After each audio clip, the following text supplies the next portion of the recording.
When your life turns upside down after an accident, you need an advocate like Wallner Law. I'm John Wallner, and for over 50 years, Wallner Law has fought for people just like you, injured, overwhelmed, and searching for answers. We don't just take cases, we take care of people, and we win for you. From car crashes to workplace injuries, Wallner Law stands by your side every step of the way. So call us today, 312-8-MILLION, and win with Wallner. Hey, Chicago, headed to a game? Take the CTA. We'll get you to the game and back for just $5. That's less money spent on travel and more money in your pocket. No searching for parking, no random surge pricing on rideshare, no traffic. We'll do the driving for you. The CTA has train stations and bus stops within steps of all the major stadiums and venues in the city. Plus, we've got tap to pay available on all CTA trains and buses. There's no need to purchase a ticket ahead of time. Just tap and ride. Plan your next trip at transitchicago.com/plan-a-trip. Save money, do more, ride CTA. Attention Link EBT card holders. If you use SNAP benefits to buy food, please listen carefully. Rules for SNAP eligibility have changed. You could lose your benefits if you don't act soon. Visit saveoursnap.org to learn about new rules, how they impact you, and the steps you should take to keep your food benefits. Don't wait. Go to saveoursnap.org today. Sponsored by the Illinois Commission to End Hunger. Aired in cooperation with the Illinois Broadcasters Association and this station. At a time when children are in crisis, the Kids Mental Health Foundation envisions a future where mental health is a vital part of growing up, and support starts with all of us. At home, at school, at practice, everywhere kids are. If you're at school having a bad day, you just don't want to do anything. I just get these thoughts like, do better. All my little emotions in my head is just running crazy. I don't know what to do. As a teacher or coach, do you ever feel overwhelmed? He's just in tears in the huddle. I was like, what's wrong? And he's just like, I'm just so frustrated, and I didn't know what to do. None of my undergraduate studies talked about mental health. Teachers need tons of help. The Kids Mental Health Foundation is the leading organization promoting mental health for children in the U.S. and has free tools and information developed by experts. Having those resources is the same as the CPR class to me. We're trying to save a life here. Check out kidsmentalhealthfoundation.org to get started. This is ESPN Chicago, WNVP, WTBC, HD2 Chicago, a Good Karma Brands radio station. Chicago. This is your morning routine. Put some respect on my name. Kap and J Hood. That's right, we bad. Watch the show on Twitch. Follow ESPN 1000 Chicago. Stream the show on the ESPN Chicago app and on FM 100.3 HD2 and on ESPN 1000 Chicago. Now, David Kaplan and Jonathan Hood. Good morning, everyone. Bring them out. Woo! Bring them out. Bring them out. Bring them out. Bring them out. Bring them out. Bring them out. Bring them out. Bring them out.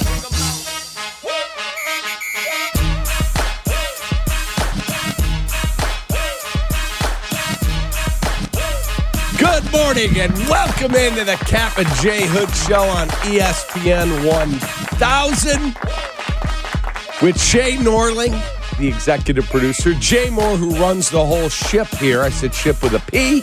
I'm David Kaplan. Hoodrow is under the weather. Feel better, big man. Guess who's in?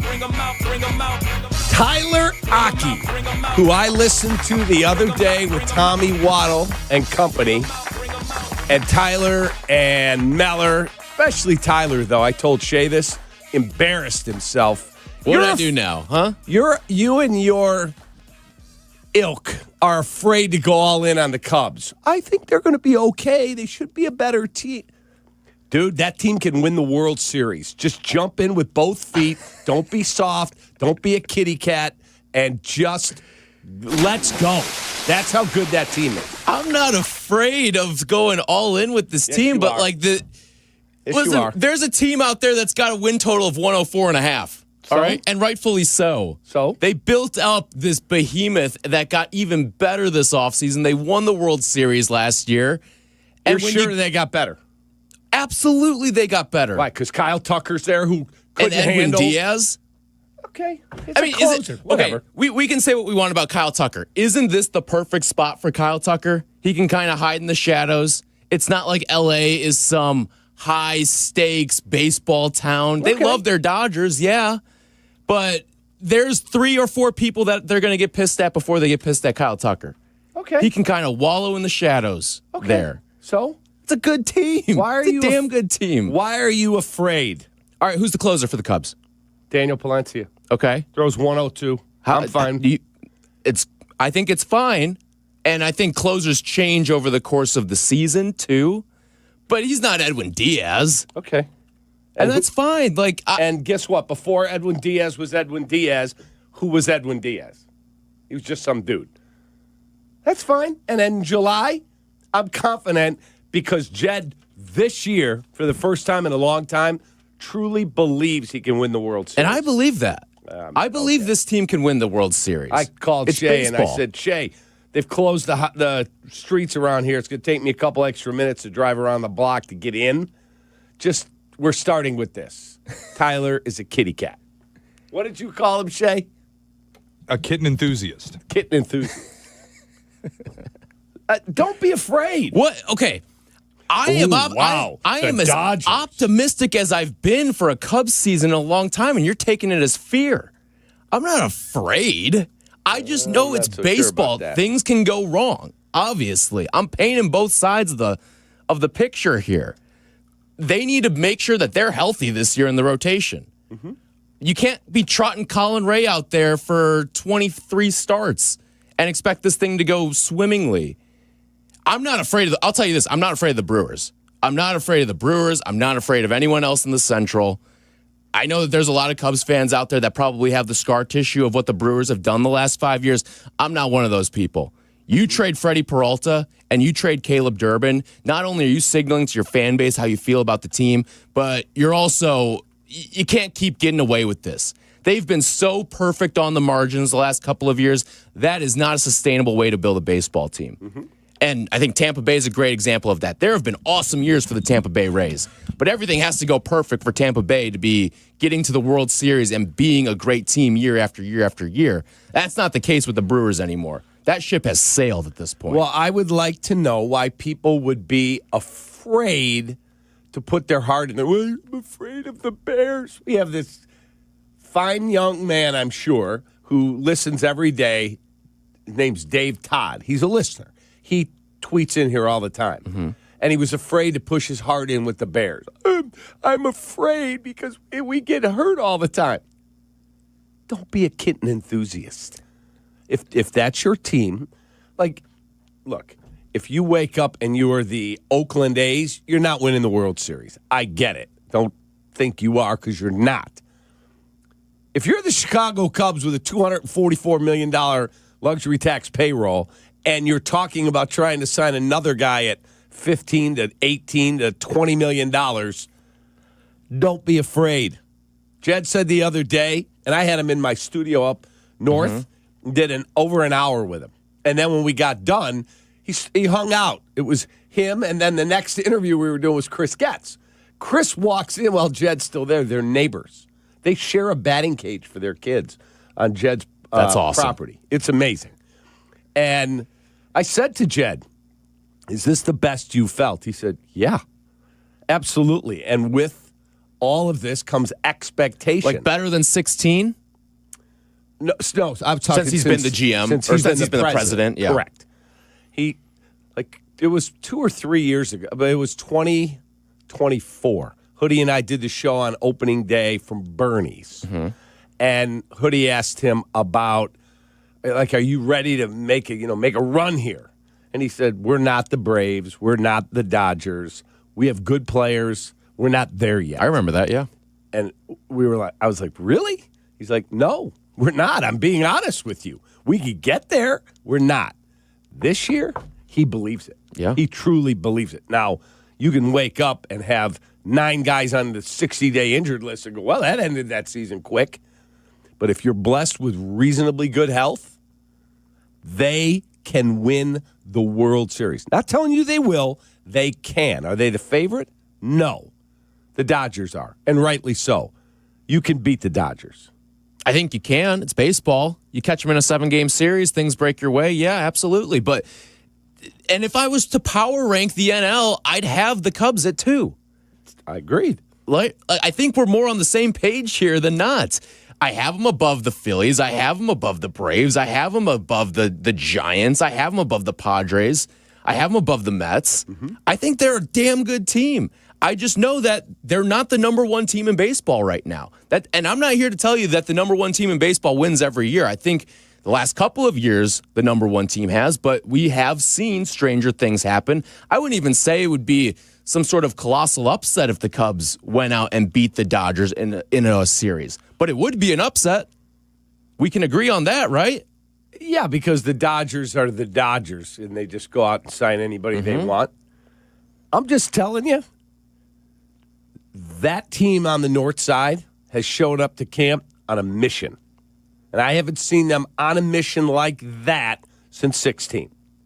I would agree with you. I mean, you told me that you got serious this offseason when you signed Bregman. Agreed. You signaled a seriousness that I think Cubs fans did not think was coming this year. And if you go out and sign Zach Gallen for another $15 to $20 million, do you think that's really going to happen, though? I think they're in there. I do. But you'd have to probably make it a multi-year deal. I think Jed would do that with an opt-out. I do. So you're willing to give up the draft pick for just 1 year? Yes. You would? Yes. Yeah, I'm trying to win the World Series now, and I have a legitimate team. There also might not be baseball in 2027. Exactly. I may wake up, it's 2028, and go, what happened to my sport? Well, we're still drafting. Okay. So I lost a draft pick.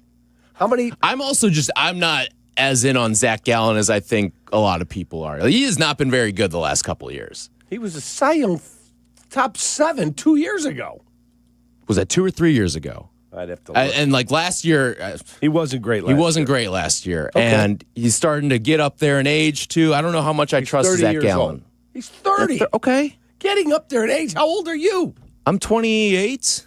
So in 2 years. I'm getting up there in age. Danny, I would start looking for Tyler's replacement.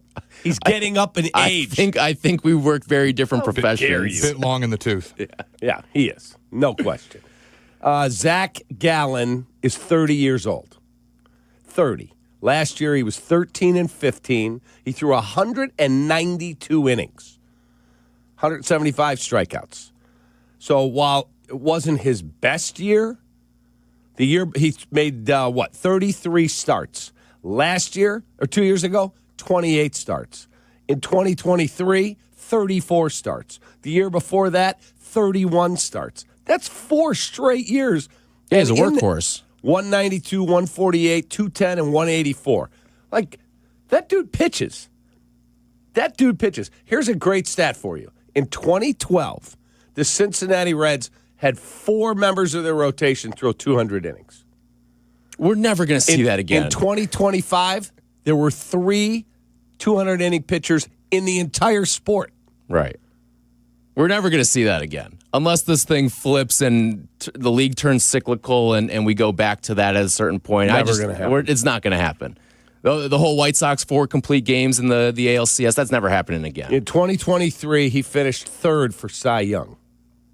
2023, so 3 years ago. Yeah. He finished 3rd for Cy Young. He made the All-Star team. The year before that, he finished 5th for Cy Young. I'll take Zach Gallen. He seems like a guy who's declining, though. Like, he hasn't gotten back to that the last couple of years.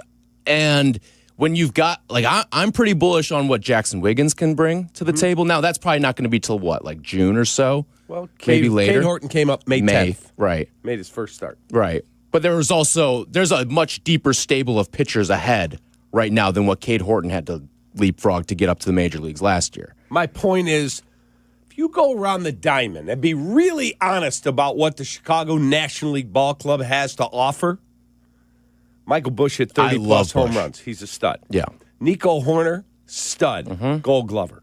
Dansby Swanson, as solid as they come. Not a star, but as solid as they come. Alex Bregman is a star. 3-time Gold Glover who gets a lot of hate, which I don't actually think is fair. Ian Happ's numbers, solid. Very solid player. Pete Crow Armstrong, emerging star. Seiya Suzuki, 34 home runs. Pretty damn good baseball player. Yeah. I would like to see Seiya DH more? Because I'm very intrigued by the Matt Shaw in right field. Okay, then what happens to Moises Ballesteros, who they love? I get that they love. I'm not a huge Ballesteros guy out of the DH spot because I think you need more power. I think people mistake him for his power because of his size.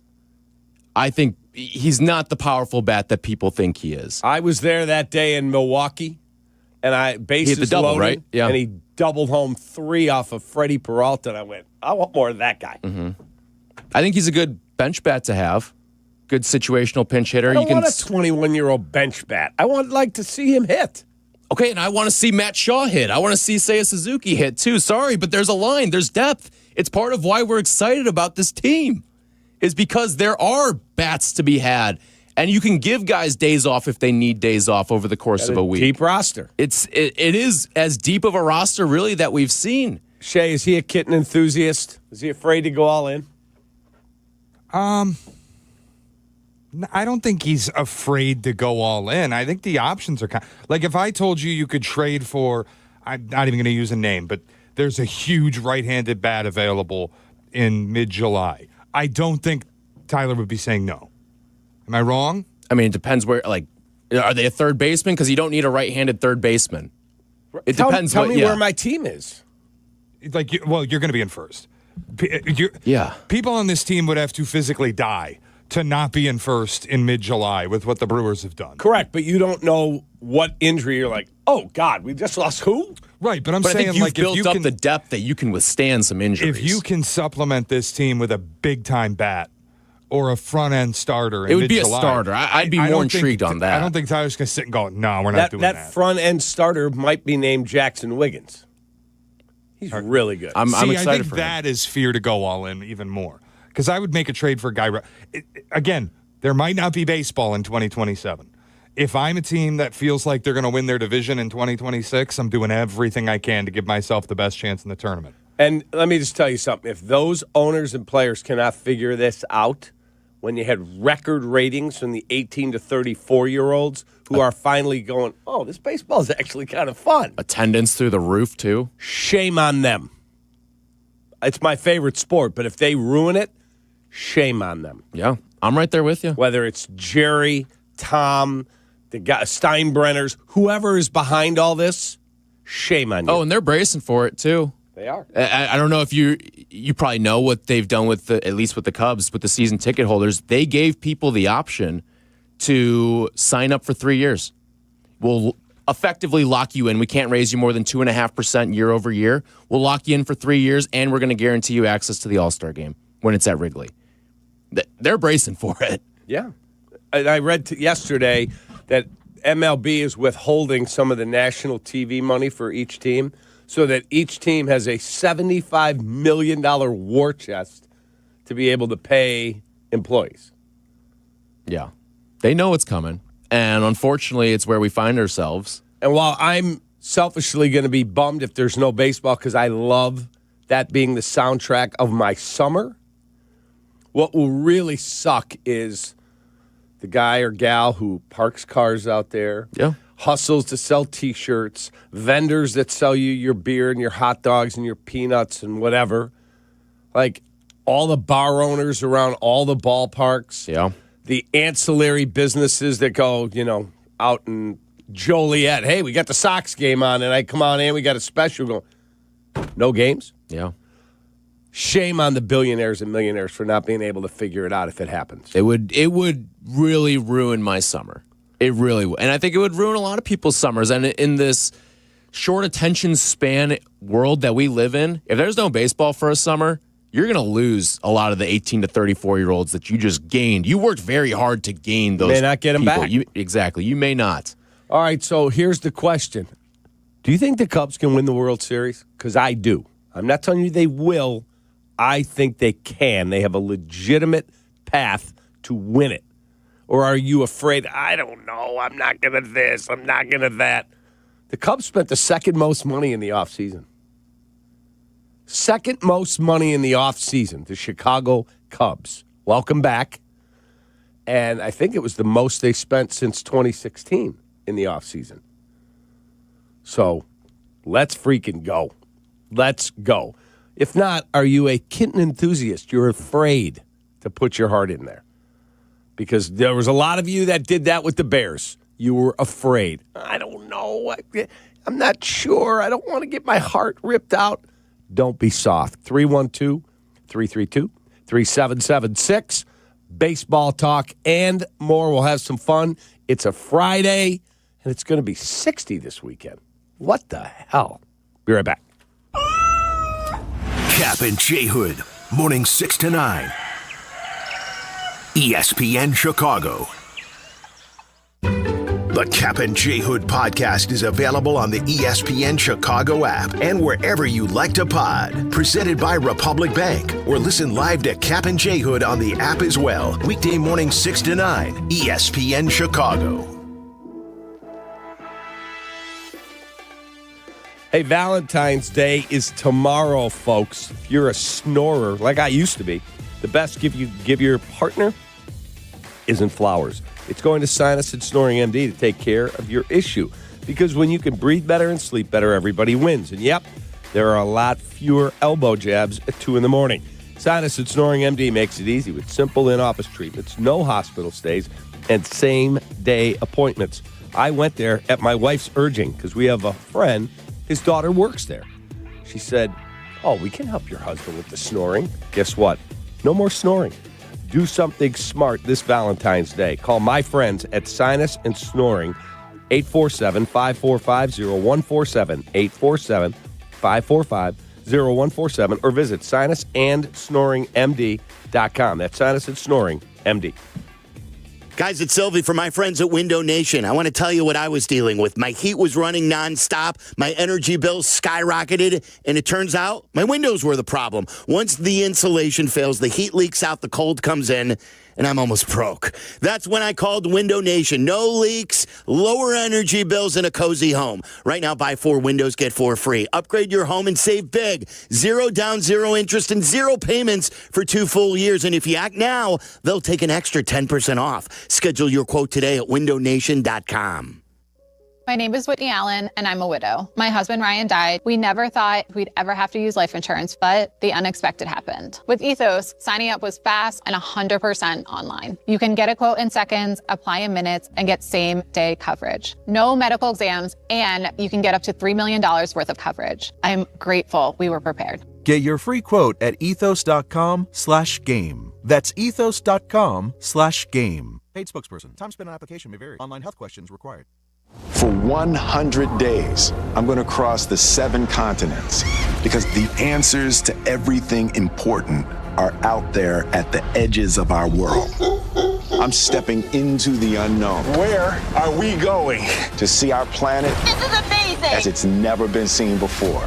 From pole to pole. Pole to Pole with Will Smith from National Geographic. Now streaming on Disney Plus and Hulu. Show me the way. We expect our information in real time. US Med carries continuous glucose monitors, which provide real-time readings of blood glucose levels. US Med is an approved provider for Medicare and over 500 private insurers. So call 888-665-0696 today for a free insurance and Medicare benefits check as easy as...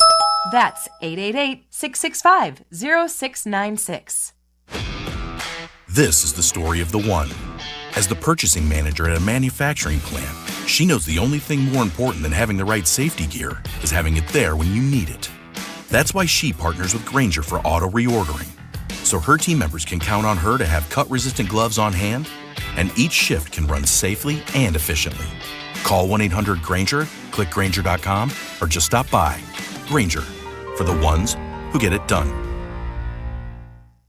Pinstripes are back. The Bulls 2025-26 Statement Edition jersey is here. Inspired by the 90s, but refreshed for today's generation of fans. Learn more about the uniform, plus shop jerseys and the full retail collection on bulls.com/statement. Kap and J Hood are back on ESPN Chicago.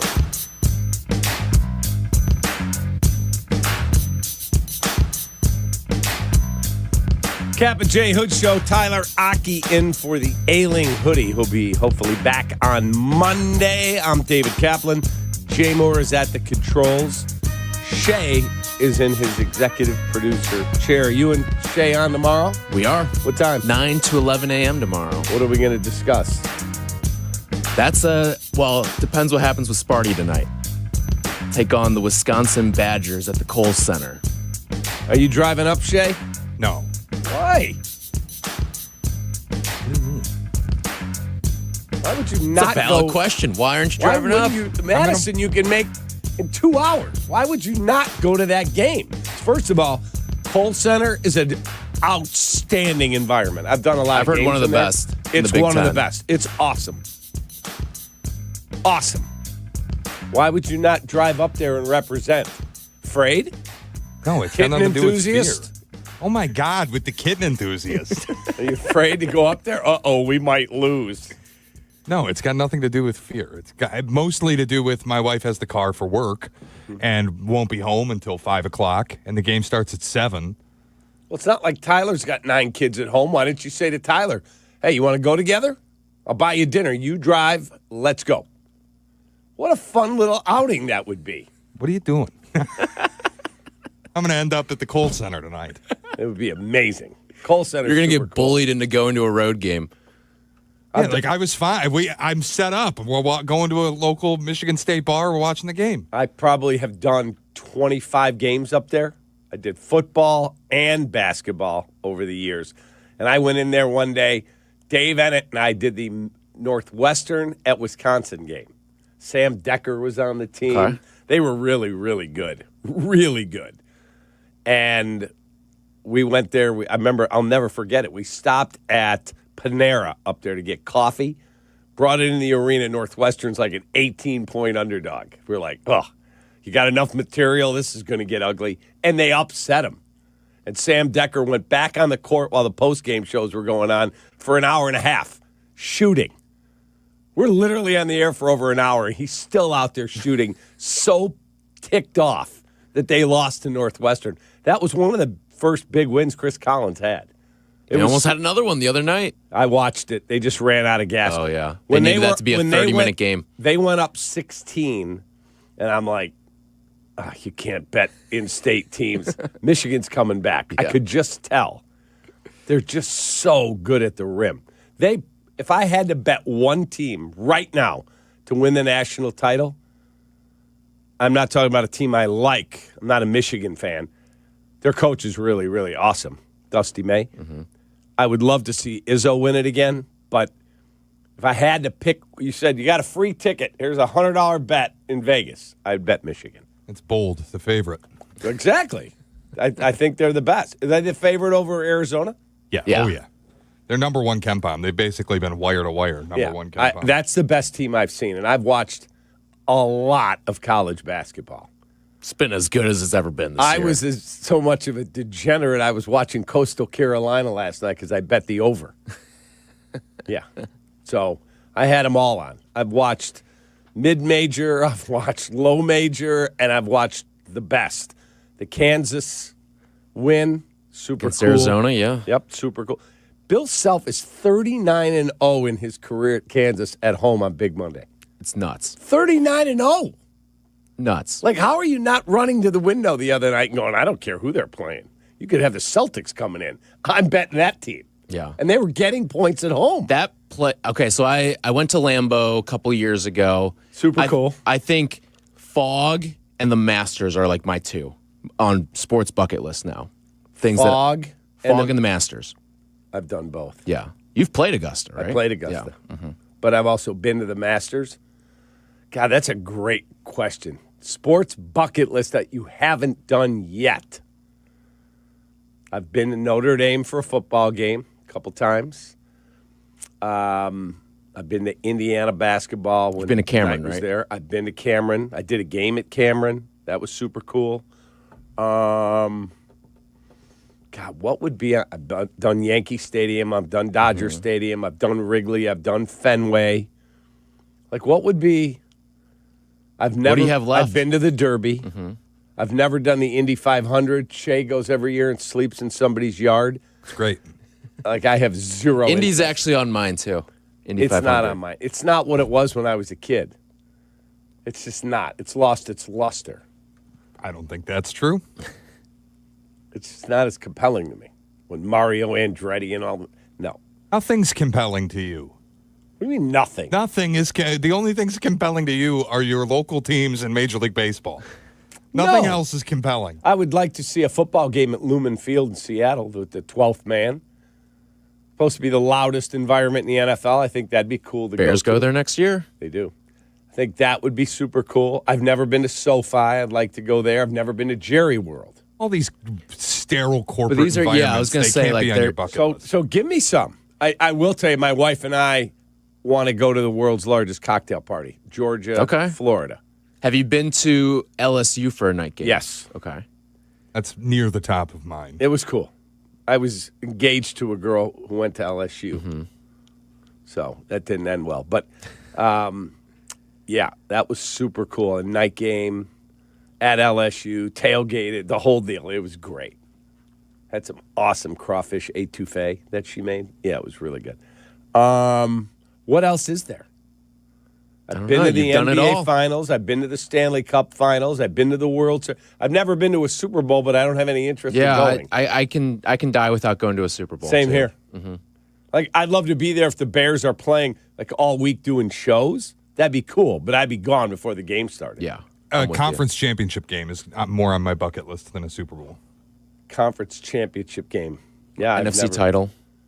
Yeah. I mean, what? There's how many I've have they always been played on in the air? Yeah. Well, the one time. Well, and how many have times. How many have they played in your lifetime? 2.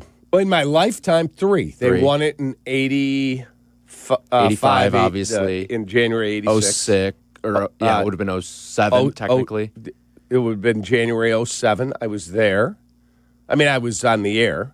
And when they lost to the Packers, I was on the air. Did the post game. So I've never been to one. It's like, whatever. It's not I like football better on TV. I just do. I will say it took some luck to get this, but I went to the ACC basketball championship when it was Duke, Carolina.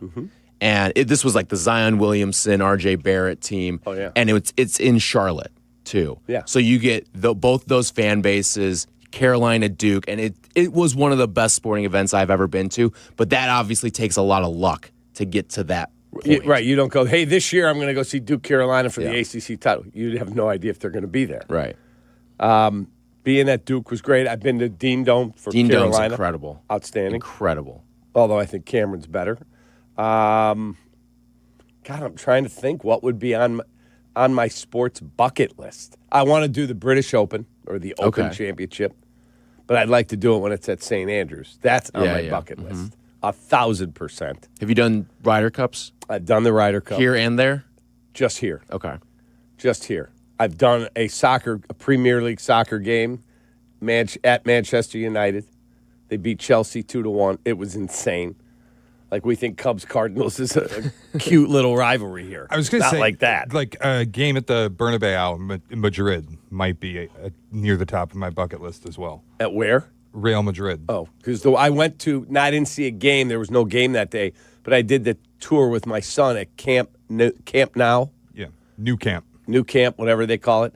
The tour is amazing. The stadium, the whole deal for FC Barcelona. That is amazingly cool. But beyond that, like what else would be on your bucket list that you go, okay, you got to do that? I'd like to see the Belmont Stakes. I'm a horse racing guy. I'd like to see the Preakness once. I did the Derby last year. Done Rose Bowl? I've done the Rose Bowl. I actually broadcast from there, but I didn't do the game. I did the pregame show for Northwestern when they played USC. And the star of the game, one Keyshawn Johnson. Oh, my God, was he dominant. It was unbelievable how good that guy was. So he was the MVP of the game. Anyway, Shay, your Tigers, are they clearly going to win the AL Central? Clearly? Are they the Cubs of the AL Central? Yeah. Again, barring people... They're spending like it, too. Barring people dying, they will win the division. Yeah, 2 weeks ago before I left for vacation, Shay is like, Scott Harris, this guy, he doesn't do anything. And all of a sudden, Now he thinks Scott Harris invented the sport. I wouldn't go He's that the far. James Naismith of baseball. So I think the White Sox are headed in the right direction. I do. I don't think they're going to the playoffs this year. That noted switch hitter, Luis Angel Acuna, will be in their lineup. That's a good little addition. Yeah. I thought Chris Getz handled that so well yesterday. There's no good way to, you don't come out of it looking good no matter what. It's like whatever. Damage control, whatever. But if he's a good player, it's not even that. If this team is good or taking steps in the right direction, we'll forget about this. It'll be funny in the aftermath. Kind of like how the nameplate being misspelled, it's going to be funny in the aftermath if everything goes well. Correct. But if this thing crumbles like everything crumbled in 2021, or not in 2021, but 2022 and 2023, then you point at it as these were the signs. These were the signs. And the narrative is now in your hands of, is it funny or were these the signs of a bigger issue that was coming down the road? Yeah, I like what they've done, and they're going to have the number one pick. I do. I think that they have a bright future. I don't think they're a contender this year, but I do think they're getting better, which is super cool. 312-332-3776. When we come back, I want to change direction because Shay sends out a morning email that he sends out the night before. I said to him, Shay, I like the email before I go to bed, man. Every night, there it is with all his thoughts from what we're going to do the next day, what's on his mind and what's in sports. And he had something in there that I'm not on the same page with. I think you're with me. Shay's on the other side. I don't know where J-Moore is on it. We'll have to ask him, and we'll ask you as well next. You're listening to Kap and J Hood on ESPN Chicago. Here comes the Chicago Bears podcast. It drops daily on the ESPN Chicago app, and its rotating co-hosts make an essential pod for Bears fans. Join host Pat the Designer and company for the Chicago Bears podcast from ESPN Chicago. Your home for Chicago Bears content. Yep. Pro Football champion Darius Fleming. I enjoy having that flexibility with different places that I can golf at, but also that really, really cool community. Discover the benefits of membership. And I don't just call it an app, I call it a community because everybody's in it together and a lot of like-minded people trying to do things outside of golf. Pay one fee, play free all year. If you're a golfer in the Chicagoland area, definitely look into it. It's something I think you'll enjoy. Get the GOAT app now at golfonnet.com. Man, they don't just treat you like any other member. They treat you like a GOAT. This President's Day, stand up for comfort and real savings at Steinhafels. Celebrate with big deals store-wide. Get $50 off every $4.99 you spend. Save on sofas, sectionals, dining, bedrooms, and mattresses, plus amazing doorbusters. Make your dream room more affordable with no interest financing until 2031 when you spend $19.99 or more. Plus, get a $200 MasterCard. Hurry, shop in-store or online at steinhafels.com. Race to savings for your next project when you shop at Menards. Get the comfort and support you need with a new mattress from Serta. Find the perfect mattress for a deep and restorative night's sleep. Take control of your sleep and save big money on Serta mattresses now at Menards. Plus, view our weekly flyer on menards.com and race to savings on more great deals happening now. Save big money at Menards.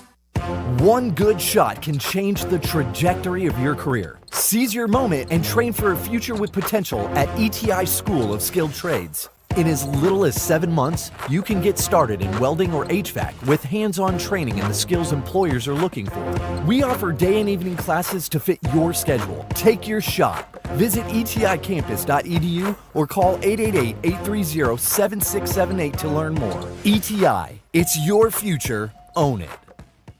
A SoFi personal loan is here to help you achieve something once thought impossible: overcoming high-interest credit card debt. Walk the tightrope of your finances with one low, fixed-rate monthly payment, no fees required, and as soon as the same-day funding. That's right. Pull off your own debt-defying stunt with a SoFi personal loan. Visit SoFi.com/trick to learn more. Loans originated by SoFi Bank, N.A., member FDIC. Terms and conditions apply. NMLS 696891. Progressive knows there's no one more important to your team than your pet. They're like your top draft pick.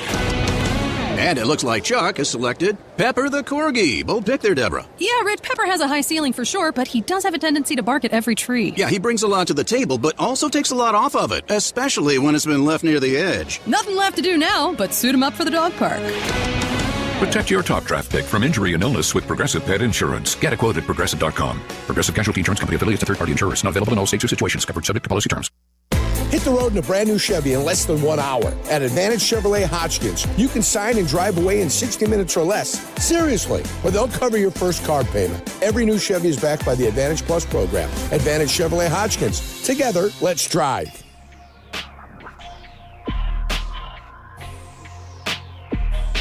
Tomorrow is Valentine's Day. Quick PSA. For getting Valentine's Day flowers is not the move. Go with the Bouqs Company, Bouqs as in bouquet. Every time, Bouqs delivers modern bouquets fresh to her door. Plus, with the promo code CANTY, you can get 25% off. Bouqs flowers are cut fresh from the best farms in the world, so you get bigger, brighter blooms that last way longer. They've got incredible flowers, even roses growing on the side of a volcano. And the best part, Bouqs makes it easy. Pick the bouquet, the delivery date, you're done. No last-minute panic. That's why Bouqs has over 50,000 five-star reviews. And listen, even if she says don't get me anything, that does not mean no flowers. Flowers still score every time. Pay attention, Shay.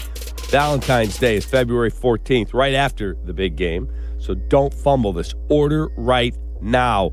Bouqs.com. Promo code CANTY, C-A-N-T-Y. Chris, you may want to send some to Caleb for 25% off. That's BOUQS.com. Promo code CANTY. Kap and J Hood are back. Show me the money. On ESPN Chicago.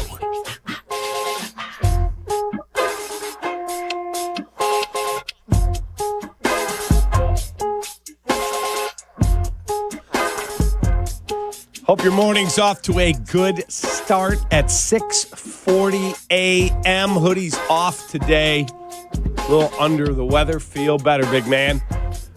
Shay, Jay Moore, and I are here for you, and Tyler is in for Hoodie. So does that mean you get off of the Waddle experience today? That is correct. Waddle and Miller later on today. So who's going to produce that fun fest? We got Mario in today. Do I know Mario? I don't know if Mario's worked a morning. Have I worked with Mario, Jay Moore? Damn. He said I have. I'd have to see what he looked like. What? Good dude. Good dude. I'm sure he is. If Danny hired him. Quality character. He's been here. He has. Yeah, he's trained with me on this show a couple times. Oh, I know who that kid is. I think you said something vaguely anti-Italian when he was in one morning. Excuse me? You're funny. You found out his name was Mario, and just jokes went flying. Wow. Yeah, I know who you're talking about now. Yep, sharp kid. Might have to see if he wants an executive producer job. 312-332-3776. So Shay puts out this missive every night. Would you read the Olympic part, please? Yeah. On there. I officially cannot get enough of the Olympics. I turn it on every day when I get home. Everything is so extreme, life-threatening. The hockey is unbelievable. And even when I don't know anything about the event, I find it thrilling. Is this happening for our fans? It's not for me. I could not disagree more with every single bullet point that was written there. I find the Olympics to be so... bleh. I've got no time for it. You guys just don't love sports. I don't even put it on as background noise. Me either. You know what? I got home yesterday, and I was going to work out with my buddy Zach at 12:30. So I had a little bit of time. I walked in the house, it's like 10:20. And Stanley, one of my 3 dogs, jumps up on the couch, and he and I always lay down and watch a little TV. There was live sports on. You know what I watched? Forensic Files. It was so good. So good. It was about a kid who has an addiction to sports gambling, and he tells his buddy, hey, go bet this game for me, and it's a long shot play. And he took money out of this account that his parents, who lived, I want to say like in the Philippines, had put in there for him, like thousands. He's like, go bet that for me. It's going to get him even. He was way down. And it wins. And the buddy didn't make the bet. He was going to pocket the money because he thought it would lose. He ends up killing the kid and his two roommates, and now they have to prove it was him. Dude, it was an awesome, awesome show. Shay's watching the Olympics. What event is intriguing you to the point where you're saying this is so extreme, life-threatening? Luge. The hockey right now. It's incredible. Intentionally, we've got the TV off. Yeah, the TV's off in here. We have one. You know what we have on? The AT&T Pebble Beach Pro-Am is on. That's live action right there. I'm watching the I'd actually watch this over watching the Olympics. Agreed. 100%. Now, you and I are both golf guys. We are. But I would watch Scotty Scheffler just missed a 3-footer, and I mean missed it bad. And I'm like, that's way more compelling than the Olympics. No, dude, this woman is going 80 miles an hour down an ice track on nothing but a sled. It's glorified sledding. No, it isn't. She could die. People have died doing this. Right on the border of like Lincolnwood and Skokie, there's a place called Mount Trashmore. Go put your sled there and go down. It's not the same thing. I can't get going 90 miles an hour. Okay, and okay, I'll ask you this. Did you watch the Netflix thing of that guy doing his climb? I forget where he was doing it, but it was like a life and death type of thing. That was... Were you intrigued by that? Oh, terrifying. Climbing the building? Yeah. No. It's the same thing. Right. If he falls off, you're going to get your glorified craziness where, God forbid, he dies. I did watch when he scaled the movie Free Solo, when he scaled El Capitan at Yellowstone. I thought that was incredible. Or Yosemite. But that's a movie. But it was a documentary of him doing it. But guess what? If he dies, they're probably not making the movie. Correct. And he was infinitely more likely to die doing that than climbing the building. Yeah. But when you started the movie, they already made it. You knew he didn't die. You want to see the... Like, I don't understand. So that woman's going 80 miles an hour down a sheet of ice. I'm trying to understand the concept that the movie would only be good if you thought he could die. No. It's just that you knew he wasn't going to die There's because no they drama made the movie whatsoever. There's no drama. That's not to take away from what the accomplishment he could is. literally be hanging off the luge going down 200 miles an hour. If they made the movie, you know he's not dying. So what? It's not whether I don't want to see these people die, but they could. It's also the spirit of competition. But you put that in here. It's the life-threatening part of it. It is life-threatening. They're putting their lives on the line to compete. This is what they've built their lives up to, is this ridiculous going down this track on a sled at 90 miles an hour. My biggest gripe with the Olympics is that you get these made-up sports that people parachute into every 4 years, and then they make it their entire personality. Listen, I'm not pretending and they push it on you. No. Like, if you're not watching curling, you're the devil. I never brought up curling. That's a different issue. I'm not making this my whole personality like I'm some big luge fan. I just find the event itself thrilling. The Summer Olympics are dumb. I don't want to watch some guy sprint down The Summer Olympics are way better than the Winter Olympics. Why? You watch some guy sprint down a track and throw a toothpick. I'm not even a big Summer Olympics guy, but at least, like, those are sports you can play in high school. You can't do any of this stuff in high school. Let me ask you, Shay. You play hockey in high school. If you heard that they were from Brussels in 4 weeks having the luge competition, but there's no Olympic medals and there's no flag on anybody's back. Yeah, would you go to the World Cup of Luge? You're not watching. It's not like they only play these sports every 4 years. They're only on TV every 4 years. When am I going to find luge on a broadcast? You can find it. Outside of the Winter Olympics? All right, you can find it. I've seen some of the gross college football and college basketball that you've watched. You can find the World Cup of Luge. Let me know when the World Cup of Luge is on ESPN Plus, and I'll just go ahead and start watching it. I will say, I do watch downhill skiing outside of the Olympics. I will say, the one thing that is interesting to me, Olympic-wise this year, I've almost likened it to the NBA, where the off-the-field drama is way more intriguing than what's happening on the court or on the field of play this year. Yeah, again, God bless all of you. Like one of our fine listeners, Paul McKinney, he said, I am into the Olympics, Cap. There is a speed skater from Wisconsin named Jordan Stolz who is historically great. He'll be a household name by this time that is over. And people will be bummed they missed it, like an Eric Heiden, Dan Jansen, Bonnie Blair, sort of great. Household name? Apollo Anton Ono? That's a household name. Can they just go back and watch it on YouTube? Dude, exactly. Thank you, Jay Moore. So what? But I'll see it on Twitter later. Is insane. Yeah, Twitter will put out, hey, here's the highlights of the speed skating. Great. That was cool. Thanks. Short track speed skating is nuts. They're all within like a half an inch of each other, going 30 miles an hour. The around roller a small derby's oval. going to be at Allstate Arena in a It's not the month. same thing. I mean, I've definitely never been a fan of the Olympics. Not me either. Unless it was like basketball. That was it. By the way, you said the hockey's been intriguing. What's been intriguing about the hockey? I honestly, like, the games haven't been good. They've all yet, been blowouts. but Now, there was like the little Italian scare for a little bit where it looked like Italy was going to beat Sweden for a hot second, and then they got their doors blown off. They will get great, but there is also, like, it's triggered a memory for me because it's been 12 years since the NHLers have gone to the Olympics. Watching Team USA yesterday on the bigger rink, the open ice, the skill of those players, it was thrilling to watch. And there was some incredible hockey played by USA yesterday. But I'm not going to care until it's U.S.-Canada. No, you just hate like sports. U.S.-Canada, you'll enjoy, right, Cap? Yeah, the hockey? Yeah. Sure. It's the U.S. and Canada. Okay, I'll watch. That's about it. I have no interest in getting home today at, I'm going to skate out of here at like 9:01. I'll be home before 9:30, 9:45. Oh, I'm going to see if this girl from France is going to die doing the luge. Zero interest. I wish her well. I don't know what to tell you. Forensic Files is on HLN all day long. That sounds so much less entertaining to me. I get It's home, actually I not. pop the Olympics on, I sit there and I watch and I enjoy myself. I don't know what to tell you. Now, the one thing that ruined Forensic Files for me and my wife, because we both watch it, she's not an Olympics fan either. When you turn it on and immediately you're like, oh, the husband did it. If they interview the husband, you know he didn't do it because you're not getting the interview if he's in jail. So like 3 minutes in, they're interviewing the husband. I'm like, well, he didn't do it. They're tipping pitches. Right. They're tipping pitches. That's a great way to put it. I'm going to use that line with my wife tonight.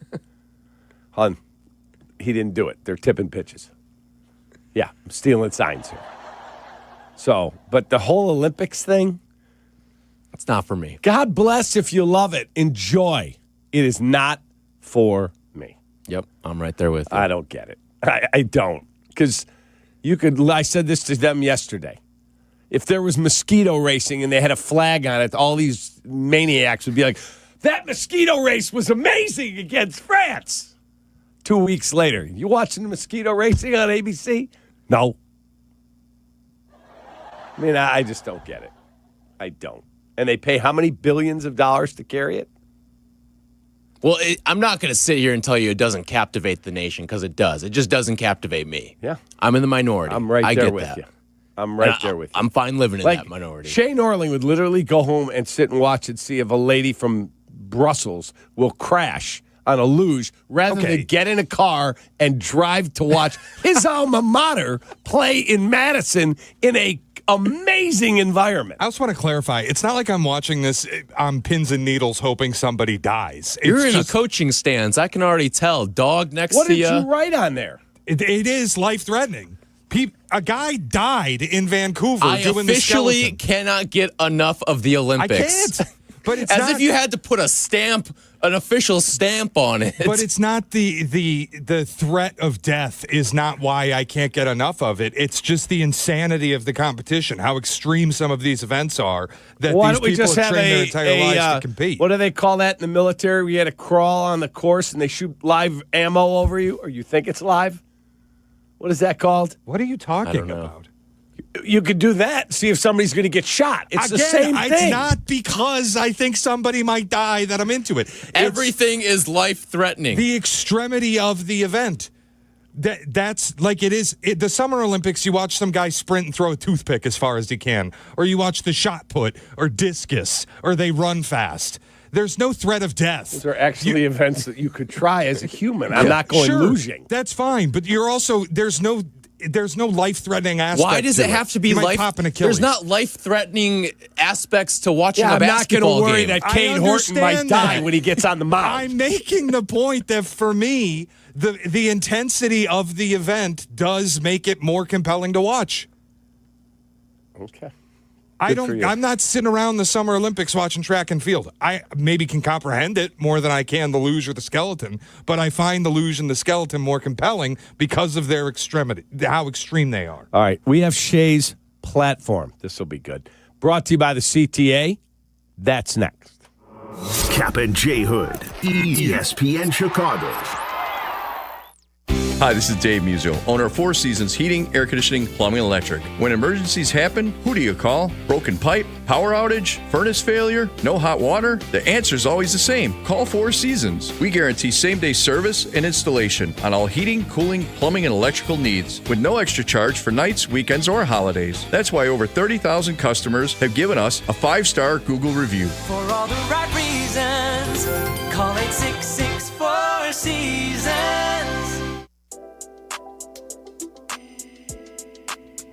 Lou Malnati's is dishing out the love this February. Their fan favorite heart-shaped pizzas are back and ready to make your table a little more special. Even better, for every heart-shaped pizza sold, $1 will be donated to Make-A-Wish Illinois to help grant life-changing wishes for local kids and their families. So you can share a slice and make a difference at the same time. If you follow Kyle Long, the former Bears star, on social, he was posting pictures of his pizzas from Lou Malnati's last night. He said, you got to let these babies rest for a few minutes after you take them out of the oven, just like a great ribeye. Do what he does. Celebrate with deep dish that comes straight from the heart. Dine in or order for carryout or delivery all month long. And my favorite, I grew up on it, LouMalnati's.com. Hey, it's your friend Tom Waddle, and I drive a Hawk. The Auto Show's sales event is going on at all 12 Hawk Auto locations in Forest Park, St. Charles, Plainfield, Joliet, Carroll Stream, and now LaSalle, Peru. Shop thousands of vehicles from 13 brands and save with 0% financing for 60 months or make no payments for 90 days. Plus, save even more with $500 to $2,000 bonus cash. Get your Auto Show savings at hawkauto.com and drive what I drive. Drive a Hawk. HawkAuto.com. Financing on select models with approved credit. We expect our information in real time. US Med carries continuous glucose monitors, which provide real-time readings of blood glucose levels. US Med is an approved provider for Medicare and over 500 private insurers. So call 888-665-0696 today for a free insurance and Medicare benefits check as easy as... That's 888-665-0696. You still thinking job change in the new year? Yeah, I need something that's in high demand and more stable in this economy. IT? Yeah, cybersecurity, maybe even AI. That's what I did. Really? How? Went to My Computer Career. You don't need any prior experience, and you could start your new career in a matter of months. A lot of IT pros go to school there, too, to level up. Sweet. Are classes online or on campus? Both. Wow, I'll check it out. Thanks. Make this your year. Take the free career evaluation now at mycomputercareer.edu, an elite CompTIA certification partner. Financial aid is available to those who qualify, including VA benefits. Republic Bank of Chicago's business banking solutions can reignite your business. Our team is ready to get you back in the game and moving in the right direction. Experience banking beyond expectations. Only at Republic Bank of Chicago. Member FDIC. Welcome back to Kap and J Hood on Chicago's Home for Sports, ESPN Chicago.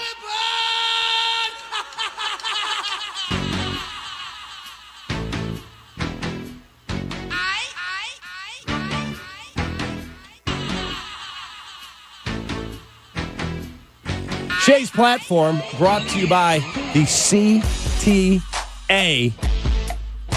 Ride Smarter, Ride CTA. Did I get that right? Not even close. Save money, do more, Ride CTA. Whatever. It's also smart.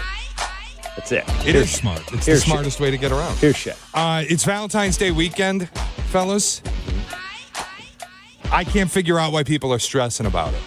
I heard Carmen and Jurko yesterday talking about Valentine's Day, and they're both sweating. Do you still get gifts? Do you get gifts for? And Jurko, speaking to me, was like, yeah, what do you get the woman who has everything? I've gotten her so many gifts, I don't have to get her any gifts anymore. My wife and I have never taken Valentine's Day even remotely seriously. Wow. So embarrassing to admit that. What do you, both of us agree on it. It's like you say, you get your wife an I love you present any day throughout the week. Why should the greeting cards make a day on the calendar where it's, for some reason, more important than any other day? So I mailed my wife 2 cards because my late mom always said it's better to get them in the mail than to have somebody just run out the last minute and throw it on the counter. So I mailed her. I waited in line the other day. I was tired. It's like 4:30, 5 o'clock. I'm like, look at the line at the post office. What is this, Christmas? And I waited, bought 2 stamps, mailed her cards, put a Starbucks gift card in there. And then last night we were going to have dinner with our grandkids, and I had a package in the car waiting for her with a massage and another gift card. Yeah. Last night I took her to see a movie that she wanted to see. And Saturday, tomorrow, Valentine's Day, we're going to order in sushi, get a bottle of wine, and just hang out, watch movies. That's it. But you're not treating it as Valentine's Day. No, it's not anything special. Like I always, Aki knows, we got a text in a group chat from Justin Pottinger a few months ago. And he goes, Valentine's Day's coming up, boys. Get your dinner reservations in. I'm like, what, are you out of your mind?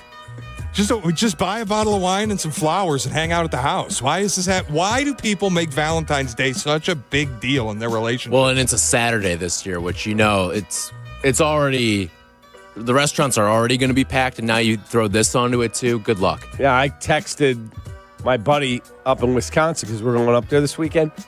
Hey, man, can I get a table at your restaurant for the 14th? He's like, hang on a minute. I'll get right back to you. We're packed. And I was able to get in. He's like, can you come at this time? Yeah. Dude, you've got to put the woman or significant other in your life on a pedestal. You have to romanticize things. I'm not saying don't do that, but just because Hallmark said on the 14th you must do it. No, Write a love letter. Any day that you want to do it. Do it every day. Rather than buying an overpriced card, write your own card. Make your own. Write a letter. Be like Nick Castellanos. Be your own notes app. Yeah, that's right.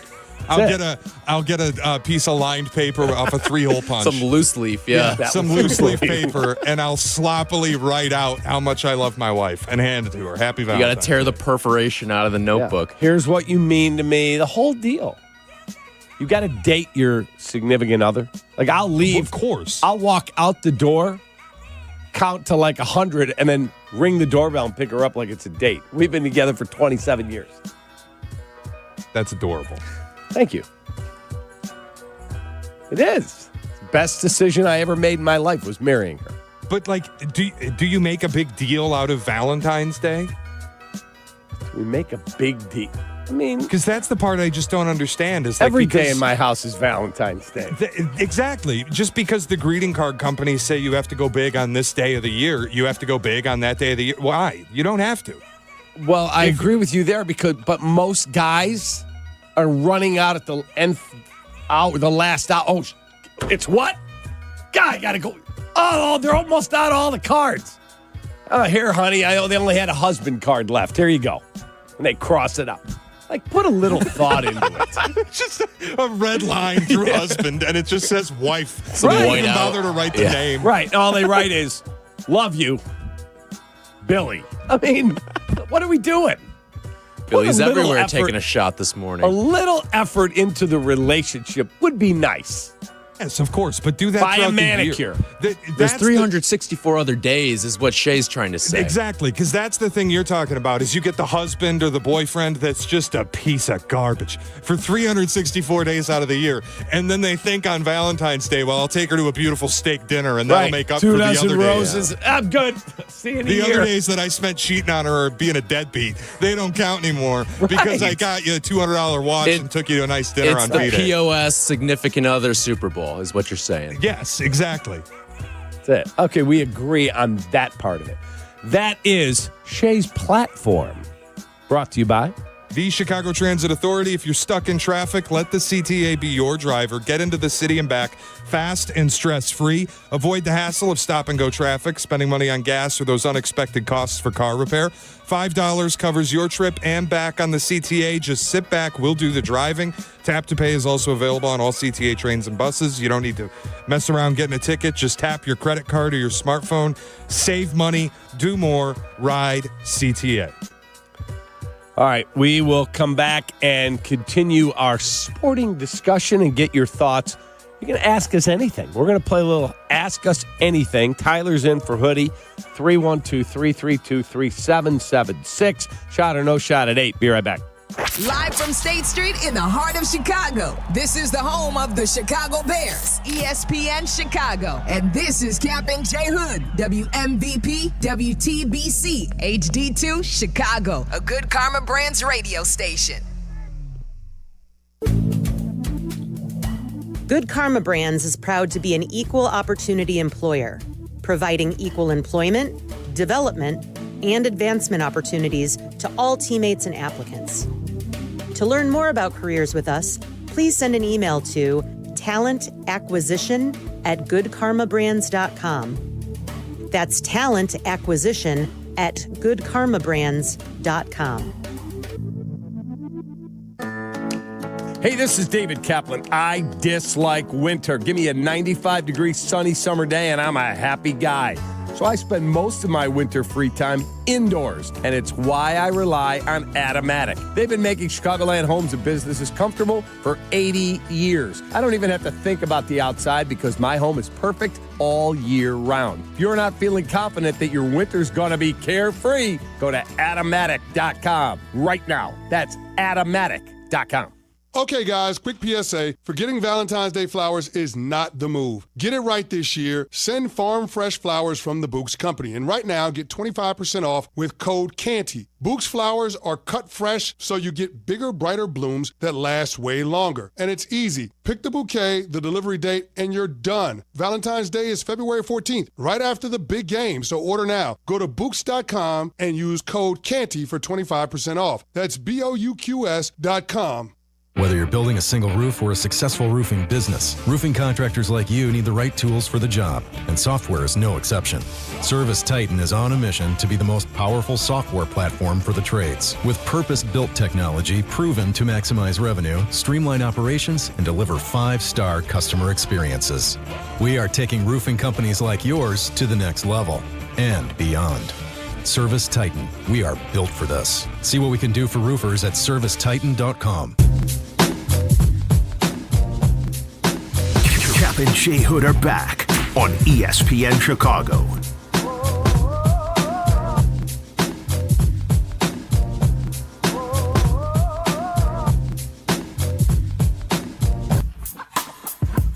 Three 312-332-3776. Tyler's in for Hoodie. I'm Kap. So we have a few topics out there, but it's a Ask Tyler and Kap anything. Jay Murray can ask them as well. We're going to have some fun on a Friday. It is the day before Valentine's Day, so men and women, if you haven't gotten something for your significant other, probably a good decision to go out. Doesn't have to be big. No. I have the concept that I invented called the I love you present. You know what that is? What's that? You could come home on a random Tuesday in the middle of July, and you know that your wife's favorite candy bar is a Heath bar. It's pulling something out of thin air. And you set it down where they sit at dinner. What's this? It's a Heath bar because I know it's your favorite, and I was thinking of you today, and I just want you to know I love you. Or you could give them the keys to a Ferrari if you've got Michael Jordan money. Doesn't have to be something expensive. Something that says, I was thinking of you today. One red rose.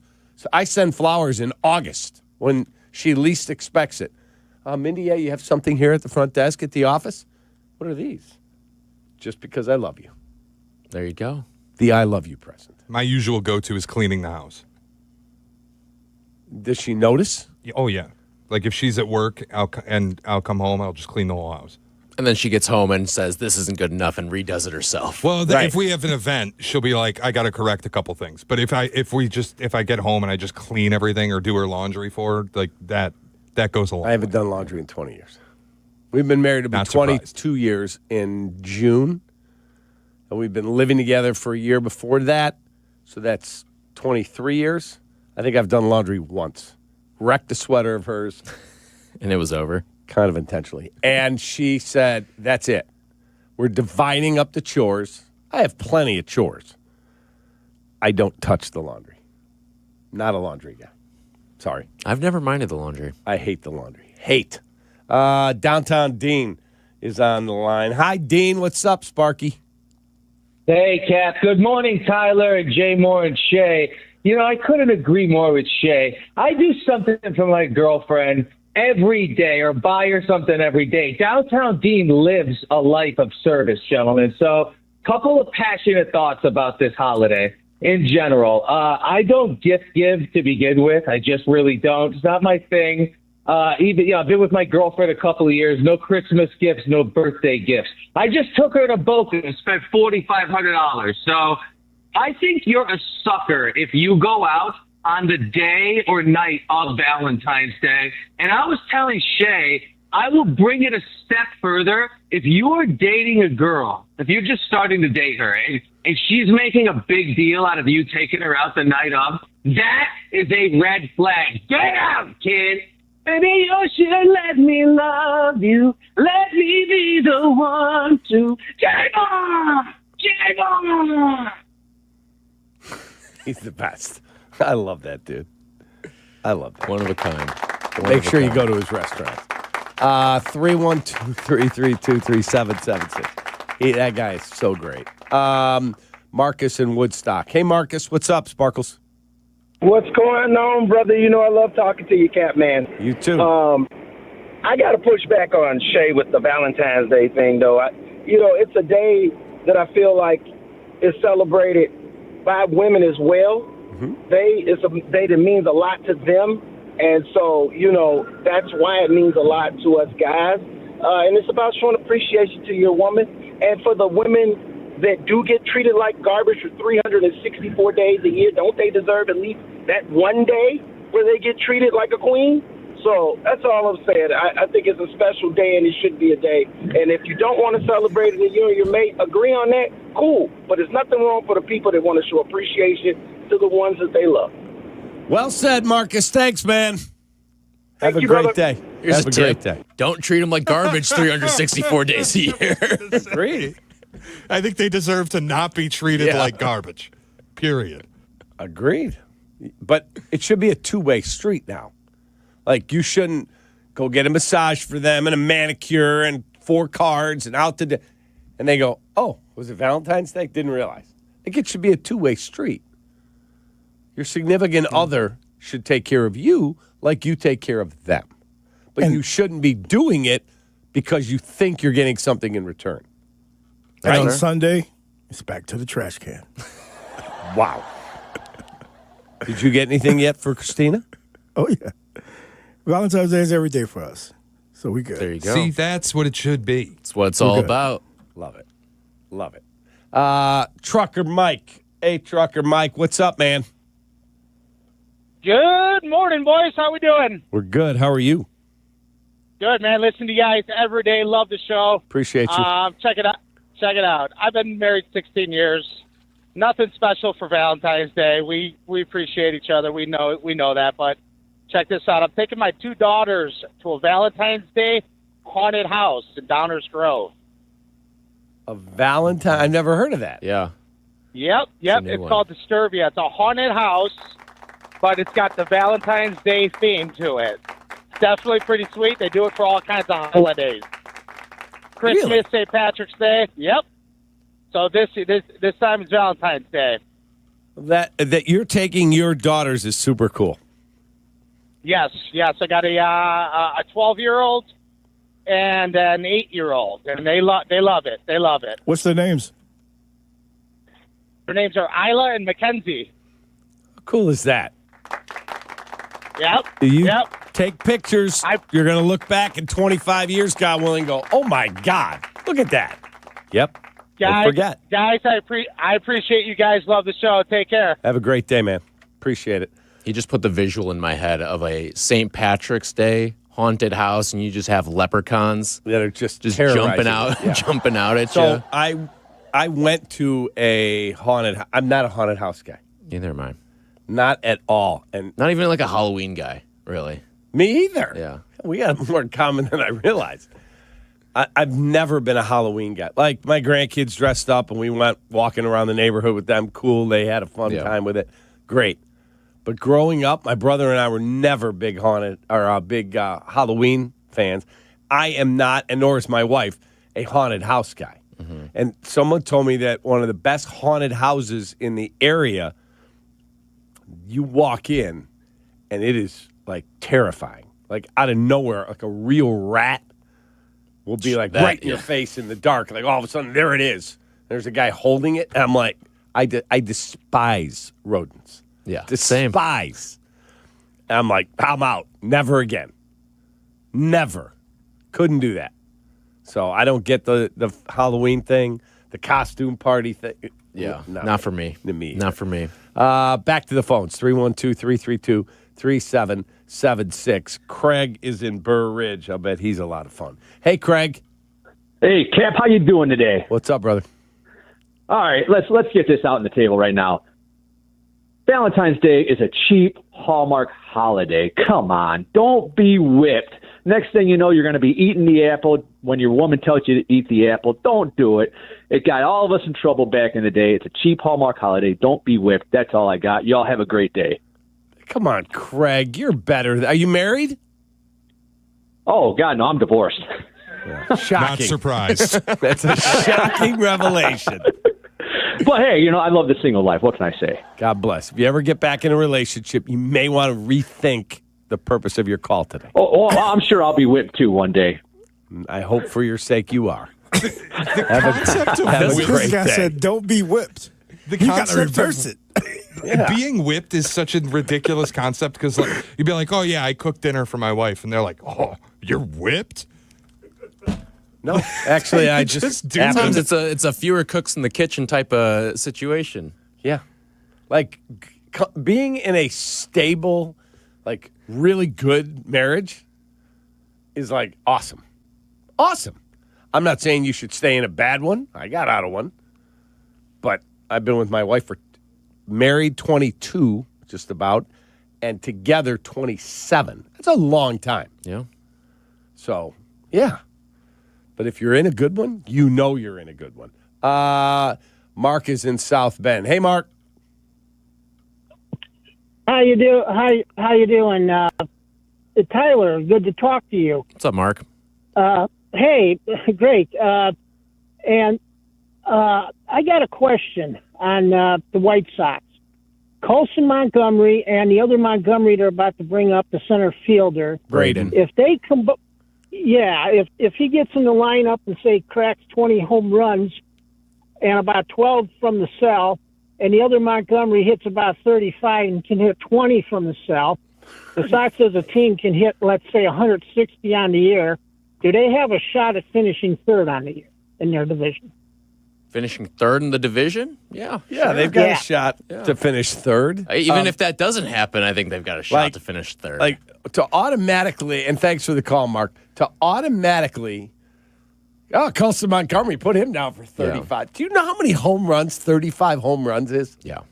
It's a lot. Right. It's a hell of a season. Like if Colson Montgomery hits 35 home runs, we're going to be talking about him as one of like the 3 to 5 best shortstops in the game. No question. And a year ago, when they sent him to Arizona, we were getting the calls. Well, there's another busted first-round pick. And then he comes back up, and God bless him. Had a really, really good year. What, he hit 20 home runs? I think it was 21, yeah. Mm-hmm. So, awesome. 35 home runs off big league pitching is not easy. Yeah. If they hit 160 home runs, they're finishing second. They might, yeah. I mean, here's how many home runs they hit as a team last year? You couldn't have come close to that. I'm trying to who did Sosa lead them? in home runs last year? Was Lenine? I think he had like 22 or 23. They won 65 last year. Okay. So maybe we're a little light on that. And how many did the Cubs hit last year? 223. There you go. We'll see. I'll take the over that the Cubs hit more. 223. Yeah. I mean, it all depends on what the wind's doing this year. That's true. That's fair. Because if the wind's blowing out, then they'll cruise past that number. If the wind's blowing out, yes. But even if the wind's like a lot more too. If the wind's like normal, I think they'll go past that number. If the wind's just stagnant, yeah. Well, they'll get more out of been. third base than they've gotten. Mm-hmm. I think Nico will hit more than he hit last year. Yeah. I've got a question for you about that too, about Nico and the power stuff. Okay. Because that's been a topic. All right, we'll get to that in a moment. More of your calls. Sean, Elena, I want to hear what she has to say. Lewis, Johnny, and the rest of you. Kellen, 312-332-3776. It's Valentine's Day tomorrow. You playing? Be right back. Kap and J Hood. Morning 6 to 9. ESPN Chicago. Peggy and Dion on ESPN Chicago. Tomorrow morning at 11. Brought to you by Advantage Acura of Naperville.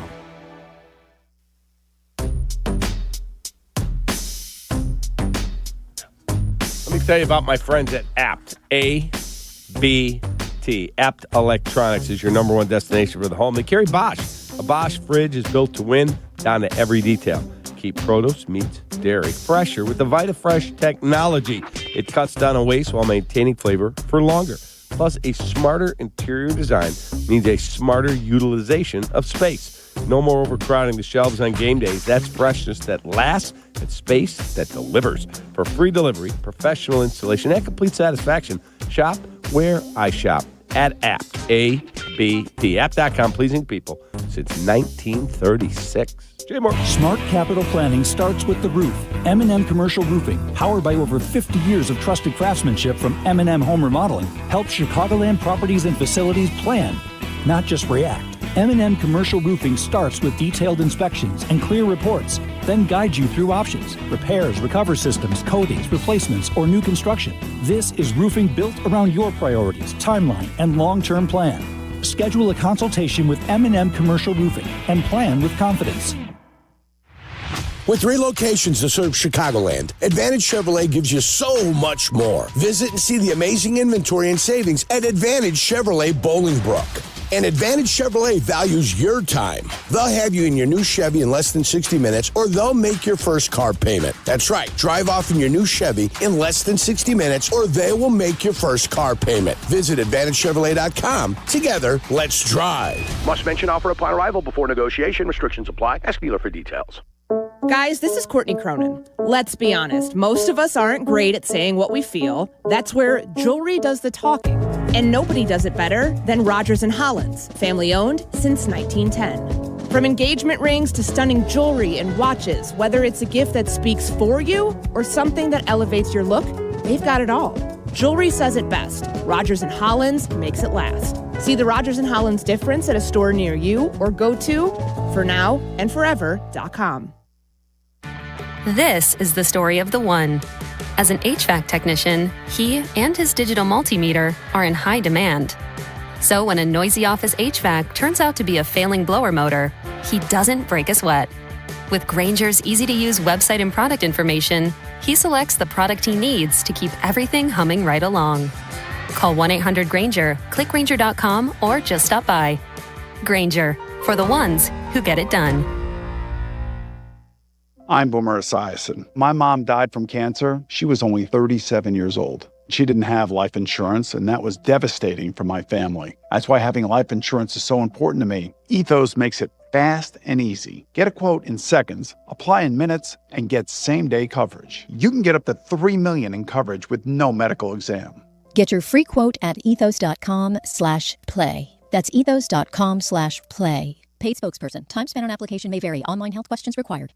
In the winter's cold, you cleaned out those old bins and found some gems. Now, what are they worth? Sports Collecting with Tom Morgan returns to ESPN Chicago next Saturday morning at 7 a.m. Brought to you by Huggins & Scott Auctions, ERC Delivery, and REA.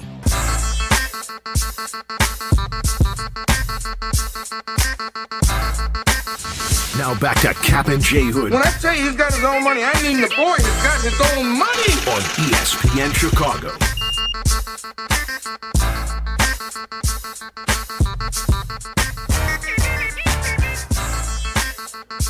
Phone lines are hopping on a Friday. 312-332-3776. Our YouTube and Twitch streams are brought to you by LaPorte County. Make a short drive, feel miles away. Plan your summer vacation in LaPorte County, Indiana. Visit MichiganCityLaPorte.com. They got everything around there. And the lake, super cool. Hoodie and I were there for the LaPorte High School basketball tournament at La Lumiere. Awesome. Awesome. The talent that was in that building. Every year they've got 10 to 20 of the top 100 players in the country come to LaPorte. But in the summer, it's an awesome hang. 312-332-3776. Elena is on the north side. Hi, Elena. Hi, good morning, gentlemen. Good morning to you. Happy Valentine's Day. Happy Valentine's Day. I would just like to say that, Kap, you have the right idea in, a little card, a little gift, a little dinner, and that's perfect. You don't need to make a big gesture of it. Women just like to have it be acknowledged in some way. Right, to let your partner know. But also the significant other on the other side has to make sure they acknowledge it too, right? Yes, exactly. I mean, my fiancé and I, that's what we do. So Right. it's a little give and take, but that's something that we established a long time ago. We said, okay, it's a day, it's little holiday, Hallmark holiday, and we do a little something extra, but nothing. We don't make it overblown. Right. It's not like you're going out to buy him a new Lamborghini. You just go, hey, honey, I just want you to know I'm glad you're in my life. I love you. Yes, and we always set a gift limit. That's smart. Yeah, I love that. Well, I hope you have a wonderful Valentine's Day tomorrow. When's your wedding? We haven't set a date yet, so I like to enjoy the engagement. That's super cool. There you go. I'm not a bridezilla. I love that. That's great. Well, you have a great day tomorrow, and thanks for listening to us. We appreciate you. Thanks. Have a good morning, gentlemen. You too. See you. There you go. Elena on the north side. Let's go to Kellen in Terre Haute, Indiana. Hey, Kellen, what's up? Hey, how you doing? We're good, man. How are you? Good. So I've got 3 little girls, 7, 5, and 2, and Mom gets flowers on Valentine's Day, but they also get flowers at breakfast on Valentine's Day because I think I need to set the example of what it needs to look like for them in the future. So kind of when you start having little girls, it kind of changes things. I think that's super cool. Super cool. Love that. Yeah, and I also want to say, I ran a half marathon a few weeks ago and listened to the podcast the whole way through, and it got me through to the end. So I appreciate you guys. Well, we appreciate you. Thanks for listening, man. Have a good one. You too. There you go. I love that he does that with his daughters. Yeah. So they understand what they should be expecting later in their life. Yeah. 312-332-3776. Mike's on the north side. He's got a baseball question. You can ask us anything today on a fun Friday. Hey, Mike, what's going on, Sparky? Yeah, I thought this was a sports station. So, listen. We're an everything station, except for politics. We don't talk that. So with Castellanos available, and the Phillies saying they're going to pick up most of his salary, the Cubs are... The Phillies have to pick up his salary. All right. The Cubs are hoping that Castellanos hits, that Happ hits from the right side, the PCA hits for the whole season, the Suzuki hits for the whole season. Why? I mean, they're hoping on that Alcantara plays well off the bench. They're hoping for all these things, that Amaya hits. Why can't they at least pursue, or have you heard any, I haven't read anything yet, but why wouldn't they pursue him? Why? He's not very good Besides anymore. the fact that they're just so goddamn cheap. Okay. We got to watch the language. That's number one. All right. Number two, they spent more money than every team in baseball this winter other than the Dodgers. So stop with the cheap narrative. They're at 200 and with their tax bill, 240-some million right now. So stop with the cheap that you're taking a very easy way out. And last year, where does that rank them overall, though, as far as spending in Major League Baseball? I don't know, top 7? Something like that, top 6. And last year, Ian Happ had a 120 OPS plus, a 762 OPS. He was a 4-WAR player and won the Gold Glove. So tell me why you would rather have Nick Castellanos, who they released and told him stay away from spring training and quit bringing beer into the dugout, and he's not playing very well anymore. Why do you want him? That's an easy one because Happ can't hit. I'm sick of his switch that he can't hit right-handed. We still have a lack of slug. When he was here before, how many home runs, Mike, how many home runs do you think Nick Castellanos hit last year? I know he had it off here. And he's also going to be 34, too. Okay. He's declining. He's not a very good player anymore. Yeah, okay. Then who's going to provide the slug, Cap? Who's going to provide the extra slug? Well, let's see. You got 34 home runs from Michael Busch. You got 34 from Seiya Suzuki. You got Alex Bregman. What Dansby hit? 23 home runs? Something in that neighborhood. What did Ian Happ hit last year? How did that work out last year? Ian Happ hit 20. They were one game from the NLCS. Ian Happ had 23 home runs last year. What hurt him? What killed him in Game 5 against Milwaukee? The same thing that hurt him in the regular season.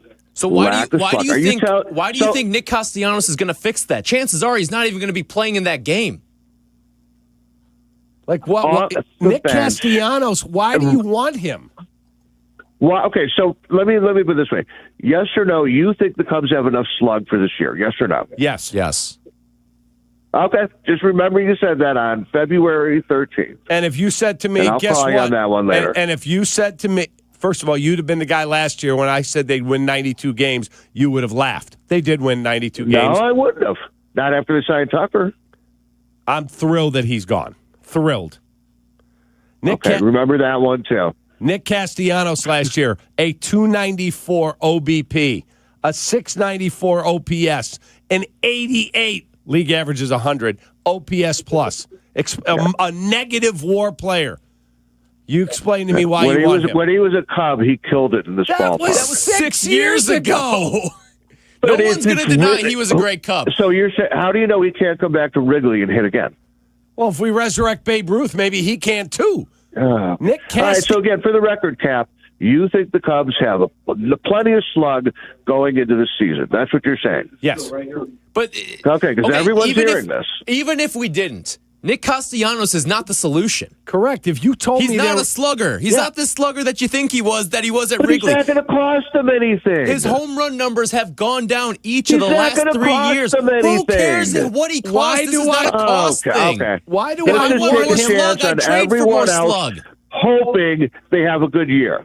Why do I want we would also him be on my hoping team? Castellanos has a good year. I would rather Matt Shaw take those at-bats. Be honest with you. Matt Shaw hit almost as many home runs in like half the plate appearances. All right. So we're going to take, because Castellanos had an off year, He's had off years the last couple years. It's starting to become a trend.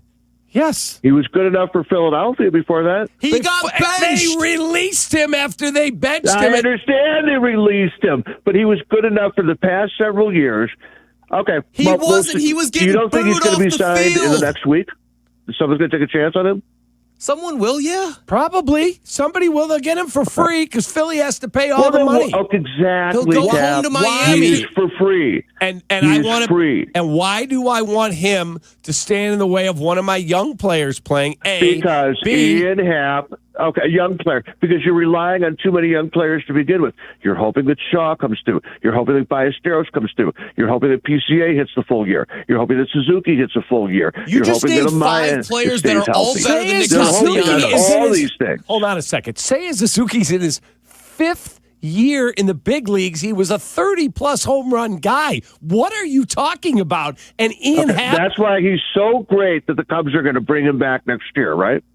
I'm not worried about next year. There's probably a labor stoppage. You're talking about Suzuki being a great player. If he's so great, why haven't they re-signed him? Because they don't have to make a decision on it right now. Why would they make that decision now? You can't. These guys cannot do it until they prove that they can hit 100. Until they prove they can hit 162 games. Why not have insurance? Nick Castellanos. That's what I'm saying. Listen, if I felt like I needed insurance, I'd go trade for someone a hell of a lot better than Nick Castellanos is. Do you realize that Seiya Suzuki last year had an OPS plus of 130, an OPS north of 800? He hit 32 home runs. He drove in 103. How many in the second half, Cap? How many in the second half? Every time we put you in your place, you come back with another idiotic comment. How you love? Oh, please. Okay. Are you Cap, not the guy? idiotic comment was you thinking the Cubs have enough slug. Yeah, I do. You said the Cubs have enough slug going into this year. And you're the guy that said, I can't believe we let Kyle Tucker go. He was horrific the last 3 months of the season. Horrific. He was hurt. Oh, really? Because he's good enough. Wait, so the Dodgers. So he's good enough. The Dodgers think enough of him where they could sign him, but he's not good enough for the Cubs. So explain to me, when was he hurt? Do you know? When was he hurt? Yeah. When he came back, you could see in his swing. His best month he played hurt. When did he get hurt? When the injury happened and he went on the DL, he came back and he wasn't healthy the rest of the year. No. Okay, so if he's hold on a second. Hang on. No. If he's such a bust, why'd the Dodgers sign him? Listen to me. He broke his wrist. I'm asking you a question, Cap. If he's such a bust. Guess what? It's my show, not yours. He broke his wrist June 1st, supposedly. June 1st. June was his biggest OPS month of the season. So the injury wasn't a problem for an entire month. And then he went in the tank for 3 months. That guy sucked. Sucked. Good luck to you. You can have Nick Castellanos and his 88 OPS plus. I'll take Seiya with his 130. You're going to lose every time. Damn. See you, Mike. Listen, I'm all for adding reinforcements when reinforcements are necessary. And we may get to the trade deadline and say, you know what? Matt Shaw's struggling a little bit. They need to go find a right fielder. We may get to that point. We may. Nick Castellanos ain't your answer. He's not. I don't understand how his whole point was Nick Castellanos costs nothing, but the Cubs are too cheap to sign him. They are the second most money spent in the offseason.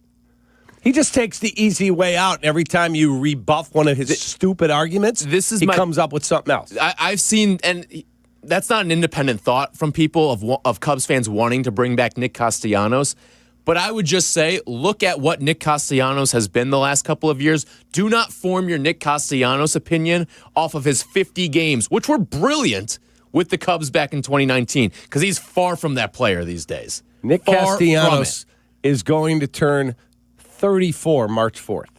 Why do I want Nick Castellanos with a negative WAR?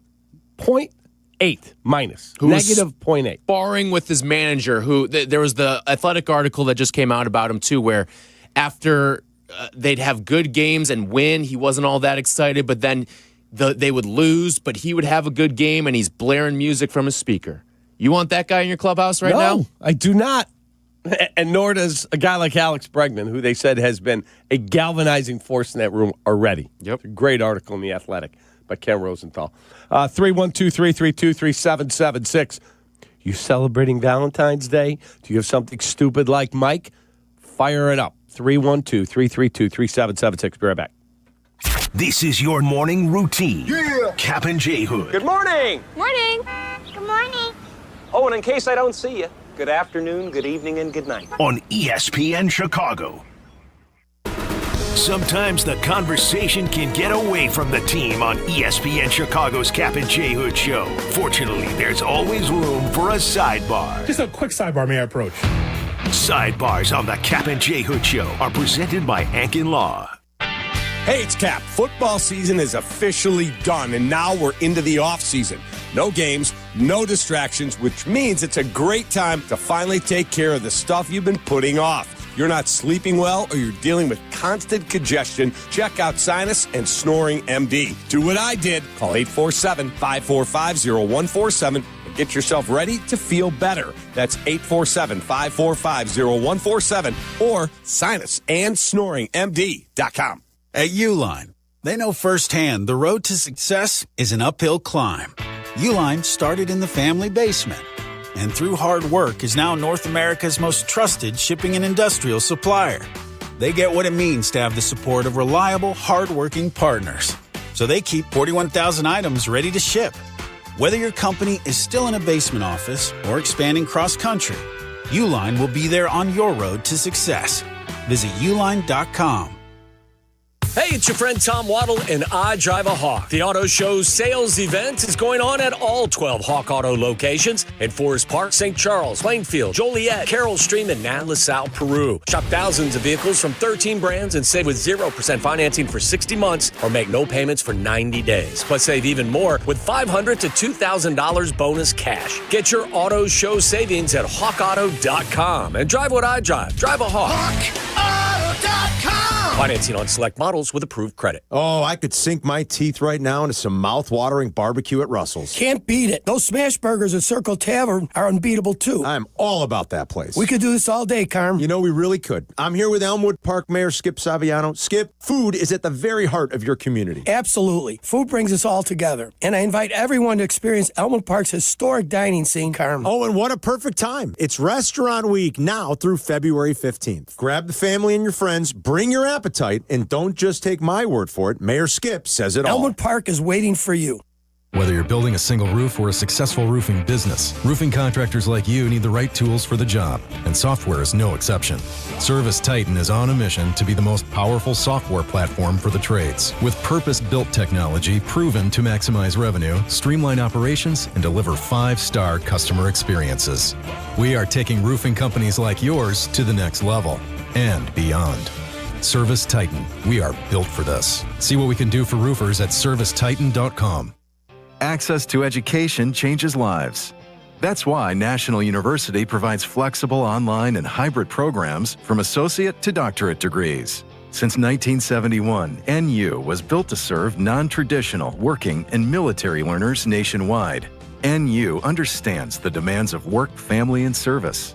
Each year, more than 130,000 learners trust National University to move forward. Visit nu.edu to learn more. $2 million the Verdoliak Law Group wins again for their clients. That's right. The Verdoliak Law Group recovered $2 million for a client who experienced negligent lighting. This is Yurko. If you're a victim of negligent lighting, make sure to call the Verdoliak Law Group.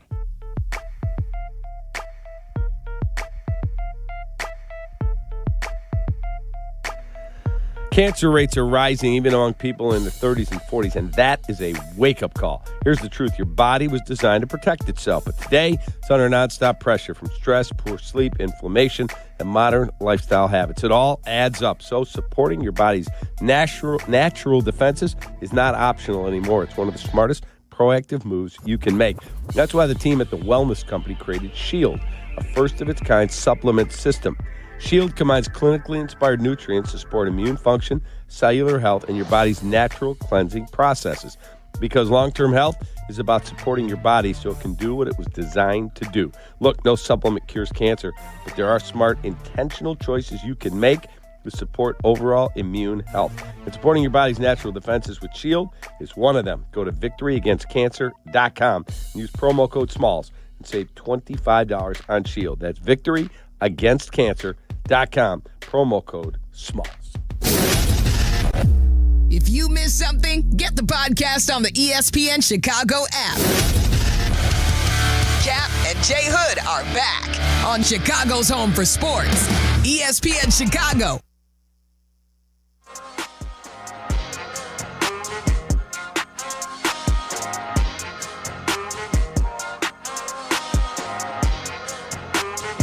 (312-332-3776). We'll get to more of your calls later. You woke Jesse up? He got out of bed finally? Yeah. How about that? We're supposed to have Jesse the other day. A little early for me, kid.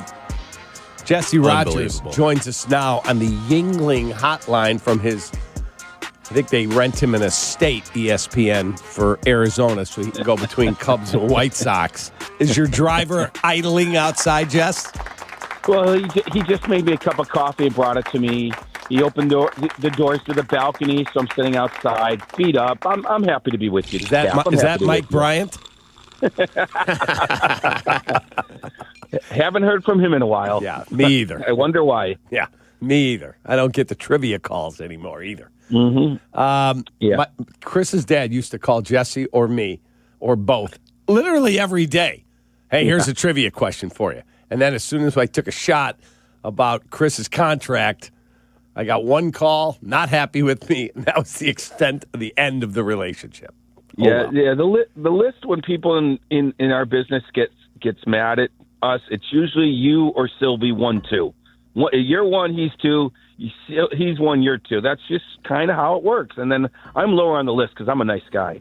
Oh yeah, you got the same call I did from Theo during the John Lester recruitment. I'll never forget the day Silvy sniffed out the Mike Bryant burner. His burner account, and then all the tweets went away at a certain point, and he was gone. Yeah, I came out of TV, and back then we didn't have, like now you can get a cell just about anywhere. Mm-hmm. Yeah. I come out of NBC Sports Chicago, and Theo has left me not 1, not 2, 15 text messages. 15. And it started with, hey, Cap, give me a call. Hey, Cap, trying to reach you. Hey, Cap, where the hell are you? To F-bomb after F-bomb, like, you better call me. I get off the air. He's all pop in when I get out of the building. I call him back, and he airs me out because I reported what their offer was to John Lester. And I called Jesse right away. You remember Jesse? Oh, yeah. I was walking behind the building. I called Jesse, and he's like, he answers the phone. He goes, Theo rip you too? I said, oh, yeah. I mean, if you cost us John Lester, you'll be done in this town. I said, what did I do? I simply got a source. Did you get it from someone on my side? No. He was not happy. Yeah, that every word of that is true because it's exactly what he said to me. And then the other side of it for me, Cap, was the agent was also blowing my phone up, going crazy.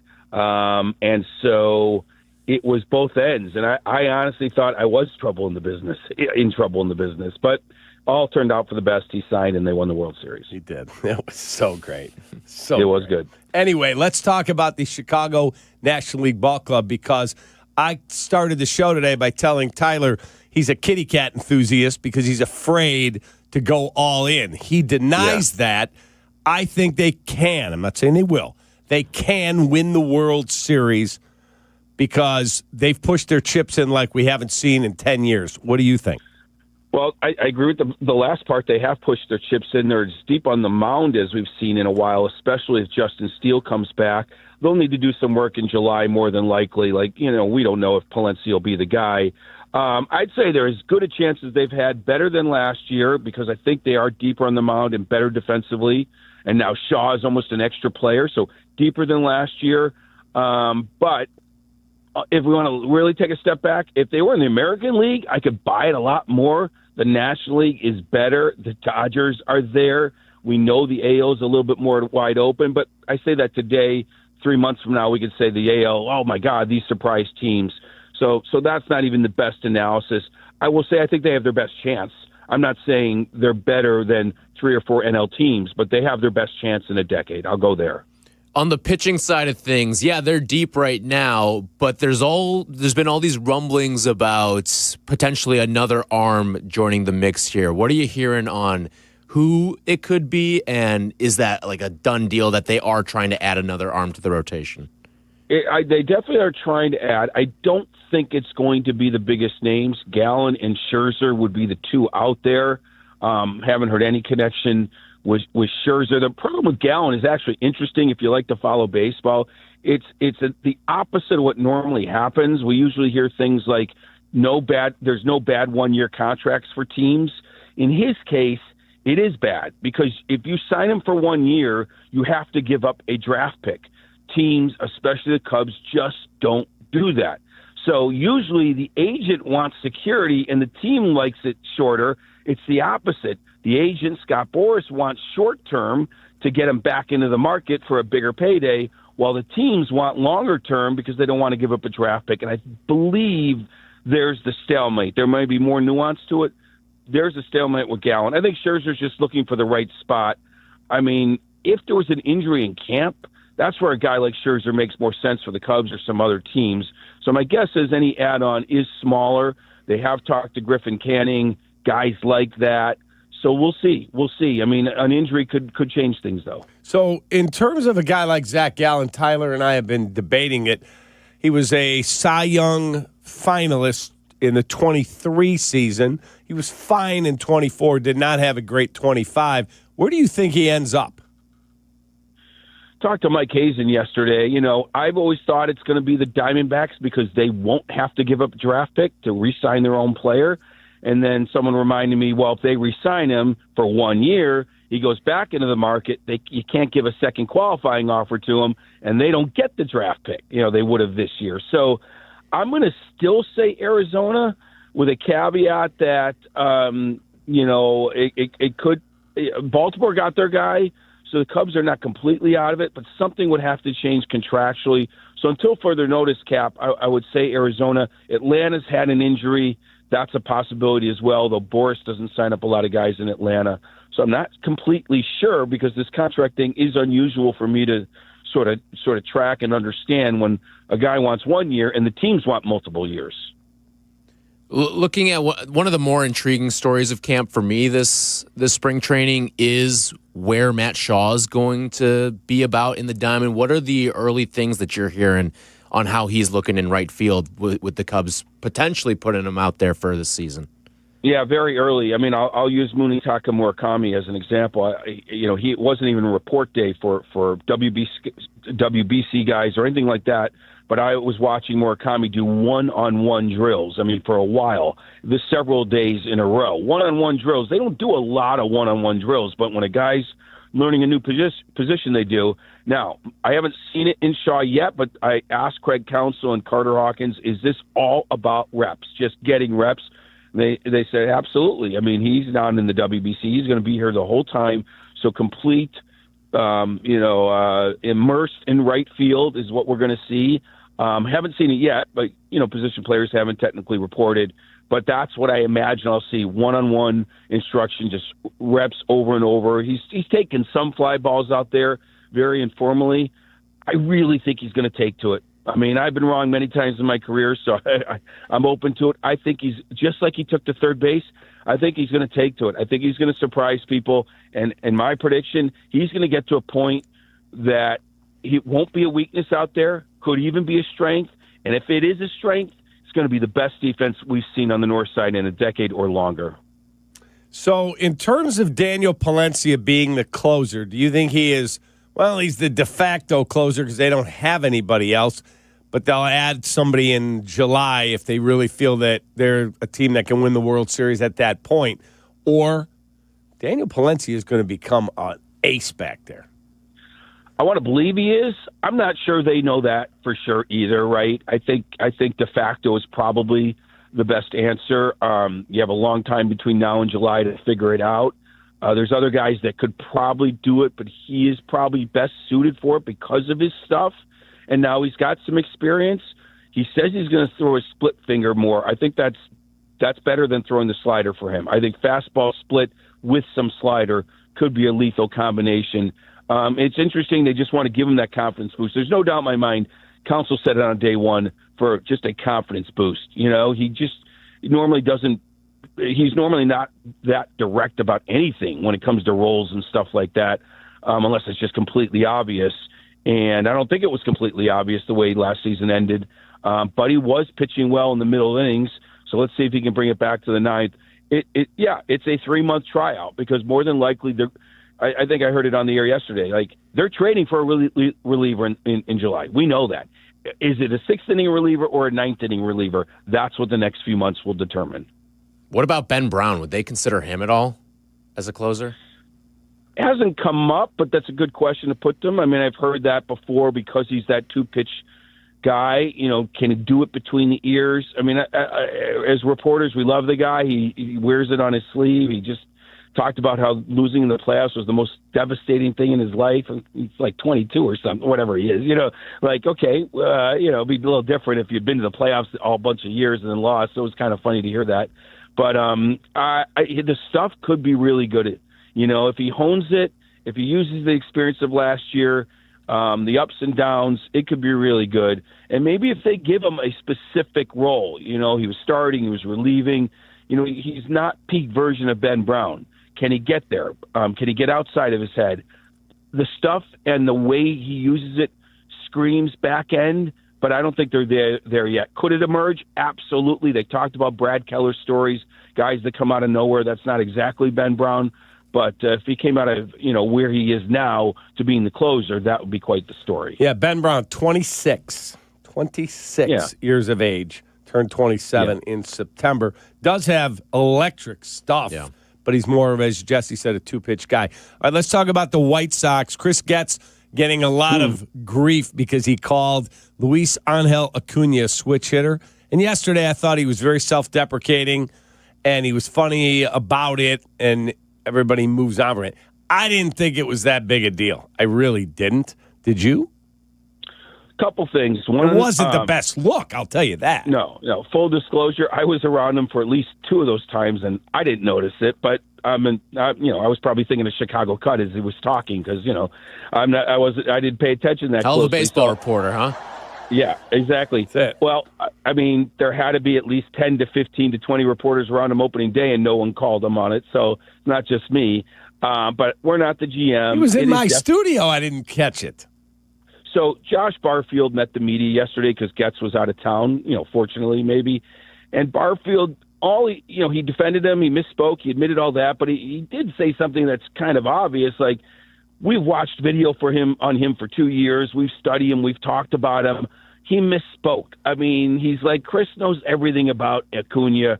Why he misspoke, I'm not sure. I think, but just a misspeak is one time. Yeah. It happened 4 times it at gets least. Stuck in your head. It does. Yeah, right. It got stuck in his head. Look, there's no excuse for it. It's gone viral at media day. Other executives were asking about it. It's definitely a bad look. He did the best he could, making a joke about it. But I believe Barfield, when he says we watched video on this guy, we all know anybody we're trading for, it just got, like Kap said, stuck in his head. So not a great look the same week when you misspell Munetaki's first name above his nameplate. So it's White Sox spring training as well, I guess. Hey, to Alex Bregman for a second, then we got to go. His leadership, Scott Boras and Rosenthal had a great line. They call him, like a star. Like a star. The secondary teachings above replacement. Star. Yeah. Force multiplier. Yeah. Is he that much of a leader in there? Have you seen it already? I've seen a little bit of it. Waddle asked me the same thing. Now, I'm gonna throw water on this for a moment because everyone's talking and writing about Bregman, including myself. They won 92 games without Bregman last year, okay? They got to the second round of the playoffs without Bregman. Now, maybe he's the difference between second round and the World Series. I almost tweeted out yesterday, Bregman went home sick. Cubs don't know what to do at practice. Because I feel like, okay, he's great. He's awesome. But he's one guy, and the Cubs room is pretty good. Now, they do need a guy like Bregman because he'll be the best glue guy in there like Justin Turner was last year. And we will see the nuanced help he has with other players. But I think we need to slow our roll a little bit. I've seen it a little. He's been around PCA a lot, just like Justin Turner was. And I think if Justin Turner was on this team, they'd be like doubling up on similar leaders. But he's not on this team. And Bregman's a starter in the lineup, so his voice is going to go longer. Anyway, I love the guy. Just like, let's slow down a little bit. It's day 3. It's not like he's revamped the entire culture here. Sorry, Cap. Hey, man, have a great rest of your day, okay? You guys are the best. I'll talk to you next week. Make sure we'll try and move the show later for you so you can sleep in. I appreciate that. My butler will wake me up when you need me. Thank you. There he is, the great Jesse Rogers on the Yingling Hotline. Shot or no shots next. Good morning to you. Kap and J Hood Morning Show on ESPN Chicago. Hey guys, are you craving that legendary Chicago pizzeria taste without the wait or the price tag? Meet Connie's Frozen Pizza. Premium pizzeria-inspired pies from your freezer to your table. Oh, yeah. Born in Connie's restaurants, now in your freezer. Connie's brings that unmistakable flavor that says, I could have gone out, but why? Hosting, dodging cooking, or are you just hungry? The solution is Connie's. Find Connie's Frozen Pizza in your local freezer aisle. Connie's Frozen Pizza. Authentic Chicago taste without the pizzeria prices. Make the short drive and feel miles away in LaPorte County, Indiana. Feel the thrills of Lake Michigan. Reel in a trophy catch on a charter fishing trip. Or unwind on Washington Park Beach. Tackle rugged trails and soak in epic views at the Indiana Dunes National Park. Play a championship golf course. Or try your luck at Blue Chip Casino. Plus, there's the X Insurance Great Lakes Grand Prix in late July and early August. Stay your way in over 500 vacation homes, including beach walk vacation rentals. Make your summer plans now at visitmichigancitylaporte.com. This President's Day, stand up for comfort and real savings at Steinhafels. Celebrate with big deals store-wide. Get $50 off every $4.99 you spend. Save on sofas, sectionals, dining, bedrooms, and mattresses, plus amazing doorbusters. Make your dream room more affordable with no interest financing until 2031 when you spend $19.99 or more. Plus, get a $200 MasterCard. Hurry, shop in-store or online at steinhafels.com. Switching to Progressive is a game-winning call. And that reminds us of other game-winning calls in the history of sports. So it was the fourth quarter and we're down by 5. Sweat pouring down my face. Suddenly it hit me. If only I could wrap part of the towel around my forehead. And that's how I became the first basketball player to wear a headband. Okay, not really a game-winning call, but it was a good call. You can make one too. Switch to Progressive and you could save hundreds. Progressive Casualty Insurance Company and affiliates, not available in all states. You still thinking job change in the new year? Yeah, I need something that's in high demand and more stable in this economy. IT? Yeah, cybersecurity, maybe even AI. That's what I did. Really? How? Went to My Computer Career. You don't need any prior experience, and you could start your new career in a matter of months. A lot of IT pros go to school there, too, to level up. Sweet. Are classes online or on campus? Both. Wow, I'll check it out. Thanks. Make this your year. Take the free career evaluation now at mycomputercareer.edu, an elite CompTIA certification partner. Financial aid is available to those who qualify, including VA benefits. Prizes, flyaways, even cash money. You want it? We've got it. Find a list of all contests and official rules by visiting ESPNChicagoContests.com. That's ESPNChicagoContests.com. After seeing some hoops or pucks at the UC, let the CTA be your drive home. The number 19 United Center Express bus takes you from the arena to Union Station, Ogilvie, and Michigan Avenue for just $3. If you've ever waited for a ride share at the UC, you know it's awful. Take the CTA. Buses run express for an hour after each game and will take you to Metro stops and hotels along Michigan Avenue. At under $3, you've got more money for merch or food at the game. Find the CTA Express buses right outside the stadium. Kap J Hood here with Howard Ankin. Howard, it's really nice to work with a law firm who's there for you and has your back when you're injured. That's right, Hoodie. With Howard, it's personal. Thanks, guys. And well, after all, Ankin Law is injury law made personal. Auto, truck, rideshare, work injuries, and medical mistakes. If you've been injured, call Howard. I'm here to help. Call 312-6-million. Injury law made personal is Howard Ankin, our attorney on the Kap J Hood Show, weekday mornings on ESPN Chicago. This Valentine's Day, create a space that feels warm and welcoming with help from Menards. Whether it's a small refresh or a big project, Menards has the tools and materials you need. Build something together and make your home a place you both love coming back to. Don't forget the sweets for your sweetheart. Get a 6-ounce bag of Russell Stover chocolate candies for $3.99 now through February 14th. Save big money and finish your projects together at Menards. Save big money at Menards. Grab the dial and crank it up, baby, because Potawatomi Casino Hotel Milwaukee is spinning its Winning Hits collection.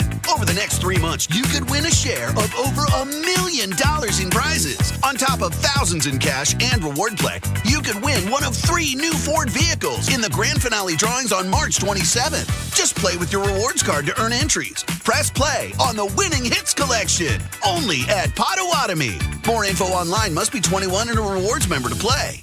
Live from State Street in the heart of Chicago, this is the home of the Chicago Bears, ESPN Chicago. And this is Kap J Hood, WMVP, WTBC, HD2, Chicago, a good Karma Brands radio station.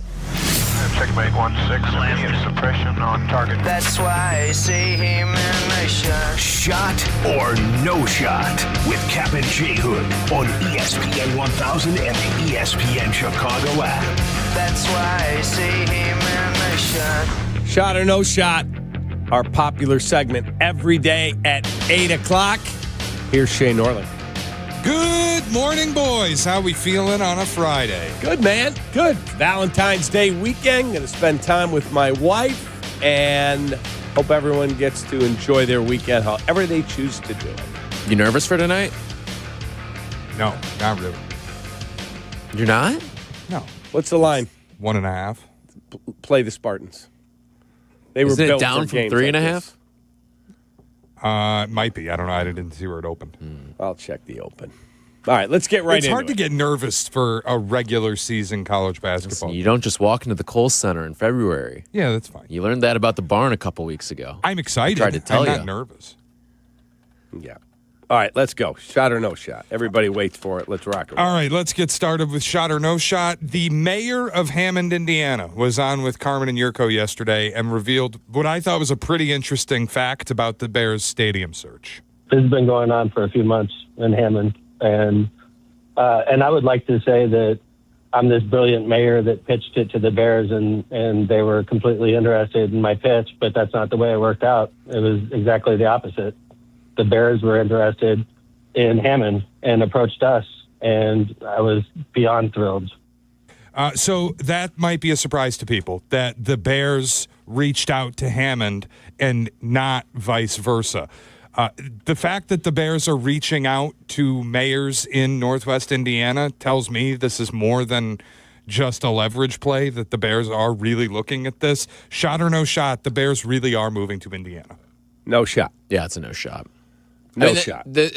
I thought the mayor yesterday of Hammond gave one of the more transparent interviews that we've seen of mayors and politicians that we've had, where he acknowledged we're the underdog and also acknowledged, hey, Indiana taxpayers, you're going to be paying for this thing too. There's not some fantasy land. We're not just going to spawn $5 billion out of thin air like Portage is. Portage has got a financing plan with private money. They're not taking taxpayer dollars. But I don't know if you heard what the mayor of Hammond said yesterday. He's like, that's not feasible. You can't just spawn $5 billion out of nowhere and expect the Bears to pay nothing. I talked to people that are involved in that financing. They said it is feasible. And I would say good luck. So, but I don't think they're going to Indiana. There's a reason people say there's no such thing as a free lunch. That's true. They can say all they want. I will never believe that taxpayers will see absolutely no change when a stadium is built. Well, I'm sure infrastructure, but I'm talking about the cost of whatever the stadium costs. I believe they're staying in Arlington Heights. The Bears may have reached out because they were doing their due diligence. Hey, this thing doesn't work. What other options do we have? Kenosha, Indiana. What do we got that's bordering us? They're not going to the Quad Cities. No. Sorry, QC people. One of my best friends reached out to me yesterday. He goes, what do you got against the Quad Cities? I go, nothing. He's like, well, I heard you this morning. There's no way they're going to play there, and if they do, you're going to become a Packers fan. Yeah, because the Chicago Bears are not going to call Bettendorf home. Yeah. It's not, obviously Quad Cities isn't happening. If it does go to Indiana, I think it would be Hammond, but I just don't think it's going to Indiana. I'm with you. I think it's Arlington. Arlington Heights. That felt like an Onion headline that Iowa reached out to get the Bears. There was no way that was real when I read it. We were talking yesterday, if every single Midwest town is reaching out, why don't we just go to Barrowhead? We'll go to take what the Chiefs are leaving behind. Right. GEHA Field at Arrowhead. We'll take it. It's only an 8-hour drive from Chicago. It'd be easy. Right. Still call them the Chicago Bears. That's it. So, no, I believe they'll be in Arlington Heights. I do. Shay. All right, I've detailed before earlier this week, the Bears could free up some cap space if they chose to release DeAndre Swift this offseason. I know there's been pushback, so I would like to add a wrinkle. A lot of people now are connecting some dots. The Super Bowl MVP is a free agent. And often this season, if you watch the Seahawks, they sidelined Kenneth Walker so that they could get Zach Charbonnet snaps. Till he tore his ACL. Right. He'll be back next year, and they like Charbonnet a lot, and he's much cheaper, ostensibly, than Kenneth Walker would be on a return deal. There's no shot that they're going to use the franchise tag on a running back. So, shot or no shot, the Bears should release Swift and go after K9. That's a no shot. I don't think you're getting that big of a difference. Yeah, what? Explain to me what they're paying for K9. It's definitely more. I mean, his agent can go to the negotiating table and go, boom, there's a Super Bowl MVP. And I'm not paying up that Super Bowl MVP tax for a running back. No chance in hell. Yeah, I'm not either. Now, again, he's a good player. Yeah. But DeAndre Swift, as a good fit in Ben Johnson's system, he had a great year. So and the Bears are up against the cap, too. And you've got plenty of things that you need to fix this offseason. I've got to get a safety, a left tackle, a D tackle, unless Yurk's coming out of retirement, a rush edge or two. I need another corner. I got a lot I got to address. Yeah, I'm not increasing what I spend on running back. When you found a damn good one in the 7th round last year. Yeah, I don't think he's a every down he's not bell a star, car running but back. He's a great part to have as part of a two-back system. Agreed. Shay. All right, I'm wondering if there's a little bit of a middle ground at the edge rusher discourse, I'll call it, between a hyper-aggressive type of move, trading for Max Crosby, or a big-ticket signing of Trey Hendrickson, versus what's being seen as the more conservative approach, just build through the draft. There is a free agent, a 9-time Pro Bowler, 4-time All-Pro, over the last 2 seasons, 11.5 sacks and 26 quarterback hits, despite missing time this season for injury. Shot or no shot, the Bears should bring Khalil Mack back. Wow. I would prefer to go get Trey Hendrickson. He's younger. But if Trey Hendrickson says, hey, I'm staying in Cincinnati or I'm signing with Detroit or whoever he goes to, would I consider Khalil Mack? Yes, but I don't think he is the splash move that you go, oh, my God, now we fixed the pass rush. Good player, a little long in the tooth. I would put if the medicals check out, I would sign Trey Hendrickson. There is a reason I called it a middle ground, by the way. I'll just... Tyler, get your answer in a second, but you might pay $30 million a year to get Trey Hendrickson. You might pay $12 to get Khalil Mack. I'm not opposed to it at all, but if they go out and sign Khalil Mack, that signals to me we're pretty dead set on finding a pass rusher or an interior defensive lineman in the draft. What if they in the first round? What if they did this? They were able to move on from Montez Sweat, who makes, $25 million a year? And they brought in Trey Hendrickson and Khalil Mack.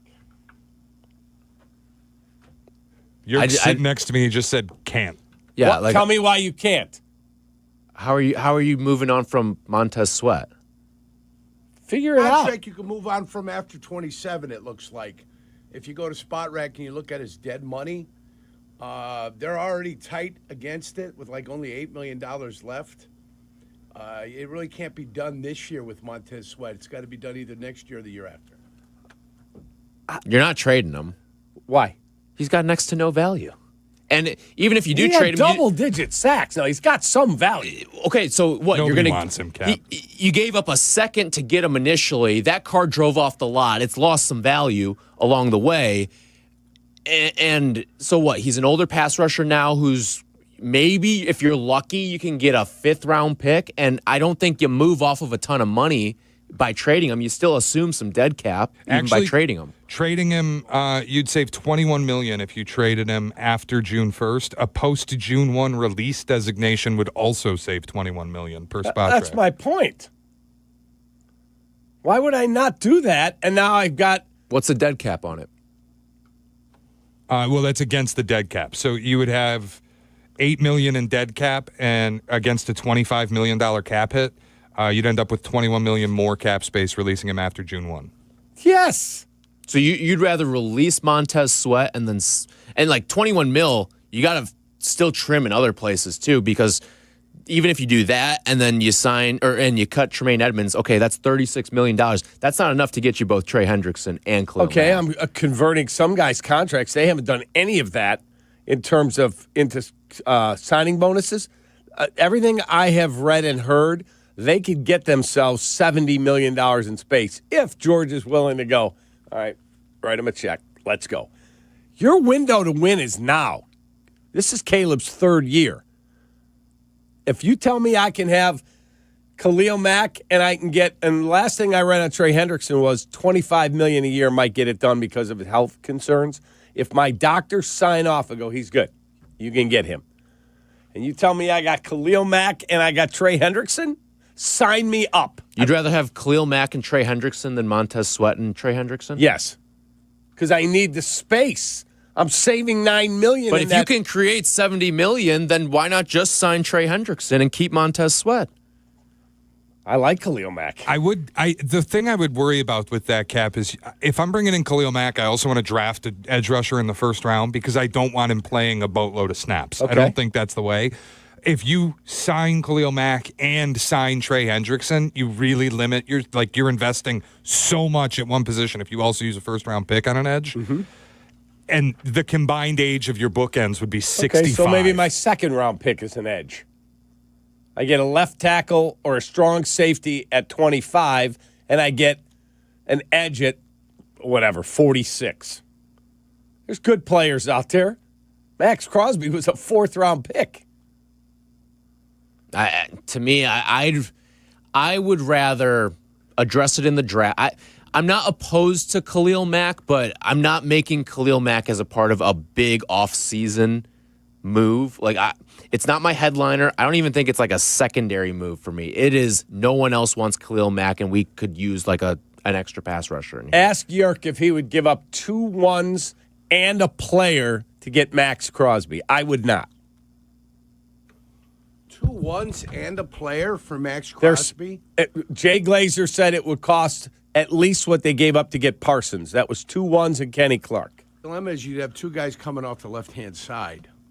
Sweat and Crosby come from the left-hand side. I need somebody that can come off the right-hand side. And I don't know how comfortable either one of the 2 are coming off the other side. That's my problem with Max Crosby. Is you're going to have to give up some draft choices, but you also got a guy that comes off the left side. I mean, unless I'm wrong, unless I'm not watching him play, he was destructive against the Chicago Bears in Vegas this year, coming off that left side. He was off the left side. That's correct. Yep. So I would not give up 2 ones and a player to get him. I would not. I got other things I got to fix. You know how I feel. I wouldn't do it either. Right. You would do it through the draft. What else you got? I do have one more, Yerk. We are on the radio before you start watching your TikToks. What else? I got nothing. There has been, as you would say, a tanking controversy this week in the NBA. The Utah Jazz are being fined after removing their best players in the fourth quarter of games to protect their draft picks. They are now claiming Jaren Jackson has a growth in his knee and needs surgery. Just for the record, he was averaging like 25 a night without playing fourth quarters in his time with Utah. Now suddenly, after they get hit with a fine for tanking, he needs surgery. Feels a little far-fetched to me. Mm-hmm. Everyone is looking for a way to put an end to this. Yesterday, it was reported Adam Silver is entertaining the idea of a tournament to win the number 1 pick among lottery teams. I think that's pretty dumb because what you'd end up with is Lauri Markkanen and Jaren Jackson sitting to lose games and then playing in a tournament to win the number 1 pick. It would be ridiculous. Right, so the surgery must be a manicure. Exactly. Mm-hmm. Shot or no shot, the best way to fix tanking would be to shorten the season. That's a no shot. I don't think there's fixing it. I really don't. You're just going to have to live with it. It sucks. It sucks that it is the way that it is, but there's no fixing it, in my opinion, because just because we're playing 72 instead of 82 games, we're just not going to suck? No, you're going to continue to try to lose games at an immaculate rate. Like, I literally watched the Bulls the other night against Boston, and it was embarrassing. Boston went without sweating on a 32-8 run. Yeah. 32-8. And I'm watching Vooch, and he's just laughing. He's just dominating. Forget that he hit 4 threes. On the glass, there was no one that could stop that dude. Well, they're shorter than the Fighting Illini right now. Yeah, I think 11 rebounds. He didn't even start. Off the bench. He gave you 19 and 11 off the bench. Yeah, the whole, and I love basketball, the NBA sucks. It's awful. Yeah, I'm with you. Sad. Like tonight, Michigan State and Wisconsin. Oh, man, if I was an alum of those schools, I'd be there tonight. Oh, God. Some people just aren't committed, but whatever. To each their own. We've got to go around. Is that all you got? Yeah, that'll do it for Shout Out. All right. We've got to go around the National Football League. It's a good day. There's no mock drafts.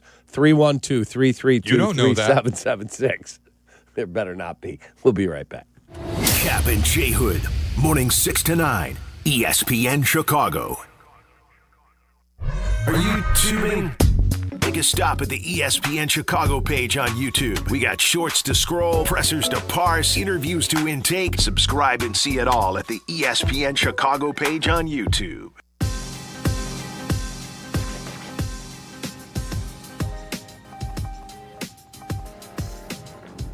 One. Some say it's the loneliest number, but when one is a collection of many, one could stand for all. Blue Cross and Blue Shield of Illinois is one company serving their communities across one country for nearly 90 years. As they continue to empower whole person health with compassion and innovation, one member at a time, Blue Cross looks forward to keeping you and the ones you love at the center of everything they do. Blue Cross and Blue Shield of Illinois, through it all. Your heat seems to be running a lot more than it should. Why? Sure, it's a lot colder, but it's also because your insulation inside the window could be failing. And when that happens, your heat leaks out and the cold gets in. Talk to the pros at Window Nation like I did and get new windows with big savings during Window Nation's Buy 4, Get 4 free sale. Plus 0 down, 0 monthly payments, and 0 interest for 2 full years. Act now and you'll get an extra 10% off. Don't wait. Put an end to your window problems. Schedule a quote now at windownation.com. Think switching to T-Mobile's a whole complicated thing? Nah, it's easy. You could do it almost anywhere in just 15 minutes.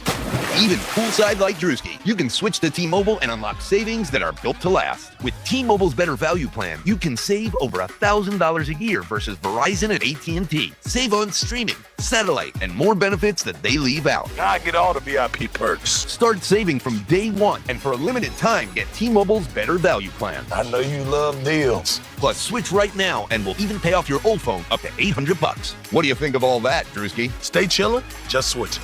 It's better over here. Check the math at T-Mobile.com/better value. Savings versus comparable plans at AT&T and Verizon, plus the cost of optional benefits. Plan features and taxes and fees vary. With 3+ lines of Better Value Plan. 3+ new lines and 2 eligible ports, or 3+ lines and 5+ years on T-Mobile postpaid plan required. Qualifying credit required. Check out in 15 minutes or less per line. Get up to $800 per line via virtual prepaid card. Typically takes 15 days after rebate submission. Qualifying unlocked device, credit, service, ported, 90+ days with device and eligible carrier, and timely redemption required. No cash access and card expires in 6 months. Card issued by Sunrise Banks N.A. member FDIC. Hey, it's Rich Eisen for Pella Windows and Doors. Sometimes teams take a time out to regroup and call the right play. When it comes to your home, Pella Windows and Doors always has the winning game plan. They do it every day, and that's why your neighbors trust them. Visit Pella.com/Eisen today. Right now, Pella Windows and Doors of Greater Chicago and Northwest Indiana is offering 25% off windows and doors and 0% APR for 24 months. Some restrictions may apply. See store for details. Offer ends February 28th, 2026. Every great team has its core players, but when the season gets tough, adding the right free agent can make all the difference.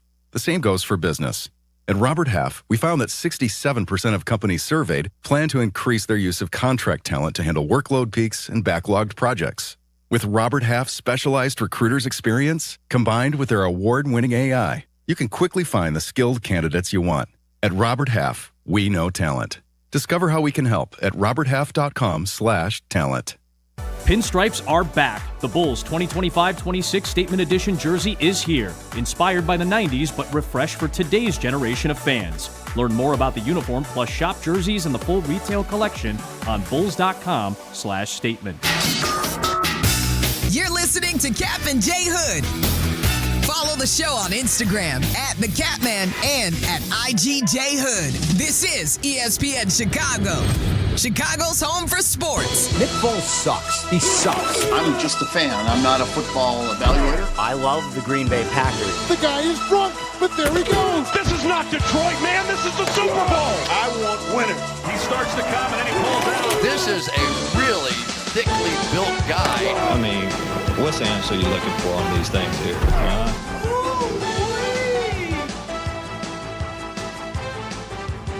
Time to go around the National Football League. This is a segment that was contrived and is the pride and joy of one Shea Winger Norling. That's true. And I got to tell you, when you first brought it up in the meeting with Daniel and Zetterman, I go, well, what are we going to do in May? You're like, football never sleeps, kid. And I'm like, stupidest thing I've ever heard. He was right. I was wrong. Football every day.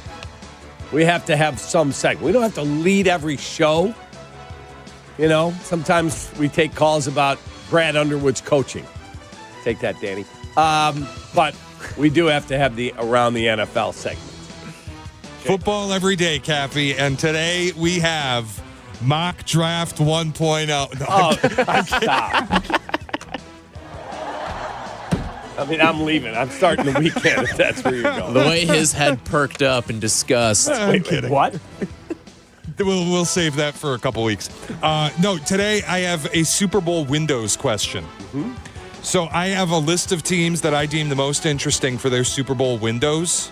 And I want to know from the two of you, are their Super Bowl windows opening, closing, or closed? Okay.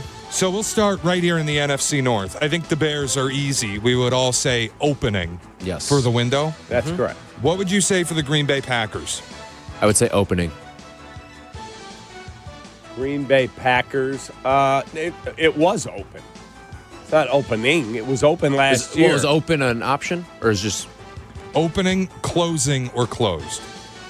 Opening, closing. I guess if you want to say like wide open, that's fine as well. Yeah, like the Packers would be open. They thought they could win it last year. I think when you make a trade for Micah Parsons like they did, you're open. It's open for business. Yeah. Open for business. What do we do with the Detroit Lions? Closing. I would go closing. Yeah, I would go closing as well. I would also go closing. I thought Aki was going to go closed, to be honest.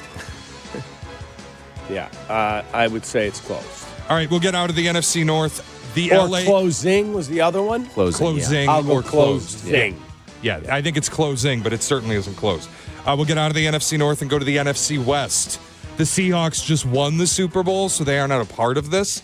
But the Rams, I find fascinating. Still a ton of youth on their defense, but a lot of those guys are coming up on paydays soon, and there's no clue when Matthew Stafford will start his decline, if not retire. He's coming back next year, but that could be it.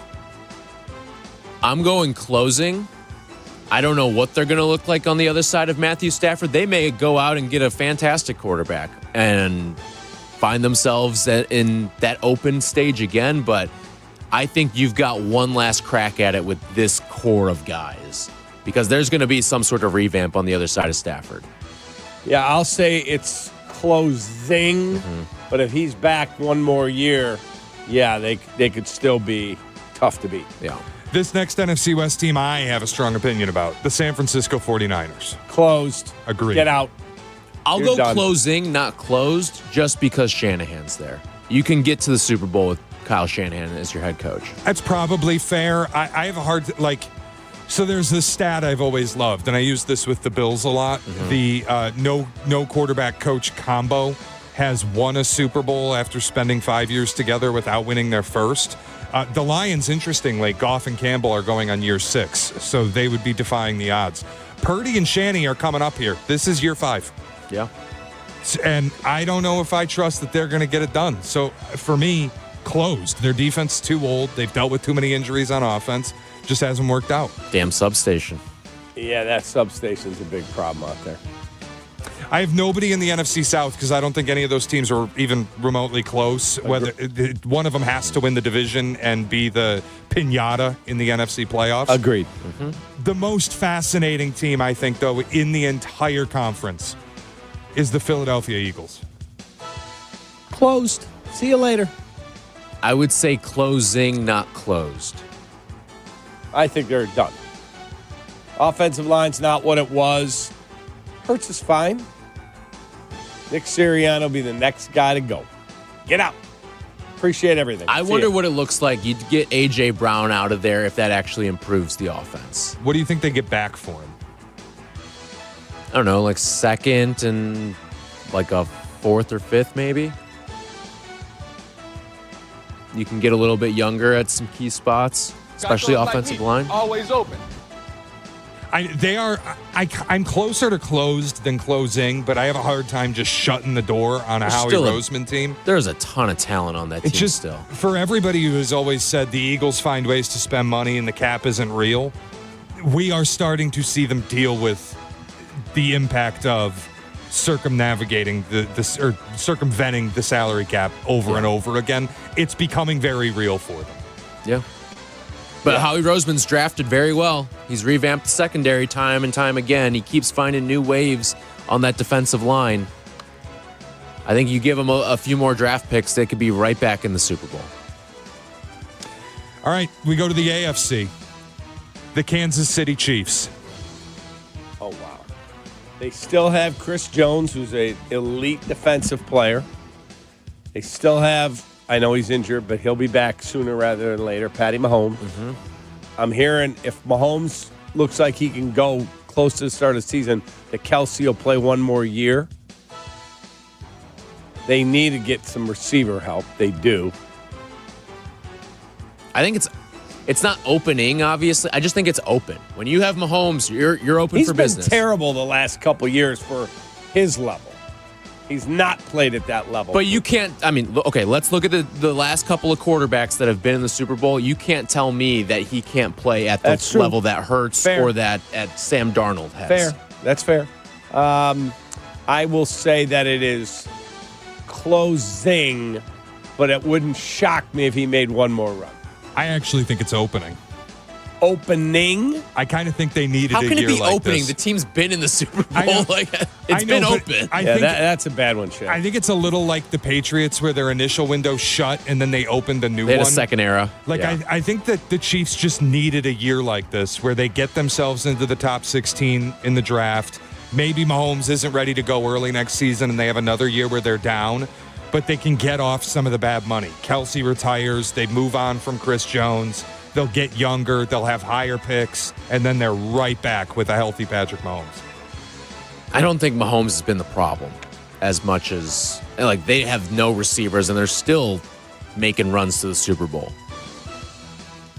Yeah, I'll say it's still there, but it's not opening. Now, the Andy Reid part of it is intriguing. How much longer is Andy Reid going? Yeah, I guess we can forget about Nags taking that job. No kidding. Baltimore Ravens. Baltimore Ravens. I would go closing, but I kind of feel like just indifferent on them. Yeah, altogether. I think it's closing. Maybe closed. I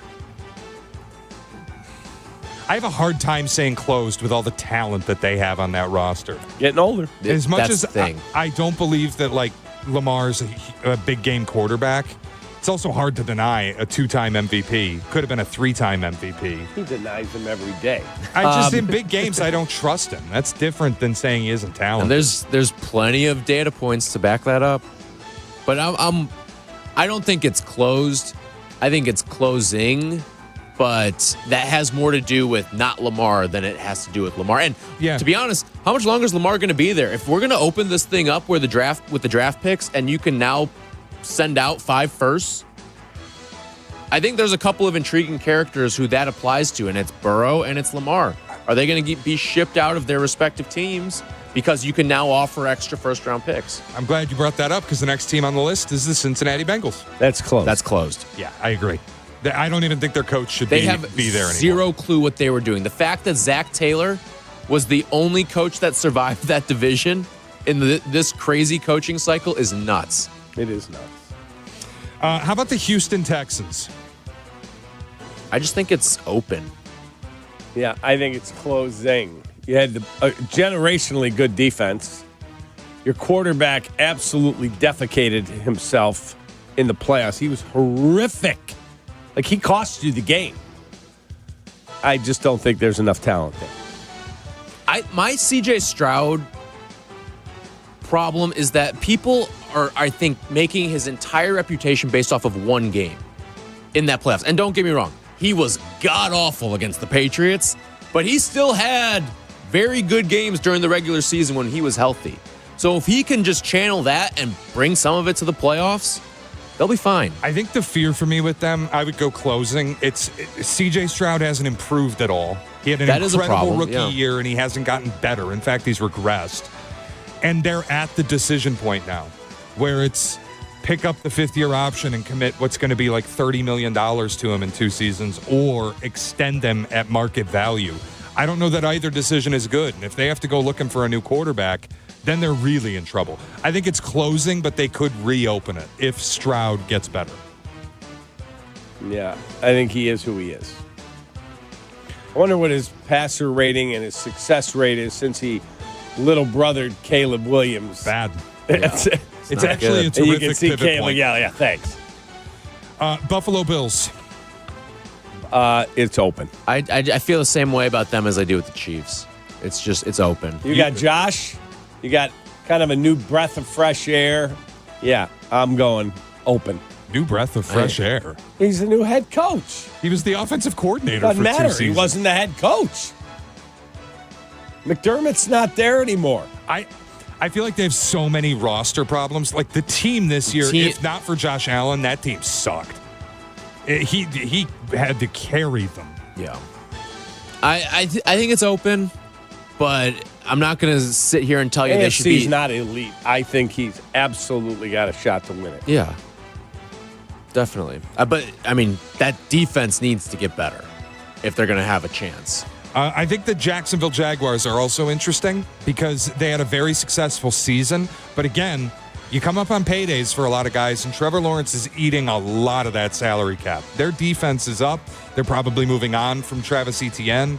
Like, there's a lot of questions with how they address this offseason.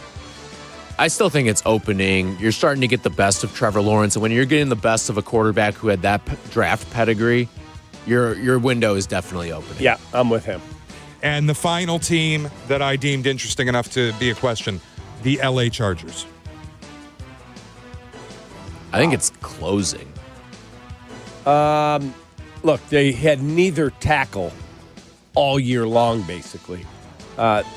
Joe Alt got hurt in season, and the other kid, the kid from Northwestern, Rashawn Slater, he got hurt before the season and had a horrifically bad knee injury. So I think it's still, they're okay. I don't know if I'd say their Super Bowl window's wide open, but I don't think it's closed either. I think it's closing just because it's not like Rashawn Slater's been a clean bill of health his entire career either. Right. It's always some sort of season-ending injury with him. He's a terrific player when he's out there, but he's not always out there. Also, that division that they're in. I mean, you're talking about you're going to be going up against the Broncos and the Chiefs. We'll see what the Raiders are, but you've got at least those 2 teams in your division every single year that you have to compete with. No problem. And let's call it what it is. Herbert has not delivered anything in the playoffs. He's been a giant disappointment in the playoffs. He has. That's why it's like they were like, whatever. I wouldn't bet on him. I'd also add their defense is old as hell. Yeah. And they have a bunch of cap space, but it's tough to fix that in a free agent class like this. Derwin James is 30. Dante Jackson's 31. Like, they're moving on from Khalil would I Mack. love to see Derwin. Is Derwin James a free agent? No. He's under contract next season. Boy, would I love to see him in the Bears D backfield for a couple of years. By the way, for all the questions that we have locally about Ozzie Trapillo, same injury for Rashawn Slater. Yeah. That's true, but he had a whole season to rehab. Yeah, I think the timing's like if you're not that you ever want to have a torn patella for your right tackle, but if it's gonna happen in camp. So at least I know I have you for the following season. Yeah. But just because you come back doesn't mean you're anywhere near that level anymore. It is the most difficult injury probably to come back from in the entire NFL. Like, if you go look at the data, I think the majority of these guys never play another game. All right, there you go. That is around the National Football League, around the NFL with Shay Norling and crew. We will have our Friday folder. That is coming up.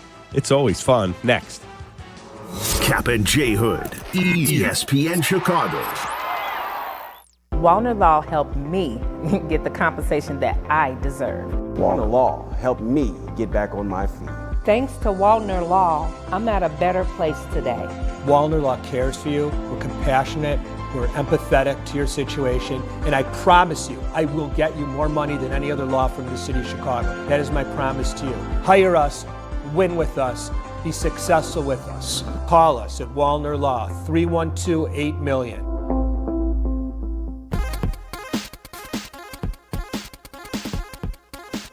Hey, it's Cap, and you know this about me. I don't put my name on just anybody. I only endorse the best, and that's why I recommend Automatic for HVAC for homes and businesses across Chicagoland. When the HVAC system isn't working, it becomes a problem fast. Automatic gets that. They're responsive, professional. They do the job done right the first time for you. From routine maintenance to emergency repairs, my guys at Automatic are there to keep your space comfortable. Call Automatic or visit Automatic.com and work with a team you can count on. Automatic. Dear Winter, Toyota can't get enough of you. Because Toyota's got 25 vehicles with available all-wheel drive and four-wheel drive. And that's more than any other auto brand. From the versatile RAV4 to the svelte Crown, the sleek Camry all-wheel drive, the Corolla Hybrid all-wheel drive, the rugged Tacoma, the tenacious Tundra, and the spacious Grand Highlander with all-wheel drive to keep you and yours safe. Hey, you bring the action, we'll bring the traction. Toyota, let's go places. Based on manufacturer's websites as of 10/20/25. Race to savings when you shop from Menards. We carry a great selection of automotive products, including AC Delco automotive batteries. They set the standard for performance and come with a 36-month free replacement warranty. Don't get caught in the cold. Hurry in today and get a great deal on AC Delco batteries. Plus, view our weekly flyer on Menards.com and race to savings on more great deals happening now. Save big money at Menards. Okay, guys, quick PSA. Forgetting Valentine's Day flowers is not the move. Get it right this year. Send farm fresh flowers from the Books Company. And right now, get 25% off with code CANTY. Books flowers are cut fresh, so you get bigger, brighter blooms that last way longer. And it's easy. Pick the bouquet, the delivery date, and you're done. Valentine's Day is February 14th, right after the big game, so order now. Go to Books.com and use code CANTY for 25% off. That's BOUQS.com. If you love to travel, Capital One has a rewards credit card that's perfect for you. With the Capital One Venture X card, you earn unlimited double miles on everything you buy. Plus, you get premium benefits at a collection of luxury hotels when you book on Capital One Travel. And with Venture X, you get access to over 1,000 airport lounges worldwide. Open up a world of travel possibilities with the Capital One Venture X card. What's in your wallet? Terms apply. Lounge access is subject to change. See CapitalOne.com for details. In the winter's cold, you cleaned out those old bins and found some gems. Now, what are they worth? Sports Collecting with Tom Morgan returns to ESPN Chicago next Saturday morning at 7 a.m. Brought to you by Huggins & Scott Auctions, ERC Delivery, and REA. Life is full of choices, some big, some tiny, some that make you wonder how you became the designated adult in your own life. And when you choose an H&R Block Tax Pro, you're choosing the biggest network of tax experts to ride shotgun with you. For when your big ambitions need help with the little stuff, or for when your six figures come from about 6 different side hustles, or for when that gaming stream suddenly turns into an actual revenue stream. At H&R Block, they've truly seen it all, and they're here to help you make the most out of your money for life outside the box. Visit hrblock.com to learn more. Follow Chicago's Home for Sports on Twitch at ESPN 1000 Chicago. Kap and J Hood are back on Chicago's Home for Sports. ESPN Chicago. Because it's Friday. It's time for the Friday Folder. And you ain't got shit to do. On the Kap and J Hood Show. The Friday folder. Did you create that or did Danny? This was Zetterman. That's what I thought. Predated. That's right. Where before he finally got out of the fray, just hangs out in his office. It's brought to you by the great people at Lou Malnati's. Go to LouMalnati's.com for a location near you and try the Triple Pep Pizza for a limited time, offering only 3 different kinds of pepperoni, available thin crust or deep dish. LouMalnati's.com for a location near you. Here is Shea Winger in Orland. All right, get started with a news story that hit sports betting this week that I frankly couldn't believe wasn't already a thing. FanDuel has banned the ability to deposit funds using a credit card. Were people out there using their credit cards to deposit funds so they could gamble? That's number one sign you shouldn't be gambling. Call the number. Yep. Yeah, I saw this and I think DK did the same thing, right? Well, it's been banned in Illinois for a while now. I think there were 4 states that had legalized gambling that also banned depositing with credit cards. I don't know how that's not just a universal law. You can't allow people to take on credit card debt so that they can gamble it. Yeah. That's insane. Yeah, that shocked me. I was like, wait, that's a thing? No, you can't do that. That is like the dangerous part of it all. Too. Correct. But when you make a deposit, do you put your banking information in and then you can go right there? I use like Venmo. I just use PayPal for everything. Yeah, I use Venmo. Yeah. All right, maybe the most hardcore fan of the week, if there were one. Did you read about the Manchester United fan? Yes. Who has not had a haircut in nearly 2 years? So my son's the biggest Man U fan. I mean, he's right there with the best of them. He watches every game. He and my grandson, they're all in it. We took him to a game at Man U in 2018. Super cool. And last night we had dinner with them, and he said, hey, David, you should do that. Maybe you'll get your hair back if you go. They got to win 5 in a row. Yeah. So they had an opportunity this week to win their 5th straight game, and they ended in a draw with West Ham. Yep. So I was reading up on this. This guy said if they draw, it resets the clock the same as a loss would. It has to be a consecutive victory. They have not won 5 straight in over 2 seasons, and he's going on day now, I think, 495 without a haircut. It will be a minimum of like 3 more weeks, the rate that they actually play games. When is this dude ever going to get it? Like, at some point, you just got to call it off and get your hair cut, right? Agreed. He looks horrible. They showed, like, the progression of him, too. I saw it on, like, SportsCenter or something, where what he looked like day 30 and then day 100, and it's awful. It came out of nowhere, too. It's horrible. Absolutely horrible. All right. It's also NBA All-Star Weekend. I don't know if anybody's aware of that. I Googled it yesterday because I wasn't sure if it was this weekend or next weekend, and found out it is indeed this weekend with a ridiculous dunk contest lineup, 3-point, everything about it just feels terrible. And people in media are looking for a way to fix it. Mm-hmm. Nick Wright was on with Bill Simmons on a podcast. Nick Wright, of course, one of the stars of Fox Sports 1. Sure. Mm-hmm. Nick Wright on a podcast with Bill Simmons offered the most outrageous idea I've heard yet. It's fixable in 4 years if your guy Con Knippel continues on this trajectory. And we just have to say, you know what? PC headlines be damned. I know where you're going. White guys versus black guys. Luka, Joker, Flag, Reeves, Knippel against Wimby, whomever. And I'm telling you right now, guys would play hard. Like that, there would be a real edge to the game. We would get a lot of talking points going. Get a lot of attention, and we are getting close to a place where it'd be like, oh, that'd be a good game. Like there hasn't been a moment in the NBA in the last 50 years where if that ended up just by chance being the game, it would be you could see either team winning. But right now, like Cooper Flag and Con Knippel and Austin Reeves doing a lot of work. There. Yeah. Right. But they also get all the Eastern Europeans. Like, you get Luka, you get Joker, you have real talent. That's something. In the meantime, I don't know what the hell you do. Is it crazy? I think that might work. I think what he said, they'd play hard, yeah. Jay Moore? Oh, yeah, it'll work. Let's do it. Let's do it. Let's ball. Would you be cool with it? Yeah, I'd be cool with it. Definitely. Wonder what Hoodie would say. I think it'd be hilarious. He'll be cool with it, too. But do you think that society would allow You think Adam Silver would allow that? No chance. Probably not.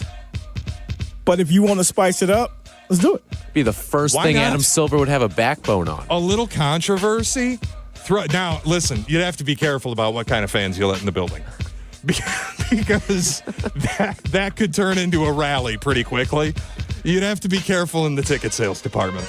But TV-wise, I think it'd be thrilling. I think it'd be a good game, too. Like I saw the video of the Dream Team having a full court scrimmage, getting ready for the Barcelona Olympics in '92. That's by far the most competitive game I've ever seen, and Michael dominated the best of the best of the best of the best.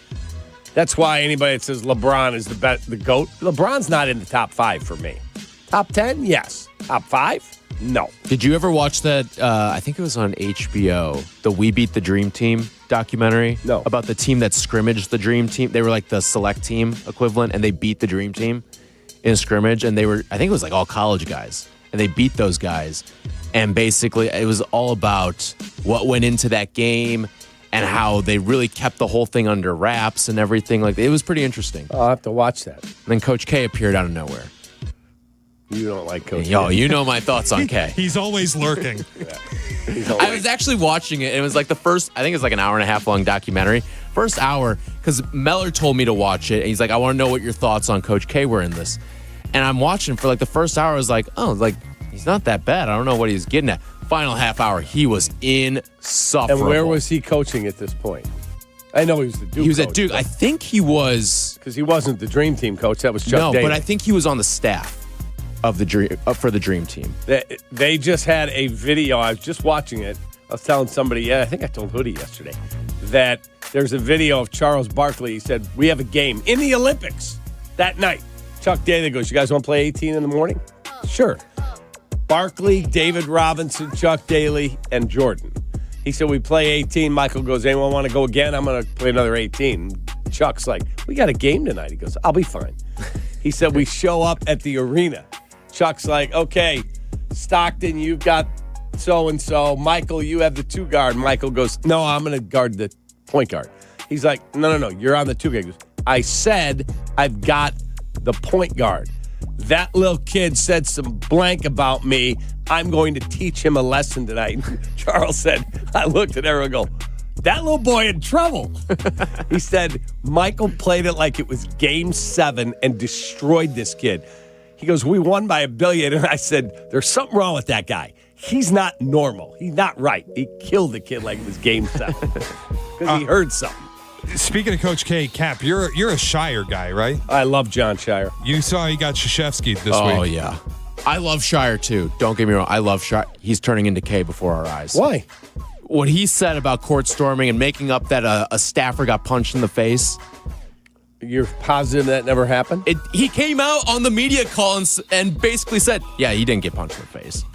But maybe at that point, though, someone said that to him. It was such a classic Krzyzewski moment, though, where you make a big deal out of something post-game. And then it ends up being a nothing burger. Remember when Kay would beat an opposing team and then he'd go into their locker room and congratulate them on trying so hard? But God forbid they lost. Kay would never do. He went into the VCU locker room and they knocked him out of the tournament and said, hey, I want to tell you guys how great you are. Then but the punch in the face on a court storm specifically felt like such a Krzyzewski moment. Yeah. You guys and your anti-Krzyzewski. I love that guy. I already think court storms are cool. You don't have to make them cooler. All right, we have got the Kap J Hood cut of the day. It's a classic cut of the day. You don't want to miss it. It's next. You're listening to Kap J Hood on ESPN Chicago. Coming up, it's me and the good kid keeping things flowing. Tell your friends and enemies. It's the Carmen and Jurko Show. Weekdays from 9 to noon on the home of the Bears. ESPN Chicago on AM, on app, on YouTube.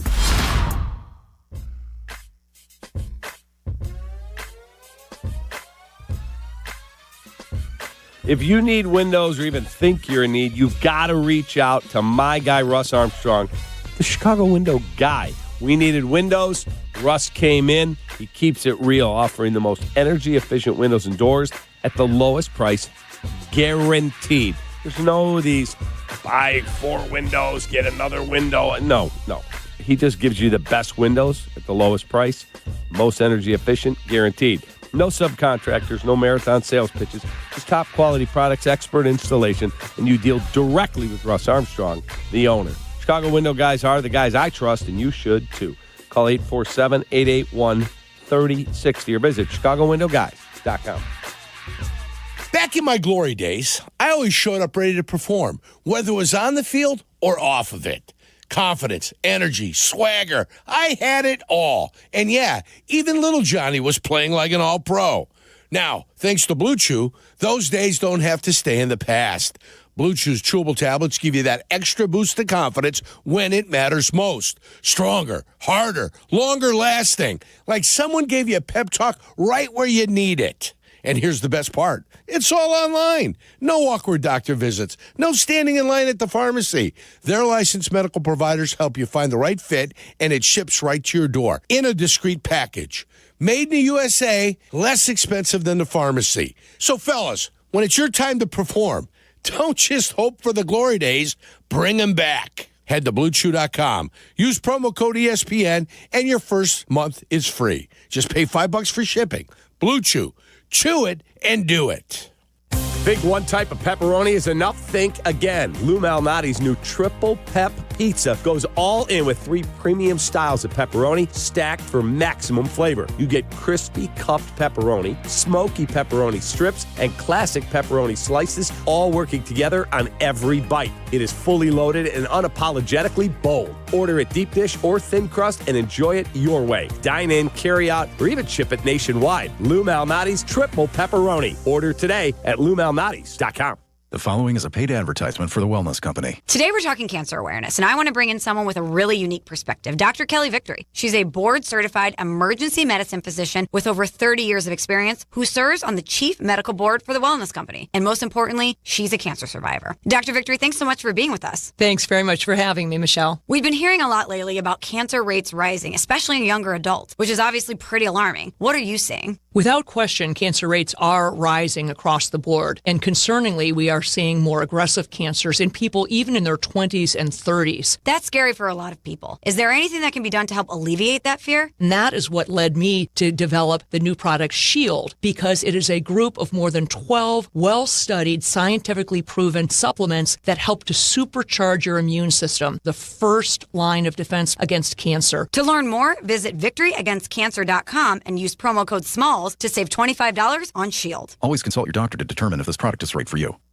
Hit the road in a brand new Acura in less than 1 hour. At Advantage Acura Naperville, you can sign and drive away in 60 minutes or less. Seriously. Or they'll cover your first car payment. Every new Acura is backed by the Advantage Plus program. Advantage Acura Naperville. Restrictions apply. See dealer for details.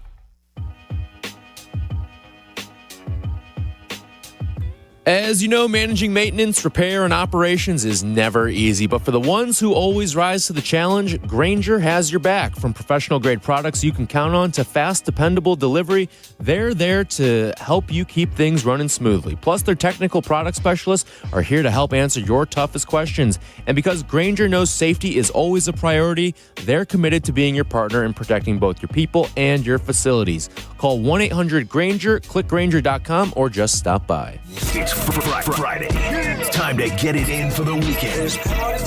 Now back to Kap and J Hood, ESPN Chicago. The classic Kap and J Hood, Chicago Cut Steakhouse. Cut of the day, Jimmer. Yes, it's boring, but it's a sport. Oh! Whatever. It's not boring. Okay, then you're boring. All right, cut! You could tell me for sure that Myles Garrett, better player than Julius Peppers? Yes. Yeah, and Julius Peppers is a Hall of Famer. He runs with him, Geno Atkins, Leroy Seaman, Leroy Selman, the Tampa Bay Buck, right? Yep. I'm sorry, what? Well, there was a player named Jeff It was Seaman. Jeff Seaman, yeah. From the Vikings, Yeah. number 50, whatever, Yeah. linebacker. And I was watching the game one day, and this dude had you can look it up, he had 15 tackles. Yeah. And the announcer literally said, another tackle. Seaman is all over the field. That's right. That's right. What? That's exactly Wait, what did you just say? Remember that? Yeah. That was a famous faux pas. Leroy Seaman. And that's all, folks. Wow. The classic Kap and J Hood cut of the day. I love that Jay Moore has all those things organized. Love that. Brought to you by our great partners at Chicago Cut Steakhouse on LaSalle, north side of the Chicago River. It's a Friday. Why don't you go out there, get yourself the burger, the 3-day processed fries they make. The fries take a 3-day process, and they are incredible. And then get yourself the mint Oreo ice cream pie. That's how you start your weekend. Good start to the What do you weekend. got going? You're going out with Shay tonight? Yeah, we're going to go watch Sparty tonight. Will that dude buy any drinks, or is he... Oh, Shay's great. What are you talking about? I'm just asking. Yeah. I didn't say you wouldn't. I asked. Can I not ask? Just said, is that dude going to buy any drinks? You were implying that I'm a cheap ass. I did not. Yes, that's exactly what just happened. That is exactly what just happened. Maybe a little. Jay Moore, what do you got this weekend, kid? Auto show, remember? That's right. Oh, I got Jay Moore tickets to the auto show. Nice. Taking my son and his crew. How about Nice. I used to love going to the auto show. That it was a perfect winter activity.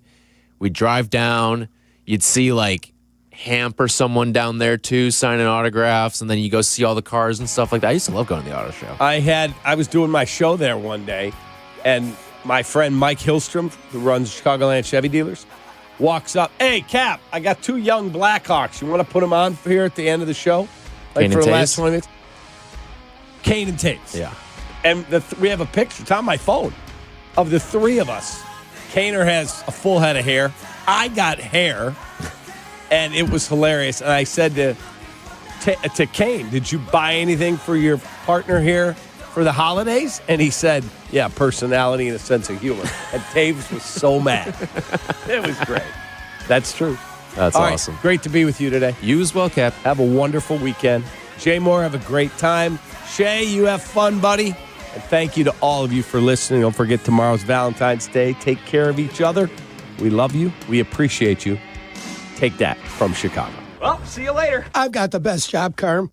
Kap and J Hood, morning 6 to 9. This is how it should be done. ESPN Chicago.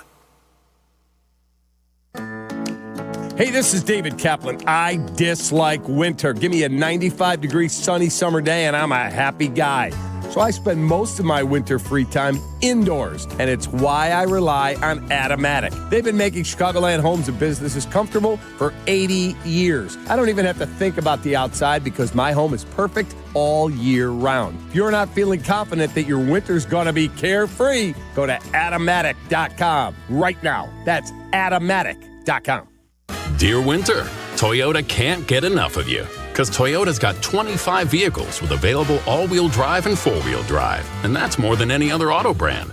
From the versatile RAV4 to the svelte Crown, the sleek Camry all-wheel drive, the Corolla Hybrid all-wheel drive, the rugged Tacoma, the tenacious Tundra, and the spacious Grand Highlander with all-wheel drive to keep you and yours safe. Hey, you bring the action, we'll bring the traction.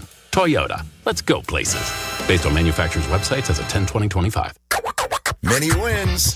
Many wins. Waiting at Potawatomi Casino Hotel Milwaukee. This February, you could break the bank and get down with a share of $300,000 in prizes. Bust out your rewards card and play to earn entries. It all goes down with Thursday drawings. Break the bank. Only at Potawatomi. More info online. Must be 21 and a rewards member to play. Make the short drive and feel miles away in LaPorte County, Indiana. Feel the thrills of Lake Michigan. Reel in a trophy catch on a charter fishing trip. Or unwind on Washington Park Beach. Tackle rugged trails and soak in epic views at the Indiana Dunes National Park. Play a championship golf course. Or try your luck at Blue Chip Casino. Plus, there's the X Insurance Great Lakes Grand Prix in late July and early August. Stay your way in over 500 vacation homes, including beach walk vacation rentals. Make your summer plans now at visitmichigancitylaporte.com. Live from State Street in the heart of Chicago, this is the home of the Chicago Bears, ESPN Chicago. And this is Carmen and Yurko, WMVP, WTBC, HD2, Chicago, a good Karma Brands radio station. Hey guys, you ready to let the dogs out? What? Carmen DeFalco. It's kind of impressive. John Yurkovich. Yes! This is the Carmen and Yurko Show on ESPN Chicago. It's out there for everybody to see. It is what it is. Carmen Jurko. Check this out. How appropriate on Valentine's Day. Carmen takes the day off on the Carmen and Yurko Show. And out of the bullpen, the ace of the staff. Hello, my love. Peggy Kaczynski. Peggy, my radio partner on the Bears postgame show. Yeah. Hey. Yeah. You miss me since always. the Bears exited the playoffs? Yes, always. Have you been able to get down to Florida and enjoy a little time down there in the beautiful sun? I went right after the season ended, and it was cold. Right. I am leaving this weekend to head back there for my husband's 60th birthday. Beautiful. Yeah. How about that? Yeah. Big So 6-0. the weather is finally turned. It's broken down there? Finally. Yes. So, but yeah, I always miss you. Yeah. I do. It's like, Well, welcome back. It's part of our lifestyle. I told Carm to take a couple of days if he needs them, over the course of time, just in case. What did he need these days for? Well, he had done some stuff for the corporation and the company, and he gets what they would call a theoretical comp day. Oh, good. And so he decided to take one, give himself a little bit of a 3-day weekend on what would usually be considered a slow week in the sports business. Post Super Bowl, that type of thing. So he just decided, hey, I'm going to take the day. Nice. And good for him. Nice. He needs it every once in a while. He's got the 2 youngsters. You know, he's got all types of things going on. He's a baseball manager. 2? I thought he had 3. No, he's got 2 youngsters. Oh, I get you. Well, now anything I say would be wrong. If I were to say, no, she's not a youngster, that would not go over well, So we'll just leave that at that. He is a baseball manager. Oh, he manages his right. kids, his kids' team, and his kid's like 13, 14, maybe 15. He plays baseball in the spring and the summer, and, he considers himself a modern-day Sparky Anderson. What? Modern-day Sparky Why? Anderson, because Why? he believes he is like the greatest gift to management, baseball management that one can have. He's got theories. He's got Pacoda projections for his club. No, he doesn't. Oh, yes, he does. He's got all types of stats that he thrills the kids with. Come They're on. confused, but he thrills the kids with all these stats. Yeah. And, it's one of the things he does. He doesn't play fantasy football anymore with the guys. He's abandoned that. Got bored of that. No longer excited about that. But his baseball managerial days are just starting, I believe. Just starting. Did you get that stuff cleaned? Man, that was Is there a lot nasty. of filth muck over here? I mean, these keyboards looked like they were buried in a cemetery. Yeah. Yeah. Well, listen, everybody's hands is on these things. So every once in a while, some guys are cleaner than others. Some guys, cleanliness is next to godliness. Truth. Other guys just don't care. They'd be digging in their shorts the whole time and bam, straight to the keyboard. That's what you get. You get the whole spectrum here. Oh, that's disgusting. You get a little bit of everything. It's Valentine's weekend. It is Valentine's weekend. Is that a big deal? These nuts. Oh, hello. I heard a lot of discussions today, may I add, about Valentine's Day and what do you do on Valentine's Day. Yeah. I like the little bit of a dinner, going out for the dinner. I like it's a nice reminder to do something special every now and then. I like it. I do a little cooking myself now. Carmen has inspired me. I've told them about the stuff that I like to cook now, some Italian dishes, because Carmen has inspired me. Nice. And so I like to do that also a little bit, but I don't mind going out to dinner. There was a discussion earlier in the day And Kap was talking about you've got to put your lovely young lady on a pedestal. You got to put her up there, and you got to treat her well, and you got to treat her right, and you got to do this, and you got to do that. Boom, boom, boom. And there's two schools of thought, Peggy. Okay. When it comes to that, you can put your young lady up on a pedestal and treat her like a queen, and treat her like this, or you go the other way, which used to be a theory in Calumet City. And my buddy David is quite the Lothario. What, you treat her like crap, and then that one day? Nope. If you treat them like dirt, they stick like mud. Oh, my God. That is my man that is David's awful. philosophy. That is it's his awful. philosophy. And how many times has he been married? Never. Hello? He's currently married. And he's only been married once. And he waited until he was 50-something to get married. All right? But he was quite the Lothario back in the day. Who did he marry? Helen Keller? No. He did not marry Helen Keller. First of all, she'd have to not be able to hear because him talking would drive you absolutely mad. But the point is, where do you operate on that scale?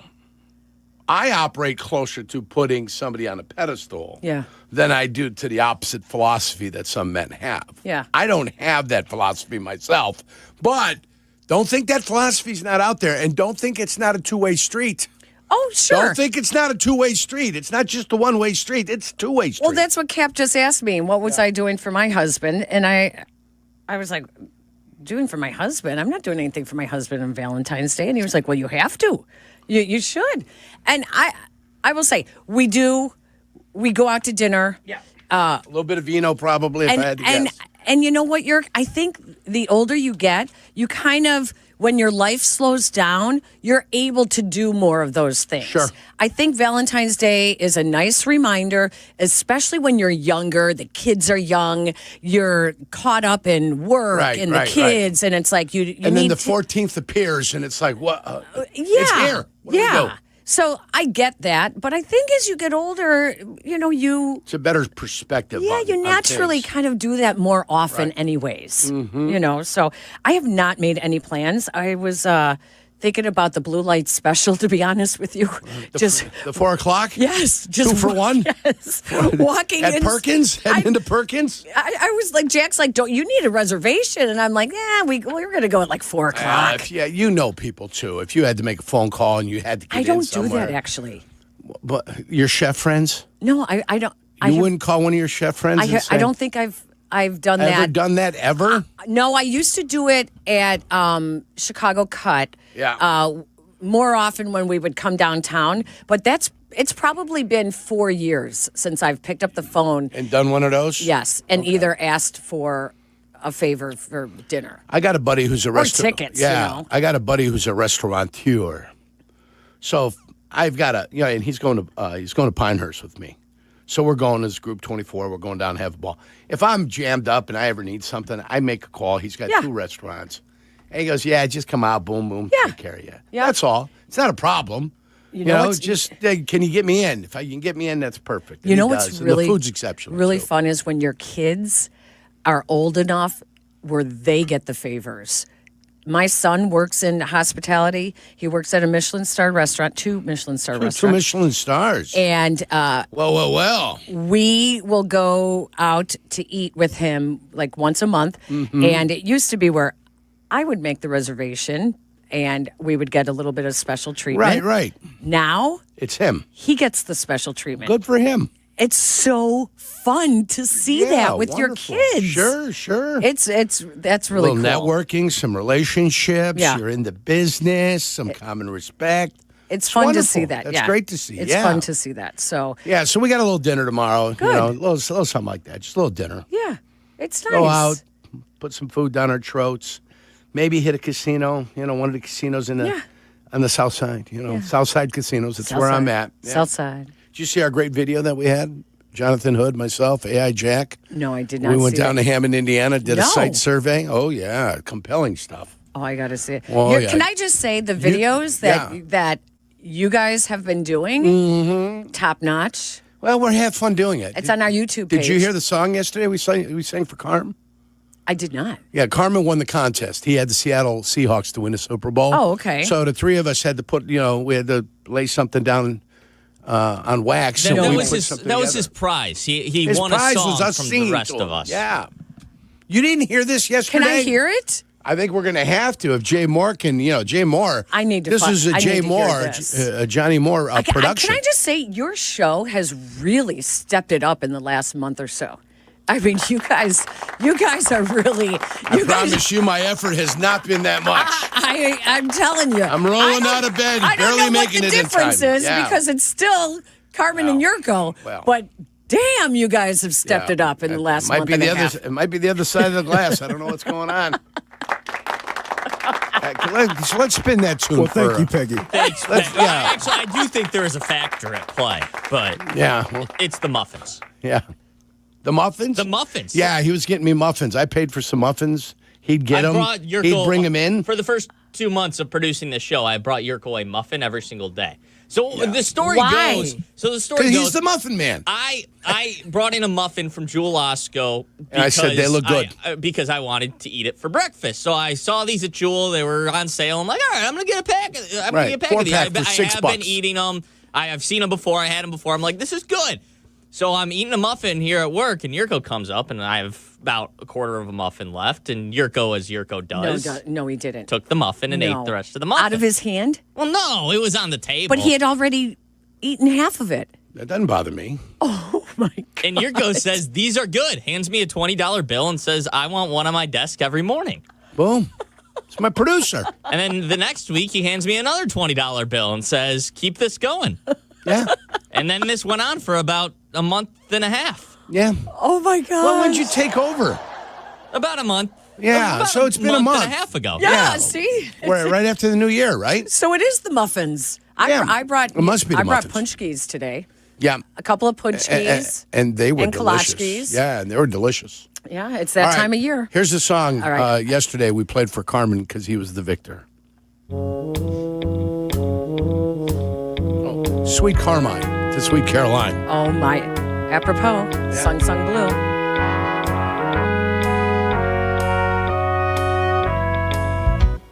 Good job, Carmen. On your Super Bowl pool win. So now we must write you a song. You picked the Hawks. And they won the big game. The rest of us were oh so wrong. Wow. Deep voice. Chef DeFalco didn't serve no elbow. Carm the chef serving it up. Carm the cook coming through. Sweet Carmine. How about a plate of pasta for you? Glass of red wine. Schwuyadel is oh so good. Carm. Yes. You got the best job, Carm. Look it up, boys. Cooking wins and cooking food. Sweet Carmine. How about a plate of pasta for you? Glass of red wine. Schwuyadel is oh so good. Not bad, huh? That was not bad. That's phenomenal. Produced. Yeah, that's produced very well. What kind of wine were you saying? I said glass of red wine. And then it's what was the red wine? Red wine. I thought you were red saying a type of wine or something. No, Schwuyadel is what is pastry. That? Oh, Schwuyadel is a pastry. Schwuyadel. Yeah, okay. Schwuyadel. Yurko, you think we're ready for the Grammys? I think we could be. Should we submit? We should submit. I mean, I don't know if there's a local Grammy either. You know? Top notch. Short form, you know? You're not hearing that on any show the only time, in this city of Chicago. The only time you're getting music like that or effort like that is for the holiday song parody contest. Exactly. For Waddle and Silvy, and that's usually early December, late November, early December. That's when you're going to get that kind of effort. Now, I was there when it all was being sung. And I'm going to tell you this. What was produced was 10 times better than what I heard. Someone worked magic. Somebody was working their magic, yes. Wow. And now we know how great auto-tune is. Wow. That's all I'm going to say. I'm very impressed. Top notch. But that was for Carmen. Carmen won, so he deserved a little something. You know, Ode to Carmen. Yeah. You know, there's a song that could be Ode to Carmen. That was our Ode to Carmen. That was perfect. He thought we was going to bust his balls on the song. Yeah, and we showed him so much love. Yeah, we you did. It was all love. And I showed love to Italian cuisine. You should have given him a box of Kleenex while he was listening. He was misty-eyed. Yeah, he shed a tear. He had to pull his tank top T-shirt up underneath, his undershirt, and he had to wipe his eyes. Yeah, get the moistness out of there. Oh my gosh, that was really good, you guys. Yeah, absolutely available on the podcast. Also, you can hear that anytime you want. And I'm looking for podcast stuff. YouTube, Twitch streams are brought to you by LaPorte County. Make a short drive and feel miles away. Plan your summer vacation in LaPorte County, Indiana. Visit MichiganCityLaPorte.com. Hope I didn't forget a word there. I had to turn my neck and get a crick in there, that's for sure. I could have done it. You didn't have to turn your neck. I got a little indulgence in my ear. Oh. And I said it's available on the podcast. I'm trying to figure out where the hell the podcast is at. I love this. It's on the app. See, thank you. ESPN It's on the Chicago app. Yep. You're learning like in TV. You did TV. I have. With NFL. Sure. That director and producers in your ear all the time. You can't look away. You got to keep talking. The first time I had it, I was doing a game with Ray Bentley, and somebody spoke in my ear. I'm like, what the hell's going on? Oh, yeah. I thought I was looking at Tinkerbell on the side. Yeah. Yeah. All right, we got to get out of here. Oh, we're done already? Already, we're done. Wow, you guys. First segment. Best show on the station. Quickest. Flies. We got Rich Eisen is up next. We got a lot more to come, and I have no idea what we're doing, but I'm sure it's going to be great. You're listening to Carmen and Yurko on ESPN 1000, Chicago's home for sports. Got a few minutes? Check out our shorts. YouTube. Got an hour? Watch interviews and silly show moments. YouTube. Got nothing going on now? Join us on our live stream. It's all on YouTube right now. Subscribe at ESPN 1000 Chicago. For over 50 years, M&M Home Remodeling has helped Chicagoland homeowners protect and improve their homes with expert craftsmanship, honest service, and industry-leading warranties, earning the Better Business Bureau Torch Award for business ethics twice. From durable roofing to beautiful siding and energy-efficient windows, M&M delivers quality you can trust with clear communication, dependable results, and peace of mind every step of the way. When it comes to your home, trust the company Chicagoland has relied on for over 50 years. Call M&M Home Remodeling today. What do you do when you're faced with a challenge? Ask any Special Olympics Illinois athlete, and they'll tell you, you plunge in. This winter, join us at the year's coolest event, the Polar Plunge, where we rush into ice-cold water to support Special Olympics Illinois athletes. Your support helps athletes face challenges, build life skills, and have fun. So be cool, take the plunge, and make a life-changing difference today. Get started at plungeillinois.com.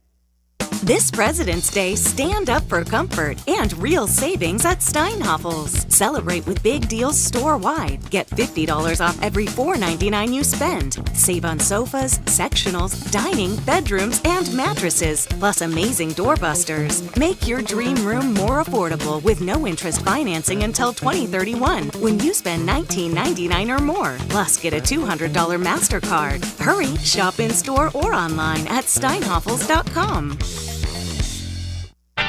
Hey, it's Kap. Football season is officially done, and now we're into the off season. No games, no distractions, which means it's a great time to finally take care of the stuff you've been putting off. You're not sleeping well or you're dealing with constant congestion, check out Sinus and Snoring MD. Do what I did. Call 847-545-0147 and get yourself ready to feel better. That's 847-545-0147 or sinusandsnoringmd.com. We all hear the radio ads about the IRS. They tell you to be afraid, to be scared, and they try to frighten you into calling. I'm not here to do that. Tax Relief Advocates is different. TRA is here to tell you that if you owe money to the IRS, whether it's $5,000, $50,000, or $500,000, we have a solution. It doesn't matter if you're sitting in your car, at work, or with your kids. No matter where you are, call now. 800-575-6759. Don't lose hope. TRA can eliminate or reduce what you owe to the IRS. Generous programs are now available that can give you a fresh start. Our passion is taxes and helping individuals fix their IRS problems. We have over 1,000 5-star reviews on Google and an A+ with the Better Business Bureau. You don't need to be afraid of the IRS any longer. End your tax nightmare today by visiting us online at TRA.com or call 800-575-6759. That's 800-575-6759. Tax Relief Advocates. Real solutions for real people. Hit the road in a brand new Chevy in less than 1 hour. At Advantage Chevrolet Hotchkiss, you can sign and drive away in 60 minutes or less. Seriously, or they'll cover your first car payment. Every new Chevy is backed by the Advantage Plus program. Advantage Chevrolet Hotchkiss. Together, let's drive. You're listening to Carmen and Yurko. Listen to us now. Live on the ESPN Chicago app. Chicago's home for sports. ESPN Chicago.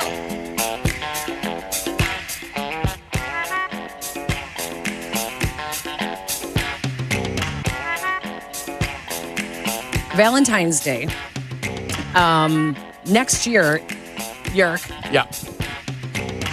We could be working on Valentine's Day. If the Bears get there. If the Bears can get there, we might be. Because? The Super Bowl is on Valentine's Day next year. What? February 14th. We've got a later start than we've had in the last handful of years. The season does not start, theoretically, historically, till the first Thursday after the Labor Day weekend. So the Labor Day weekend is late, which makes the first Thursday the 10th. The 10th is the Thursday after Labor Day, which gives you what? Which gives you a late start to the season. Wow. Which puts 2 weeks into the year of into 2027. So that first weekend and the second weekend, week 17 and 18 will be in early January, which pushes the Super Bowl all the way to the weekend of the 13th and the 14th, with Sunday the 14th being Super Bowl Wow. Sunday. Well, so that's the quirk you have this year. That is quite the dilemma. Yeah. So if your significant other is not into football, I mean, let's not even say if the Bears were to be so fortunate as to make it that far. Sure. That would really throw a curveball. But do you send her out with her girlfriends for a Galentine's Day I would, so that you and your buddies can watch my advice is going to be this, and I know Jack's got some other thoughts on this, but my advice is this. You do what you normally do on your Super Bowl Sunday, whatever that is. Whatever it is that you usually do.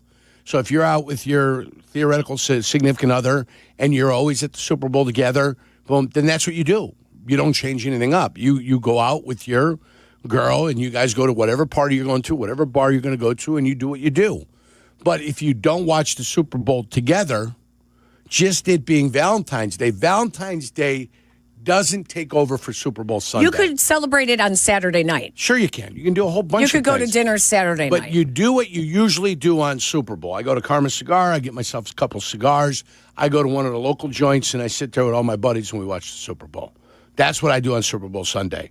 If it coincides with Groundhog Day, it doesn't change what I'm going to do. Groundhog Day can be Groundhog Day for me at Super Bowl Sunday. Yeah. It just so happens to coincide now with Valentine's Day. So for me, it stays the same. And could you do anything on Saturday? I'd normally be doing something on Saturday. Yeah, so... With who, right, so with your just switch it significant over. other, with your girlfriend, with your boyfriend, with your husband, with your wife. You would normally be doing something the day before the Super Bowl with somebody, with your significant other. So it's not much of a stretch to me. Jack, what's your theory here? So my theory is very much like yours. I told my girlfriend, she's not a huge football fan, so I got out in front of this, and I said, Valentine's Day next year, it's on the 14th usually. It's on the 13th next year. We're going to celebrate on the 13th. Right. And she said, that's good with me as long as we watch the Super Bowl together. So, she handcuffed herself to you then. Well, no, we'd watch the Super Bowl together anyways. Okay, so that's a normal. Yeah, that's a normal procedure. No, she said we can this have a year party you guys or were something together. Like that, this year for the Super Bowl, you guys were together. Well, she's out of state still, long distance. She's very real, but she's not from around here. Where's she from? Canada? Missouri. Oh, Missouri. That's where you met her. Exactly. St. Louis? Columbia. Is she still in school? No, she's teaching down there. So, first of all, my first observation is that he's planning a year in advance with the girlfriend. Yeah, that is. I mean, let's just say, Jack, high maintenance. I mean, wow. You send that message to her, she's going to be expecting something else on Valentine's Day. You would think at some point, no pressure. Hello. No pressure, Jack. Good thing you got a promotion here at the station because it sounds like you're going to be needing to buy an investment pretty soon. So the fact that you're making plans a year ahead of time are pretty impressive there. And we're going to have to do a watch, from Peggy, the don't you think? Yes. We might have to put a little watch, maybe run a station poll to see when the big man asks the question. So I would think we need to get her a job here locally before she would move here. Well, correct, we've Jack? got the University of Chicago here. Yes. We've got DePaul University here. Is she a college Elmhurst professor? College. Were you dating your college professor? What was going on there? Hey, Jack. I've seen an adult film about that Wait before. a minute. No. Okay. Cut that meat.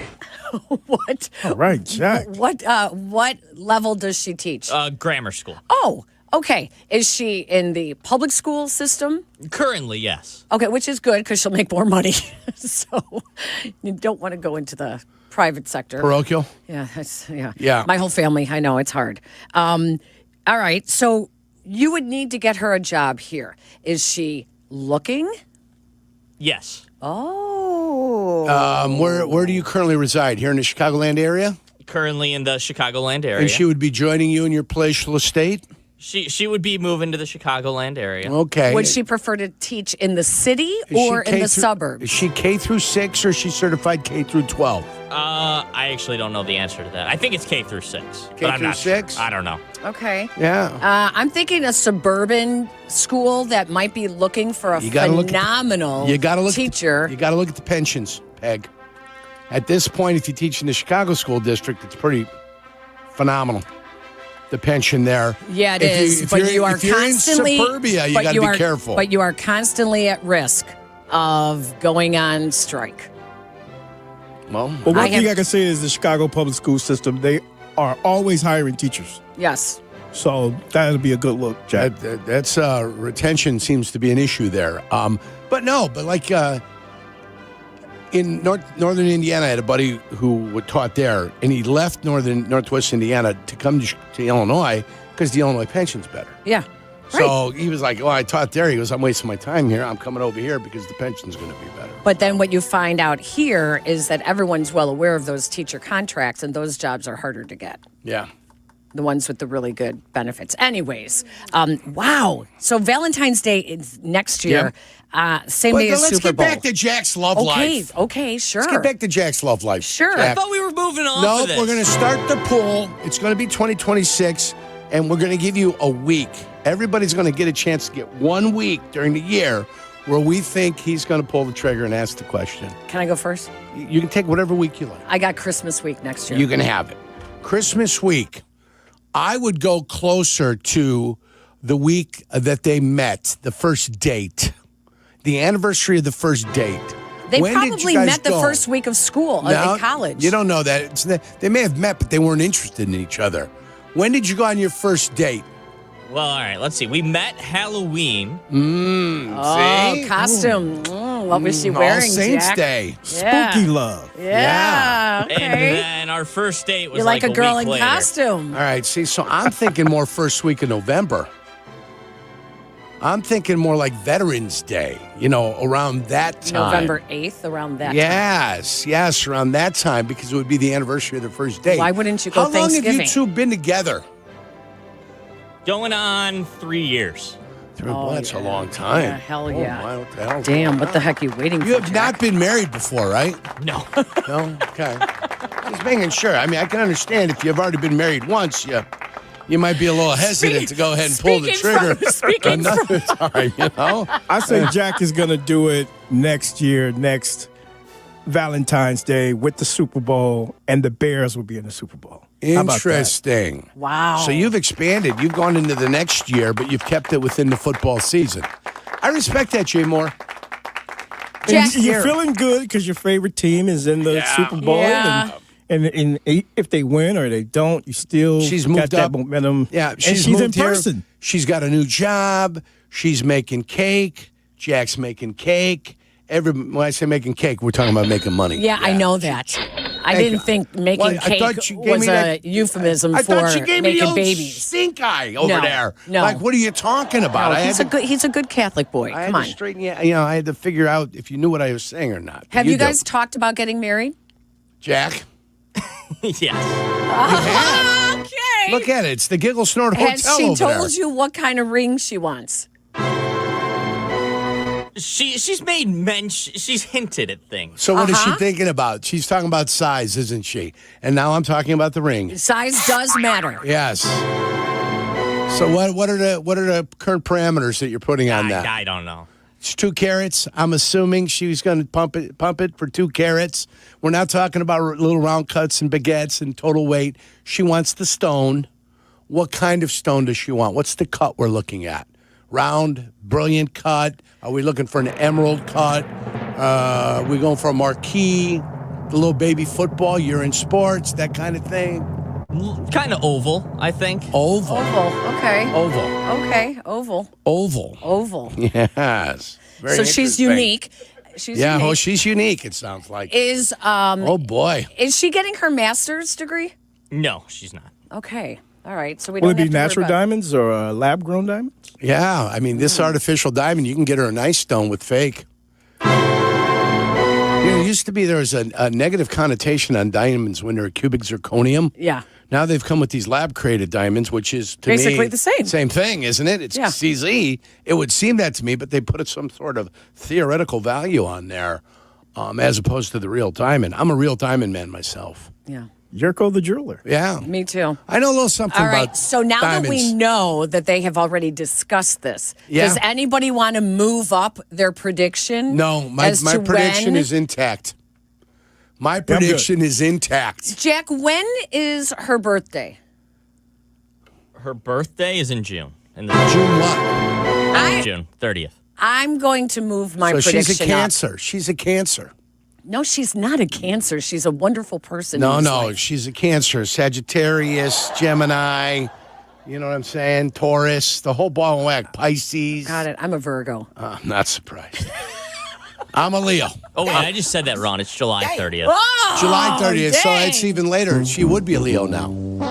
Now she crosses Yes, she into is. Leo. You're right. Yeah. She's on the cusp. Yeah. Okay. We're starting to figure out who this young lady is. When are we going to meet her? Never. When are we going to meet her, Jack? I don't know. You, Yerk? Yes. I've got to give her, I got to give you the go ahead. I've got to meet her. I got to wadir her. I got to investigate if this is a young lady of quality from my producer, Jack, AI Jack. I'm going to give you a little warning. I met Jack's mom. Oh, boy. She's a spitfire. Kind of inadvertently, we have a mutual friend. Mutual friends. And this show's going to be about Jack today. And after a while, I think Jack's family is wants nothing to do with any of us anymore. Oh, boy. I just, yeah. Hi, hoity-toity? What do we got, Jack? What's going on? No. We just, Well, I'm asking questions. We stretch the limits sometimes. Okay. I got you. And so they may think that we take Jack to the dark side. We're going to get back to the old sports rule. We're going to get back to talking football and all types of other stuff. But this led itself to something that is very surprising. Yeah. From the Twitch chat, they say Jack is not ready. Is that true? That might, you know what? They might get a better feeling of it than we do here. So, but, you always kind of, you take the advice, you hear the chatter. But at the end of the day, Jack knows what Jack wants. Here's the thing. If we, our wonderful partners, were interested, in contributing to Jack's engagement, Oh. would you be a willing party to making it more of a public station event? Wow. Is that a fantastic idea? Seems like a horrible idea.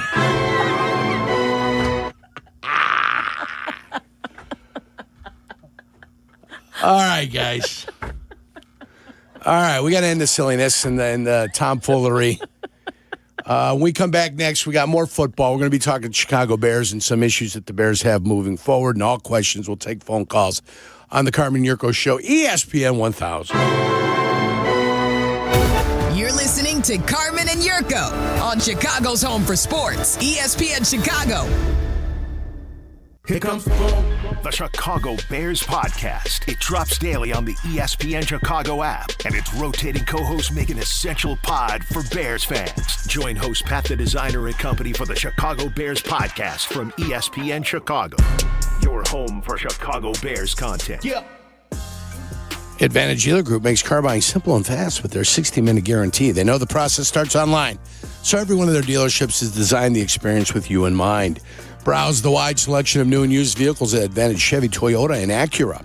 Use their payment calculators, explore financing options, and stop on by. They value you and your time, getting you in and out with your new car in 60 minutes or less. Advantage Dealer Group, where car buying fits your schedule. Hey guys, it's Courtney Cronin. Picture this. She opens the box. The light catches the shine inside, but what you really see is her smile. That's the winning moment. That's what Rogers & Hollins delivers. Not just a ring or a necklace or a watch, a moment. A story she'll share every time someone compliments her. For 115 years, Rogers & Hollins has been the jeweler Chicagoland trusts. Because while the world changes, the power of giving jewelry never does. Visit your local Rogers & Hollins or go to fornowandforever.com. Race to savings now at Menards. We carry the largest in-stock selection of Energizer batteries ready for your next project. Power up your devices with Energizer batteries. Nothing outlasts the long-lasting power of Energizer Ultimate Lithium batteries. Right now, get a 4-pack of lithium batteries for $9.99 through February 14th. Plus, view our weekly flyer on Menards.com and race to savings on all your battery needs at Menards. Save big money at Menards. Hey guys, it's Silvy. We say it every year, new you. But this year I'm actually doing something about it. I've been going to Cairo One Wellness Centers for months now. My body feels great and I'm moving better than ever. If one of your New Year's resolutions is to feel better and actually take care of your body, you gotta check out Cairo One. They have 50 locations across Chicagoland, so there is one near you. No drugs, no surgeries, just personalized chiropractic care. Visit CairoOne.com today and let them know that Silvy sent you. Individuals and businesses with tax problems, listen carefully. If you owe over $10,000 in back taxes or have unfiled tax returns, U.S. Tax Shield can help you take back control. The IRS can seize your bank accounts, garnish your paycheck, close your business, and file criminal charges. Our team of tax attorneys can stop collections and get you protected. U.S. Tax Shield offers a price protection guaranteed quote to get you protected today. U.S. Tax Shield is A+ rated with the BBB, so call 800-494-6139. U.S. Tax Shield, 800-494-6139.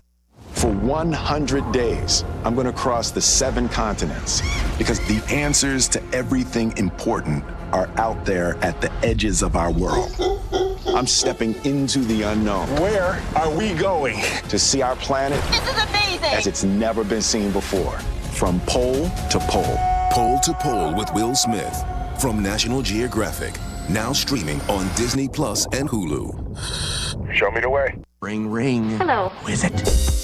Guests on ESPN Chicago join us on the Yingling Hotline. Chicago office is calling. I've been expecting your call. The Yingling Hotline, brought to you by Yingling, the oldest brewery in America. You're listening to Carmen and Jurko. Follow the show on Twitter at Carmen DeFalco and at Jurko64. This is ESPN Chicago, Chicago's home for sports.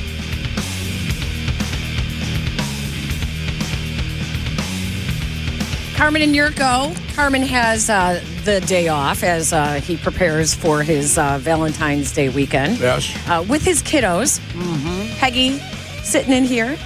I'm with Jurko on our post-game shows throughout the Bears season on the Chicago Bears Radio Network. And if you have not downloaded the ESPN Chicago app, do it now in the off season because it is the best way to listen to all of our programming here, especially when you are out and about in the car, driving long places that are too far away, that you could just listen on the app. So we have lots of followers throughout the entire Bears season and now throughout the off season as well.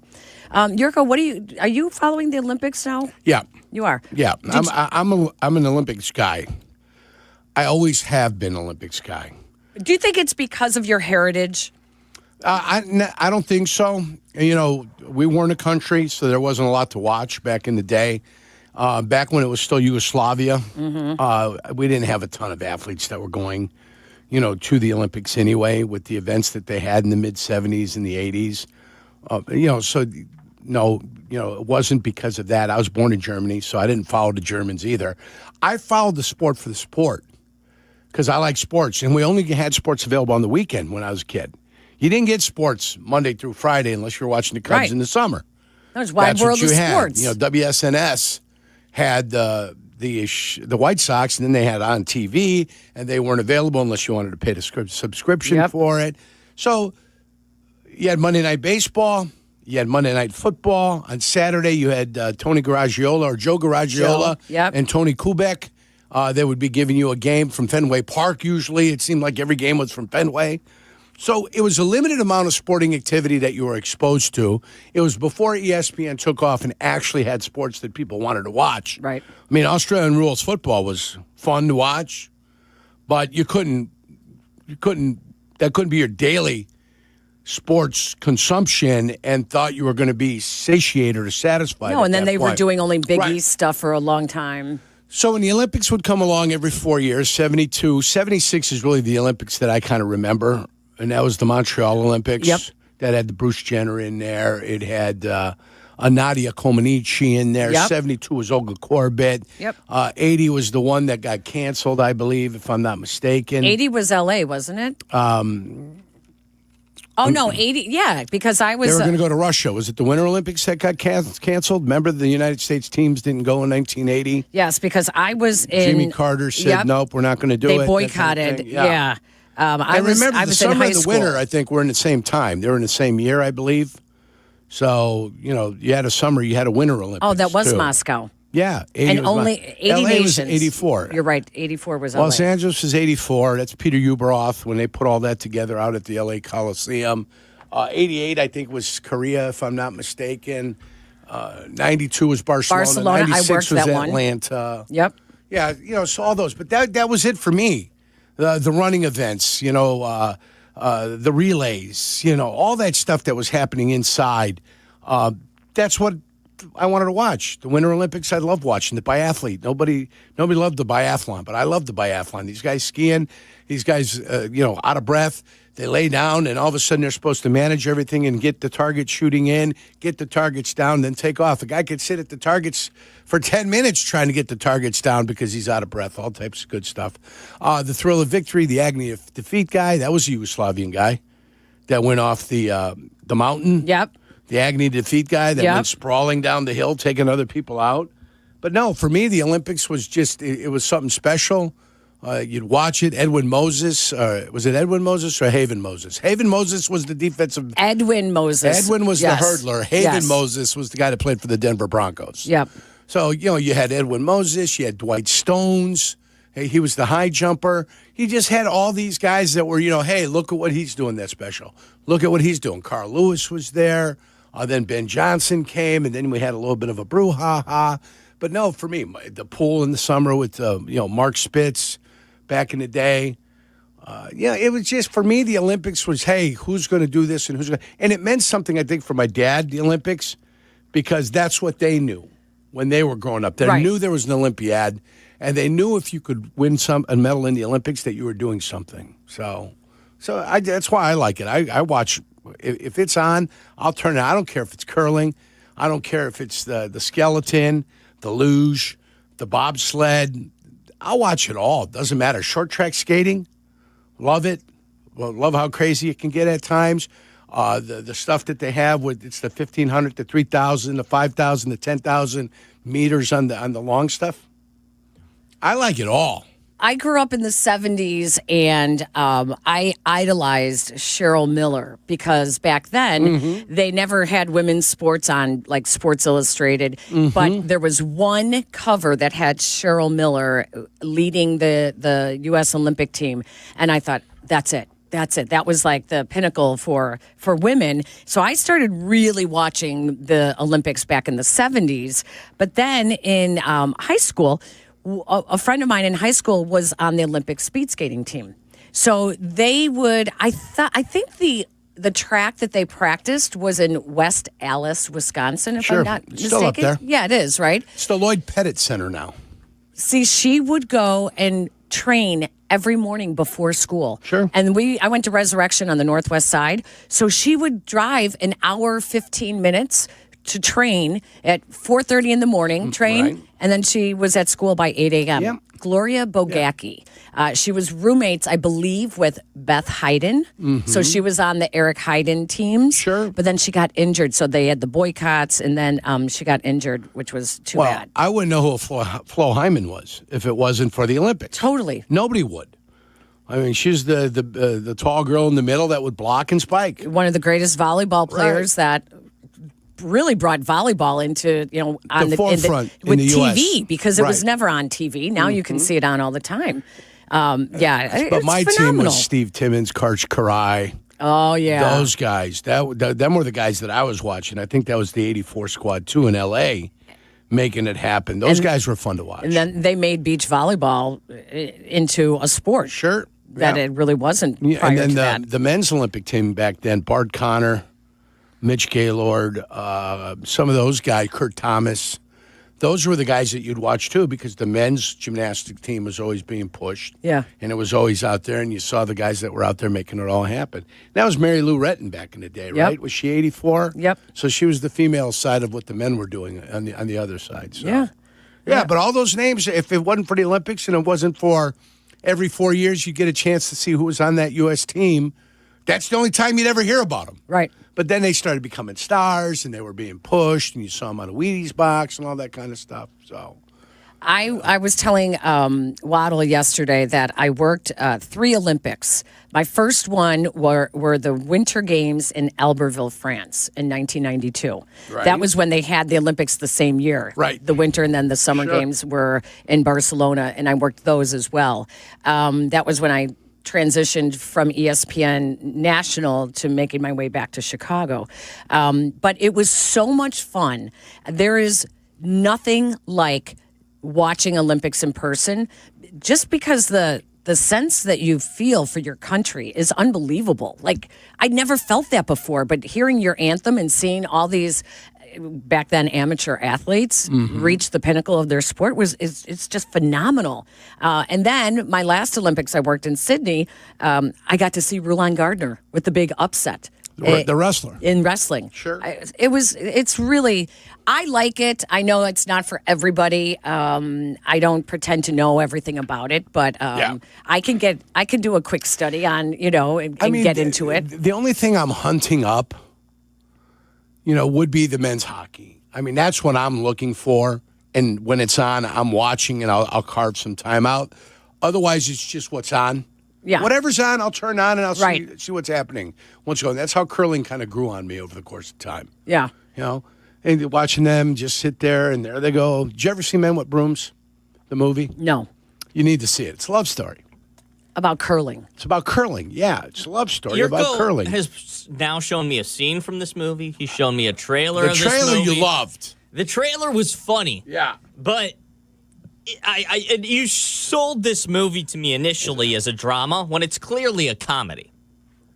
Who said it was a drama? You were selling it like it's a drama. No. You were saying, this is the greatest curling movie of all time. It's a love story. It is a love story. It's got competition. It's so much. It's so intense And there's a fun love to story. watch. Yes. It's a comedy. It's a comedy great because comedy. it's so silly. I said it's got Leslie Nielsen in it. What does that That's tell immediately you? a comedy. I'm telling you, Leslie I don't know Nielsen. who He that doesn't is. know who that is. It's a guy, by the way. Yeah. Okay. He just said that to me like that's accurate. Like he doesn't know who he is. Yeah. That's cover for you, but don't worry Well, about speaking of sports like that, you have to see Marty Supreme, because for people who think that table tennis, ping pong, is not a sport, this is actually listed as a sports movie. Is it? Yeah, with Timothée Chalamet, and he's up for an Academy Award. Marty Supreme, huh? Marty Supreme. I'm telling you, I know it sounds silly, but it takes place, I don't know, in the 40s or 50s. And he is seeking to become the greatest table tennis, and he goes up against his arch rival. It's an excellent movie. It's really good. Marty Supreme. Marty Supreme. And Timothée Chalamet. Is he phenomenal in it? He's very good. All right. Yeah, I don't think he'll win once again, he's not going to win the Academy Award. No. Once again, no. That'll go to Michael B. Jordan. We have to take a break? Yeah. Wow. All right. We're against it. What is going on? This show just flies. Oh, we got 2 more hours. Don't you worry All about right. it. 312-332-3776. You want to get in on the conversation? We have more Bears talk coming up as well. You're listening to Carmen and Yurko on ESPN 1000, Chicago's home for sports. Picture this, homemade rigatoni with spinach and ricotta at Jim and Pete's. Classic. Then treat yourself to Masa Cafe after. Oh, now you're talking. We could do this all day, Carm. You know, we really could. I'm here with Elmwood Park Mayor Skip Saviano. Skip, food is at the very heart of your community. Absolutely. And I invite everyone to experience Elmwood Park's historic dining scene, Carm. Oh, and what a perfect time. It's Restaurant Week now through February 15th. Grab the family and your friends, bring your appetite, and don't just take my word for it. Mayor Skip says it all. Elmwood Park is waiting for you. Has the excitement of betting turned into worry? Feeling overwhelmed every time you roll the dice? Problem gambling doesn't just affect your wallet. It can impact your health, relationships, and peace of mind. But there's hope. Gateway Foundation is here to help you take back control of your life with personalized treatment options. You don't have to face this alone. Call Gateway Foundation today at 844-444-5780. That's 844-444-5780. Guys, it's Silvy from my friends at Window Nation. I want to tell you what I was dealing with. My heat was running nonstop. My energy bills skyrocketed. And it turns out my windows were the problem. Once the insulation fails, the heat leaks out, the cold comes in, and I'm almost broke. That's when I called Window Nation. No leaks, lower energy bills, and a cozy home. Right now, buy 4 windows, get 4 free. Upgrade your home and save big. 0 down, 0 interest, and 0 payments for 2 full years. And if you act now, they'll take an extra 10% off. Schedule your quote today at windownation.com. This President's Day, stand up for comfort and real savings at Steinhoffel's. Celebrate with big deals store-wide. Get $50 off every $4.99 you spend. Save on sofas, sectionals, dining, bedrooms, and mattresses, plus amazing doorbusters. Make your dream room more affordable with no interest financing until 2031 when you spend $19.99 or more. Plus, get a $200 MasterCard. Hurry, shop in-store or online at steinhoffels.com. Every 40 seconds, a child is reported missing. That's 2,000 children every single day. It's a heart-wrenching reality that we can no longer ignore. Find the Children is a non-profit organization dedicated to helping find missing kids. You can be a part of their mission by donating your unwanted vehicle, running or not. Call 1-800-294-0222. We guarantee that you will receive the maximum tax deduction. We provide fast, free pickup with 24-hour response. Call 1-800-294-0222. Find the Children provides crucial resources to help find missing children and educational materials to teach kids how to recognize and avoid predators. Our recovery programs have a proven track record of reuniting kids with their families. It's time to act. Donate your unwanted or unused car. Help us build a world where every child is safe. Pick up the phone and call 1-800-294-0222. Together, we can bring these kids home safely. This advertisement was paid for in partnership with Cars R Us and Find the Children. Nature is calling. No, not that way. Fishing, hunting, hiking, you know, nature. Chauncey's Great Outdoors, Saturday mornings from 6 to 7 and available on demand on the ESPN Chicago app. You're listening to Carmen and Yurko. If you miss something, get the podcast on the ESPN Chicago app. This is Chicago's home for sports, ESPN Chicago.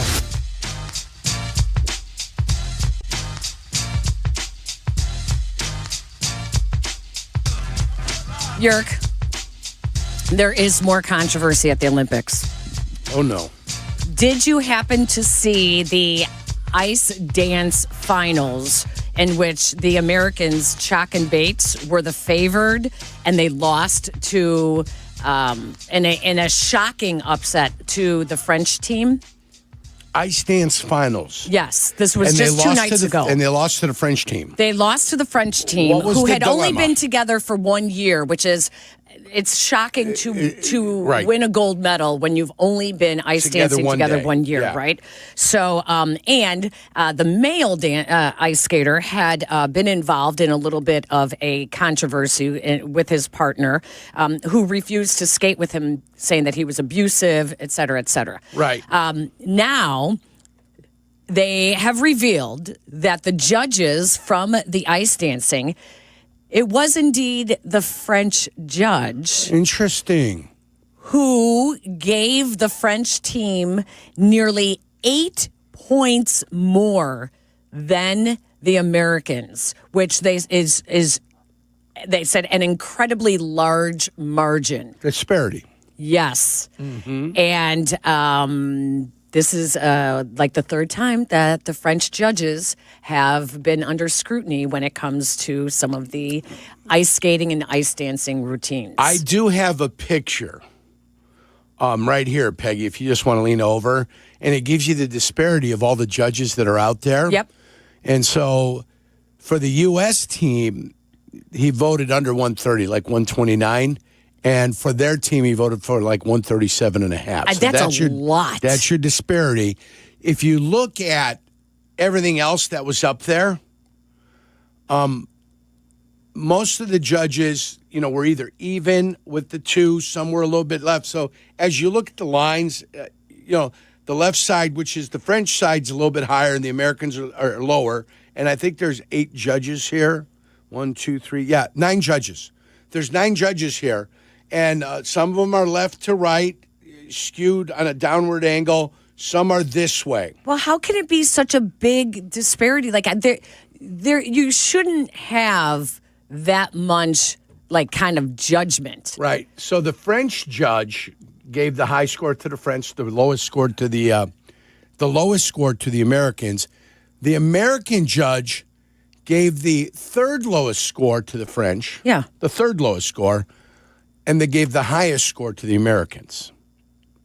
So you could say that the American judge also right, was. but the disparity is only 133.5 to 137.5. It's a 4-point disparity. But what's interesting is going in, there was no doubt that Chalk and Bates, the Americans, were considered the favorites or one of the best in the world. Nobody was looking at the French team and saying that they were the best in the world. So that's where it's, how do they come out of nowhere after 1 year of skating together?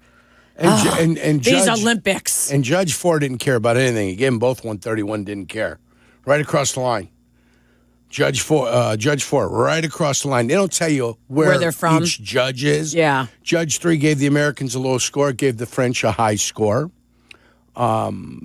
Judge 2, the French low, the Americans higher. Judge 7, French low, Americans higher. And then others had the French higher and the Americans lower. Yeah. Very interesting. Even if you threw the low and the high out, I wonder how that one would have finished. Remember we used to do that in the old days? Yes, too much gray area. Throw out the low, throw out the high, and then take the averages of all of them. I know. What do you want to talk about when we come back? I know that Jack had what was the... I've got a story from CBS talking about the top teams looking to regress. And it made me not looking to regress, that could regress next year. Possibilities of regress. So it's going to probably... And where the Bears were surprised me a little bit. Oh. Yeah. Wait a minute. Really?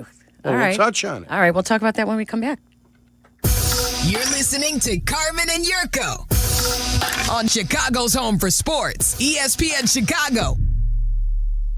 Hey guys, are you craving that legendary Chicago pizzeria taste without the wait or the price tag? Meet Connie's Frozen Pizza. Premium pizzeria-inspired pies from your freezer to your table. Oh, yeah. Born in Connie's restaurants, now in your freezer. Connie's brings that unmistakable flavor that says, I could have gone out, but why? Hosting, dodging cooking, or are you just hungry? The solution is Connie's.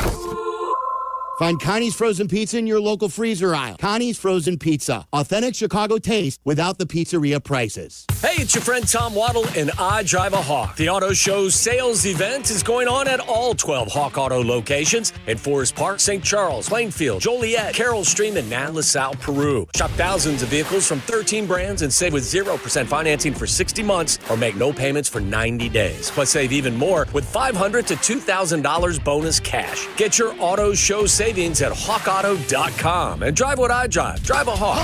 HawkAuto.com. Financing on select models with approved credit.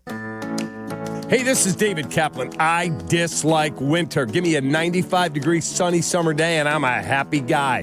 So I spend most of my winter free time indoors, and it's why I rely on Automatic. They've been making Chicagoland homes and businesses comfortable for 80 years. I don't even have to think about the outside because my home is perfect all year round. If you're not feeling confident that your winter's going to be carefree, go to Automatic.com right now. That's Automatic.com.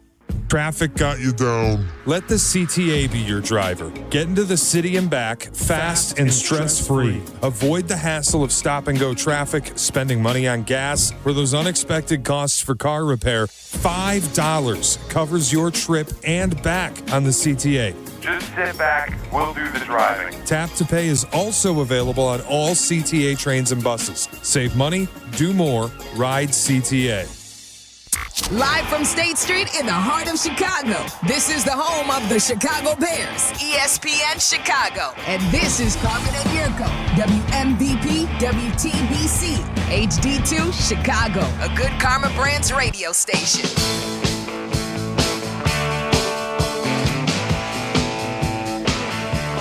Yeah. All right, yeah. The good kid's back. You know, you say yeah, and then you turn the mic on usually, right? But I turned the mic on, and then I threw a yeah. It's the Carmen and Jurko show with Peggy sitting in for Carmen. And somebody has come up with something, Peggy. And that somebody is obviously a writer who sat down and took a long look at this. You know, there's teams that are going to advance the way the New England Patriots did this year, the way the Chicago Bears did, the way other teams did this year.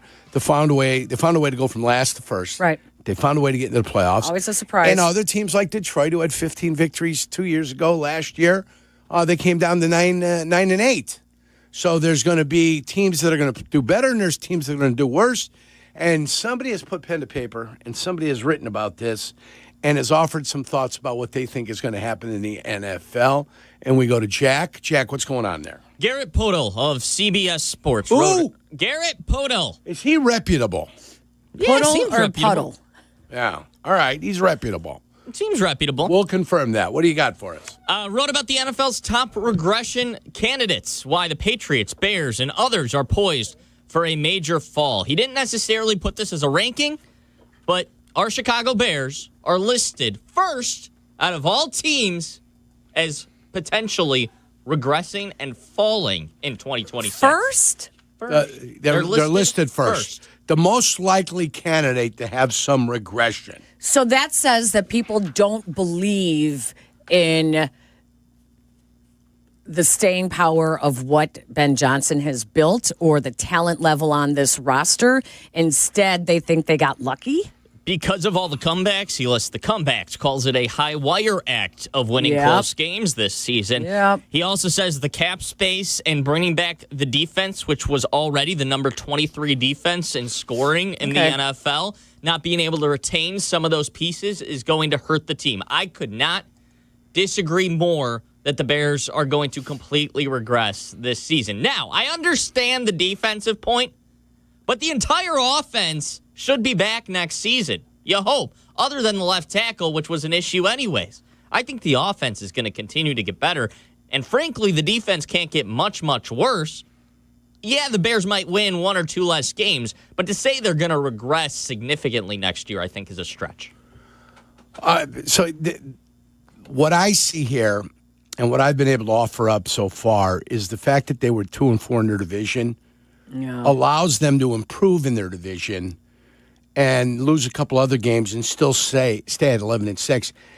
Anybody picking the Bears to be better than 11-6 next year would have to get their mind checked, I believe.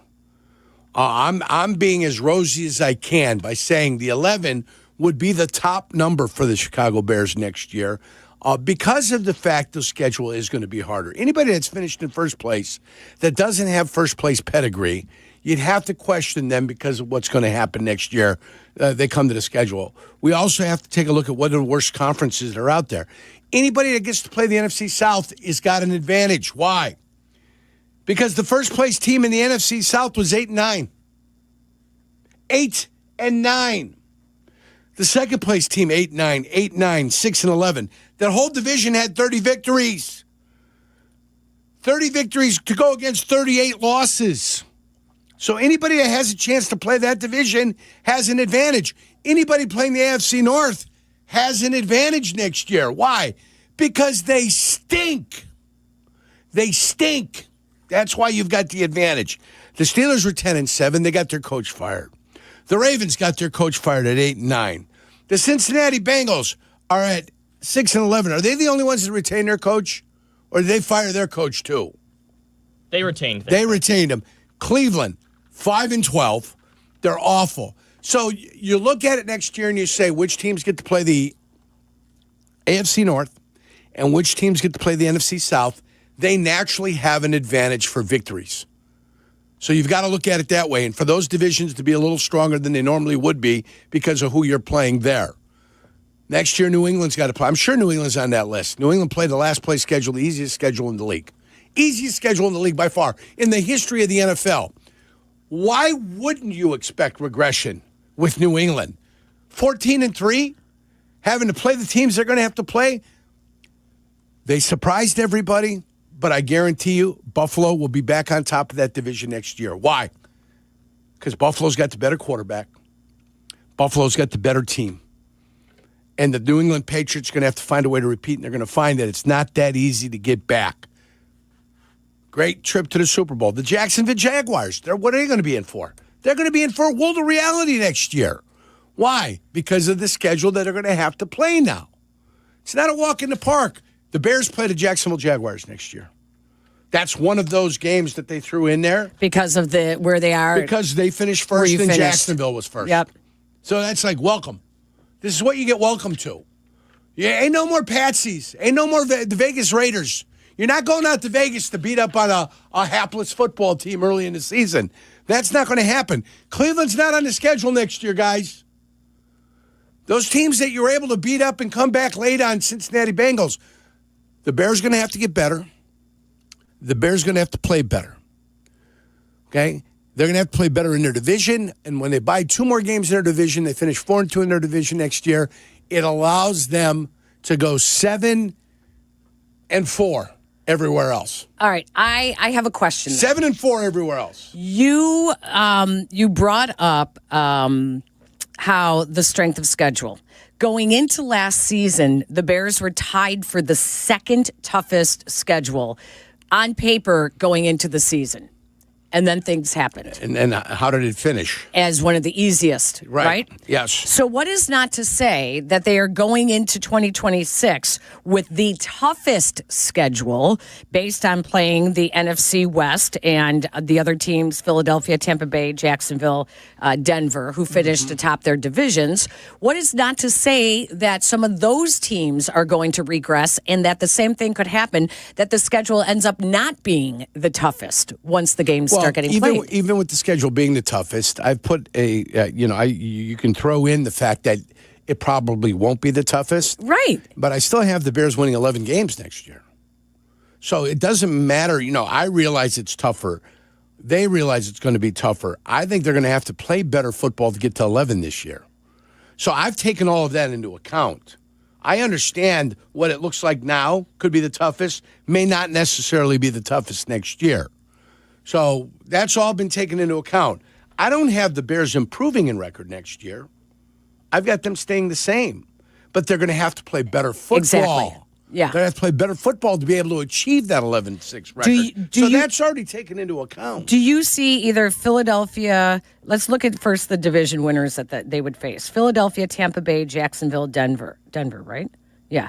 Do you see any of them regressing next year?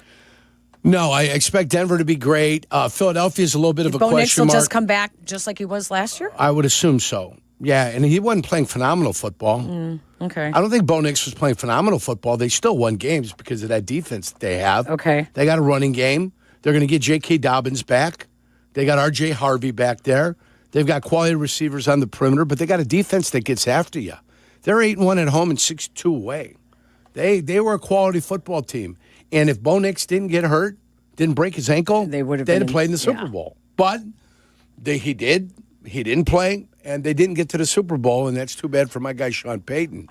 Liam Cohen continues the remake of the Jacksonville Jaguars? I think Jacksonville's in for an adjustment next year. I think Jacksonville's going to have a problem. I think New England's going to have a little bit of a problem next year.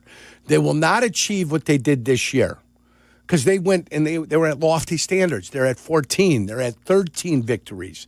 Those are lofty standards. I think the Broncos got the best chance of getting back to 14-3, but I have a feeling they're going to come back down a little bit too. Okay. Even if they came down 12 to 12-5, I think they're still a playoff team. I still think they win that division. The teams that scare me are the good teams that get a little bit less of a schedule. San Francisco. That's what I was going to say. The NFC West, you think is still going to be but I think the 49ers at 12-5, a third-place team. You get the benefit of matching up against either Atlanta, the Vikings are there, Washington's there. Depends what team you play over there, but you can get the Bengals or the Dolphins or the Colts. You get one of those teams that's going to bounce in there. So, you look at who they're going to get coming back. I think the Commanders won't be 5-12 again next year. So I think Commanders are a team that ends up bouncing back a little bit. Whether they get to 8 or 9 victories, I think they're a team. The Kansas City Chiefs. I think the Kansas City Chiefs as a third-place team are a team that you look at and say, hey, they're not going to be 6-11 again next year. Well, if their quarterback's healthy. Yeah. Well, you're right. When does he come back? I mean, torn ACL at the end of the year. I can't imagine he starts the year. 8-month injury. So for the ACL to recover is an 8-month injury. Could miss the first month of the season. Right. I'd have him back in October. Yeah. October 1. And it depends what they're going to do at the quarterback position. We'll see. Are they going to get a veteran in there to come in and play the first 4 or 5 weeks of the season? Will the NFL, in their infinite wisdom, give them a bye early in the season? I was going to say, yeah. So they don't have to play a game. They get to miss a game early in the season. And when would the Bears meet them on their schedule? The Kansas City Chiefs, But it's that kind of stuff. But as I look at it, as I'm going through, do I think the Miami Dolphins or the Jets are going to do anything next year? No. I think both of them are going to be bottom feeders. The Bengals have a chance to do something better only because they have Joe Burrow, but their defense is horrendous. They gave up 492 points last year. 492 points. You don't win a lot of football games giving up 492 points in 17 games. I can't even do the numbers. They're that complicated. 5, 10, 30, 30, 10, boom, 8, 8, boom. It's like 28 points a game, just under 28 points a game they gave up. You can't win football games giving up 28 points. And you peruse it and you say, who will be better, who will. I, for some reason, like Dallas. Dallas can't be mired in crap again. They got the quarterback. I think Dak Prescott's a good quarterback. But they gave up 500. You thought they were bad. They gave up 30 points a game last year. But, the Bears aren't going to face Dallas. They'll face the NFC West, right? So they have San Francisco, the Rams again. There's nothing that says the Rams are going to regress unless Matthew Stafford suddenly starts feeling his age. Seattle, your Super Bowl champions. Arizona Cardinals, everyone thinks that they're going to be better. Well, some people think they're going to be better. There's got to be some that are going to be surprisingly bad next year that had good seasons, like you said. Well, they play the NFC South. They don't play the NFC West next year. Yeah, they get the South. Oh, I thought they got the South. I thought they got the West. No, they got the NFC South. So they get the Pats. My mistake. Okay. They get Tampa. All right. They get Carolina. Okay. Okay. They get New Orleans. Thank you for correcting me there. No, not a problem. Okay. I just took a look at it and I was like, that should be 3-1 in those games. Sure. Early. This is way too early to project that out. Right, because you haven't seen what anybody has done. No. You haven't. Again, 11-6, improving within your division. That's all you care about. And they play the NFC East. So they get Buffalo, they get New England, right? They get the New York Jets, and the other team that's in that division. Can't even recognize any of this stuff. It's right in front of my face. But that's who they get, the Miami Dolphins. So that's who they have. And then they the bonus, they get the Jacksonville Jaguars. But that's their bonus team. They should be a better team next and season. Philadelphia. And that's back to the original regression and Philly. point. This should be a better team next season than they were this year. Second year in Ben Johnson's system. Offense should be better next year. I know the defense is losing some pieces. Yeah. But the Bears should be a better football team next season than this year. But they're going to have to be better against this schedule just to finish the same. You agree with that? Yes, I do. Well, yeah, that's why where do you buy your victories and where do you get rid of your victories? You buy your victories within the division. You won the North without winning the North. You were 2-4 in the North. So that's my trade. You know, you're asking me, Yerk, how do you make that statement? I mean, blah, blah, blah, blah. You know, that's a ridiculous. No. You finish better in your division and you give away 2 games on the other side of it. Those lucky victories that you had. You play better against Detroit. You play better against Minnesota. You don't give up that first victory against the Minnesota Vikings. So I still have the Bears getting to 11, guys. Not a problem. How do they do it? They do it by playing better in their own division. That's how they get it done. I like it. I feel good about the Bears next year. Now that I've corrected this, not realizing that they play the South and the East, I think I could see it. Yeah. I don't think that's even a problem. Now, the rosy people that, you know, the rose-colored glasses, that everything is beautiful, it's all seashells and balloons. We'll have the Bears at some ridiculous figure. But there are holes on this team that need to be fixed. What was the number 2 team that they had listed as? New England. New England? Yeah. Denver's up there, too. Pittsburgh Steelers. All the surprise teams. They basically picked all the surprise teams. And then Philadelphia. Well, listen, Denver made the playoffs the year before. You know, with a rookie quarterback. They made the playoffs again with a second-year quarterback. Denver is not about the quarterback right now. I don't know what people see or don't see, or because they're in the afternoon window, and usually Peg and I are working, during the thing, we can't really see a ton of Denver Bronco football because they're usually playing in the 3 o'clock hour, and we don't get to see it. That defense they have is a phenomenal defense. Nick Bonito, Surtain, they've got an exceptional defense that can get after the quarterback. Playing in Denver is tough. You know, they only had 1 loss in Denver this year. They are a tough football team that plays close games very well. They got a head coach that has been around for an extended period of time and, quite frankly, might be one of the best that's in the game. I wish he'd have kicked the damn field goal to make it 10-0, but he didn't because he's caught up in this, got to go for it on 4th down all the time, blah, blah, blah, blah. Add points. That's what you've got to do. But I don't see Denver regressing as much as other teams or other people do. But I do think the Chiefs are going to be a little bit better. I don't think they're going to be 6-11. So I think the Chiefs are a little bit better. I think Chargers. I know they're getting offensive linemen back next year, and they theoretically should be better. Can the Chargers replicate what they did this year? That's another question mark. So. I think Chargers, Waddle's, that's his dark horse pick. I've got to see. I mean, the Combines in a week. They got free agency starting in March. We got a draft. Then we all take a deep breath and we try to figure out what the hell's going on. Maybe we get an update on our guy, Trapillo. Maybe we get all this and we all that. We'll get things happening and we get more knowledge as we go on, for things happening in the NFL. But if I'm a Bears fan, I am excited about what's happening in 2026. Yeah. Totally agree with that. Totally agree with that. Yeah. All right, let's take a break. When we come back, we can open up the phone lines, take your phone calls, 312-332-3776. We'll continue our conversation if you expect the Bears to regress or continue to improve or pretty much stay the same because of the strength of schedule that they face next year. It's Carmen and Yurko with Peggy sitting in.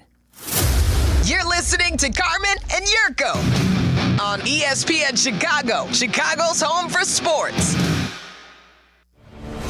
Saturdays on ESPN Chicago. Join me, Peggy Kaczynski. And me, Dion Miller, for the cleverly named Peggy and Dion. Of course, we are always talking about the saga of Chicago sports. And occasionally, we may dive into other areas of interest. So join us Saturday morning at 11. Peggy and Dion on ESPN Chicago. Brought to you by Advantage Acura of Naperville. Hey guys, it's Tyler Rocky. You've heard me talk about golf on NET, and with golf season right around the corner, I've got my fellow GOAT member and football champion Darius Fleming with me. Darius, why do you love the GOAT app? For me, man, it was simple. It was the clubhouse feel. It was the unlimited golf. Community of like-minded people and ease of use for booking tee times. Everything a clubhouse offers with the ability to golf on 20 courses in the Chicagoland area. Joining GOAT is easy, so go to golfonnet.com, sign up on the GOAT app, and they'll walk you through everything. Golf like me, golf on NET. You strive for more in life and in business, never settling for anything less than. Your bank should be no different. It's time for a fresh perspective. It's time to move things from to-do to done. It's time for your bank to go the extra mile for you. Achieve more at Republic Bank of Chicago. Banking beyond expectations. Visit ourbankchicago.com to get started. Republic Bank of Chicago, member FDIC. Your heat seems to be running a lot more than it should. Why? Sure, it's a lot colder, but it's also because your insulation inside the window could be failing. And when that happens, your heat leaks out and the cold gets in. Talk to the pros at Window Nation like I did and get new windows with big savings during Window Nation's Buy 4, Get 4 free sale. Plus 0 down, 0 monthly payments, and 0 interest for 2 full years. Act now and you'll get an extra 10% off. Don't wait. Put an end to your window problems. Schedule a quote now at windownation.com. What do you do when you're faced with a challenge? Ask any Special Olympics Illinois athlete, and they'll tell you, you plunge in. This winter, join us at the year's coolest event, the Polar Plunge, where we rush into ice-cold water to support Special Olympics Illinois athletes. Your support helps athletes face challenges, build life skills, and have fun. So be cool, take the plunge, and make a life-changing difference today. Get started at plungeillinois.com. My name is Whitney Allen, and I'm a widow. My husband, Ryan, died. We never thought we'd ever have to use life insurance, but the unexpected happened. With Ethos, signing up was fast and 100% online. You can get a quote in seconds, apply in minutes, and get same-day coverage. No medical exams, and you can get up to $3 million worth of coverage. I'm grateful we were prepared. Get your free quote at ethos.com/game. That's ethos.com/game. Paid spokesperson. Time spent on application may vary. Online health questions required. For 100 days, I'm going to cross the 7 continents because the answers to everything important are out there at the edges of our world. I'm stepping into the unknown. Where are we going? To see our planet This is amazing! as it's never been seen before. From pole to pole. Pole to Pole with Will Smith from National Geographic. Now streaming on Disney Plus and Hulu. Show me the way. Prizes, flyaways, even cash money. You want it? We've got it. Find a list of all contests and official rules by visiting ESPNChicagoContests.com. That's ESPNChicagoContests.com. Follow Chicago's Home for Sports on Instagram at ESPN_Chicago. Carmen and Jurko are back. This is ESPN Chicago, Chicago's Home for Sports.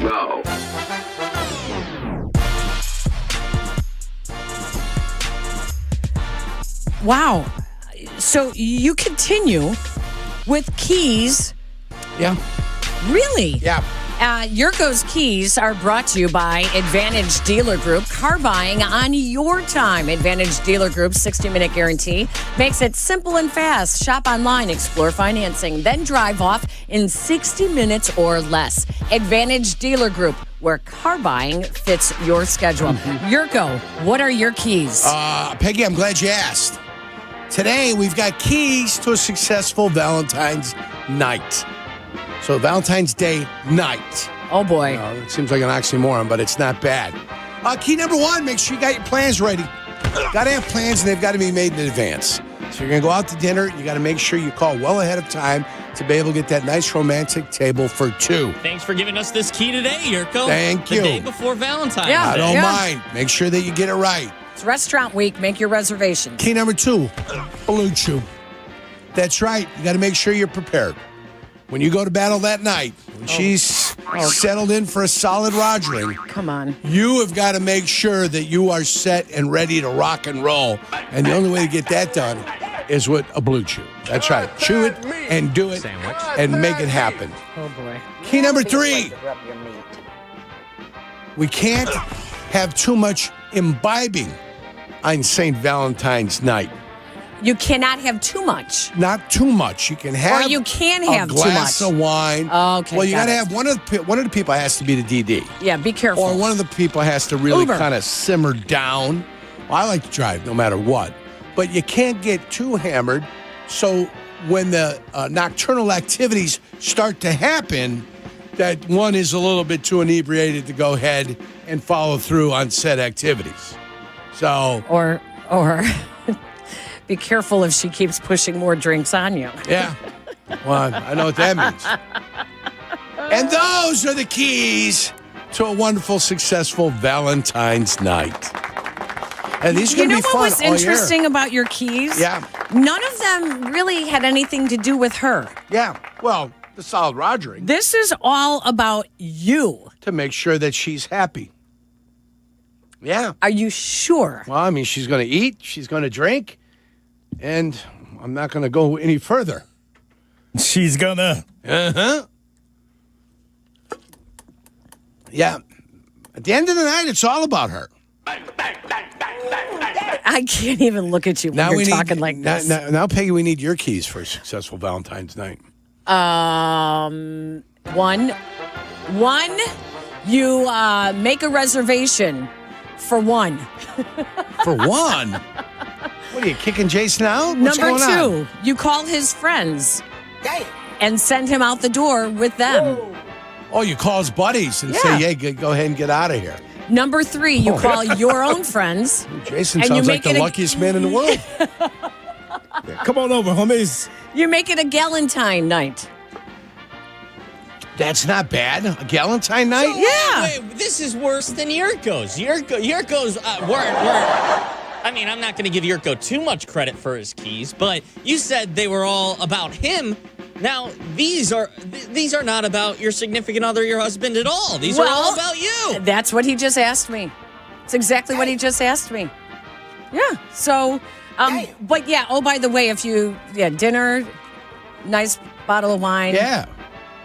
I mean, is that key number 3 for you? Key number 4 is give him enough to drink to fall asleep in the chair. Ah, that way there's no nocturnal activities. Nah, whatever, you know?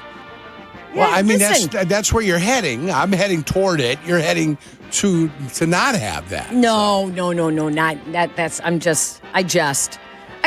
Listen. You tease because you love. Yes, absolutely. There we go. Absolutely. Wow. No, I did not realize that today was Friday the 13th either. It is. So my lucky number was 13. I don't know why. I used to just say it. I did not know Just because that. I liked being different. So my number Number playing 13. basketball was 13. I always had an affinity for number 5. How did you pick number 5? Speed Racer. He's in the Mach 5. That's why I loved him. Number 5. I love the number 5 because Speed Racer. How did you end up with 64? I got it. I inherited 64. So when I went to high school, I wore 76. I went to college. Everybody knew I wore 76. So I go to college. They knew, but 76 was already taken by Sean O'Brien, who came out of Joliet Catholic. He'd been there a year already. So they just reversed it and gave me 67 in college. So I wore 67 as a defensive lineman in college. Wow. Kind of an awkward number. Yeah. So They didn't have rules back then about that? No. Oh. Well, 67's a lineman's number. Oh, it's all linemen. Yeah, all That's lineman's right. number. Okay. So I had a lineman's number. I go to Miami, and I'm a free agent rookie, and I got whatever number they threw at me, which was number 66. So I'm wearing Larry Little's number 66. So at least I had a good player. You know, that's kind of nice. Yeah. I'm not thinking that. I sign with Green Bay, go to Green Bay. They give me number 92. They got all their defensive linemen up in the 90s. I get number 92. 2 years later, Reggie White decides he wants to come to the Green Bay Packers. And guess the conversation I get to have. What'd you get for it? I get to have a Rolex. Did you really? Yep. I sold it. Got a Rolex and sold it. What are you stunned about? Damn. 3 weeks later. You did? Like you immediately turned around and turned it into instead of cash. saying I have a Rolex from a Hall of Famer that you could have kept forever? It was 1993. He bought me a 1983 Rolex that when I put an extra link in it. A vintage Rolex. When I put an extra link in it, they said, we don't make that in 14 karat gold anymore. It's in 18 karat gold. I said, I just got the Volkswagen of Rolexes is what happened here. So Joe Sims looked at it. He says, I'll give you $3,500 for it. I gave him the watch. He gave me $3,500. He changed the bezel and he changed the face on it. So I just did a quick search. It didn't look the same. The value of a 1982 Rolex. What kind, though? Back then, it says, okay, it can vary based on the model. Do you think? Okay. But back then, a Rolex cost between $900 and $3,000. Mm-hmm. And even that $900 Rolex would be worth about $6,000 today. Mm-hmm. Yeah. Okay. Damn. That's not bad. Just remind me not to give you any of my money to invest. All I know is that I know what I got. I know what I put in my spend that money on? pocket. Oh, everything. Vacations, whatever. We utilized it to, whatever we were going to go on at the time. You got to remember, the girl I was with at the time, my ex-roommate. The roommate, yeah. She had given me a Movado for Christmas. It was around the holidays that this came. She's like, now you're not going to wear my watch. You're going to wear his watch. So there was a little bit, all right, well, I'm going to move that watch. And then Reggie asked me what I did with it. And I said, because I wasn't wearing it. And I said, I gave it to my father. You lied. Of course. Do you feel bad about lying? Not at all. No. Sometimes you tell the little white lies so nobody gets mad, nobody's upset at nothing. Now, looking back, wouldn't it have been great if you had kept both watches, sold the Movado after the roommate moved out? I don't even know where that Movado is. It was purchased in 1993. How many years later? 33 years later? I have no idea where that watch is at. It's somewhere. I don't know where, but it's somewhere. I go sometimes through drawers, and I see like 3-4 watches. And I'm like, did it even work? I got to dial them. What do you got? How did it even work? You got a phone now. Nobody wears watches anymore. I know, that's true. Listen, now is the best time. They take your gold in. Go sell your gold. It is, with the price of gold right now. It is a little off from its highs. Well, it is a little off, but you can still. It was at 5,500. You've got all that stuff from grandparents and that you don't know what to do with. Go take it into one of your jewelers, and they will give you money for gold. Yeah, gold price today, $5,080. Peg, what do you think? What is that for, like the monthly high? Monthly high? Oh boy, I don't know. I mean, seriously, that's. But this is a good point when you're given gifts like that, and you open up a jewelry drawer, and you're like, what is this? What is this? Sell it. Go take it. January 28, it was 5,027, and it's currently at like 4,800. Okay, so it's going down. Yeah, I mean, listen, it's fluctuating. It's fluctuating. Yeah. It's increased in value over the last year substantially. Yeah. One could say that. Yeah. And then, obviously, gold sold by the pennyweight. Yeah. Pennyweight. So there's a conversion that you have to do. Yep. Depending upon what your carat is, too, of what you have, whether it's 10 karat, 14 karat, 18 karat gold, or 24 karat gold, which hardly things are made of 24 karat gold. Yeah. They got to put some other material in there to give it some strength. Oh. Otherwise, it's a little too malleable. Gold is malleable, which is a good thing. It could be worked with. Oh, okay. Yeah, easily worked with. Like pliable? Yeah. I mean, you can pound it into whichever shape that you need, and it won't lose, it won't flake off. It won't chip. You could work with it easily and shape it into things. Is silver the same right now? Like if I was to go through all of my china cabinet Silver's not and as silver high. that you never touch. Yeah, silver's not all as the high. silver we have from grandparents and stuff, all that's in Your drawers. silverware that's sitting down tarnishing in a big box down there. Yeah. Let me see what your price of silver is. I mean, if you have enough of it, you can get, a decent amount, but it's not how it was a few years ago. Yeah. Why? Usually I look at silver price and it just comes up right away. Today there's 1,000 things bothering me. Like I'm going to go someplace and I'm going to do it. I hate the internet, the AI crap, all of it. It's absolute garbage. I don't like the new updates on my phone when I'm trying to search something. They keep telling you, you have to do it. You have to. I can't even recognize my phone anymore. Leave my phone alone. Yeah. I was trying to share a contact yesterday, and they were driving me crazy. I said, I'm going to punch somebody in the face. All right, you do that. When we come back, we have the brunch rush coming up. You're listening to Carmen and Yurko on ESPN Chicago. Chicago's home for sports. ESPN's The Hockey Show. Ready to rock the rinks with Chicago's best hockey knowledge. Brought to you by Chevy Drive Chicago. The Hockey Show, Wednesday night at 6 on ESPN Chicago and the ESPN Chicago app. $2 million. The Verdoliak Law Group once again for their clients. That's right. The Verdoliak Law Group recovered $2.5 million for a client who experienced negligent lighting. If you're a victim of negligent lighting, make sure to call the Verdoliak Law Group. You know, after playing professional football and spending years on the radio, I've had the chance to endorse a lot of products and companies. But I've always believed in only backing the ones I truly trust.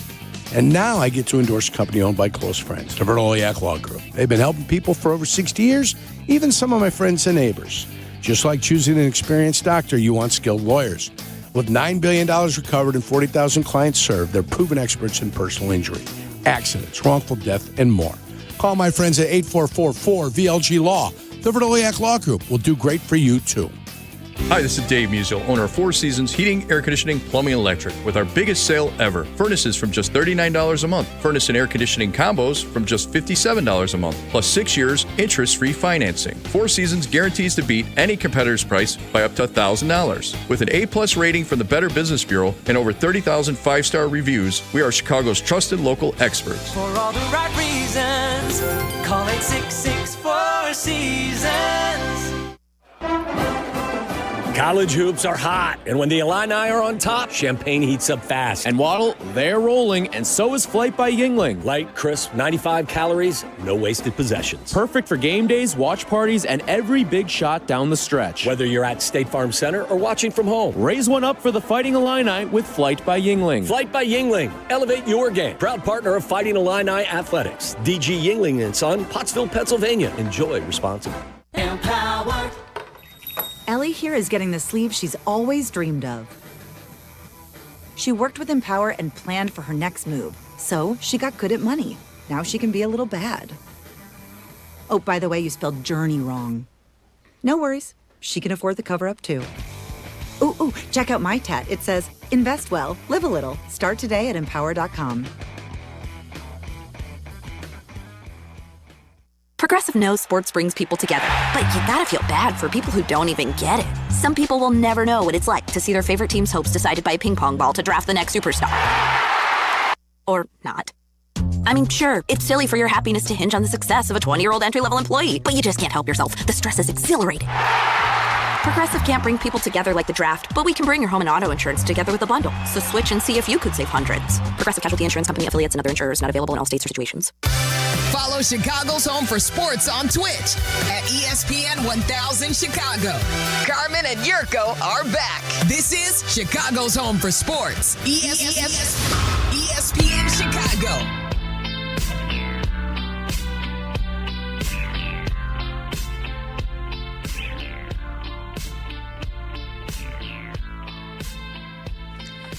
Welcome back to Carmen and Yurko. Peggy's sitting in for Carmino. Carmino. He's got an extended weekend. Yeah, the great Carmino. Yeah, the great Carmino. We have the brunch rush. Yeah. The brunch rush, is that Jack? It's exceptional. That's our guy Jack right there. Yeah. Wow. Okay. What's next? That's what we usually say when we transition. What's next? That's okay. it. Yeah. I gotcha. On the transition, we just go, what's next, Jack? The Brunch Rush is brought to you by the Village of Elmwood Park. We'll start off. The NFL has won its grievance. And you know those player report cards that we like to dive into so much? Well, the NFLPA was publicizing those And so we could all see them. Yeah. The NFL challenged and said that's against the CBA, and the court sided with the NFL. So those will no longer be publicized. Wow. Like, that was a big deal for things like locker room facilities, the family room at the stadium, the food, the quality of food at the practice facility. Like, that was always fun to see what they had listed. Yeah, I wonder what's in the contract with the NFLPA and the NFL that would stop you from being honest about what's going on. But why would anybody not want people to be forthright? That way, if things are a problem, they can be fixed. Just because it embarrasses the club that's involved, good. Good for the embarrassment. But let me think this through. Okay, take your time. So how is it, wouldn't you just say, if there's an issue, let us know, instead of going public with it first? Well, I think what the NFL Players Association was doing was taking a poll on their players, and then they put their results out and they made it public. Maybe they didn't think they were doing anything wrong. We took a poll of what was going on around the NFL and with the facilities and with the individual teams. Some teams were ranked well, and they're giving that information to their players now. If you're considering going someplace in free agency, here's what everybody's saying about everything. Well, according to Article 51 of the Collective Bargaining Agreement, Section 6, the NFLPA and NFL Management Council must use reasonable efforts to curtail public comments by club personnel or players expressing criticism of any club. So that's what they cited. That's what it is. That's obviously been in there the whole time. But they never went scouring through there and said, somebody got angry. We're going to utilize this. Yeah. So. Yeah, somebody got angry over that. I mean, there was some petty stuff. I get it when they talk about the weight room is phenomenal. Yeah. They like the staff. But remember with Eberflus, the head coach, I believe the Bears got an F at the end of last year. For head coach. Oh, well, that's just the way it works. Yeah. I think they gave him an F too because they fired him in the middle of the year, right? Yes, they did. Yes, exactly. So I think the Bears gave him an F also. So, yeah, talk to the players that played in the 70s and the 80s and ask them what they thought about the NFL. I'm sure what was the family room like? What family room? Right. What was the weight room like? If you would have seen the weight room we had with the Miami Dolphins when we were at St. Thomas University, that was training camp, and that's where they practiced during the week before the game. They had beautiful Joe Robbie Stadium. Their weight room was outdoors, covered by sheet metal. Yeah. To say it was one of the worst weight rooms I was ever a part of, and this was a professional franchise in 1990. So just imagine what could have been said back then about some of the facilities. The New York Jets, they're an ice slip. It was horrendous. And it was horrendous for a long time after I was in the league, until they finally did something about it and built something beautiful. So back when the Bengals got an F for their treatment of families, one player calling it almost disrespectful. The Patriots had a C- for their locker room, with an unnamed player saying that the carpet looked dingy with pieces missing. The Chiefs training staff got a D-. But you're right. I mean, there's listen, as a free agent, sometimes you want to You'd like to have that information. And I'm sure that information is still there. And if you're a player, instead of it being public, if you're a player, you just go ask. And that's what the NFLPA, I think, said, is that they will continue to do the surveys. They just won't make it public. Won't make it public. Wow. That's interesting, Jack. What's next? Nick Castellanos was released yesterday by the Philadelphia Phillies. And did you guys see this story? He wrote a handwritten a handwritten note talking to Phillies fans, talking about his time there. And one thing he mentioned was that he was benched in a game in Miami in September of last season. And part of that benching was he brought a beer into the dugout. Said teammates took it away before he could actually drink anything, but he was trying to prove a point that he felt team restrictions were too strict. So he brought a beer into the dugout. Cocktail. He was out of the game? He was out of the game. Defensive replacement. Did he just bring the beer as in it was in a can, like a Modelo can? Yes, it was a can of Presidente. It was El Presidente. What's El Presidente? It's a beer. Yingling or something like that. Okay. If you're going to do that, pour the beer into a cup. Right. And in the cup, you take it out there, nobody knows it's beer. I think it's disrespectful to bring a beer onto the bench myself. In a normal can, if you don't disguise it, I don't think it's disrespectful to bring beer onto the bench, but if you don't disguise it, I think that's the disrespectful portion of it. Which is the only reason he wrote the note was because he was on bad terms with the team and knew he was getting released. And as he was given his farewell papers, one of his teammates gave him a heads up that there was a story coming out because a reporter had started calling around and asking about the beer on the bench. Sure. So that means management leaked that part of the story about Castellanos. Trying to paint him in a bad light. I mean, you're releasing a big-time player. That's something that should be out there. And here's the kind of the jerky part of it. He leaves the handwritten note in the clubhouse. Like that was his farewell. I mean, that just kind of leads you to like, all right, this guy is not. So, fans of both our teams, North Side and South Side, I've seen them asking about Nick Castellanos. I mean, former All-Star, both teams need an outfielder. In your mind, as a fan, does that disqualify him from somebody you should bring into the clubhouse for either of these teams? No. I think his play would disqualify him. He was a negative WAR player last year. Yeah, negative .8. He still had 17 home runs. Still had 72 ribbies. Negative WAR player, I think his OPS plus was 88. Carmen covered that the other day last year. So he's 12% below the average player in last year's thing. He could rake. He could always rake. That was not a problem with him. He could rake. Besides that, I don't know what kind of a fielding you got in the outfield with him when he did play the outfield. I think the Cubs could straighten him out. White Sox, I'm out on Nick Castellanos if I'm them now. Even if they probably weren't in on him to begin with, but can't bring that around a young clubhouse. Got to be out on him now if you're the South Side. Well, I'm guessing the South Side probably would be out on him because they're at a different point. They're trying to build. If you're somebody that thinks you can compete and you need one extra bat and you're hoping he can create some of the magic he had before, you'd go ahead and you'd say, hey, we might want to bring this guy in. Philadelphia's paying him, right? Philly's paying him. So he's cost you nothing. Hey, don't be a jerk. Don't be a blankety blank. You'll be fine. Still owed $20 million going into next season. Owed $20 million by the Philadelphia Phillies. Exactly. The funny thing is he didn't drink the beer. You know how many players have been drunk or high during games? I mean, wasn't there the famous Hollywood Henderson? One reason why he got his nickname was because he would do cocaine on the sidelines.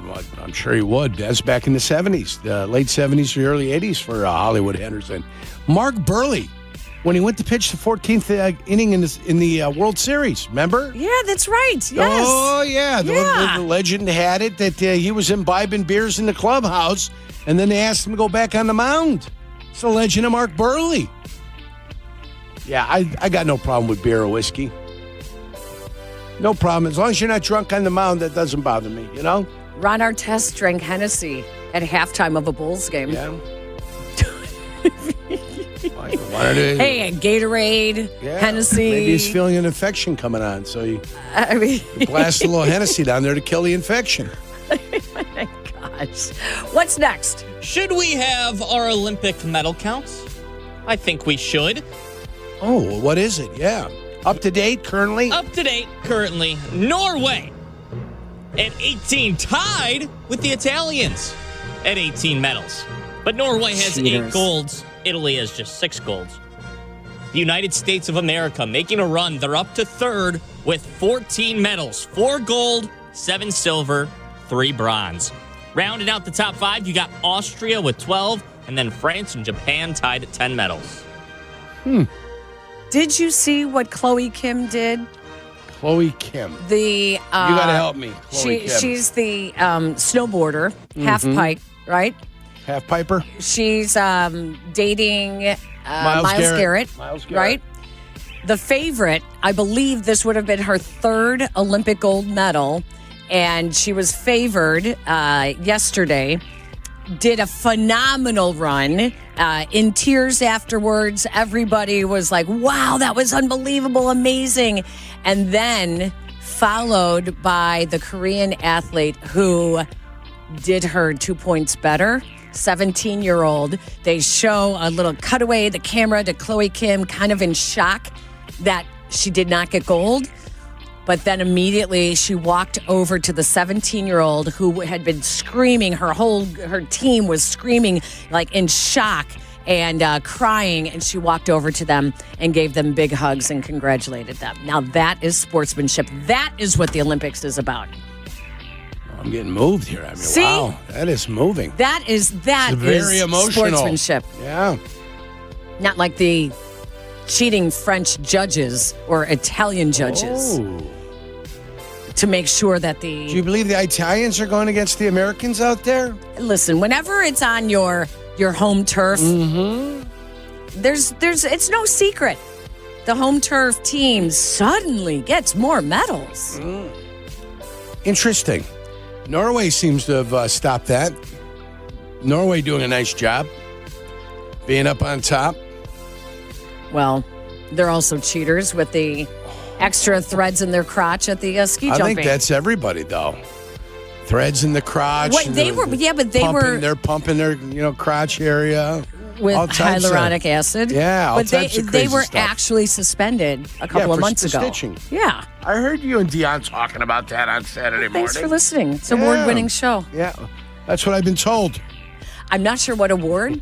Is there an award for 2-hour shows on Saturday? I believe there is. It's called the Marconi. It's yes. It's called a job. Yes. Yes, it is. Yes.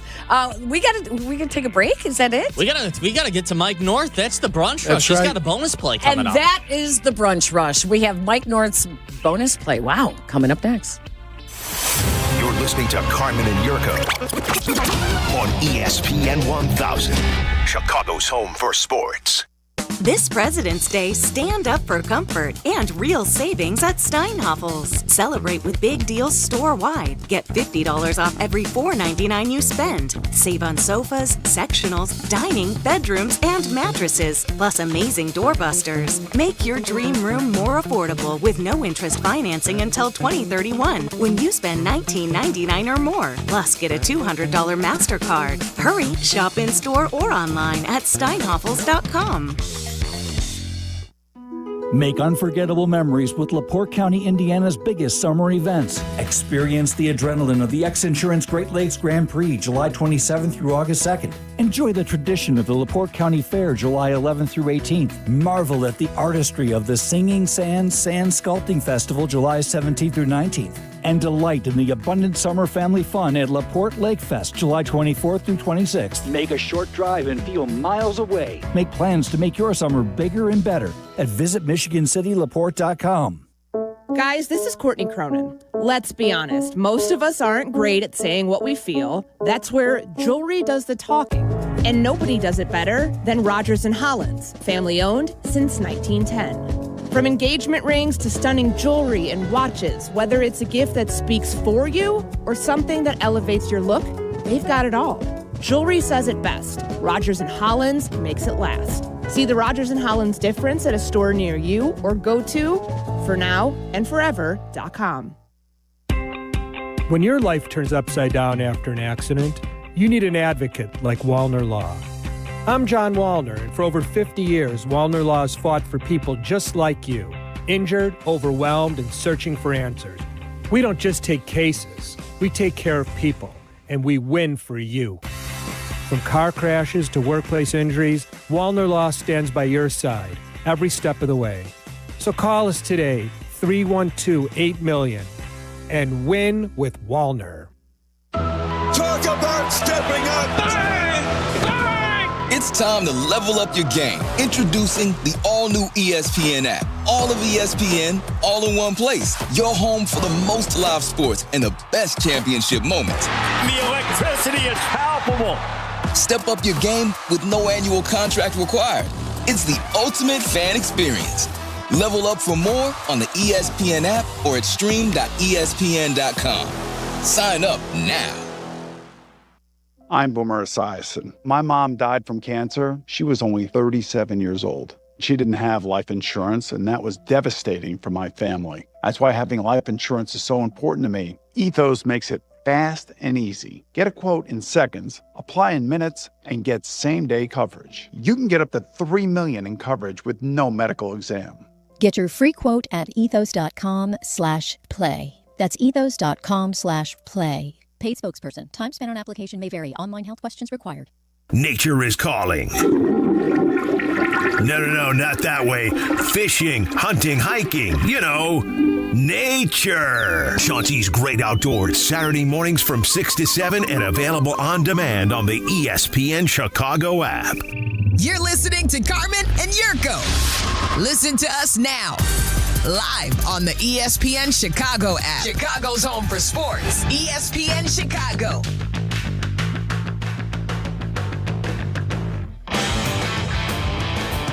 Welcome back to the Carmen and Jurko show. Peggy Kaczynski stepping in for the vacationing Carmen and Jurko. And right now we've got our man Mike North on to give us a bonus play. The Odds Couple, you'll be able to hear that in the morning, I believe. Tomorrow morning, Odds Couple, and it's available on podcast a little bit later on tonight. Jack McGrath's going to step in with Mike North to get that done this week. Mikey, what's going on? What a great job you guys did on the post game this year. Just want to say that. Thank you. Yeah, and it had to be a lot pleasanter than the previous years to go home and know that there was a lot of wins under our belt. So great job, and it's always easier, but you also got to grind when you're winning too. So great job by you guys, and I just wanted to tie in with that. People still don't believe in the Chicago Bears. I just checked the odds for next year. They're 16th ranked at 25-1 to go to the Super Bowl, which isn't bad. It's been worse. And we're hope for everybody. Last year, Seattle and New England didn't even make the playoffs, folks. So they were in the Super Bowl this year. But I'm thinking that they still don't believe, guys, in Las Vegas as far as what happened last year. We know there were some lucky bounces. And we know that we led the league in turnover takeaways, but I'm getting the impression that people don't like Ben Johnson. He had one vote in the Coach of the Year. I thought he deserved more. And I also believe that they don't believe what happened last year, and they want to see us do it again. So I would say, in fact, this is bulletin board material at least, and the players are aware of where they're ranked, aren't they? I believe the players know exactly where they're at 100% of the time. I think they're also going to know what their over-under number is when it comes in, like 8.5 or 9.5 for next year. They'll know exactly what the world's going to be thinking about them. Yeah, so you know what? I think that's a good buy if you want to buy it. I also I'm looking at the Indianapolis Colts, who were a very good team before their quarterback went down. Danny Jones, he had an injury to his Achilles. Now he's not Aaron Rodgers coming back at 42. So I think that, you got a good chance. He's 28 years old, and they're plus 4,000. So maybe take a look at them as one of these teams that may take a hike up. But it's depending on if he can come back from that Achilles. Now, real quick, I know Peg's got a hole-in-one in her golf career. Am I right, Peg? Yes. Yep, during the pandemic. That's right. And you know what? I said, you know what? I'm going to pick out a couple golf matches today. I get it, the matchups off Bovada on Twitter and X. I'm 8-3 this year in golf matchups. And I'm going to go with, and it's on Bovada. It's starting probably about 3-4 minutes from now. It's Alex Noren, minus 135, over Tony Finau, plus 115. And I'm saying to myself, well, Finau's only 25-1 to win the tournament, and Noren's 125-1. Yet he's favored big over Tony Finau. So I would take Alex Noren in that matchup. And one more quick one for everybody, because Wyndham Clark last week shot -6, which wasn't a big deal on that course. Minus 115 for Wyndham Clark. He would be my guy, and he'll be going up here. Let me just see this. This damn computer moved on me a little bit. And he would be going against Harry Hall. Okay, so check that out, too, on Bovada, guys. All right, we got it. We got Alex Noren going up against Tony Finau and Wyndham Clark against Harry Hall. Is that right? Oh, wait, I got it wrong. Wyndham Clark against Corey Connors. And he's minus 115. Sorry about that. Oh, that's fine. Corey Connors against him. All right, and that's at that's out in Pebble Beach, right? That's right out at Pebble Beach, and the Golf Channel will be on later. I wish it started earlier, but it's at 2:00, so I got to do the taping of the odds couple anyway, so we'll be ready to run. All right, Mikey, thanks. We certainly do appreciate it. All right, guys, thanks. Bye-bye. Thanks, Mike. Thanks a lot, Mikey. So there we go. Yeah. Alex Noren and Wyndham Clark, you got a little golf. Pebble Beach and Spyglass Hill today. I think those are the two courses because that's all I see, Spyglass Hill and Pebble Beach. You've played Pebble. Beach. I played Pebble. Yeah, it's I played gorgeous. Pebble. I think I played Spyglass, and I played the other one there. I got to think of it. Not Cypress. There's 3 of them there. Yeah. What is Tiger's little par 3 course there, too? Yeah. Have you played that? I haven't played that. I played no. that. I've played Spyglass. Spanish Bay. Spanish Bay. Spanish Bay. Yep. Spyglass And Hill. Spanish Bay. And that one. Beautiful. And I played them all. And then I played Pacific Grove, the poor man's Pebble. Oh. Up in Carmel. And it only cost $75 and you got 6 holes on the ocean. Huh. For $75. Not bad. All right, guys, we come back next. It'll be more Bears, more Olympics, more sports, and the celebration of Valentine's Day that we all so love and everybody loves. We come back on the Carmen and Yurko Show, ESPN 1000. Live from State Street in the heart of Chicago. This is the home for every Bears game. ESPN Chicago. And this is Carmen and Yurko. WMVP, WTBC, HD2, Chicago. A good Karma Brands radio station. Hey, it's your friend Tom Waddle here. You know, life comes with a lot of things to remember, and Great Clips doesn't think your haircut should be one of them. And this is why they use Clip Notes. It saves your haircut details, so no matter which stylist you see or Great Clips salon you visit, it's easy to feel like the best version of you. So do yourself a favor. Say goodbye to guesswork and hello to a great haircut every time. Download the app today. Great Clips. It's gonna be great. Hey, it's Dionne Miller, and if you're in the market or even think you should be in the market for new windows, you need to call Russ Armstrong, the Chicago window guy. For over 30 years, Russ has done things differently. He offers the most energy-efficient windows and doors at the lowest price, and they come with a lifetime guarantee. And when you call Chicago window guys like I did, you get to deal directly with Russ, and you will not be sorry. So call Chicago window guys today at 847-881-3060 or check them out for yourself at ChicagoWindowGuys.com. ChicagoWindowGuys.com.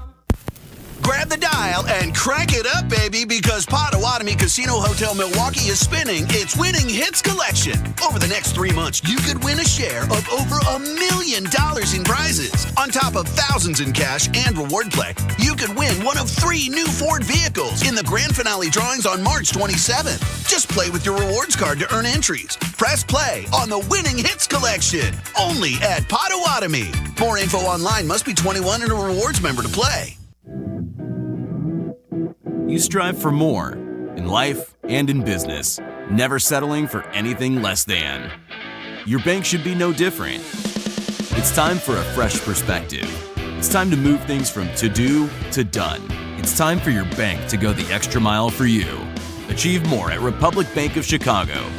Banking beyond expectations. Visit ourbankchicago.com to get started. Republic Bank of Chicago, member FDIC. You're listening to Carmen and Yurko. Follow the show on Twitter at Carmen DeFalco and at Yurko64. This is ESPN Chicago, Chicago's home for sports.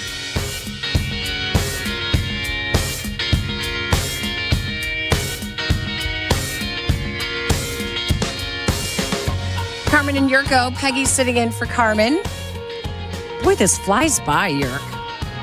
It absolutely flies. When you're having fun. Yes. It flies by. That's what they tell me. Now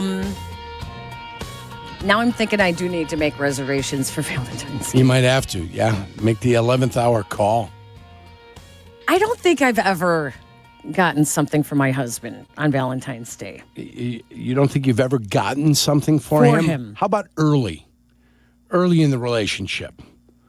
I think that's what happens. You might be right. I might have 2-3 years you do. Uh-huh. Then after that, and I told everybody I'm currently in a situation where, You got Christmas, Valentine's Day, and a birthday in April. I mean, that's a 3-pack of just, Yeah. That's a lot. Yeah. I mean, my birthday's way out, you know? My birthday's And we out. got the summer, late summer. Yeah, I'm an August birthday, so that gives them a little bit of time. But I think you're at the point now, you're together for a handful of years, that, let's just go out, let's have a nice dinner, boom, boom, boom. I don't need nothing, you don't need nothing, we don't need nothing. I'd said, once I bought her the Louis, I maxed out at that point. Once I bought her Louis Vuitton, the Never Full, like the bag, man, I'm tapped, I've reached my end. I've reached it. That's got to be good for like 4 or 5 in a row. You know what I'm saying? Yeah. That's it. My husband. Then she went and bought herself one when we were in Vegas. I'm like, Oh, Ma, boy. oh gosh. Später, Oh, gosh. Oh, boy. It's like she poo-pooed my, with something a little sportier. Maybe she got something a little sportier, I mean, that bag she uses every single day. She has The one that she bought. No, the one I bought. She uses every day. She uses every day. Well, that's perfect for files then. and stuff and everything she needs to carry. But she needs a sportier model that she can just kind of whip around with, Well, actually, that's a compliment. That she likes the one that you got so much, she wanted a smaller one. If she that's like that. If that's a compliment. She would have bought me a watch, and then I bought myself another watch. No, that's not fair. And then bought, wore both. Because you bought her the big Louis that she can put her files in. Yeah. You're not going to walk around with that every day. I don't know. If I was more of a sensitive creature, or if I was somebody that read into things, might have an issue. But I don't have any issues with that. That doesn't bother me. Buy what you want. If you can afford it, buy whatever you want for yourself, you buy. My husband's Doesn't such a matter to me. sneakerhead that he's Gym trying. shoes? Yeah, he's trying to get me to be a sneakerhead. To wear like Air Jordans on the golf course? No, so this is like he bought me What are those? the Golden Goose shoes for Christmas. Help me, guys. Golden Goose shoes. Are they fancy? There's something. I have no idea what Golden Goose And he are. bought me a pair of Louis. Did he? Oh, Louis Vuitton shoes? Shoes. Oh, yeah. I mean, you don't drag your purse on the ground. you know what I'm saying? When you buy Louis Vuitton. When you're wearing the shoes, you're kind of going to wear them out at some You point, kind of aren't come you? home and you clean them each time you you wore might them. have to. I mean, boy, that becomes a task. Yeah. Yeah, that becomes a task. But that would be like after he bought me these, me going out and buying another pair that I liked better. I would have just said, "Hey, do you mind if we return this for one that I really like?" But I've had gifts your returned gal on is me. That using doesn't it. bother me. Yeah, I She's agree. using it. But it doesn't matter. If I got somebody a gift and they wanted to take it back and get something else, I got no problem with that either. Yeah. And next time you just get the gift card. What if it was a ring? Huh? What if you gave her a ring and she returned it? Gave her a call? And she returned my call? No, I'd given her other pieces of jewelry. I have a friend that did that. I have given Her other engagement pieces. ring. Yeah, that's off then. It's done. If I gave you an engagement ring Whoa, and you not take really. it back, They've no, been no, married no. for like 35 years No. now. So you maybe take- he she- didn't listen well No. enough, and So she maybe he upgraded. jumped the gun. What you tell me is she upgraded. She did. Well, that's different. Like some couples, when they get together, they are not financially well off. Totally. And then together they both make it and they're successful. No, this And then was you right wanna- after she got it. And then you want to upgrade. What do you mean? She didn't wait until they were successful. She upgraded it immediately. Right away. Yeah. Yeah. Well, maybe they're happily married and it doesn't make a difference. Well, maybe it means that you, you know what Jack, that means to me? Out you the need door. to really listen. What it means to me is out the door. To those La noche. hints. Goodbye. No, it means Yeah. you have to listen to those hints. That's where you get the old heave ho right there. No. know Wouldn't what- you do you know rather what Vani she has what she wants? Do you know what Vani means? Vani? Vani. Something to do with Lindsey Vonn. No. Falling down a mountain. Out. Vani means out in Croatian. Out. Wait a Gone. minute. Laka noć. So you would rather Good her night. keep a gift that Get she the doesn't H out of really want or like, Yeah. She's gone. rather than exchange it for Talking about something she really talking likes? about an engagement ring. Well, she's going to have it for life. Mm-hmm. Well, she's not going to have him for life. She had made that choice. She made that choice. They have each other for life. Out. It's been a very successful Laka noć. marriage. Good night. Maybe if others listened better. They wouldn't have to Vonnie. I'm not. Maybe that speaks on the guy that bought the ring originally. Maybe it speaks to him. No, I don't know who the couple people. is. They're wonderful I don't know what the people. relationship's like. That's all I'm saying now. If I say more, I'm going to say too much. Let's take Lewis and Lyle. Louie. We're talking about Valentines and gifts and all of those. Hi, Lewis. Lewis. Hello. Louie, talk to us. Hey guys, how's your morning going? Happy pre-Valentine's Day. Yeah, happy pre-Valentine's Day, my friend. So, a couple things. First off, Jack, regarding your girlfriend, hopefully fiance, if she's looking for stuff up here or a teaching job up here, my wife is actually looking to become a teacher. So she's been looking for stuff in the area. She actually saw Lyle Public Schools is looking for quite a few teachers. Oh, Lissel. Yes, go to Lissel.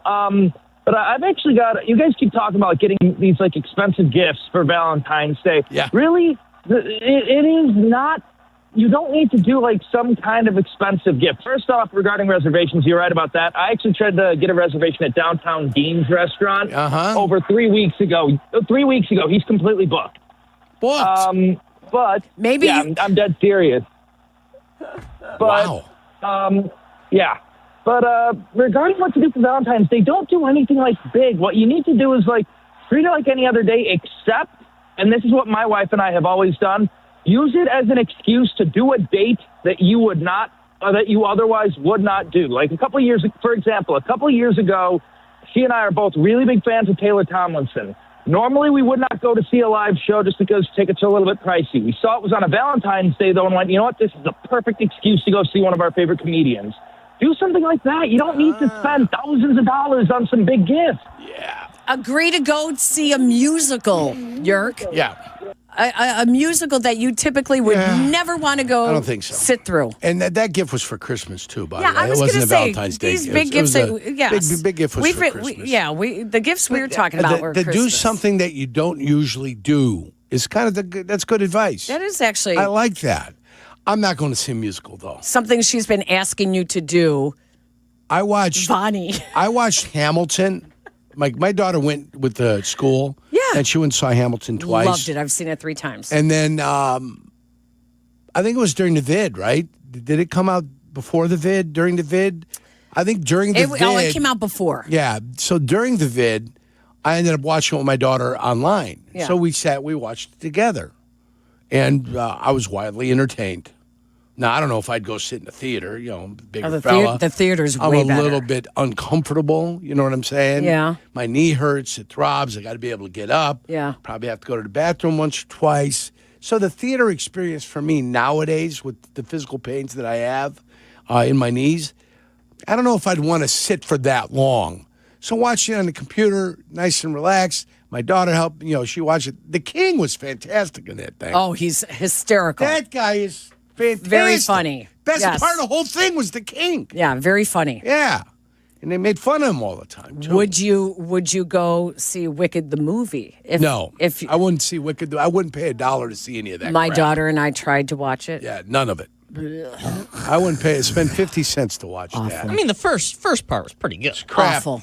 Absolute crap. Second part was no good. Awful. First part was Awful. entertaining. Awful. All of it was crap. It's all meant for the theater. Stay in the theater. I liked it in the theater. Keep it there. That way, whoever wants to go watch it can watch it.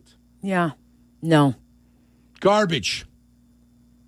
What else would you, Jack? What is something that your girlfriend has asked asked you to do that you're like, that's really not something I want to do? Do you go on long walks on the beach? Have you done that? Do you go on bike rides together? No, I'm not a big biker. Well, I honestly don't know if I've ridden a bike since early high school days. Okay, not a big biker. Not a big biker. You're in the city now. You might want to think about biking. Maybe. I mean, it could be helpful. Yeah. No, I don't know.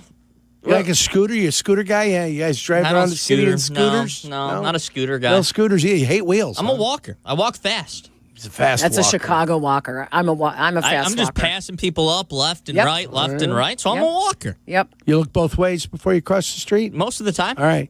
Do you ever cross when you're not supposed to cross? Yes, all the time. Creates liability for himself. Look down at your phone while you're walking? All the time. Oh, boy. When you're crossing the street? No. Okay. That's You when sure? I don't. Are you sure? Positive. Is this move to the new building going to be better or worse for you? For me? Yeah. It'll better. It's a nice building. I'm still haven't talking seen about it. your journey to work. My journey to work? Yeah, journey to work. Better? All Better. right, good. It's good to hear. I want you happy, Jack. Thanks, Yerk. I appreciate it. I want you happy, too. Happy, Jack. Well, yeah, there's a way that can be done. More muffins. Oh. But I've already You called said it no off. muffins. I know. I've called the muffins off. That's it. It was too much. I mean, I loved You it. lost some weight, too, I did a after little bit. dry and guess what? January. When I became the muffin man, guess what started to happen? When I started becoming the muffin man, guess what started coming back? All of a sudden, I get out of the shower and my feet are dry. I'm like, what's going on? Can't have the front porch. I got a front porch right here. Oh, my God. Yeah. We all got front porches. Yeah, well. I know that just happens in age. Yeah, when the old feet are still dry coming out of the shower, it's a problem. Do you wash the bottom of your feet in the shower? Yeah, No. I soak the I soak the stuff on the Why? bottom. You're standing in the water. Doesn't it? Well, so what happens is when the shampoo hits, Yeah. you know, and That's even better. I It's- turn the shower off, you know, the stream off. Yeah. And let the shampoo suds get to the ground. Then I take my feet and I do a little shimmy shammy. Yeah. I've had this debate with people before. I never have washed the bottom of my feet in the shower. There's a lot of people that wash the bottom of their feet in the shower. I do it like if I'm doing gardening and for some reason my feet get dirty when I'm doing gardening. So you were going to say something. Nope. Oh, then Your I will. feet But get- typically I don't. I don't wash the bottom of my feet. So I'm assuming that, you know, you've got spices out there, mint. You got fresh bay leaves out there. No, those are all in pots. You ever see a bay leaf tree? No. Oh, my mom had one. Uncanny, unbelievable. Pick the leaves off, let them dry. Yeah. The fragrance is unbelievable. Wow. Yeah, sweet mom had one of those. And she goes, you know what this is, Johnny? I go, no. She goes, bay leaf. And she goes and she pulls one off. She goes, smell. And I smell. I go, I didn't even know that's the way bay leaves grew. No idea. I guess they're leaves. They grow on trees, right? Yeah. There's a little tree, a little skinny tree. Man, it was amazing. Wow. Any basil for you out there? Oh, yeah. I You got to have fresh basil. I put basil at the end of every row of Every my row. tomatoes. Yeah. I put the basil. Sure. Along with flowers to attract the bees. And I also do like a big giant pot of basil as well. I love basil. You're a big fan of basil. I love basil. My herb pot is the best. How about tarragon? You growing any tarragon, rosemary, any of that? A lot of rosemary. Okay. I go through the rosemary. Chives? You grow your own chives? Thyme. There's never enough thyme. Thyme. That's true. Like there truly is never. You can't grow enough thyme. THYME. Because you use it and you pick those leaves off and Right. then, you know. And you need more time. Yes, always. Yeah. Always. So, yeah. I think I'm Gardening going to go. season is coming up. I think I'm going to go with a garden. I'm going to take up a basketball court that I have that the Yeah. kids no longer utilize. Do a raised garden. I'm thinking about, well, I got to get the concrete out of there first. Yeah. And it's going to cause me a little work, Yeah, you it know. is. See me with a sludge hammer and a pickaxe out there just making it happen. Yeah. You should do a raised garden. Might have a raisin. I'm not growing any raisins. What are you talking about? Raisins? Lift Those it are up. grapes. Lift it up. Lift it up. A raised garden. Okay. I don't go all Larry Bird on this, man. Yeah, I know. What happened to his back? Well, that's when he was digging up a driveway. I'm just digging up the basketball Larry court. Bird? I'm going to get help. Bird, yeah. Larry Bird hurt his back when he was digging up his driveway when he was a Ute, when he was playing. He didn't want to pay somebody to do it. He did it, and that's what hurt his back originally. That's a legendary story. I mean, Sorry, I didn't know it. well, it's okay. I'm glad that I'm the guy that finally told you. Yes, thank you. Yeah. For filling Listen, in. I'm 58. I learn new things every day. Trust me when I say it. That's truth. I learn new stuff every single day. I know. We got to take a break. What are we going to do when we come back? We're going to talk about the college slate of basketball games that are this weekend. There's a lot of great stuff You happening. can tell me what I should be watching. I'll tell you what you should be watching. There's also the NBA has done something that they haven't done before because some of the silliness and craziness that's going on with NBA basketball and the way the competition is. Oh, all right. We'll do that when we come I'll back. let you know.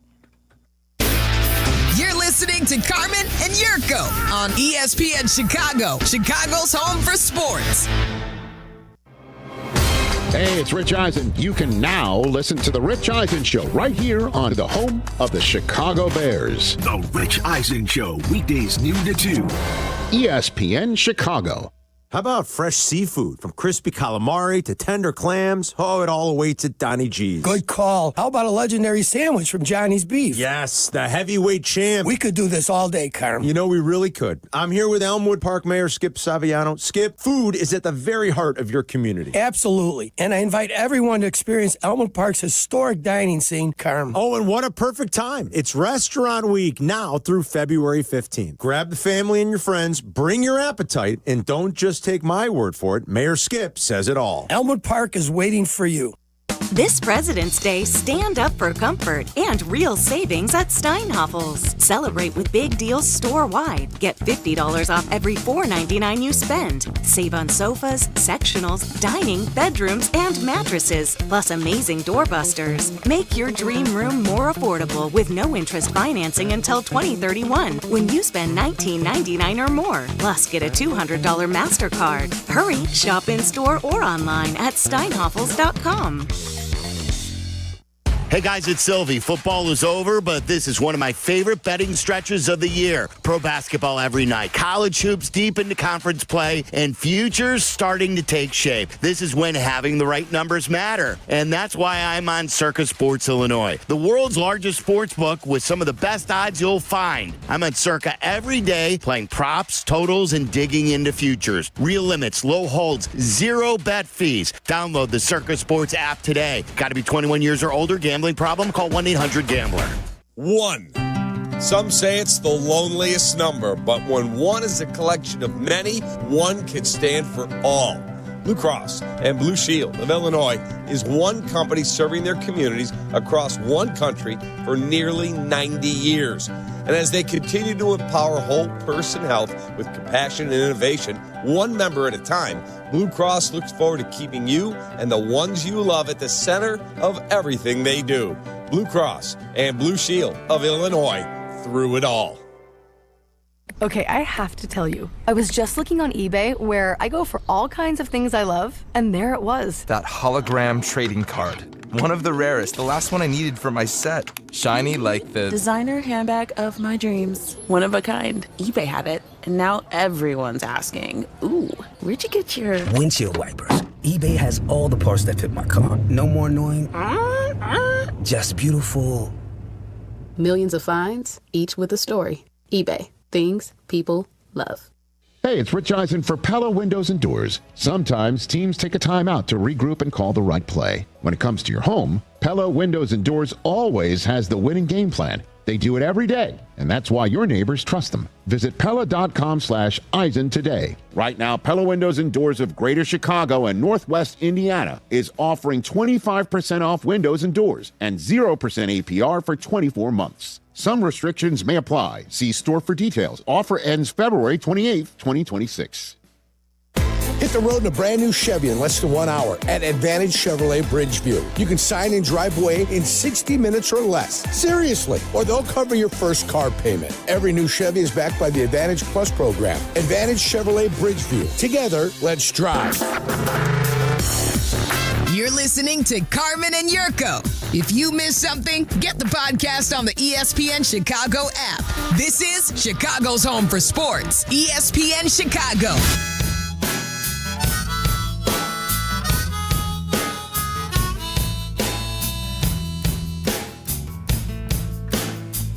I like this music.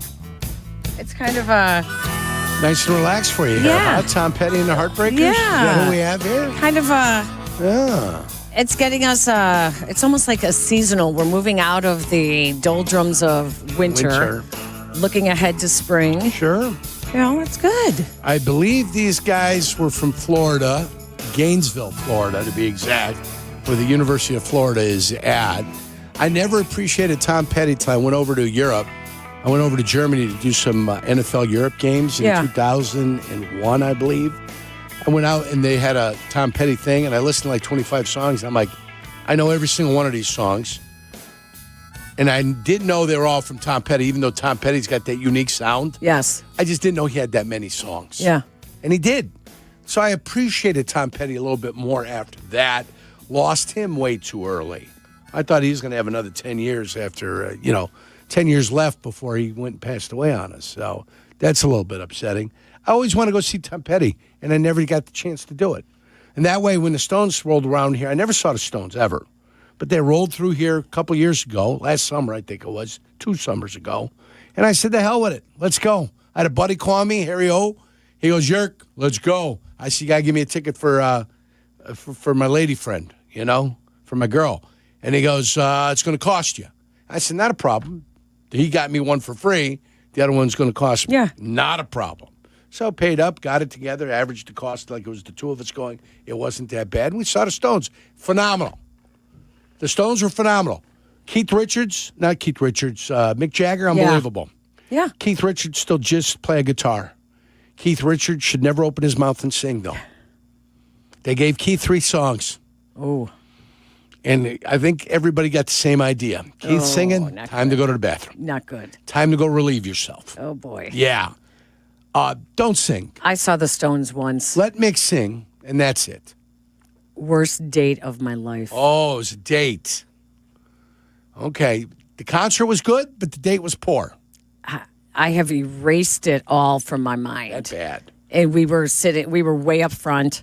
Oh, boy. Yeah, this guy was too much of a partier. Was not my scene. Mm-hmm. I could not wait to get out of there. Are those Golden Goose shoes right there? Yes, they are. One of my buddies goes, look who's wearing Golden Goose shoes. See? So there must be something. So we're going to keep the party that you were with there. His name shall be redacted. I don't even remember it, to be honest with you. Oh, that bad. I honestly. This was when you were 20, 21, 22? Yeah, I was probably 30. 30 years old? Yeah, I was probably around 30. Out on the prowl? Living in Lincoln Park. Thought this guy had a little substance to him? Yeah. Unbeknownst to you, he did have substances to him? Exactly. Not substance, but substances. Yeah. And you gave him his walking papers. Yeah, his unceremonious release. Yeah, it was. Was it easy? Nah, we didn't mesh. That kind of rejection. Totally. Yeah. It didn't go. Yeah. We didn't mesh. Yep. Yeah. You got to find yourself a different crowd, champ. Totally. Yeah. Yeah, that was, That happens. It's too bad because it was the Stones. Yeah. So I didn't really get to appreciate it. Did you at least make other friends in the area? Did you commiserate with other patrons that happen to be there in your section? I may have actually left. You pulled the disappearing act. You pulled I'm going to the bathroom. I did the Irish goodbye. The Irish goodbye. Oh, that guy's looking around going, what happened? What? She's gone. You didn't even tell him you were leaving? Like, oh, this isn't working. I got to go. You just left? Yeah. Oh. It was bad. It was like I just wanted to get out of there. And I didn't know how to say goodbye? Yeah, I didn't know how to get out of it all. And Andrea Bocelli's time to say goodbye never even crossed her mind. It's just time to go. Yeah. That's it. Yeah. Never for you, Jack? Never? I've never walked out. Never walked out on a date? You ever been walked out on? No. Yeah, never happened to me either. Never did it. Never had it happen to me. I was young. Yeah, it's all right. It happens. And your life was an open book? Yeah. Live and let live. Yes, it was. Yeah. Well, that's good. What are we doing here? I'm talking to you about what the NBA has done. Oh, that's in right. reaction. So why is this a big deal? Because Why is it a big deal now? Well, because it never was in the past. Then put some rules on trading every player on your team to put yourself in that position. Instead, they let teams dump their rosters. And now they're going to complain? So we're talking about tanking here. Because Yurko said the problem with the NBA, and I thought of 3 different things it could be because I was looking at the All-Star Game issues, which is coming up this weekend as well. Tonight, right? Isn't there? Is Caleb Williams tonight? Celebrity three-point contest. I thought I was going to make it through the day without talking about the NBA All-Star Game. And here we are, 32 minutes from the finish, and we're almost there. We're almost there. But it's brought up now, so that's not a problem. It's out, it's there, boom. Go, Jack. Well, I was just saying, we'll see if it's any good with this World versus USA teams, but it's so confusing for the casual fan, especially if you're not reading up in advance in it. They have 3 teams playing a pool play bracket, essentially. It's playing so round-robin pool play to get down to 2 teams. It's silly. So it's complicated, it's convoluted, it's confusing, and I just want two teams going at it. And if you want to make it World versus USA, don't split it up into three teams. Is it make one it World World team versus USA? Is it one World team? One World team and the two USA teams are split in half. So stupid. Here's the problem with the All-Star Game. What used to make them so popular when we were growing up is because you got to see these athletes in an environment you never saw them in before. You took them out of the element of the game and you saw them interacting with each other and having fun and joking. I remember seeing Spud Webb at the All-Star Game in I think it was Indianapolis, the NBA All-Star Game. And it was so cool to see him doing the slam dunk contest. And that stuff was really fun. Now with social media, you already see everything you want to see about these athletes. Quite frankly, just take a break from the schedule. The whole All-Star... Everybody needs it's one. Awful. Yeah. It's awful. Why do I need to see this celebrity game? Why do I need to see Keenan Allen playing in a celebrity basketball game? You don't. And Amon-Ra St. Brown. You don't. So and then they throw in real players like Jeremy Lin. I don't watch. Who's the other real Taco Fall? Like they're making them into like the Harlem Globetrotters by putting them in this. Taco Fall a Celtic? Is that who Taco Fall he's like still in the super. G League? We ran into him in the airport once. He's not there anymore. Yeah, super you tall. ran into him in the airport. Was his head hitting the ceiling? He was tall. My son immediately goes, "Oh my God, that's Taco Fall." Well, he's like 7'2", 7'3". Yeah, 7'6". He's 7'6". Yeah, wow. Yeah, he's like he was like Manute Bol tall. Wow. What is this? Like seriously. You're not going to get an argument from me. It's a waste of time. What it is a chance for the corporations that sponsor the leagues to get together, bring their families, their kids, and they get to stand next to NBA players. And they get to next stand to now NFL players and the big guys. And that's what it is. It's there to be an event for people to be seen at, and that way they spend more money with the league. That's all it is. It's not for the viewer anymore. It's not for us. It's a chance for the corporations to rub shoulders with the athletes. That's it. That's what it's there for. It is nothing else anymore. I won't support it. I'm out of it. I don't like the NBA, the NFL, the Major League Baseball. None of it. So you're just like anti All-Star games? I don't want to see an All-Star game. When they come up, that's a vacation week for me. Because my question would be, what could you do if you were in control of it? Play the game. This is what you would do to make it better. And right? I'd put a $300,000 bonus per player on it. One team gets paid, the other team doesn't. See, that's what I'm talking about. And let's play ball. But see, let's play. It's got to be another incentive because they have so much money. Yeah. 300,000 is just. There's no other incentive but cash. That's it. The winning side goes to heaven roster? and the losing side goes to hell. We can't do that. We can't make those promises. How many players are on the roster? I would have, because it's an all-star game, of 15. If it's 15 in the league, it'd be a 15-man roster on each side. And guess what? You're not guaranteed to play either. Winning team, $30 million. I like it. You ain't got to tell me. They would definitely play. I like that. Each man get $2 million apiece. Everybody gets $2 million. I like it. Winning team 30, losing team nothing. You're going to see some bloodshed out there. There will be blood. It's not only a movie by Daniel Day-Lewis. Oh, yeah. Matter of fact, that's my marketing campaign. NBA All-Star Game 2027. There will be blood. They play for it all. Am I right or am I wrong? You're right. I'm gonna give you the names of the celebrities in the 3-point contest. I want you guys to tell me who they are. I can't. All right. Go ahead. Okay, Yurko. Yeah. Nigel Sylvester. He's got to be an internet or a podcast guy or a Snapchat guy or something like that. What's the TikTok guy? Yes or no? I think he's no. He's a designer, right? No. Yeah. What is he? Streamer? Jack, do you know? Yeah, video game streamer? Nope. He's a BMX athlete. BMX athlete. How about... Rides bike. Something you don't do, Jack. No wonder you didn't know him. Plaque Boy Max. Black Boy Max. He's a streamer. That's a streamer. Yes. Streamer. All right, Streamer. I wouldn't even know that. Black Boy. All right, and then why do you throw in Richard Jefferson? He is former NBA basketball player. Yes. Yeah. Like, why do you throw him in all of a sudden? Like, I don't get that. I've got him. He was the only one available. Drusky, we saw way too much of him at the Super Bowl. Drusky. Whatever, Drusky. Drusky. Listen, I'm a Polsky. Oh, he's a streamer. He did some acting. He's all over the place. Yeah, and a lot of commercials. Quite a viral clip, too, at the and he's Super Bowl. super funny. He's a comedian, too. So Let me see him. He's pretty funny. He's got the blonde, curly top. Then Caleb and Jared McCain. Why do you throw in two basketball players?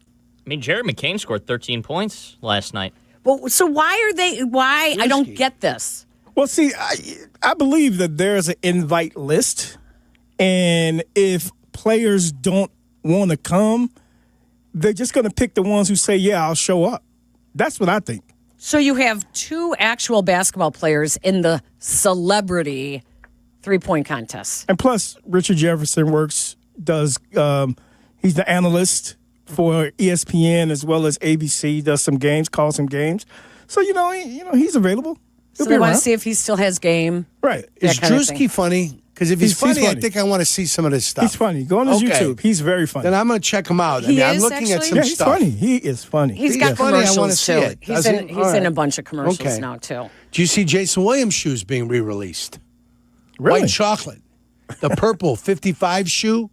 I think along with Randy Moss, they're releasing some shoes Nike is. I think he's a gym shoe guy, right, Jason? Yeah. I think that's something he should look for, a purple shoe. He would like that because I think he would love it. He's a TCU alum. I'm not anything Texas purple. Christian, Anything purple, Horn like frog. with the shoes. How appropriate. He would totally buy that. Yeah. So it's coming out, purple shoe. All right. Yeah, it's coming back out. I mean, all this NBA news is just. I mean, so the tanking is a $500,000 fine for the Utah Jazz, $100,000 for the Indiana Pacers. It's gotten out of hand. It's gotten ridiculous. System, it's a broken system all the way around. Yeah. They got to do something different. They got to figure it out. They got to do something different. Next collective bargaining agreement, when they sit down for a negotiation, it's going to have to get reined in a little bit. We'll see how. We'll see why. But that's going to have to happen. All right, when we come back, you can tell me about the college basketball slate and what I should be watching. Thrilling. All right, we'll do that when we come back. Carmen and Yurko on Chicago's Home for Sports, ESPN Chicago. Sometimes the conversation can get away from the team on ESPN Chicago's Kap J Hood show. Fortunately, there's always room for a sidebar. Just a quick sidebar, may I approach? Sidebars on the Kap J Hood show are presented by Hankin Law. $2 million the Verdoliak Law Group wins again for their clients. That's right. The Verdoliak Law Group recovered $2 million for a client who experienced negligent lighting. If you're a victim of negligent lighting, make sure to call the Verdoliak Law Group. Hey, this is Jurko. You all know I played professional football. I've been on the radio for many years. I've had the chance to endorse a lot of products and companies, but I've always believed in only backing the ones I truly trust. And now I get to endorse a company owned by close friends, the Verdoliak Law Group. They've been helping people for over 60 years, even some of my friends and neighbors. Just like choosing an experienced doctor, you want skilled lawyers by your side. With $9 billion recovered and 40,000 clients served, they're proven experts in personal injury, accidents, wrongful death, and more. Call my friends at 844-4VLG-LAW. The Verdoliak Law Group will do great for you, too. Call 844-4VLG-LAW.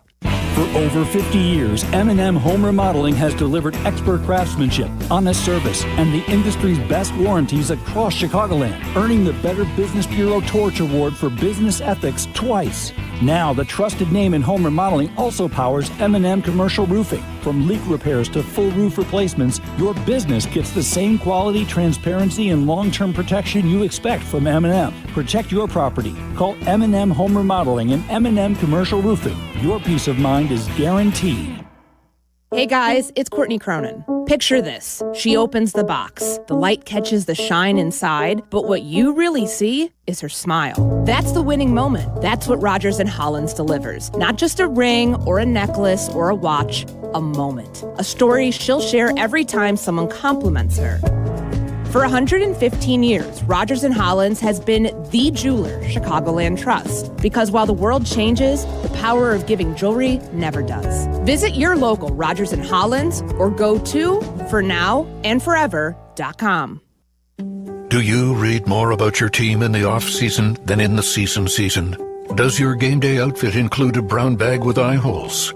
Then you may be a fan of a BST or bad sports team. Luckily, when you bundle your home and auto insurance with Progressive, you're protected. Because seeing your painted face in the rearview mirror after a loss isn't just depressing. It's distracting. Visit Progressive.com today. Progressive Casualty Insurance Company, affiliates, and other insurers. Covered subject to policy terms. Not available in all states or situations. Every great team has its core players. But when the season gets tough, adding the right free agent can make all the difference. The same goes for business. At Robert Half, we found that 67% of companies surveyed plan to increase their use of contract talent to handle workload peaks and backlogged projects. With Robert Half's specialized recruiters' experience, combined with their award-winning AI, you can quickly find the skilled candidates you want. At Robert Half, we know talent. Discover how we can help at roberthalf.com/talent. Follow Chicago's Home for Sports on Instagram at ESPN_Chicago. Carmen and Yurko are back. This is ESPN Chicago, Chicago's Home for Sports.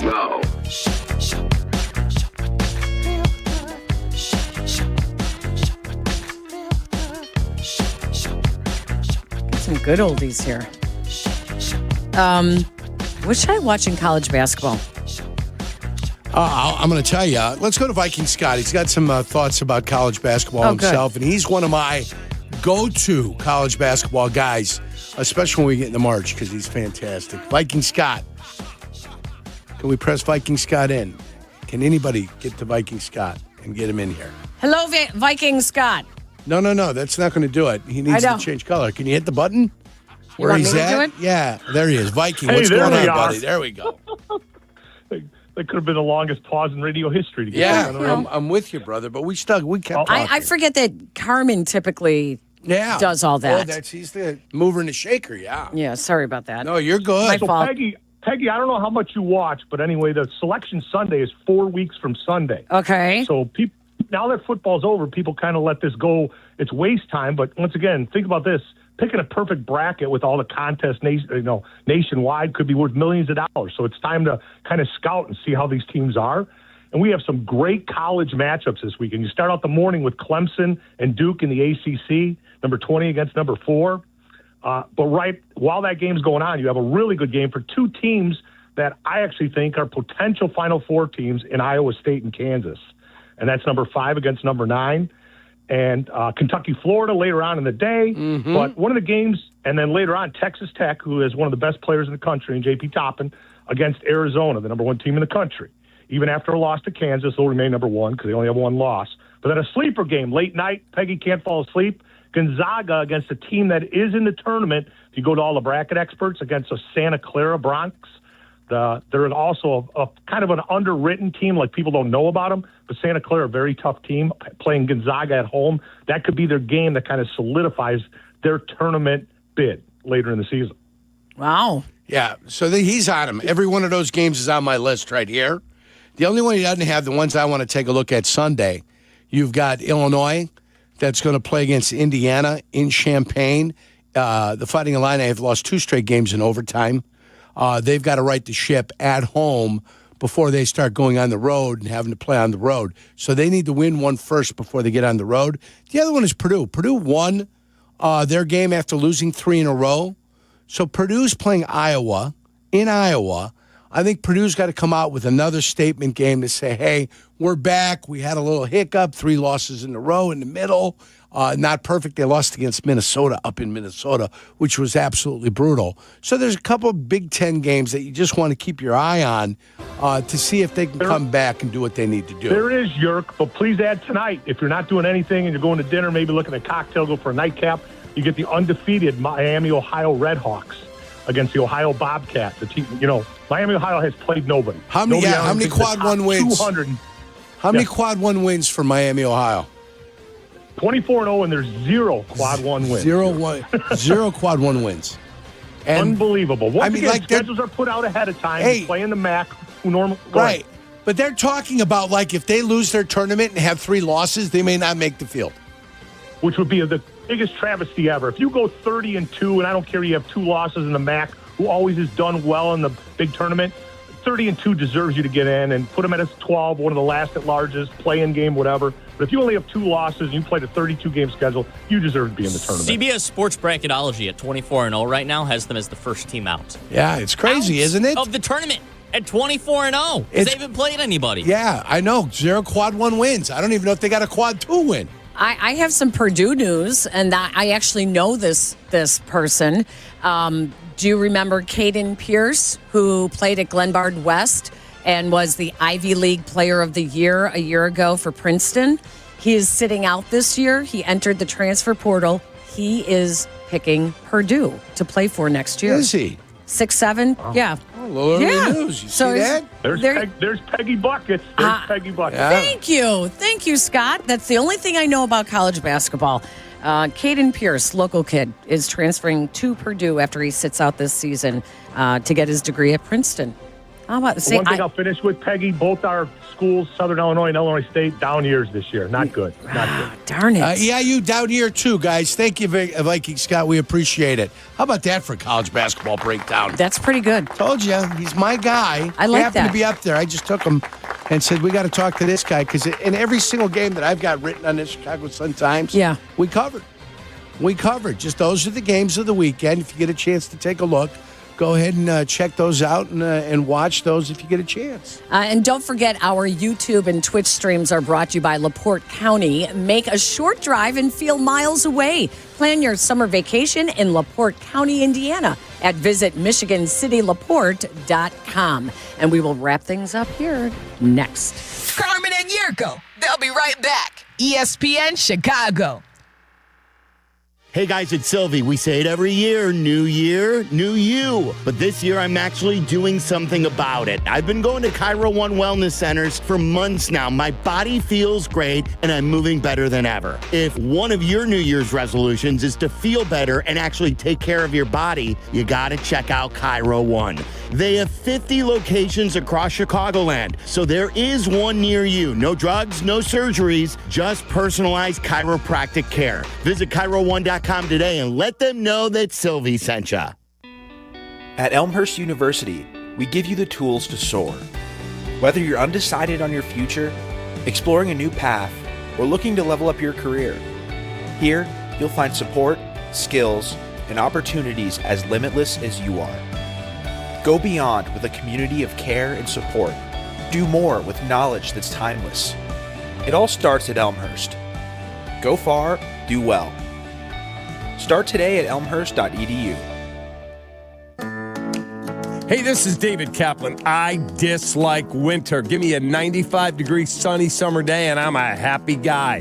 So I spend most of my winter free time indoors, and it's why I rely on Automatic. They've been making Chicagoland homes and businesses comfortable for 80 years. I don't even have to think about the outside because my home is perfect all year round. If you're not feeling confident that your winter's gonna be carefree, go to Automatic.com right now. That's Automatic.com.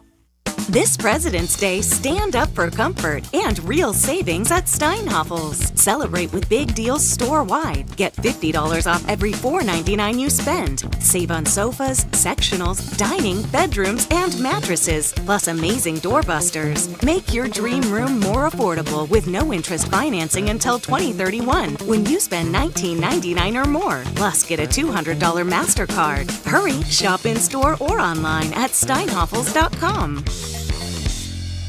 Hey, it's Rich Eisen for Pella Windows and Doors. Sometimes teams take a time out to regroup and call the right play. When it comes to your home, Pella Windows and Doors always has the winning game plan. They do it every day, and that's why your neighbors trust them. Visit Pella.com/Eisen today. Right now, Pella Windows and Doors of Greater Chicago and Northwest Indiana is offering 25% off windows and doors and 0% APR for 24 months. Some restrictions may apply. See store for details. Offer ends February 28th, 2026. At Wrangler, we know the essential question for any guy is, can I go like this? It could be date night, boys' night, work, or your nephew's school play. It could be anything. And the last thing you want to do is change.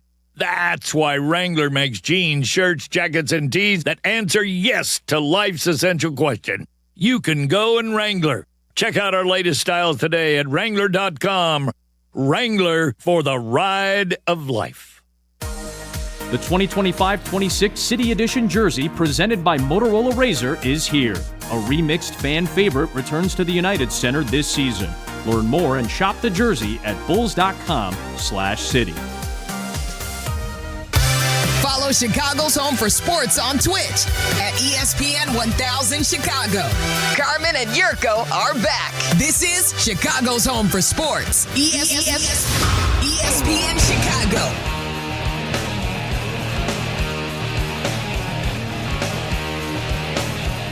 All righty, welcome in. Don't forget the Daytona 500 this weekend, too, Peggy. Already? Yes, the Daytona 500. The Super Bowl racing, they call it. Wow. It's here. Front row already established. Good things happening for you. Can you press the button for Downtown Dean? Yes, let me learn how to do this. Yeah, there we go. Dean, what's you. going on, my friend?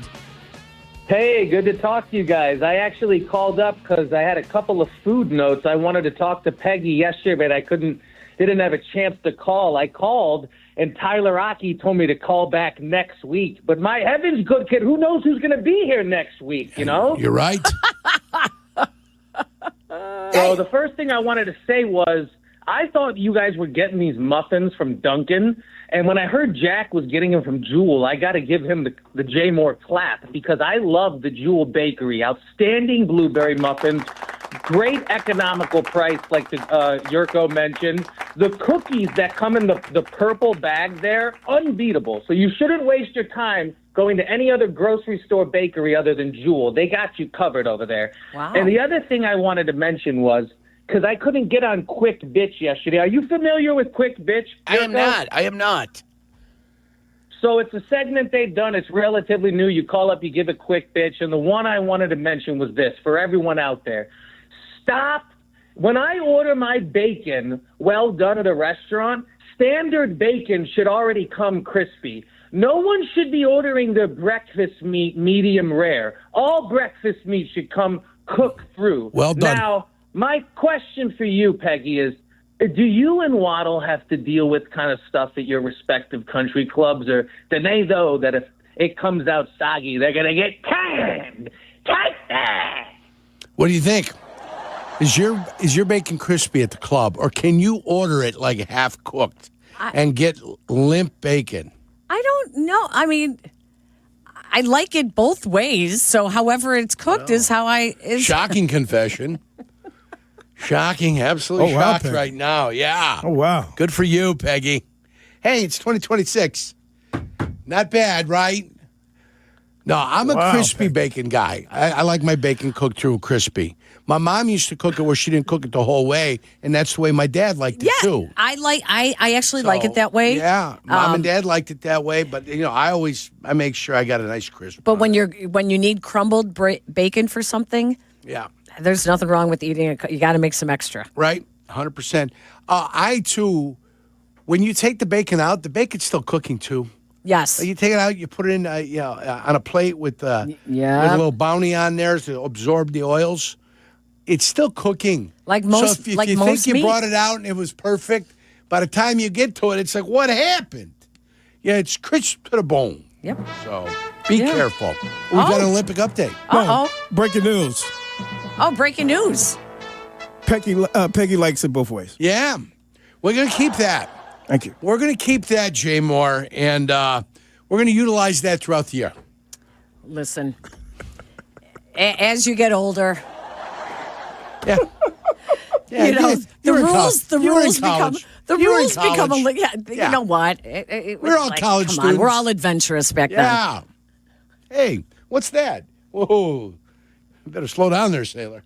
Stop it. Stop it. Stop it. You think Carmen's a little torn today with the Olympic hockey? Is it the USA women playing Italy? No, because Carmen cheers for the U.S. all the time. There's nothing that crosses him over to the Italians. And the only thing that he'll cheer, even if the U.S. soccer team was playing Italy in a World Cup, he'd be cheering for the United States of America. He's made that abundantly clear over the course of time. Whereas if Croatia in the last World Cup played the Canadians and we destroyed the Canadians 4-1 after they jumped out to a 1-0 lead, if the Croats were playing the United States of America in soccer, I'm with the Vatreni. I'm with Croatia. That's their nickname. Say that last. The Fire. Vatreni. That's Vatreni. Yeah, it's fire. Okay. I'm with the Croatian Fire. I'm with them. I side when they're playing international soccer. I side with the Croatians. Okay. If they're playing the U.S. of A., even though they'd have Pulisic, who's one of ours. He doesn't know, but he's one of ours. Doesn't speak the language, but he's one of ours. He's Croat. Even though he's on the team, I'm still cheering for Croatia, period. Carmen will not cheer for the Italians. Huh. Yeah. You were born in Germany. I was. So when you did... In a crossfire hurricane. When you did... What? I was born in Germany, yes. When you did the football announcing in Germany, do you speak German? No. I was there 2 months. Oh. I was born in Germany, no citizenship. You're born in Germany, they don't care. Oh, really? Doesn't matter. You have to have lineage there. So no citizenship there. Came to the United States at 2 months. And then didn't speak any German, didn't cry in German, didn't do anything in German. You know, because that's the only thing I could do at that time is cry. Didn't cry in German. Yeah, no German accent when I'm crying. How would that be? I spoke Croatian at home. I went to kindergarten, I spoke Croatian. I didn't speak English. Teacher called and said, hey, not for nothing, your son can't speak English. My dad goes, what you think I sent him to school for? And then he goes, we'll handle it. The teacher goes, I'm sitting there. He goes, we'll handle it. And then I looked up. They pointed me to the class, and I went back and started learning the alphabet and what it was all about. I could say Roadhog because I watched Mr. Magoo. Roadhog! That's the English I spoke when I was a kid. It's so funny how many athletes come over to the United States and say that they learn English from watching TV. Television, yeah. When you imitate your dad, the Sweet accent, beats. why does the accent sound like Hogan's Heroes? Oh, it sounds like... Colonel Klink. Like Colonel Klink or Sergeant Schultz. Yes, or Sergeant Schultz. Yeah. It does. Oh, I want a potato pancake. Oh, Frenchie used to cook him a potato pancake all the time. Do you guys remember when Luka first got in the league and he did his first interviews? Said how he speak now, it is crazy. Yeah, he's better, isn't he? Way better, yeah. He's better. Can't even tell. And that's like anything. You get over there, you get overseas, and you're forced to use their language, you'll pick it up. You pick it up quick, whether you like it or not. When you're forced to have to do something, you'll be able to do it. Yeah. So I'm sure Doncic came over here and he said, well, I got to learn how to speak this English. And he did. He probably understands more than he can speak, too. Well, that goes without saying for most people. Yeah. You start to understand it. My kids would make fun of me if we go to a Spanish-speaking country, and I spoke Spanish in high school I took 4 years of honors Spanish. Sure. They think it's very funny when I start speaking Spanish. When you start firing it out there? Well. How much did you retain from your 4 years of study? Do you have it all? Shockingly, a lot. Do you? Okay. Shockingly, a lot. Like, it comes back very quickly. The only thing I remember is Canta no Llores. That's the song that we used to sing. We learned 2 songs. Guajira, Guantanamera. Oh, yeah, Guantanamera. And then Canta no Llores. Ay, ay, ay, ay, canta no llores, porque cantando se alegran cielito lindo los corazones. That's what I remember from taking Spanish. Couldn't come any sooner. That's it. Thank you very much. Put that one down, too. That's a beauty. Come on, We're going to put that on the Oh, album. man. Let's we're put going to that have on a the album. Peggy album. It's going to be a bonus track. Drops. She's on page 4. All of Peggy's drops from today's show.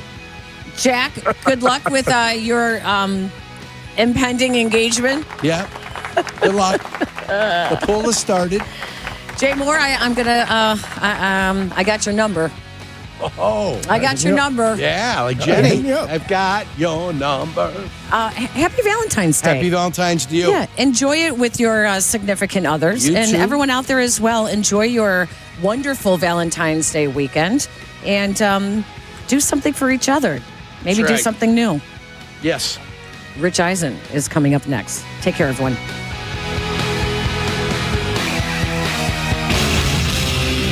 You're listening to Carmen and Yurko on ESPN 1000, Chicago's home for sports. Race into savings now at Menards. Mastercraft makes great doors inside and out, building the highest quality doors in a wide variety of styles. Add beauty to your home with interior doors from Mastercraft. Shop our huge in-stock selection or design your door your way in-store or online. Plus, view our weekly flyer on Menards.com and race to savings on Mastercraft doors today. Save big money at Menards. Hey, it's your friend Tom Waddle, and I drive a Hawk. The Auto Show's sales event is going on at all 12 Hawk Auto locations in Forest Park, St. Charles, Plainfield, Joliet, Carroll Stream, and now LaSalle, Peru. Shop thousands of vehicles from 13 brands and save with 0% financing for 60 months or make no payments for 90 days. Plus, save even more with $500 to $2,000 bonus cash. Get your Auto Show savings at hawkauto.com and drive what I drive. Drive a Hawk. HawkAuto.com. Financing on select models with approved credit.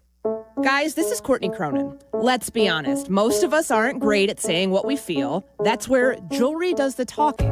And nobody does it better than Rogers & Hollins, family owned since 1910. From engagement rings to stunning jewelry and watches, whether it's a gift that speaks for you or something that elevates your look, they've got it all.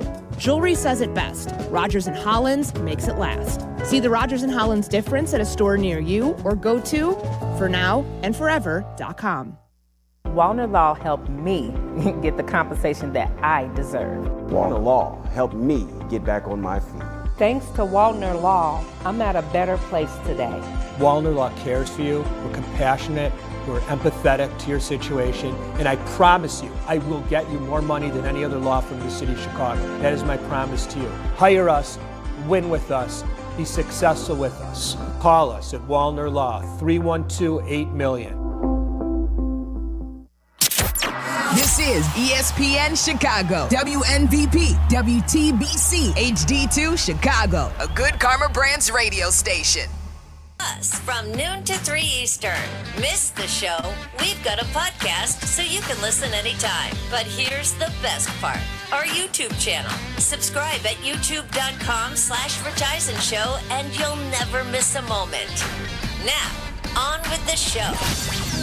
This is the Rich Eisen Show. Walt Frazier flat out said it. They're tanking. Live from the Rich Eisen Show studio in Los Angeles. Show me the incentive and I'll show you the result. The incentive for the teams is to get the highest pick possible. Earlier on the show, ESPN NFL draft analyst Field Yates. Coming up, Royals first baseman Vinny Pasquantino. Basketball Hall of Famer Tim Hardaway Sr. And now, it's Rich Eisen.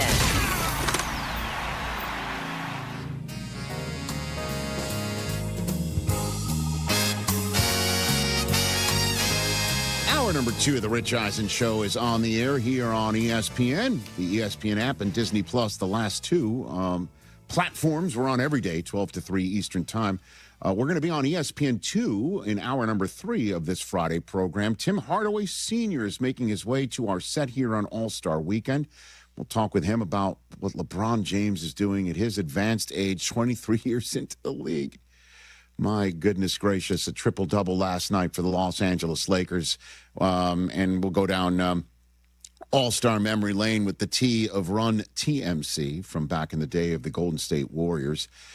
Vinny Pasquantino is going to be zooming in from batting practice. I have no idea how that's going to go. But he's currently in the cages for Team Italy for the World Baseball Classic, which is going to be awesome. I remember that a few years ago. Oh, yeah. Although Trout, I don't believe, is playing due to insurance issues for Team USA. If you remember the way that ended with Ohtani on the mound and Trout at the plate. Yep. They were Angels teammates at the time before Ohtani took the Dodgers retirement package. And that was awesome. And the crowds were into it. The players were into it. I can't wait for it. Baseball right around the corner as well. 844-204-RICH being the number to dial. If you want to call us and chime in on the conversation we had at the end of hour number 1 is which Olympic sport would you definitely not do, and which Olympic sport would you definitely attempt to do? Chime in. We're happy to have a chat with you about all manners of sports or straying outside those lines, if you will, as well. Let's go to Dominic in the beautiful state of Montana. What's going on, Dominic? Line 4. You there, Dominic? Yeah, hi there. How are you, bud? Good. How are you doing, Rich? I am doing well. How's Montana looking? How's Big Sky Country today? Oh, beautiful. I bet. Sun shining, and Bobcats won the national title, so we're good. Okay. Congrats on that. What's on your mind today? Yeah, just the Russell Wilson trade, Rich. Yeah. And did the Broncos hand the Seahawks this last Super Bowl? And where does that trade rank for you in all-time most lopsided NFL trades in retrospect? The Broncos hand the – interesting. What an interesting take that is, Dominic, that the Broncos that the Seahawks win this trade because the Broncos are still – could you imagine if they had played each other in the Super Bowl? Oh, great. No, but the fact that – I didn't even think of this, that if they had played each other in the Super Bowl – having made this trade and it not working out for Denver in terms of the assets that they gave to Seattle, that obviously you put those assets in the hands of John Schneider, he's going to make it cash, and he did. Although I don't have the names off the top of my head who he turned the draft choices into. I'm looking that up right now. And that the Broncos then still were able to make the Super Bowl after dead capping Russ. That would have been wild. Wild. Because both are in fine shape, man. Both are in fine shape right now. Yeah, so maybe it's not a lopsided trade then. I don't know. I mean, obviously, it didn't work out for Russ in Denver or Denver with Russ. But interesting food for thought. Thank you for that, Dominic. Greatly appreciate that. So it ended up being 8 players that the Seahawks. 8 players. The Seahawks acquired. Obviously, Drew Lock went over and Noah Fant were already established. Shelby Harris, defensive lineman. Yep. Charles Cross was the first-round pick they used to tackle. Yep. Boya Mafe, outside linebacker. Tyreek Smith was a 5th-round pick at linebacker. And then just stop me if you've heard of these 2 people. Devin Witherspoon and Derek Hall. Did they have an impact on the Super Bowl? Man. So, yeah, it worked out. It did. For Seattle. Did Denver hand the Super Bowl to Seattle? Didn't think about that. And the fact that Denver almost was the team to stand in their way. Man, if Bo Nix didn't break his ankle. I know. Might have still lost. 100% might have still lost, but they had a better chance to win. Bo's superpower is not to take sacks and not to make silly mistakes and not to turn the ball over.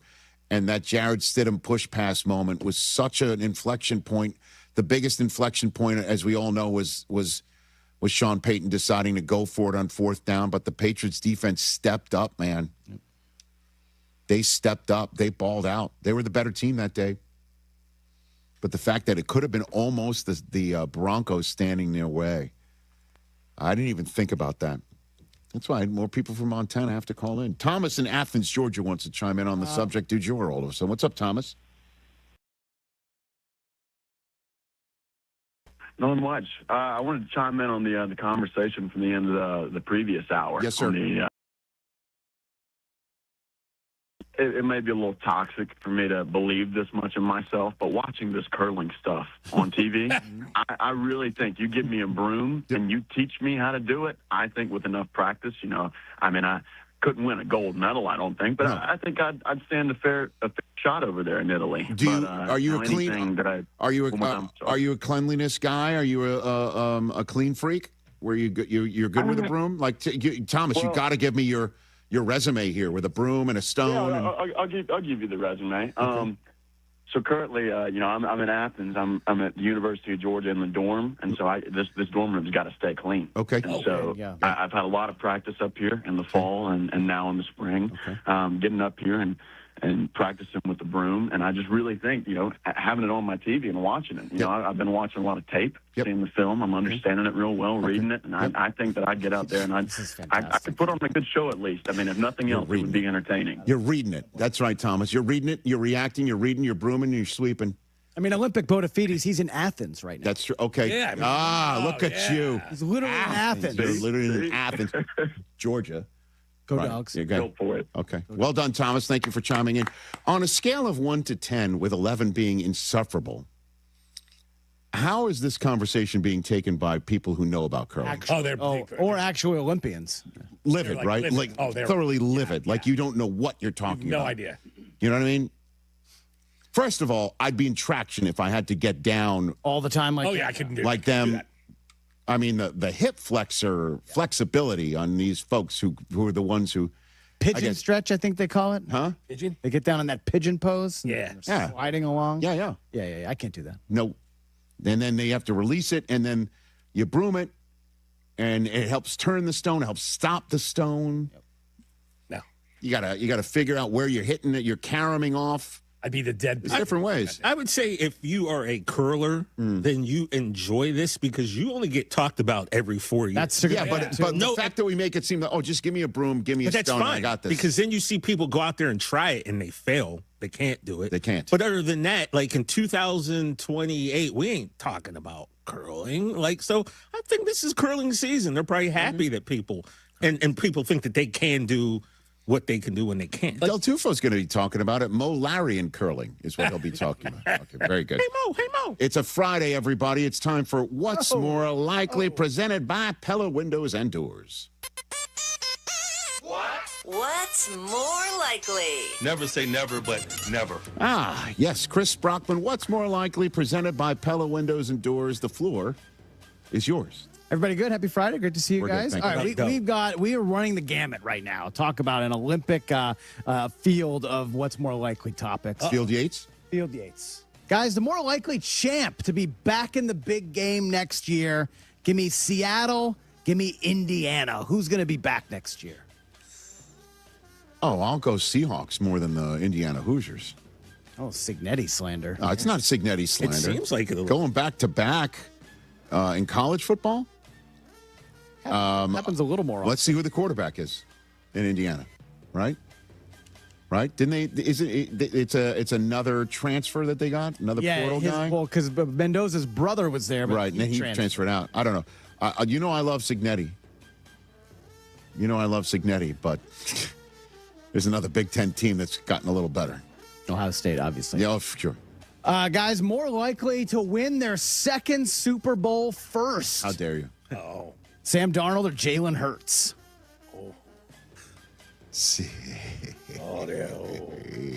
Remember how we started the show off about Friday 13th? What would be my nightmare? The Eagles winning another Super Bowl. Well, Sean Mannion could be the Kellen Moore of the situation now, right? Sean Mannion could be the Shane Steichen of the situation. Yeah. You remember when Brett Saberhagen used to win the Cy Young every other year, and then and in between wasn't so good? Yes. Make the Super Bowl. Shane Steichen leaves. In comes a whole hoo-ha. No good. Hoo-ha. In comes Kellen Moore. Make the Super Bowl. Win it. He leaves. In comes a whole hoo-ha. Now it's the going to the Super Bowl year. Let's hope not. But so I'll go Jalen Hurts. It's the going to the Super Bowl year. Yeah. It's my nightmare. I'll go Jalen Hurts. Ooh. Sam Darnold can win a second Super Bowl before Jalen Hurts easily also. You asked me what's more likely, I gave you the what's more likely right there. Guys, who's more likely to make the playoffs next year? Max Crosby or the Raiders? Nice. This guy over here. He's trying to speak Max Crosby, the Patriot, into existence right now. He's trying to speak it into existence right now.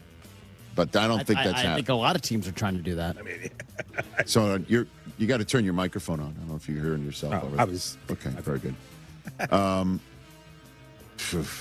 Max Crosby's making the playoffs. Attaboy, Rich Eisen.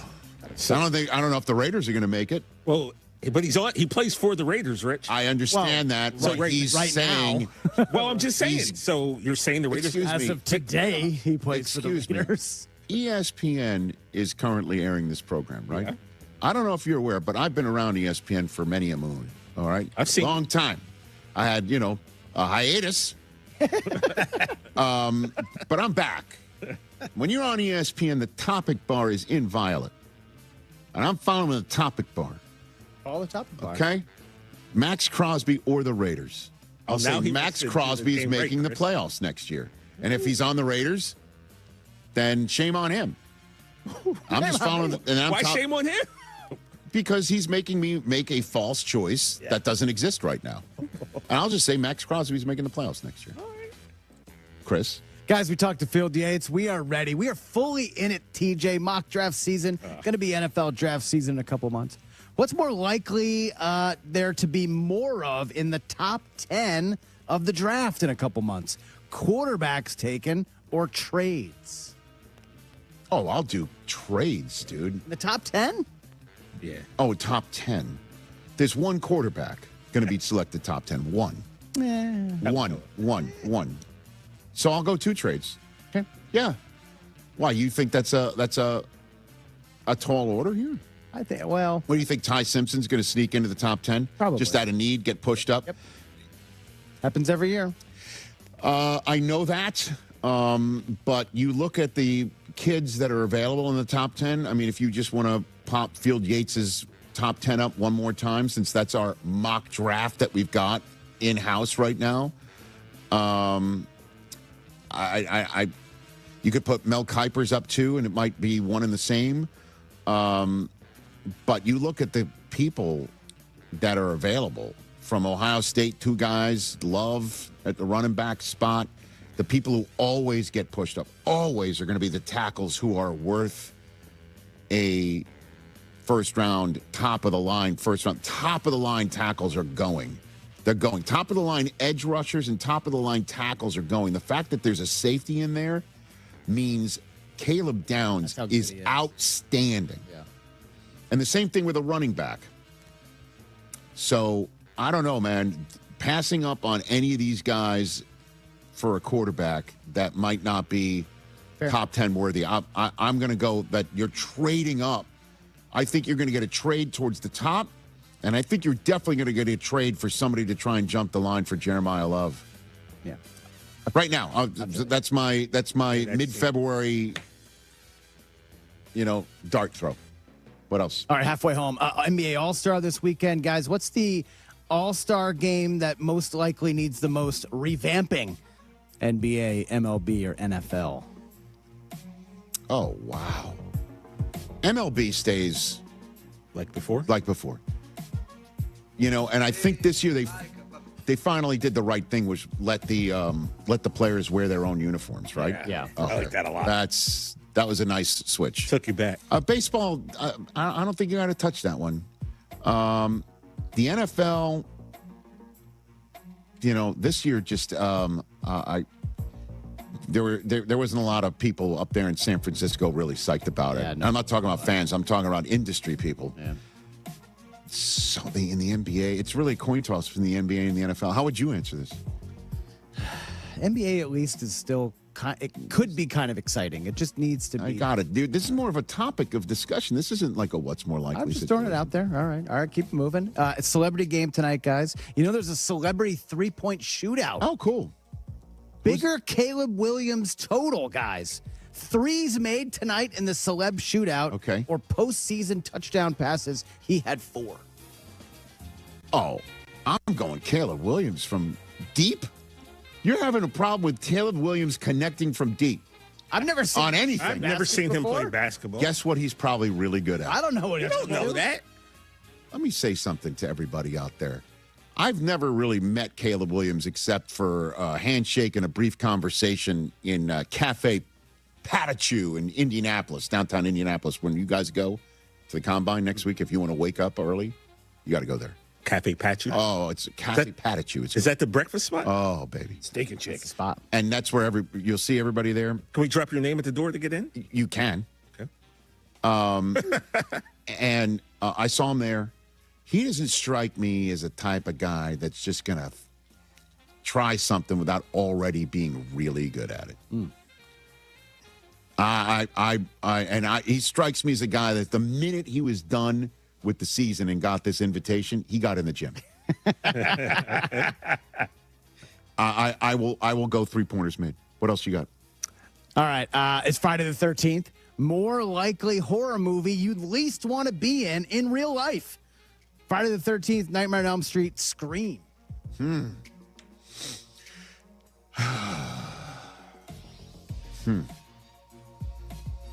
What would I rather?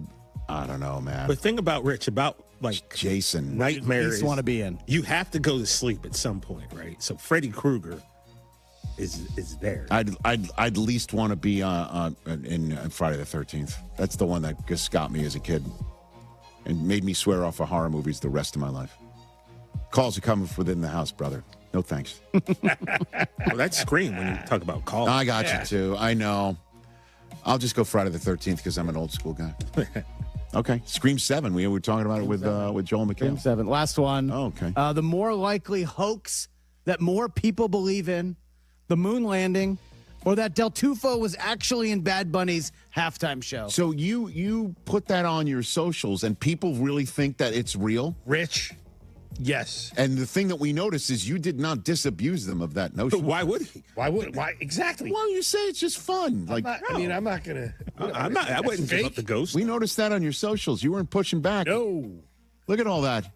Nice, dude. Wow, so cool. That's why you didn't pick up my phone call. I need details. This is great. We need answers at Pico Lot, one of your Fox friends. Smitch, that is. At least somebody wrote LOL. They know that it's a gag. There's a couple people. My brother Frank keeps like pointing out that I guess there's a female behind me that has nails. He goes, nice nails. I go, my hand's in my jacket pocket. What's not that? It's not even my hand. That's real on the left. On the right, my God, no. What's the answer? Hoax more people believe in, I think, is the moon landing. All right, let's take. Well done. Well done. What's more likely is brought to you by Pella Windows and Doors. When it comes to your home, Pella Windows and Doors always have the winning game plan. That's why your neighbors trust them. Visit Pella.com/Eisen. One of our favorites, Vinny Pasquantino, is zooming into this show next. He's out there in Arizona getting ready for the Kansas City Royals and Team Italy in the World Baseball Classic. A SoFi personal loan is here to help you achieve something once thought impossible, overcoming high-interest credit card debt. Walk the tightrope of your finances with one low, fixed-rate monthly payment, no fees required, and as soon as the same-day funding. That's right, pull off your own debt-defying stunt with a SoFi personal loan. Visit SoFi.com/trick to learn more. Loans originated by SoFi Bank, N.A. Member FDIC. Terms and conditions apply. NMLS 696891. When you tell someone what team you cheer for, do they apologize? Does your first childhood memory involve crying on a Jumbotron? Then you may be a fan of a BST or bad sports team. Luckily, when you bundle your home and auto insurance with Progressive, you're protected from things like fire damage caused by violently unplugging the TV. Or an accidental overhand left to the drywall. Visit Progressive.com today. Progressive Casualty Insurance Company affiliates and other insurers. Covered subject to policy terms. Not available in all states or situations. One good shot can change the trajectory of your career. Seize your moment and train for a future with potential at ETI School of Skilled Trades. In as little as 7 months, you can get started in welding or HVAC with hands-on training and the skills employers are looking for. We offer day and evening classes to fit your schedule. Take your shot. Visit eticampus.edu or call 888-830-7678 to learn more. ETI, it's your future. Own it. Pro football champion Darius Fleming. I enjoy having that flexibility with different places that I can golf at, but also that really, really cool community. Discover the benefits of membership. And I don't just call it an app, I call it a community because everybody's in it together and a lot of like-minded people trying to do things outside of golf. Pay one fee, play free all year. If you're a golfer in the Chicagoland area, definitely look into it. It's something I think you'll enjoy. Get the GOAT app now at golfonnet.com. Man, they don't just treat you like any other member. They treat you like a GOAT. You strive for more in life and in business, never settling for anything less than. Your bank should be no different. It's time for a fresh perspective. It's time to move things from to-do to done. It's time for your bank to go the extra mile for you. Achieve more at Republic Bank of Chicago. Banking beyond expectations. Visit ourbankchicago.com to get started. Republic Bank of Chicago, member FDIC.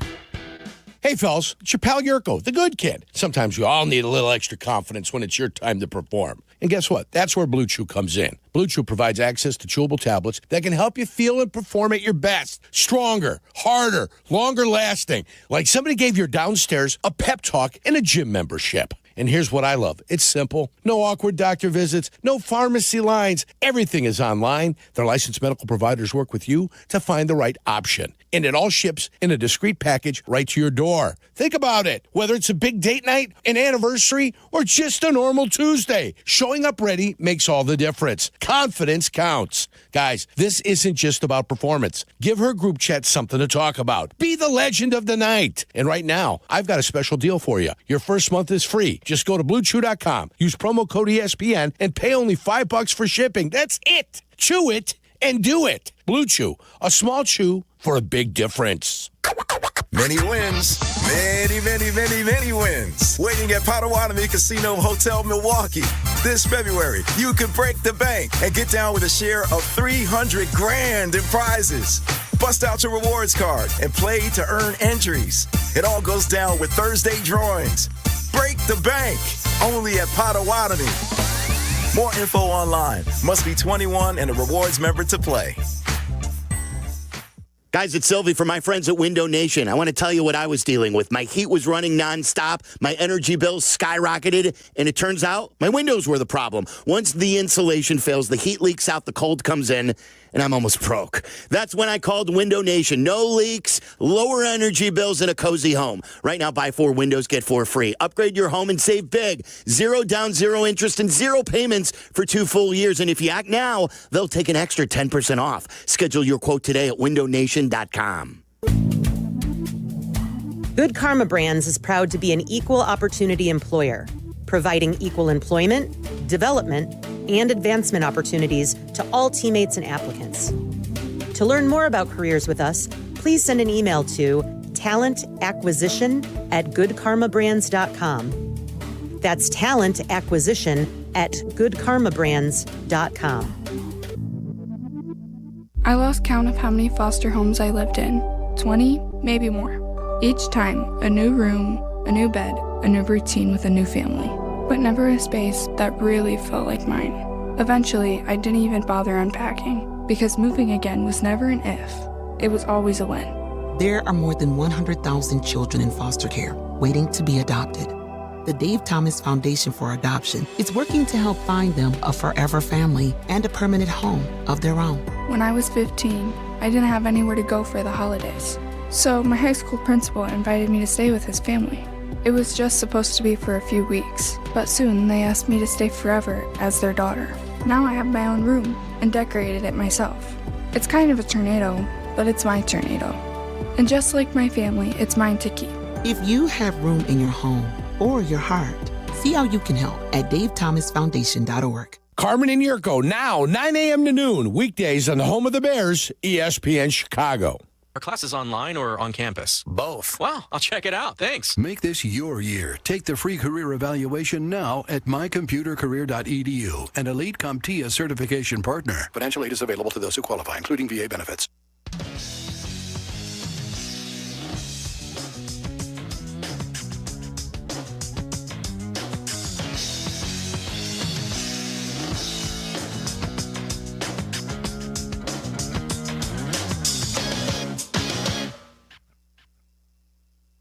Back with the Rich Eisen Show on ESPN Radio now. Vinny Pasquantino, Kansas City Royals first baseman, joining us here on the program. How you doing? You must be psyched to get a uniform back on again, right? Today's my first day in pants. If I could go full body, I'd show you. I'm back in baseball pants. I'm very excited. Hitting in shorts and doing stuff in shorts is very strange. So it's nice to be back in pants and full go. Wait a minute. I saw you at the London game. You were wearing pants in London. Yeah, I was wearing pants in London. What a time. That was Rich, what a dinner we had that night. Well, hey. We had a nice dinner. And I told you and your lovely wife last time I'm picking this check up because you hit arbitration, man. I'm not picking up another check with the Pasquantinos. Yeah, that's fine. Hey, I'm more than willing to front those bills now. So now that we've made it to that point of my career, no problem. We'll make it happen. I love it. All right, I'm going to ask you a couple questions that I know Coop would want me to ask you. The ABS, are we ready? Are we ready for ABS? What do we got? I don't know. I've never done it. So never. This last spring we did it, but we weren't really trying to use it because we knew it wasn't going to happen last year. So this year, spring training is going to be a little strange because we've got to, like when I get off this call, we're going to do live at bats. Yeah. We'll get TrackMan strike zone, but that's a different one than the ABS strike zone. So we don't really know what the zone is. So we're relying on the younger guys, the guys who are in AAA, AA to tell us what the strike zone is as we learn through this process. Yeah, man, because you've got to also, you can't just tap your helmet because you want to, right? There's a certain limited number of those, and I imagine your manager, and there's going to have to be a plan as to what, like, you're going to have to look over there and figure it out, right? Like, isn't that the way it works? I guess we haven't had any meetings about it just yet since camp hasn't officially opened, but I believe you get 2 per game, but if you're right, you get to keep it.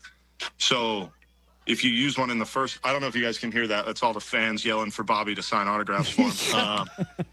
But watch, I'll honestly be able to walk because nobody's going to ask me for an autograph. So okay. Come on now, Vinny. Come on now. It's perfect. But I think you get 2.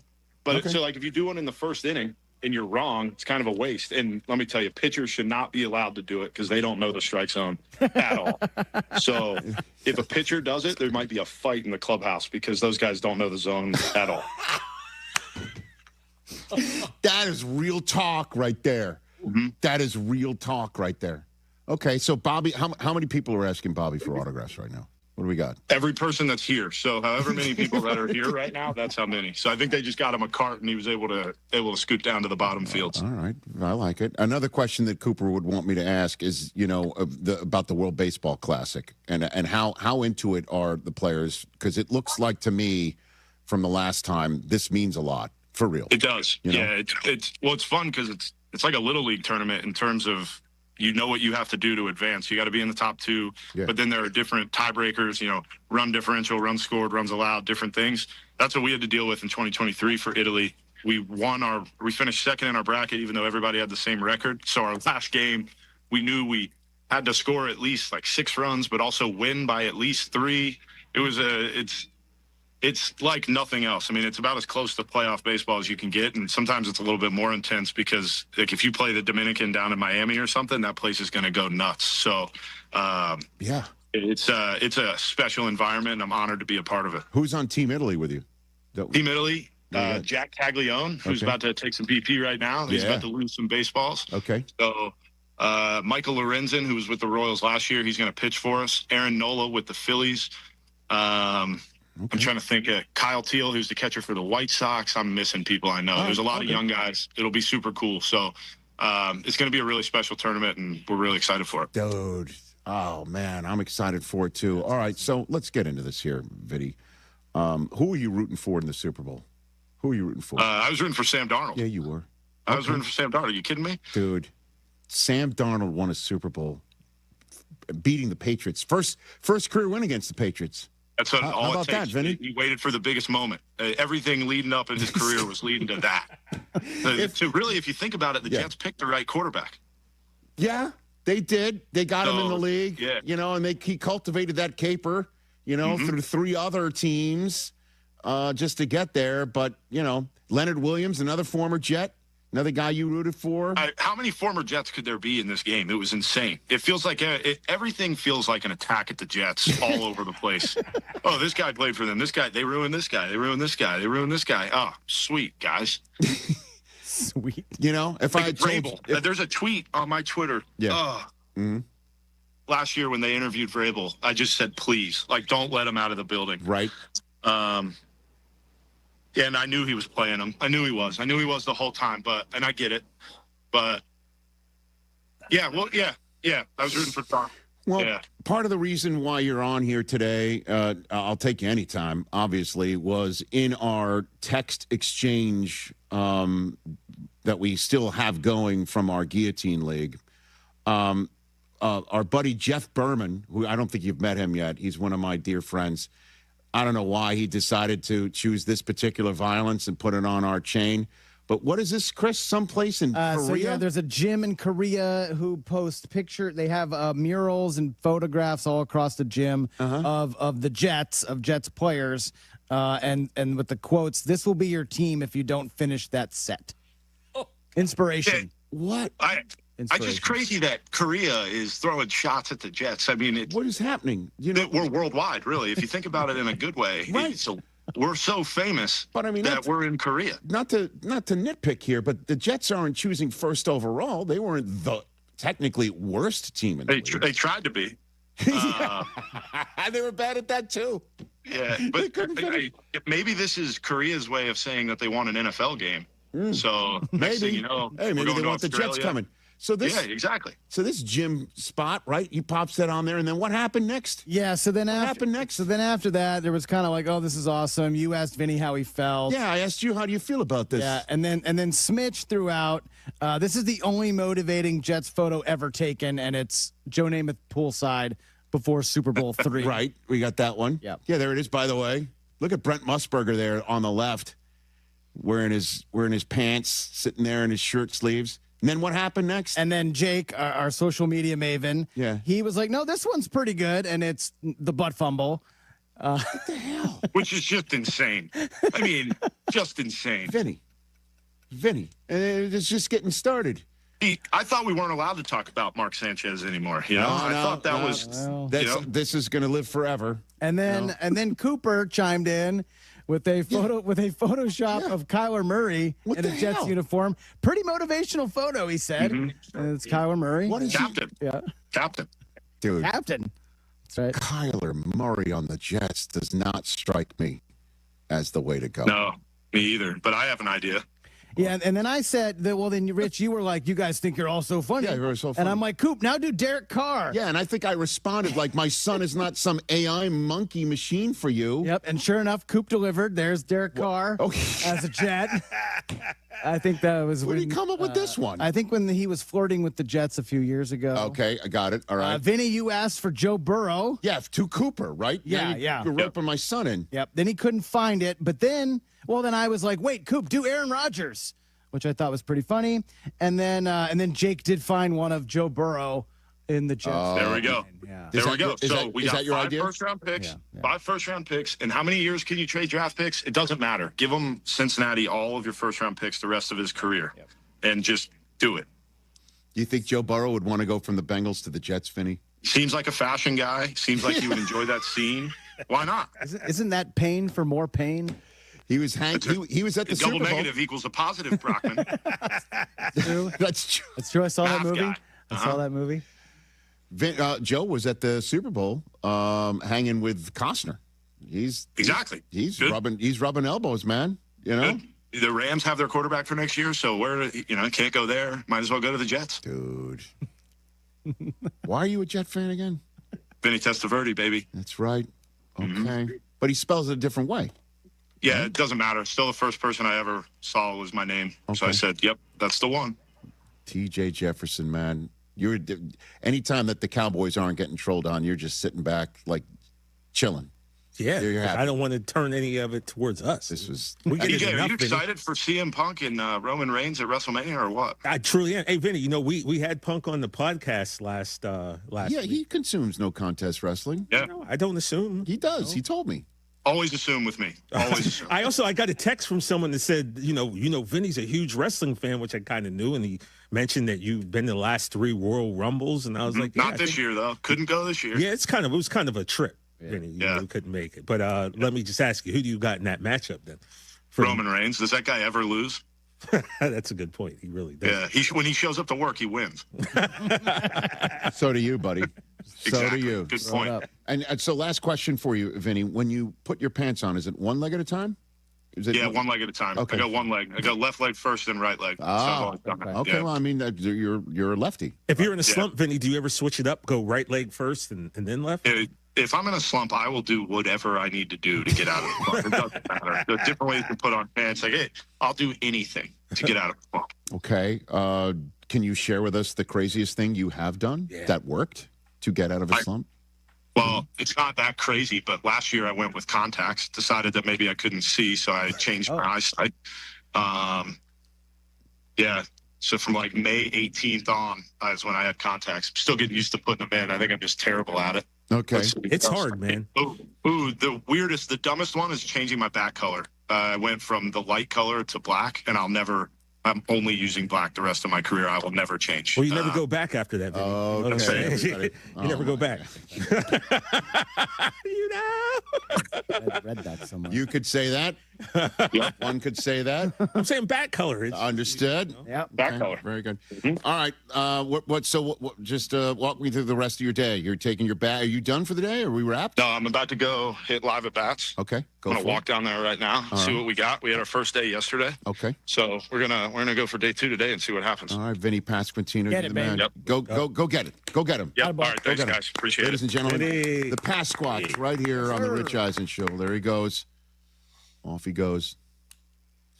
I love that guy, man. Vinny had 32 bombs and 113 RBIs last year. Vinny's Not a good lot of people. slumps. You wanted him Vinny's in good that. people. I wanted him in fantasy. You wanted him in that. No, not fantasy. In real life. Real you life. Oh, want- I wanted him in real life too. Also, yeah. Yeah. Yes. You want him in Boston. Yeah. Well, look, he only signed a 2-year with arbitration, so There we go. fingers crossed. I mean, let me ask you this question: would you ever want to leave Bobby Witt Jr. of your own volition? Not unless there was someone of equal. Would you ever? Yeah. No. Would you ever? Like, what a guy to have. Like, He's the man. how many RBIs did he have last year? Who? Vinny? Yeah. 113. Is there a way to find out how many of those 113 plated Bobby Witt Jr.? Probably. Yeah. You know what? I Would you say it was half? Bobby Witt Jr. scores a lot. He does. A third to a half. Let's see what the AI machine can pump out here. You know what I mean? You know what? Would you ever leave him on your own? Like, would you ever? No, unless you had Shohei waiting for you or If something. you are teammates with Aaron Judge, would you ever leave him of your own? Oh, wait a minute. Somebody did. Oh, wow. You know what? The thing about that group chat. You like that one? Do you like that one? There's one guy I know who had a great spot. That was good. Great stuff. That was good. The thing about that And he group chat, left. right, is Coop's 14, and he gets to for 2 more days interact with a major league player. That would be like for me back in the day, getting on the group chat with like Howard Johnson or you know, Darryl Strawberry or Mookie Wilson or one of the Mets. Like, I'm sitting there, Coop gets to actually converse with a guy who gives it back to him. The apples to apples would be if Vinny was a Yankee. You're Yeah, talking about Mets. Well, I'm just saying. No, Coop's just in general a baseball fan. So, he's a Vinny. But for Vinny gives him just crap. And didn't he give some back to him too? No, at one Coop point? gives. I'm like, yeah, they go top back rope and it. forth, really. Top Yeah, rope it. yeah, they Coop have comes up with some stuff too that's like, oh, their text relationship is very fun. And I think there's no doubt they're the 2 children of the text chain. With those yes, 2, yes, Vinny and Coop, are the 2 children for sure. And Jake is Age-wise. just a little bit north of that. Our social media maven. Jake's just a little under Vinny in age. Okay. Yeah. That's so cool, though, right? Yeah, I'm just, a ball almost hit me. Baby. Bobby Witt's going to protect me. Oh, okay. Because he protects Bobby in the lineup. Do we have a number on that, or we couldn't figure it out? Couldn't figure it out. I bet you it's like, why the hell would he leave? Why the hell would he leave? I mean, Boston's nice. I know. Okay. Rowan Anthony's good. It's the hub of New England, as we discussed yesterday. Well, it's the center. Well, it's the only place that people associate with New England. Queens, New York is also. I don't particularly think that's true. All right. Let's take a break. Phone calls, everybody. We empty the phone banks as we finish up our ESPN residency for this day. ESPN 2 and Tim Hardaway Sr. on the other side.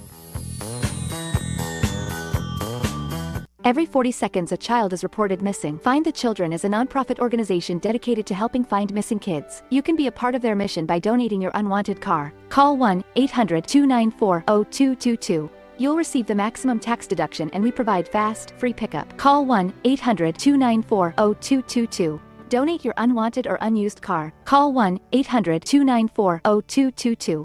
This advertisement was paid for in partnership with Cars R Us and Find the Children. My name is Whitney Allen, and I'm a widow. My husband, Ryan, died. We never thought we'd ever have to use life insurance, but the unexpected happened. With Ethos, signing up was fast and 100% online. You can get a quote in seconds, apply in minutes, and get same-day coverage. No medical exams, and you can get up to $3 million worth of coverage. I'm grateful we were prepared. Get your free quote at ethos.com/game. That's ethos.com/game. Paid spokesperson. Time spent on application may vary. Online health questions required. Hey, this is David Kaplan. I dislike winter. Give me a 95-degree sunny summer day and I'm a happy guy. So I spend most of my winter free time indoors, and it's why I rely on Automatic. They've been making Chicagoland homes and businesses comfortable for 80 years. I don't even have to think about the outside because my home is perfect all year round. If you're not feeling confident that your winter's going to be carefree, go to Automatic.com right now. That's Automatic.com. Picture this, homemade rigatoni with spinach and ricotta at Jim and Pete's. Classic. Then treat yourself to Masa Cafe after. Oh, now you're talking. We could do this all day, Carm. You know, we really could. I'm here with Elmwood Park Mayor Skip Saviano. Skip, food is at the very heart of your community. Absolutely. And I invite everyone to experience Elmwood Park's historic dining scene, Carm. Oh, and what a perfect time. It's Restaurant Week now through February 15th. Grab the family and your friends, bring your appetite, and don't just take my word for it. Mayor Skip says it all. Elmwood Park is waiting for you. Since the Verdoliak Law Group opened its doors in 1963, we knew we wanted to be a firm that fights for the injured while putting our own money to work for our clients. Over the last several years, over 95% of the money we made has been contingent on our clients recovering money. We only win if our client wins. If not, we don't collect the fee and we lose our own money that we fronted on the case. Over the past 55 years, we've also learned what we are not. We're not a law firm that operates by billing you by the hour, nor do we cherry pick only multi-million-dollar cases. We won't turn away an injured client because his injuries are not catastrophic enough. We won't say, come back next time when someone dies or is paralyzed. Whether your case is worth $10,000 or $10 million, if we think we can help, we will help. We at the Verdoliak Law Group know exactly who we are. Without firms like us that put their own money on the line, injured people would consistently get less than they deserve. We are the Verdoliak Law Group. Call us at 844-4VLG-LAW. This President's Day, stand up for comfort and real savings at Steinhafels. Celebrate with big deals store-wide. Get $50 off every $4.99 you spend. Save on sofas, sectionals, dining, bedrooms, and mattresses, plus amazing doorbusters. Make your dream room more affordable with no interest financing until 2031 when you spend $19.99 or more. Plus, get a $200 MasterCard. Hurry, shop in-store or online at steinhafels.com. Hey guys, it's Silvy. We say it every year, new you. But this year I'm actually doing something about it. I've been going to Cairo One Wellness Centers for months now. My body feels great and I'm moving better than ever. If one of your New Year's resolutions is to feel better and actually take care of your body, you gotta check out Cairo One. They have 50 locations across Chicagoland, so there is one near you. No drugs, no surgeries, just personalized chiropractic care. Visit CairoOne.com today and let them know that Silvy sent you. 1 in 4 Americans today are living with a disability. I'm one of them. I care deeply about creating a world we can all fully participate in, free from stigma, misperceptions, and barriers. And we've got a trusted ally on our side, an organization we can rely on, Easter Seals. Rooted in communities nationwide, Easter Seals helps empower millions of people, regardless of age or disability, through its life-changing services and powerful advocacy. Today and every day, Easter Seals is leading the way to full equity, inclusion, and access to healthcare, employment, and education for people with disabilities, families, and communities. That's my Easter Seals. Make it yours. Learn more and get involved at EasterSeals.com.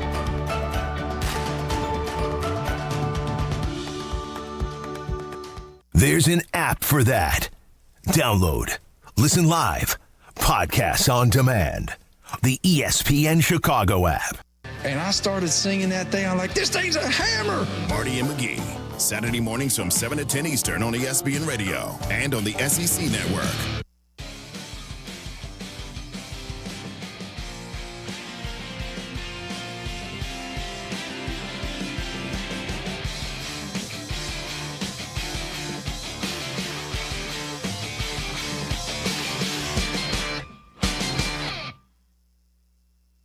Here on the Rich Eisen Show, the Hyundai Hope on Wheels campaign I talk about is still going on. 27 years it's been going on. 27 years.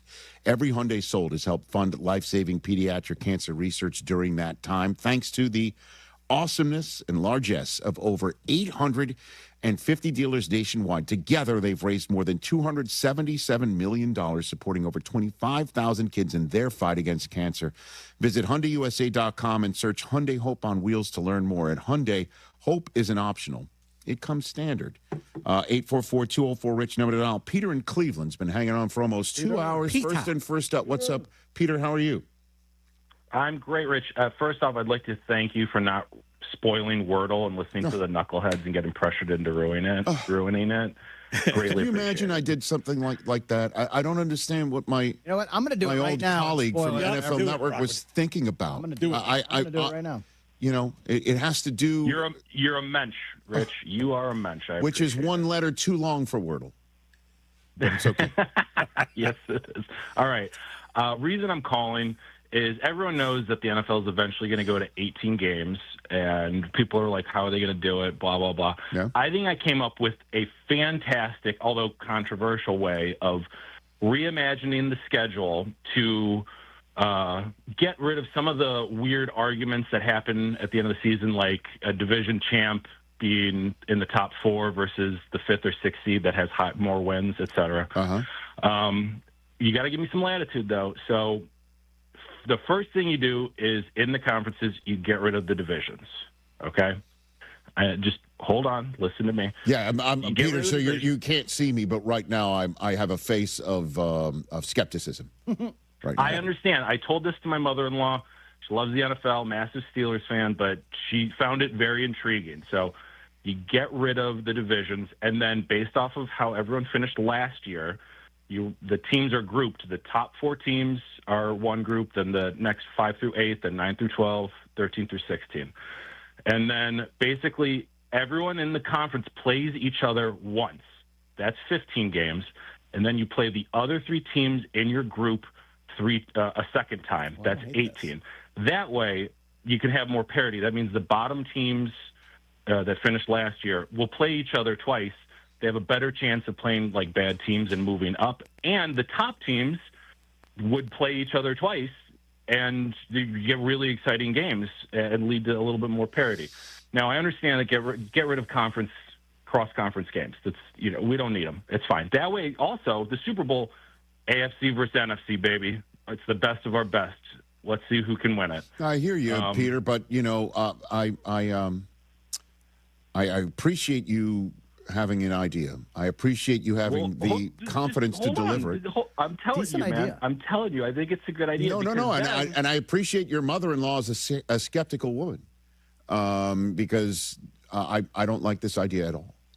I understand that. I understand that. But what's wrong? You rank them based. Everyone has a head-to-head. So the 8th or 9th team or whoever, they have a head-to-head. So whoever won that game is higher ranked. If they split a head-to-head, say they played twice, whoever has the better strength of victory or point differential gets the higher seed. That means teams will be working harder even throughout the season for better position. Yeah, and but the NFL does not have, Peter, the NFL does not have a tanking problem. They don't have a problem with teams not trying anymore. And they fixed all of that by putting division games on the back end of the schedule. That's why division games matter. Division games. As a Browns fan, I know what tanking looks like, Rick. No, hey, brother, but at the end of the day, what keeps players from tanking is the fact that they could be out of the league with any snap. I mean, it's a different sport in that regard. Yeah, but the organizations can make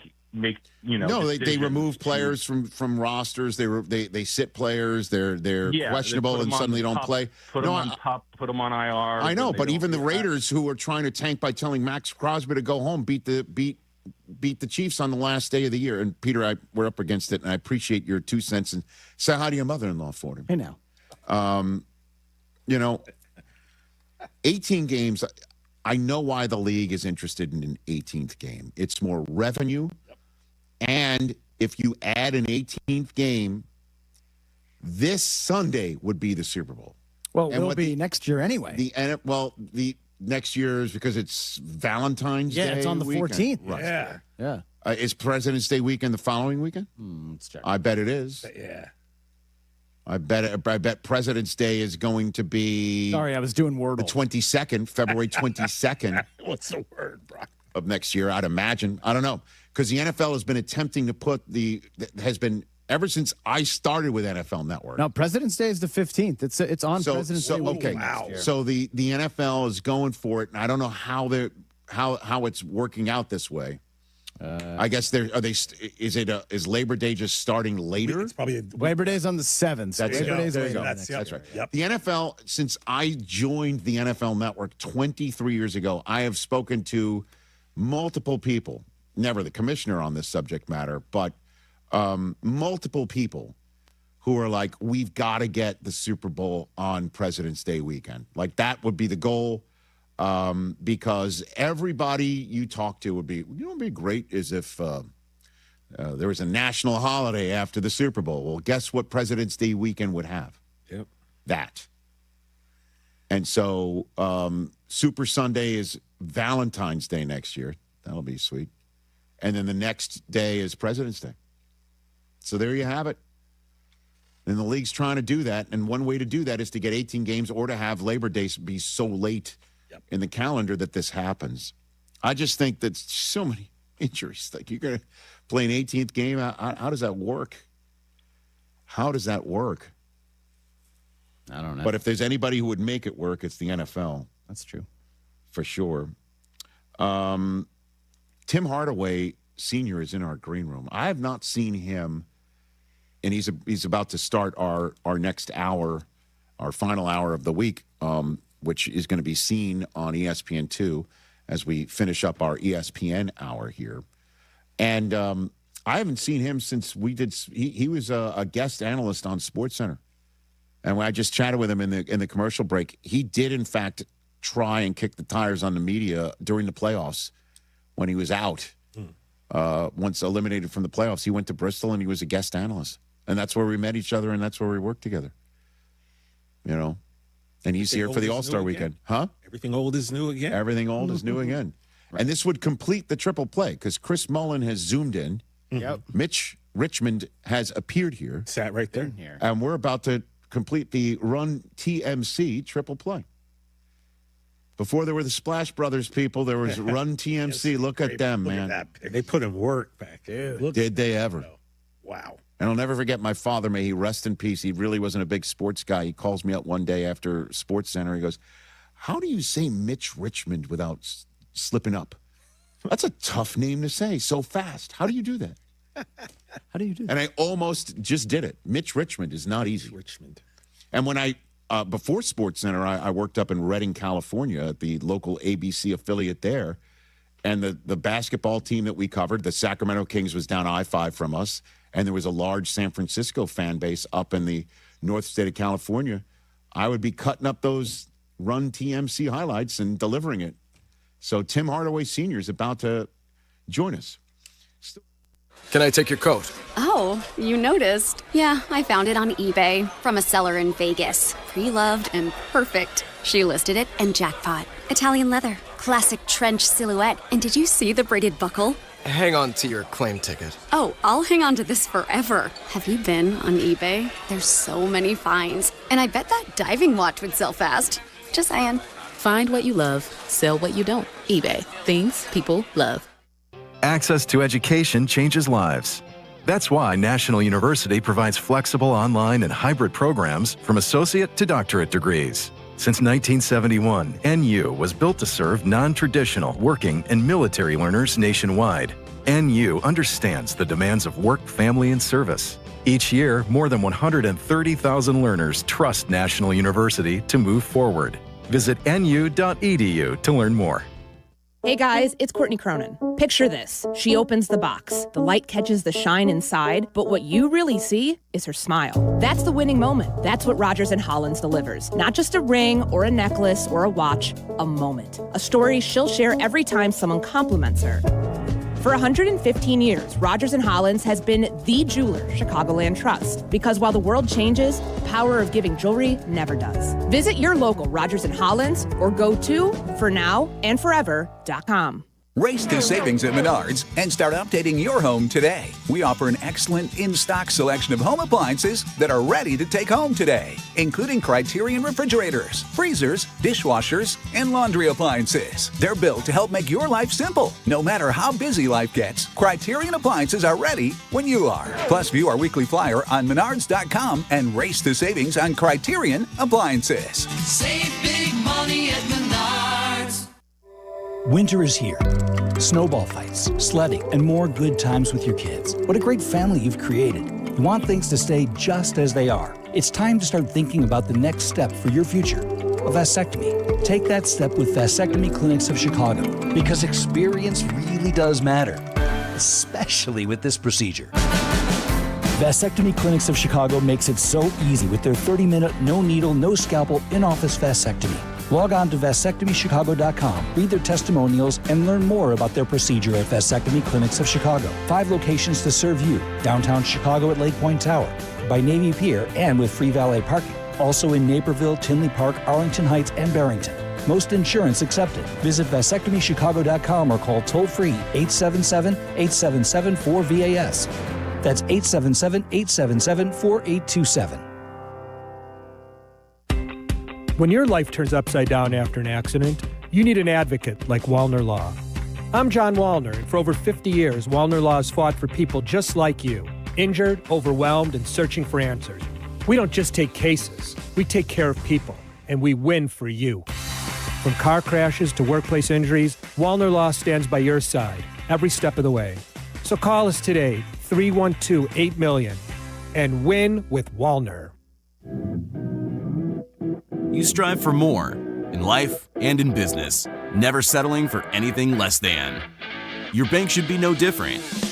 It's time for a fresh perspective. It's time to move things from to-do to done. It's time for your bank to go the extra mile for you. Achieve more at Republic Bank of Chicago. Banking beyond expectations. Visit ourbankchicago.com to get started. Republic Bank of Chicago, member FDIC. Out here, in the middle of all these acres, it can feel like you're the only person on Earth. And sometimes, that's how it feels when you're going through tough times. Stress builds up, you have trouble sleeping, maybe your mind is racing and you just don't feel like yourself. So what do? We get help. Lots of people are struggling with their mental health. It's more common than you think. The good news is, there are people in our community who are here for us when times are tough. Sometimes, just talking to someone can make all the difference in the world, so we don't feel so alone. One thing you can do is visit loveyourmindtoday.org for simple steps you can take to find the right solution for you. Whether it's hearing stories about what other people are going through, or finding the resources we need to navigate the stresses in our lives. Visit loveyourmindtoday.org. That's loveyourmindtoday.org. Brought to you by the Huntsman Mental Health Institute and the Ad Council. This is ESPN Chicago, WNVP, WTBC, HD2 Chicago, a good Karma Brands radio station. Cheers, dear.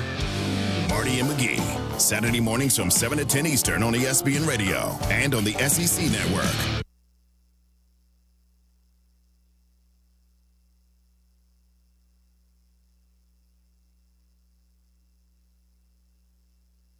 This is the Rich Eisen Show. Hey, everybody. Can't get enough of the Rich Eisen Show? You're in luck. You can find us everywhere.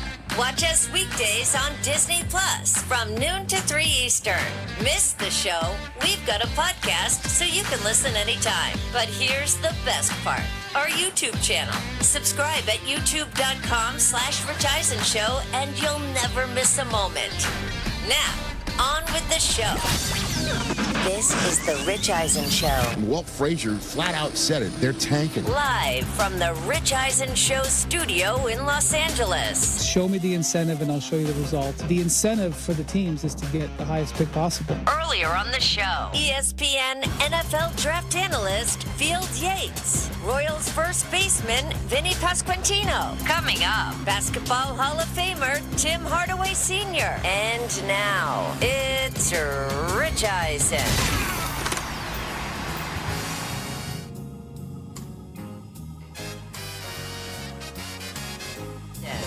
Oh, yeah. Hour number 3 of the Rich Eisen Show is on the air here from Los Angeles, California, site of the NBA All-Star Game, just up the road from us here in our El Segundo, Los Angeles studios. 844-204-RICH, number to dial. We say hello to the ESPN audience that's checking us out right now on Disney Plus, also on ESPN, the app, and thrilled to have here in studio. This is his book called Killer Crossover, because he had one, to say the least. 13 years in the NBA, 5-time All-Star, Basketball Hall of Famer Tim Hardaway is here. Good to see you, sir. How are you? Hey, I'm great. Right. Thanks for having me. You bet.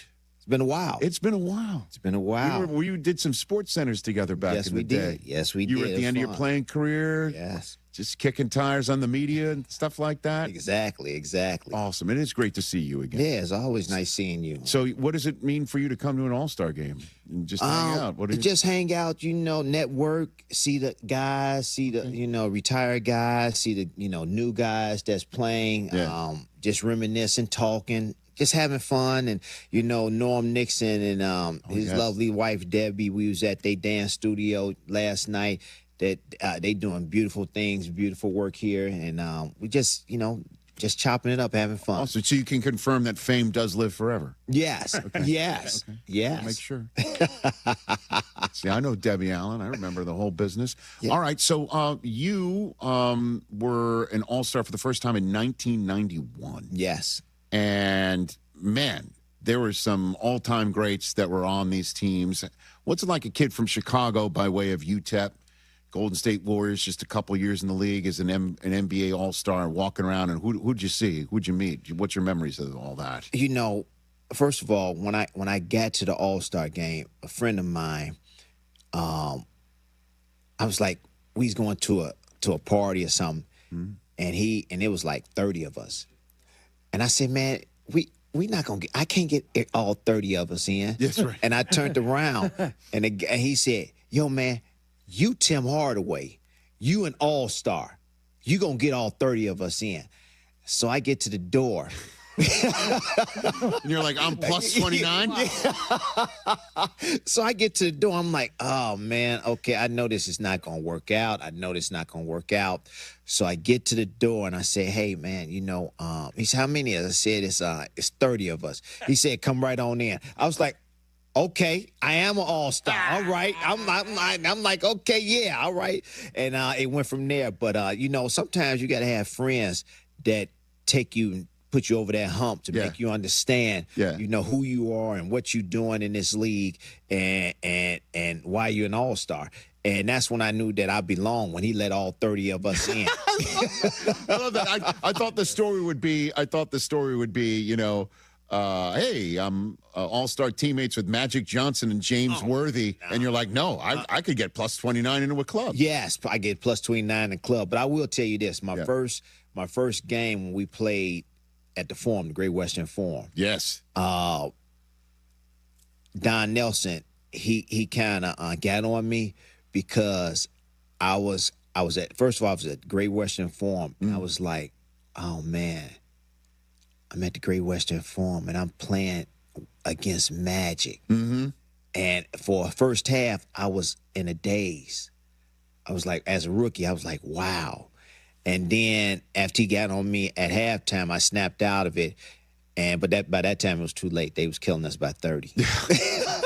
So Don Nelson, being your head coach of the Golden State Warriors at the time, noticed that your head was in the clouds a little bit. Right. I don't blame you. This is the Showtime Lakers in the Great Western Forum, right? I mean, man, you see them on TV, and you see them doing Magic and Worthy and Kareem and Byron Scott and AC Green and all those guys doing their thing. And then you, as a rookie, you on the floor, and you're about to compete against them. Yeah, at that particular time, it was overwhelming for me. Mm-hmm. But at halftime, I snapped out of it, and I was all right after that. But yeah, it was kind of the lights was bright then. Mm-hmm. Tim Hardaway Sr. here on the Rich Eisen Show. Killer Crossover is his book. Get it where all books can be acquired. Here on the Rich Eisen Show, the Run TMC poster. We have it for you to take a look at from back in the day. When you see this poster that's on the screen, what do you think of when you see this, Tim? I see it every day at the house. You do? Yes, I have it at the house. I see it every day. I asked Chris Mullin and Mitch Richmond, do they have it? And they say yes, they see it every day. Every time I see that, I think that we could have won a championship with the Golden State Warriors back in the day if Don Nelson did not trade Mitch Richmond and gave us a chance and built around us as a core. We would have won a championship because a lot of teams were scared of us. all three of us. They didn't know how to control all three of us on the court. And we just needed, a center. And when we had Alton Lister, he had tore his Achilles. The first year he was there, he had tore his Achilles, and we had to, supplement, and we had to go to gimmicks and doing stuff again. But once he became healthy, then Mitch got traded. But I think we could have won a championship in Golden State with us three as the core and putting pieces around us. So when I look at that picture every day, I just shake my head. But Chris and Mitch, we keep up with each other. We talk, our families, we talk with each other all the time. When we get in the room together, it's you need a mic and a filming us, because that's all we do. We just laugh, we reminisce, we joke, we have fun, and we go out and shoot some. You do. Who still is closest to their game at this day and age? Run TMC. Chris Mullin. He's still closest to his game. Then Mitch Richmond is close. I'm further back because I just watch my son play a lot and just watch him do his thing. And right. Yeah, that's all. Right. I'm so psyched that I get to ask this question. Did you guys ever meet Run DMC? Yes. Okay. Actually, Chris used to go to St. John's with one of the guys. I forget his name, which one he did, but he used to go to St. John's with one of them. And, during the playoffs, we was playing L.A. That's when it came out, Run TMC and all that. So we was playing the playoffs, and the worst thing we could have ever done was have Run DMC introduce us. So we went in a form. All right, we went in the form. We come back home. Run DMC is introducing us before the game. And as he's introducing us, I see Magic huddle his team around him. And, to what some of the guys was telling me, like, they making a mockery of this game, and they got Run DMC here. They want to think that we not, ready to play. And when he did that, when I saw that, I was like, we in trouble. We are in serious trouble. And so I'm playing against him. I'm watching him. But on TV, how he orchestrated everything and how he his leadership out there on the court. Magic. Yeah. And what he was doing with his teammates and making them understand, let's run this offense. Let's get into this offense quickly. Let's do this. This guy, they knew who was going to shoot. They knew who was get the ball. They was setting screens and everything. And I was like, and I was just looking at that, and I watched film after we lost series to him. And I was like, that's how we got to play. That's how our mentality has to be. And from that point on, that's the way my mentality was the rest of my career. But I saw when we had Run DMC introduce us, I was like, that was the wrong move. That was the wrong move. Was it Reverend Run? Did Reverend Run go to St. John's? No, it wasn't Reverend. I know it wasn't the Reverend Run. Okay. It was the taller one. Okay. I forget his name. But yeah, it was the taller one. Went to St. John. And not the DJ either. It was not the DJ, yeah. It was DMC? It was DMC went to St. John. Okay. Made the mistake of our organization, we made, and we was like, yeah, all right, that's cool. Let's do it, yeah. And then, like I said, we was like, I was like, we made a big mistake. Not against Magic, it could have been against somebody like the Supersonics or even, Gary Payton. Gary Payton wasn't there yet, but they wouldn't have stood for it. Right.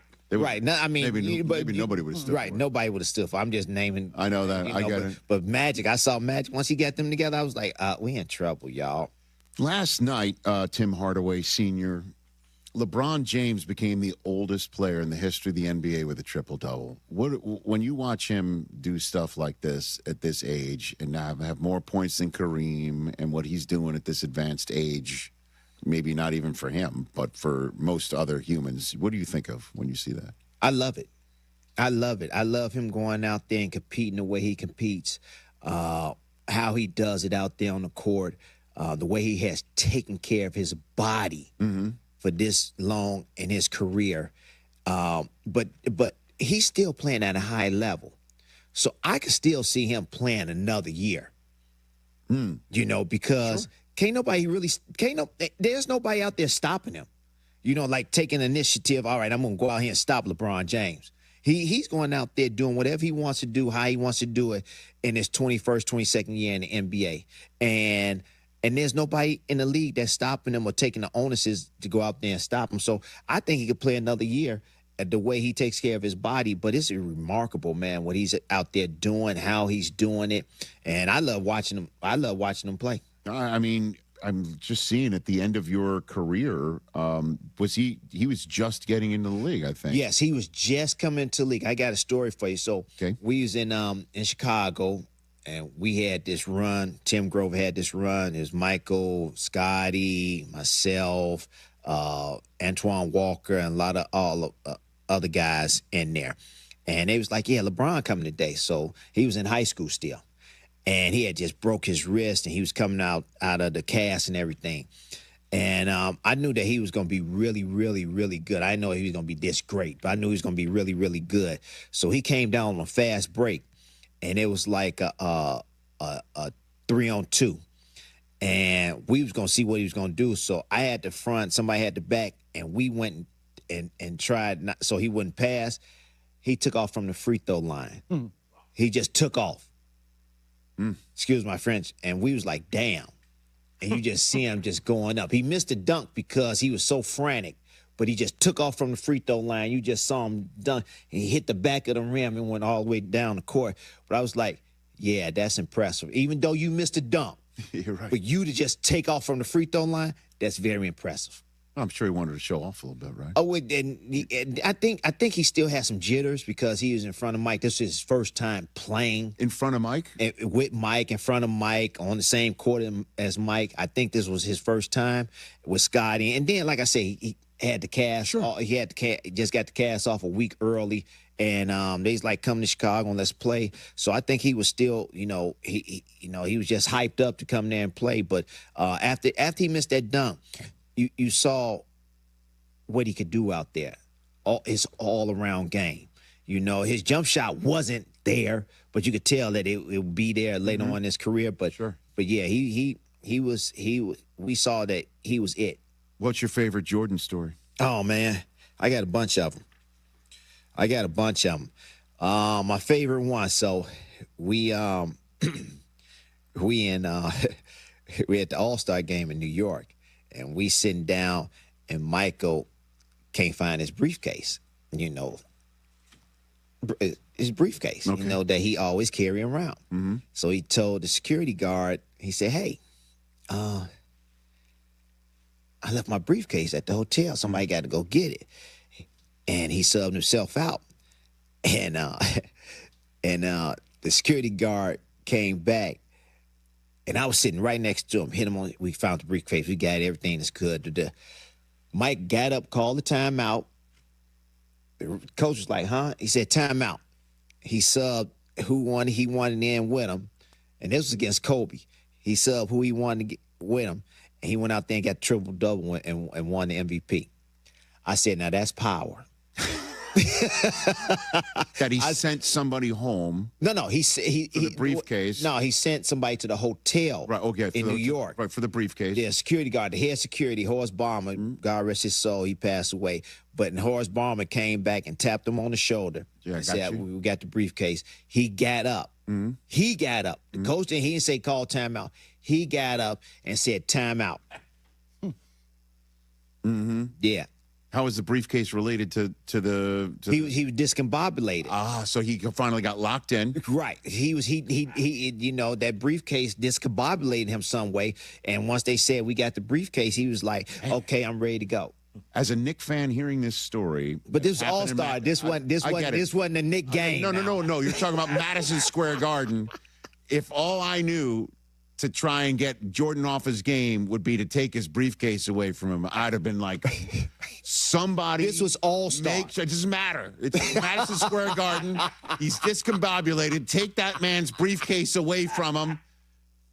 That was the 1998 All-Star. Yes. Well, that's the one where Kobe famously waved Karl Malone off the box, right? Yes. It's like, I want this. Yes. I'll never forget that one. Yes, that was 98. He was going against Kobe. Kobe made Michael play one-on-one against him, whole court. Like, you're going to stick me, I'm going to stick you. But that's how Kobe wanted it. Yeah. He wanted, like they say, all the smoke. He wanted it. And, he said, I got some more to work on. I'll never forget that All-Star game. Yeah, that's the one where Stuart Scott and I drove down after a Saturday night Sports Center because he was disappointed that he'd had to do Sports Center with me instead of hanging at the All-Star game all weekend long. You got a Stuart story? Do you remember him? Yeah, we loved doing your highlights. I know he loved your crossover. Well, yes. and plus you were two Chicago guys. Yes. He loved you. I loved him too. I worked with him, and I didn't know that he was going through all the cancer, right, chemo and everything. Right. And it was very, very remarkable how he did his job. Okay. Because you're looking at the teleprompter. Right. He really couldn't see. He couldn't see, Tim. He could not see. So when he's talking, they talking in his ear. Yes. And he's talking to the audience. Mm-hmm. And they say, yeah, we go on a video. He was like this on the table. He was looking down. Right at it. Right at it. Look, that's how close he needed to be to see what he was talking about. And I'm over and I'm right next to him, and I'm like, damn. Wow. I was impressed. Mm-hmm. And so when people talk about him, I seen it firsthand how great he was at his job. I seen firsthand how he prepared for his job. And I said, man, if anybody could see him or anybody watched him or anybody was in his just was around him, you are fortunate to have seen a great person. I mean, not only do his job, but just a great person. You know, he was also great at he was great at everything, but he was great at, and certainly towards the end of his life when he was really sick, he still did it anyway, the trophy presentation after NBA Finals. Yes. He was awesome at that. Yes. He was great, because you also don't want to give up the microphone because some people always grab the microphone and try and say something. Exactly.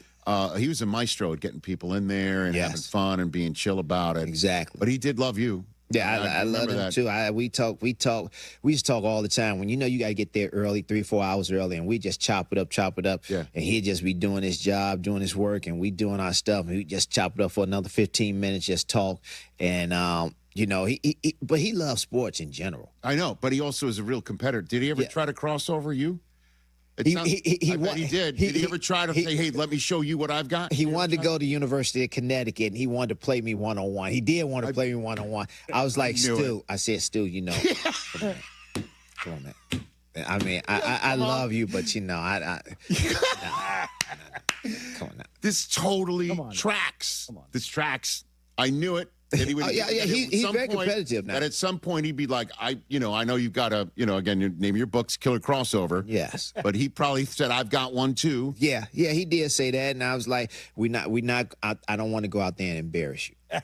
I do not, because if we gonna be on camera, then he's going to want to do some stuff. Now I'm gonna have to show him some stuff, and it's gonna be on camera. Yeah. And I don't want to embarrass him on camera. Yeah.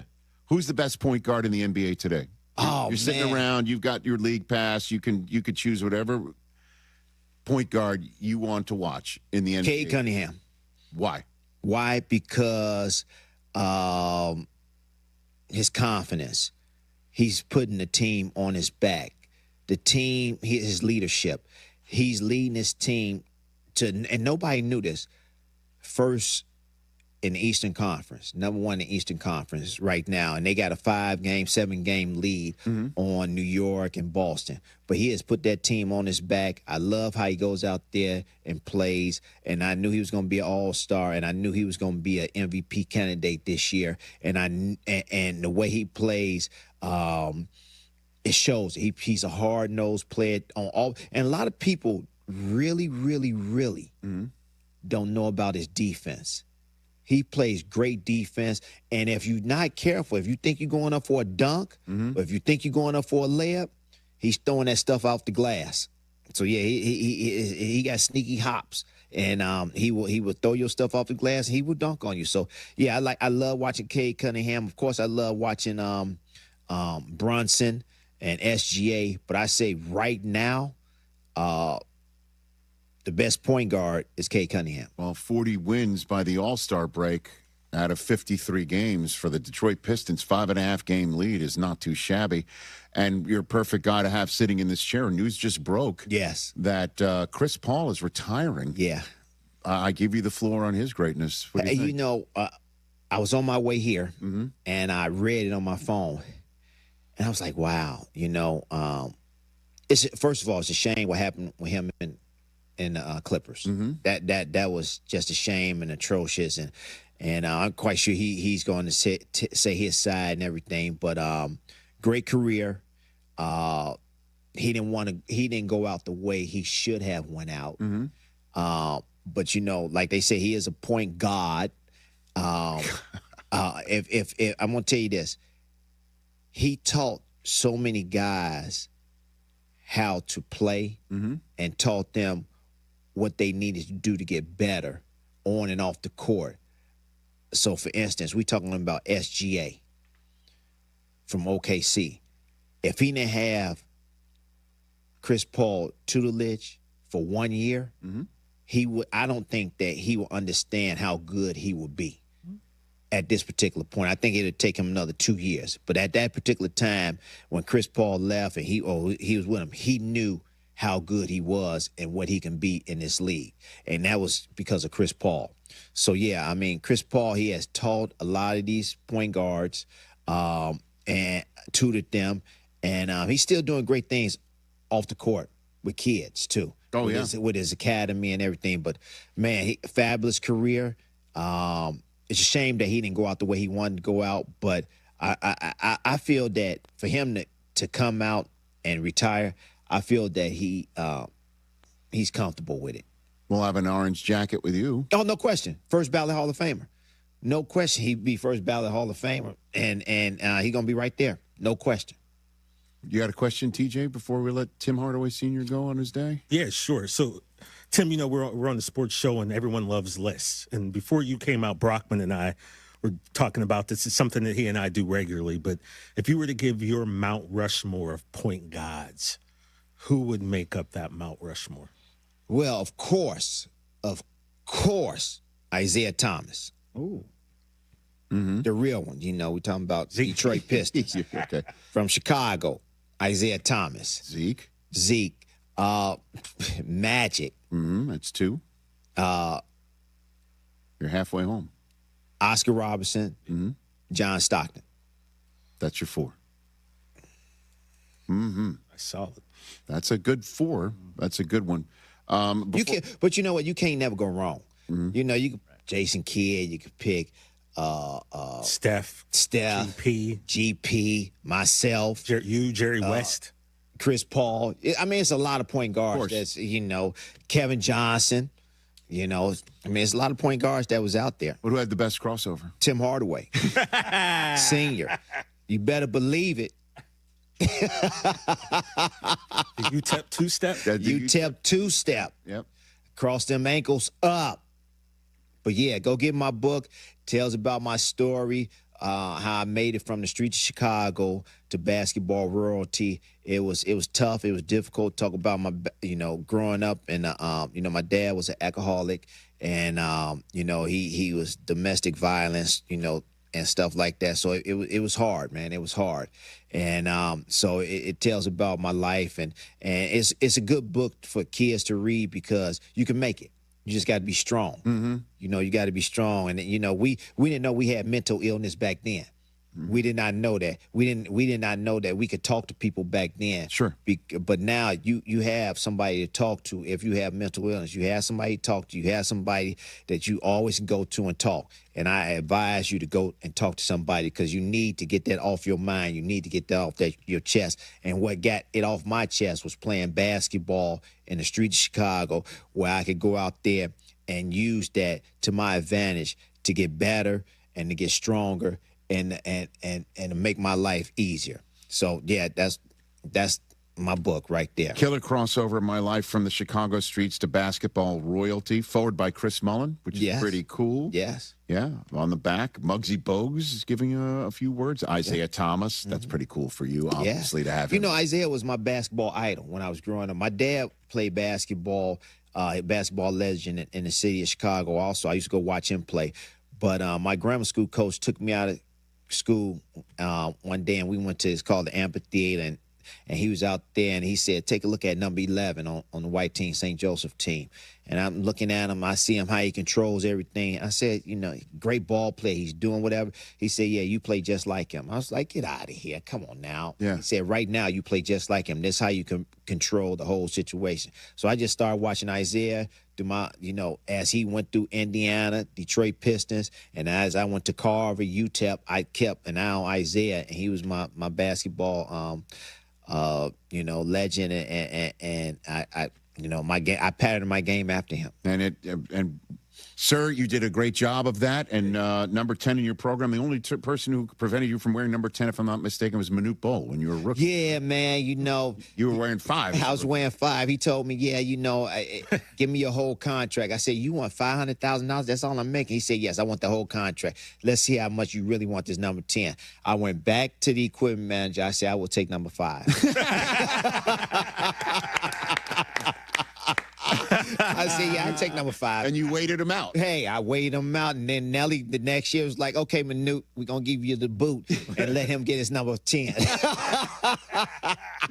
Killer crossover again. Get where all books are sold. Great to see you. Amazon, and where all books are sold. Hey, thanks for coming here. Thank you for having me. Anytime you're in LA, let me know. Have you back here anytime. Just appreciate chop it up like it's you, me, and Stu again. Exactly. Back in the early That's what it's supposed to be. That's the way it's I always love everything. You doing a great job. Thanks, Keep up Tim. the great work. Really appreciate that. Tim Hardaway Sr. right here on the Rich Eisen Show. Your phone calls still to come right here on the show.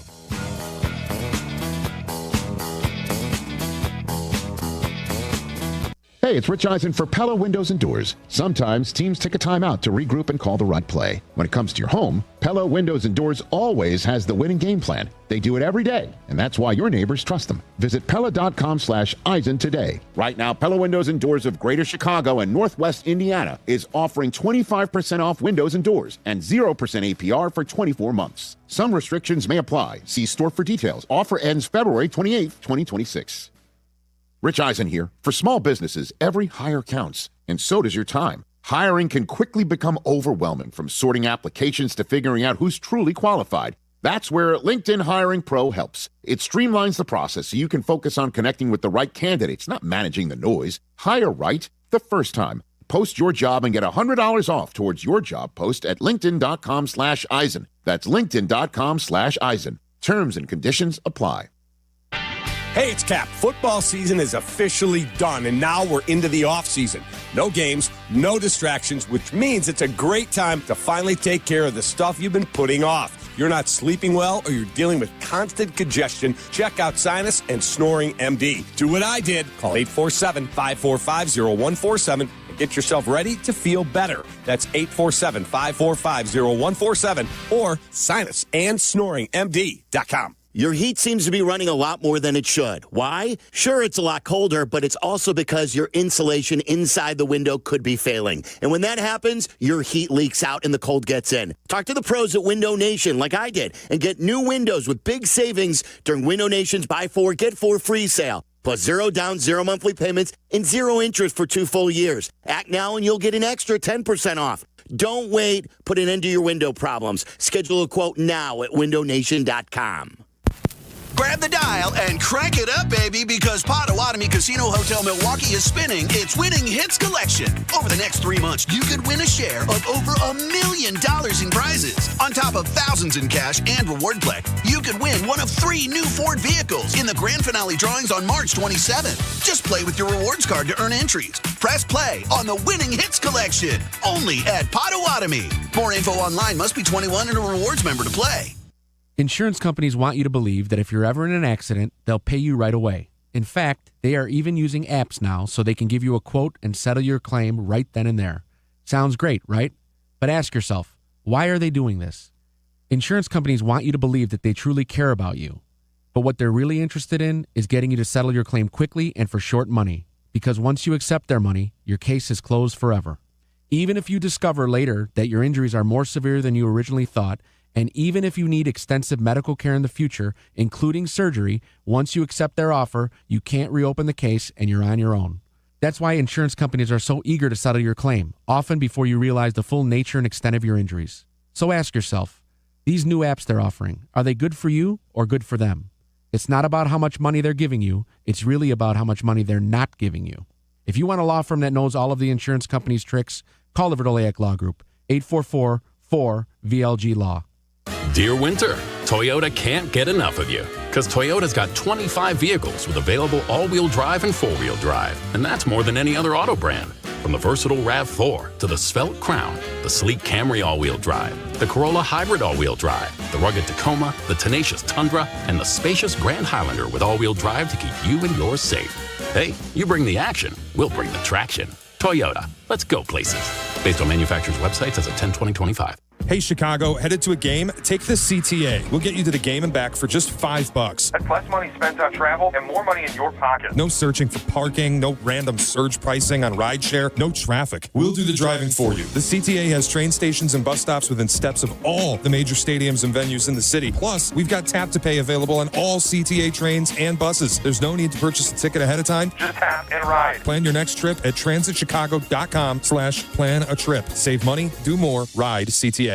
Do you use a Link EBT card to buy food? Please listen carefully. Rules for SNAP eligibility have changed. You could lose your benefits if you don't act soon. Visit SaveOurSNAP.org to learn about new rules, how they impact your household, and the steps you need to take to keep your food benefits. Don't wait. Go to SaveOurSNAP.org today. Sponsored by the Illinois Commission to End Hunger. Aired in cooperation with the Illinois Broadcasters Association and this station.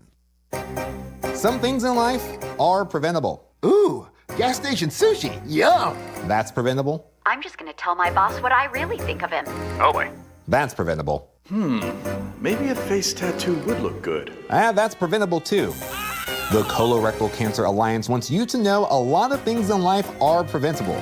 Colon cancer is common and deadly, but that's also preventable. Oh my gosh, it's a bear! Let's get a selfie with it. Also preventable. The Alliance is doing its part to end colorectal cancer. Now, do yours. Get involved.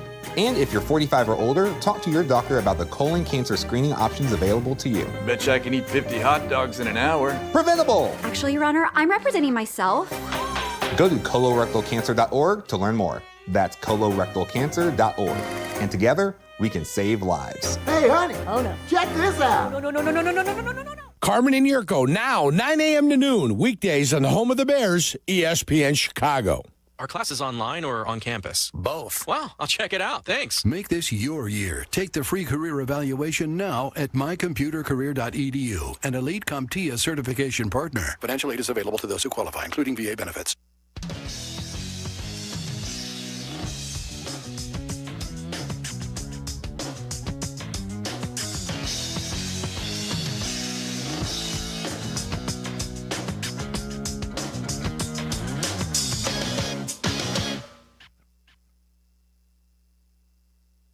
Back here on the Rich Eisen Show, 844-204-RICH, number to dial. Let's go to Christian in Toronto. Has been hanging on forever. What's up, Christian? How you been? How's it going, guys? Everything good? Great, thank you. Yep. Not bad. So quickly before my question, I know you asked about the Olympics. Which sport would you want and wouldn't you want? I'm going to go with snowboard cross I would want to do, and I wouldn't want to participate in anything related to the luge. Yeah, the luge is just something that I'm sure luge people will be like, you can absolutely steer it. Luge people. You luge people. Again, doesn't number 10 on the screen look like he is frightened out of his mind? Fear. Are his eyes open? They got right? I don't know. Yeah. Hanging on for dear life. So I thought I'd bring forth to you a popular debate across like sports media, the X, the Instagram, whatever. I don't think you've commented on it yet, like definitively, but anyway. So with a 2-year body of work, how would you rank the 2024 QB draft class, like 1 to 5? Well, you mean rank them right now, all 6 of them? Is what you're saying? Well, sure, you can do 6. I fast. That's fine. Well, who are you leaving How out? would you Who are you rank leaving out, bud? You're leaving out J.J. McCarthy? Is that why you're leaving him out? Is that what's happening? I mean, Well, Penix? I want to see what you have to say. I have my opinion, but I want to see what you have. Well, he and Penix both have a jury out on him still. I mean, I think the 4 other guys have proven their mettle as being bona fide starters in the NFL and ones that can, go deep into the playoffs for sure. I mean, Caleb Williams just redeemed his first season and everything that he was concerned about going to Chicago. Thanks for the call, Christian, and food for thought here. I'm going to talk this out here. Caleb, everything that he was concerned about going into the draft and saying, sure, draft me, Chicago, everything he was concerned about happened in his first year there, right? All the fears about him and his dad had about being drafted by the Bears were realized in the first year, and then Ben Johnson came in and wiped that all away, and now off they go. Jaden Daniels' first year was one of the greatest we've seen. That was great. Yeah. And then he gets hurt. So we need to see what year 3 looks like. Drake May, year 1, sort of in a dustbin similar to Caleb's first year, wouldn't you say? Except Caleb started all the games. Right. Drake May didn't. Didn't clearly have the right coaching staff. Now he does. Clearly. Boom. 14 wins. Super Bowl. Super Bowl. I don't want to hear about him getting his, butt beat. He made the Super Bowl. Yeah, come on. Give him a little credit. Yes. Super Bowl and should have been MVP if it wasn't for someone in this room. Okay. And Bo Nix, I think he has yet to win a playoff game, but damn, man, I wish I would have seen what he looked like in the AFC Championship game in that game. Sure. And then, gosh, so he ranked him in terms of what their career is going to look like? Is that what he's saying? Or as they stand As today. they stand today? I assume that's what he meant. If I had to take one of them out of all of them, who would I choose? Is that what he's basically asking me? Not just power rank them. Bo Nix did win a playoff game this year, obviously. Pardon me. Yeah, I mean, just rank them. Just a straight up top 5. Well, obviously 5 is JJ / Penix, whose starter role next year I don't think is guaranteed. I think you're right about and that. I think, Penix for sure might not even be ready. Right. And then there's J.J. McCarthy, who I think is going to start week 1 of next year. Again, the coach said that organizations fail young quarterbacks before the other way around. I mean, Kirk Cousins might be back in Minnesota. If I had to guess, By the way, if I had to guess, Atlanta's going to keep him. They'll figure out how to keep him. Release and re-sign. Yeah. Catch and release. Yeah. Release and catch. Catch and release. Release and catch. Going fishing tonight. Yeah, I mean, Stefanski and he have a history, and I think Atlanta would be wise to figure out a way to keep him there. And if not, if I'm the Jets, I'm like, Kirk, do you want to come here? I'm sure his answer would be like, no. He already said no to them when they were in a worse situation. True. I mean, when they were in a better situation. Have you noticed I'm tap dancing long enough to not be held to account here? You want me to do it? I got it. Okay. No, I got it. Well, you're just delaying. Yeah. You're like Cage going to bed, stalling. I did that too as a kid. I like that. Okay. Okay. It's always good. You can do that. Oh, look, if Kirk man. Cousins All right. I'll go back up to mini. I'll go Knicks 4. Jaden Daniels 3, because I don't know what he's going to look like coming back. The new offensive coordinator. I'll go May 2, and I'll go Caleb 1. Ooh. Not surprising. Ooh. I don't know why it's not surprising. I mean, it's probably the correct answer. Let me ask you this question, Chris. Disagree. Heart of hearts. Well, of course you would. Heart of hearts. Oh, look at this. Greg May is better than I Caleb want Williams. you removing Come on, guys. the emotion from it. I want all emotion removed from it. Boom, I just removed it. Boom. Like poltergeist. Boom. The house is clean. The house is clean. You get to choose one to be the quarterback of the New England Patriots moving forward. Drake May's never played a game for the Patriots yet. He's not, Drake May. You haven't fallen in love with him as well. You should. Remove it from all. You really don't take Caleb Williams with what we've just seen from him. One guy went to the Super Bowl and should have been MVP. One team and the went other to a guy Super Bowl. didn't. One team. Like, what are we doing? TJ, I should ask you, since you are legitimately emotionally removed from this question. I got no dog in this fight. I mean, correct. Sound like Tom Brady. It does. Here's the deal, right? My first blush, as I've learned from you, is to say Caleb. I'm hesitant to give Drake credit, not because I don't think he's good, just because I got to hear it from this guy every day. But if I take him out of the equation, remove Drake May is phenomenal, right? You can't, and I feel like he's going to be great. But Caleb Williams, there's just this is recency bias because Jaden Daniels looked great in year one. See, I don't want to do the steak and the sizzle, right? Because Caleb, you see a lot of flashy plays, and I think your eye gets drawn to that. Yeah, I don't know if that necessarily makes him better than Drake at football. Okay. Though. So honestly, I'm going to say Caleb. I'll say what's super unpopular. I think Bo Nix is better than Jaden Daniels. Ooh. I mean, that's super unpopular. I mean, right his now. availability certainly surpasses it, even with his ankle being broken. Supposedly, because it was bound to be, based on all the reports and kind of what his coach put out there. Really, I think this class. You take Nix's 2 year. You take Nix's 2 year body of work over Jaden Daniels. Yeah, for sure. 1 year body of work. Yeah. Oh, that 1 year body of work was sensational. It was sensational. It was nice. I think the best thing about Sam finally winning is we won't, and I say we as a sports talk world, we won't get away from this, but now we got to give these quarterbacks in their first, second, even third years a little bit more leniency than we've been giving them. Because, sir, you are way off on that one. Now you could counsel it, I said, but it's not the going fact that they just did what they've done is you're on the clock, Fernando Mendoza. You're on the clock, Ty Simpson. You're on the clock. So anybody you who's think drafted. that Fernando Mendoza is going to go to the Raiders and then within 2 years make them a contender? It don't work like that. The line gets fixed. It does. It just happened. I remember. It took you guys $300 million to put players on that and team. the Raiders have that type of cap space. Excuse me. I remember a time, if I may, sound like a man. In my day, I understand. Get off my lawn. Okay. I remember a time when the Pittsburgh Steelers chose a kid out of Miami of Ohio that nobody really ever watched play. He got thrown into the mix. I will never forget how he got thrown in that mix in Miami where there was this crazy storm that happened, and he's got to start. Alan Faneca was like, really? We're starting this kid? We're benching, was it Tommy Maddox? Yeah. We're benching our guy for the kid? Really? This knucklehead from Miami of Ohio, we gotta go. And get hurt. He didn't lose a game until the AFC Championship game.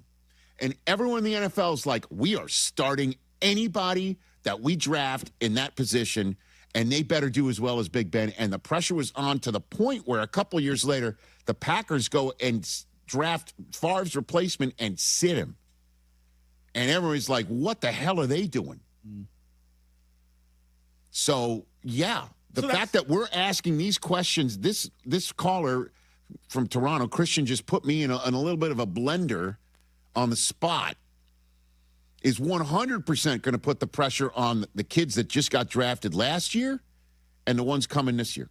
I guess 100%. Being that look how long it took Sam, look how long it took Baker. Like, all these guys are going to be in a situation where telling you, in the first 2 years are going to be able to get it done. I fully believe you, and I hear you.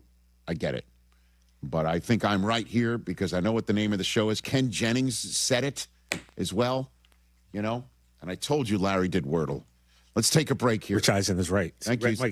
He has no idea what I'm referring to. He's been here. He's only been here every day this week. But that's the first time. Back to wrap this show in a second.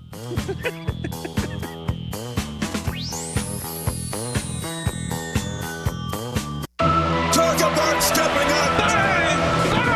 It's time to level up your game. Introducing the all-new ESPN app. All of ESPN, all in one place. Your home for the most live sports and the best championship moments. The electricity is palpable. Step up your game with no annual contract required. It's the ultimate fan experience. Level up for more on the ESPN app or at stream.espn.com. Sign up now. I'm Boomer Esiason. My mom died from cancer. She was only 37 years old. She didn't have life insurance, and that was devastating for my family. That's why having life insurance is so important to me. Ethos makes it fast and easy. Get a quote in seconds, apply in minutes, and get same-day coverage. You can get up to $3 million in coverage with no medical exam. Get your free quote at ethos.com/play. That's ethos.com/play. Paid spokesperson. Time spent on application may vary. Online health questions required. Illinois born, nation strong. That's Blue Cross and Blue Shield of Illinois, sharing the same communities with their members for nearly 90 years. And while they'll always be your one local and trusted healthcare partner, their national network of products and innovations continues to ensure access to the highest quality, affordable care. Because wherever your journey leads, Blue Cross will make sure you always feel right at home. Blue Cross and Blue Shield of Illinois, through it all. Hey guys, it's Silvy. We say it every year, new you. But this year I'm actually doing something about it. I've been going to Cairo One Wellness Centers for months now. My body feels great and I'm moving better than ever. If one of your New Year's resolutions is to feel better and actually take care of your body, you gotta check out Cairo One. They have 50 locations across Chicagoland, so there is one near you. No drugs, no surgeries, just personalized chiropractic care. Visit CairoOne.com today and let them know that Silvy sent you. Think switching to T-Mobile's a whole complicated thing? Nah, it's easy. You can do it almost anywhere in just 15 minutes. Even poolside like Drewski, you can switch to T-Mobile and unlock savings that are built to last. With T-Mobile's Better Value Plan, you can save over $1,000 a year versus Verizon and AT&T. Save on streaming, satellite, and more benefits that they leave out. Now I get all the VIP perks. Start saving from day one, and for a limited time, get T-Mobile's Better Value Plan. I know you love deals. Plus, switch right now, and we'll even pay off your old phone up to $800. What do you think of all that, Drewski? Stay chilling, just switch. It's better over here. Check the math at T-Mobile.com/better value. Savings versus comparable plans at AT&T and Verizon, plus the cost of optional benefits. Plan features and taxes and fees vary. The 3+ lines of Better Value Plan. 3+ new lines and 2 eligible ports, or 3+ lines and 5+ years on T-Mobile postpaid plan required. Qualifying credit required. Check out in 15 minutes or less per line. Get up to $800 per line via virtual prepaid card. Typically takes 15 days after rebate submission. Qualifying unlocked device credit service ported 90+ days with device and eligible carrier, and timely redemption required. No cash access and card expires in 6 months. Card issued by Sunrise Banks N.A. member FDIC. Hey guys, it's Silvy. Football is over, but this is one of my favorite betting stretches of the year. Pro basketball every night, college hoops deep into conference play, and futures starting to take shape. This is when having the right numbers matter, and that's why I'm on Circa Sports Illinois, the world's largest sports book with some of the best odds you'll find. I'm on Circa every day, playing props, totals, and digging into futures. Real limits, low holds, zero bet fees. Download the Circa Sports app today. Got to be 21 years or older. Gambling problem? Call 1-800-GAMBLER. Hey, this is David Kaplan. I dislike winter. Give me a 95-degree sunny summer day and I'm a happy guy.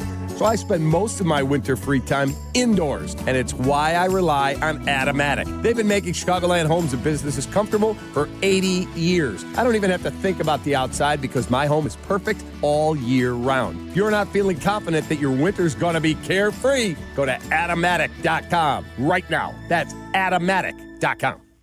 Being a caregiver for a family member can be very rewarding.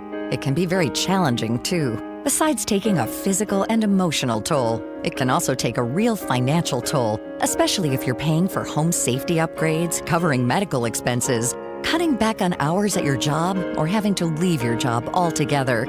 In some states and in certain situations, you may be eligible to get paid for the care you provide, but finding reliable information about caregiver compensation can be overwhelming and very time-consuming. The AARP Foundation Paid for Care Hub can help.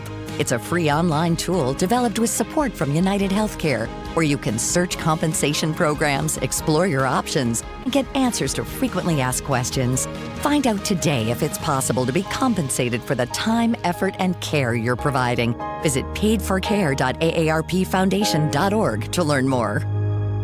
Peggy Kaczynski and Dion Miller, Saturdays on ESPN Chicago. Brought to you by Advantage Acura. Oh, Mr. Paul Feinbaum. The Paul Feinbaum Show. Weekdays at 3 Eastern on the ESPN app and on the SEC Network.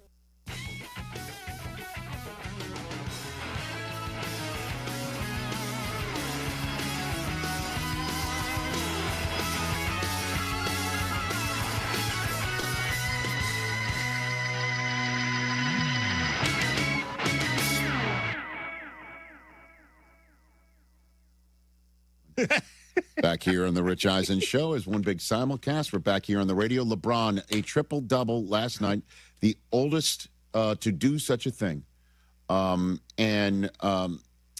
He was asked after the game if he was, in fact, still having fun. You were oozing joy before the game. Cameras caught you dancing. Where did that joy come from tonight? That's always me. I don't know. I mean, I'm a goofy-ass 41-year-old kid. I mean, I think people should know that by now, right? I think that's, that's just me. I'm just a goofy. I get to play basketball. Like, they pay me to play basketball. Like, why wouldn't I be happy about that? I get to be with my son and my teammates and people, all these unbelievable fans. They've watched me throughout my career, and they give me all the support and love. And it's like I enjoyed my. Is it work? It's not even, I enjoy what I do. So have fun. You see me on the court, see me in the back. I just love what I do. Mm-hmm. Still going at it. Yeah, sure. Ladies and gentlemen. He's truly one of the LeBron haters of all time. But he claims he's on the Mount Rushmore of the Mount LeBron. Everything points to you being. Oh, he's goofy. He's out there having fun, flopping and rolling around and faking getting hit in the He's trying to win. He's trying to win. Sure. If you're not trying. Best actor? Why not? By the way, he was outstanding as an actor for Judd Apatow. He really was. Outstanding. Him and John Cena were the stars. Okay? True. All right. And anyway. He and Bill Hader had great chemistry. It's just great to see. I still can't, we just talked with Tim Hardaway about Stuart Scott. I did Sports Centers after his high school games. It's 2026. He's triple-doubling. It's unbelievable. It's unbelievable. And it's just also unbelievable that he's the second Los Angeles star player to be referred to as a goofy ass this week. He referred to himself as such, LeBron, Puka Nacua, good one, Rick, on the business end of such a slander. Or an accurate description from Ernest Jones IV. I mean, hey. Who's the third Los Angeles star? Things in threes. To be called a goofy ass. I'm sitting next to him. There he is. Mike Del Tufo, goofy ass. Wait, Chris, you just called him a star in Los Angeles. Yeah, let's not do that. Don't feed the He's on animals. the halftime show. We don't want to bleep what I'm going to say right now. When it comes to your home, Pella Windows and Doors always has the winning game plan for you. They're not just window and door experts. They're experts at taking care of you and your home. At Pella, they find the products that meet your needs, and their experts install them. They do it every day, and that's why your neighbors trust them. Discover why Pella is a trusted choice for homeowners everywhere. Visit Pella.com/Eisen today. That's Pella.com/Eisen. Fun show. Thanks to Tim Hardaway Sr., thanks to Field Yates, and thanks to Vinny Pasquantino for zooming in from the Cactus League. For the Kansas City Royals. That's a first, right? That's maybe a first from the Cactus League, where the Dodgers play and their star defensive their star pitcher and designated hitter, the goofy ass Shohei Ohtani. Del Tufo and the goofy ass.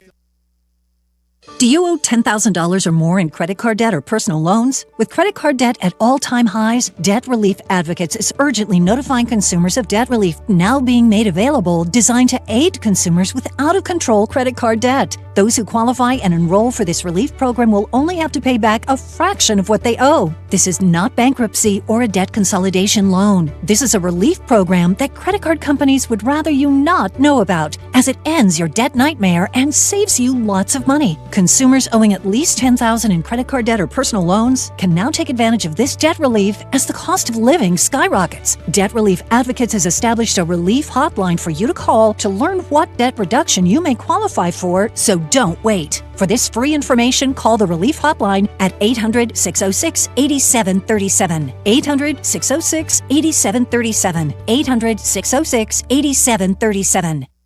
This President's Day, stand up for comfort and real savings at Steinhoffel's. Celebrate with big deals store-wide. Get $50 off every $4.99 you spend. Save on sofas, sectionals, dining, bedrooms, and mattresses, plus amazing doorbusters. Make your dream room more affordable with no interest financing until 2031 when you spend $19.99 or more. Plus, get a $200 MasterCard. Hurry, shop in store or online at steinhoffels.com.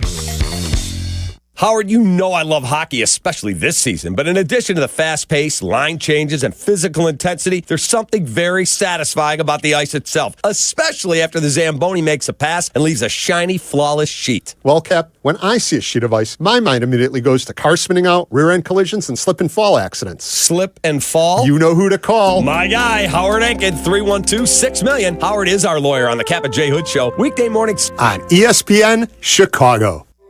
Winter is here. Snowball fights, sledding, and more good times with your kids. What a great family you've created. You want things to stay just as they are. It's time to start thinking about the next step for your future. A vasectomy. Take that step with Vasectomy Clinics of Chicago, because experience really does matter, especially with this procedure. Vasectomy Clinics of Chicago makes it so easy with their 30-minute, no needle, no scalpel, in-office vasectomy. Log on to vasectomychicago.com, read their testimonials, and learn more about their procedure at Vasectomy Clinics of Chicago. 5 locations to serve you: downtown Chicago at Lake Point Tower, by Navy Pier, and with free valet parking. Also in Naperville, Tinley Park, Arlington Heights, and Barrington. Most insurance accepted. Visit vasectomychicago.com or call toll-free 877-877-4VAS. That's 877-877-4827. Guys, this is Courtney Cronin. Let's be honest, most of us aren't great at saying what we feel. That's where jewelry does the talking.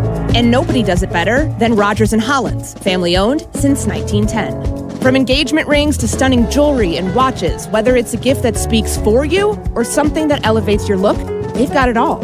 Jewelry says it best. Rogers & Hollins makes it last. See the Rogers & Hollins difference at a store near you or go to fornowandforever.com.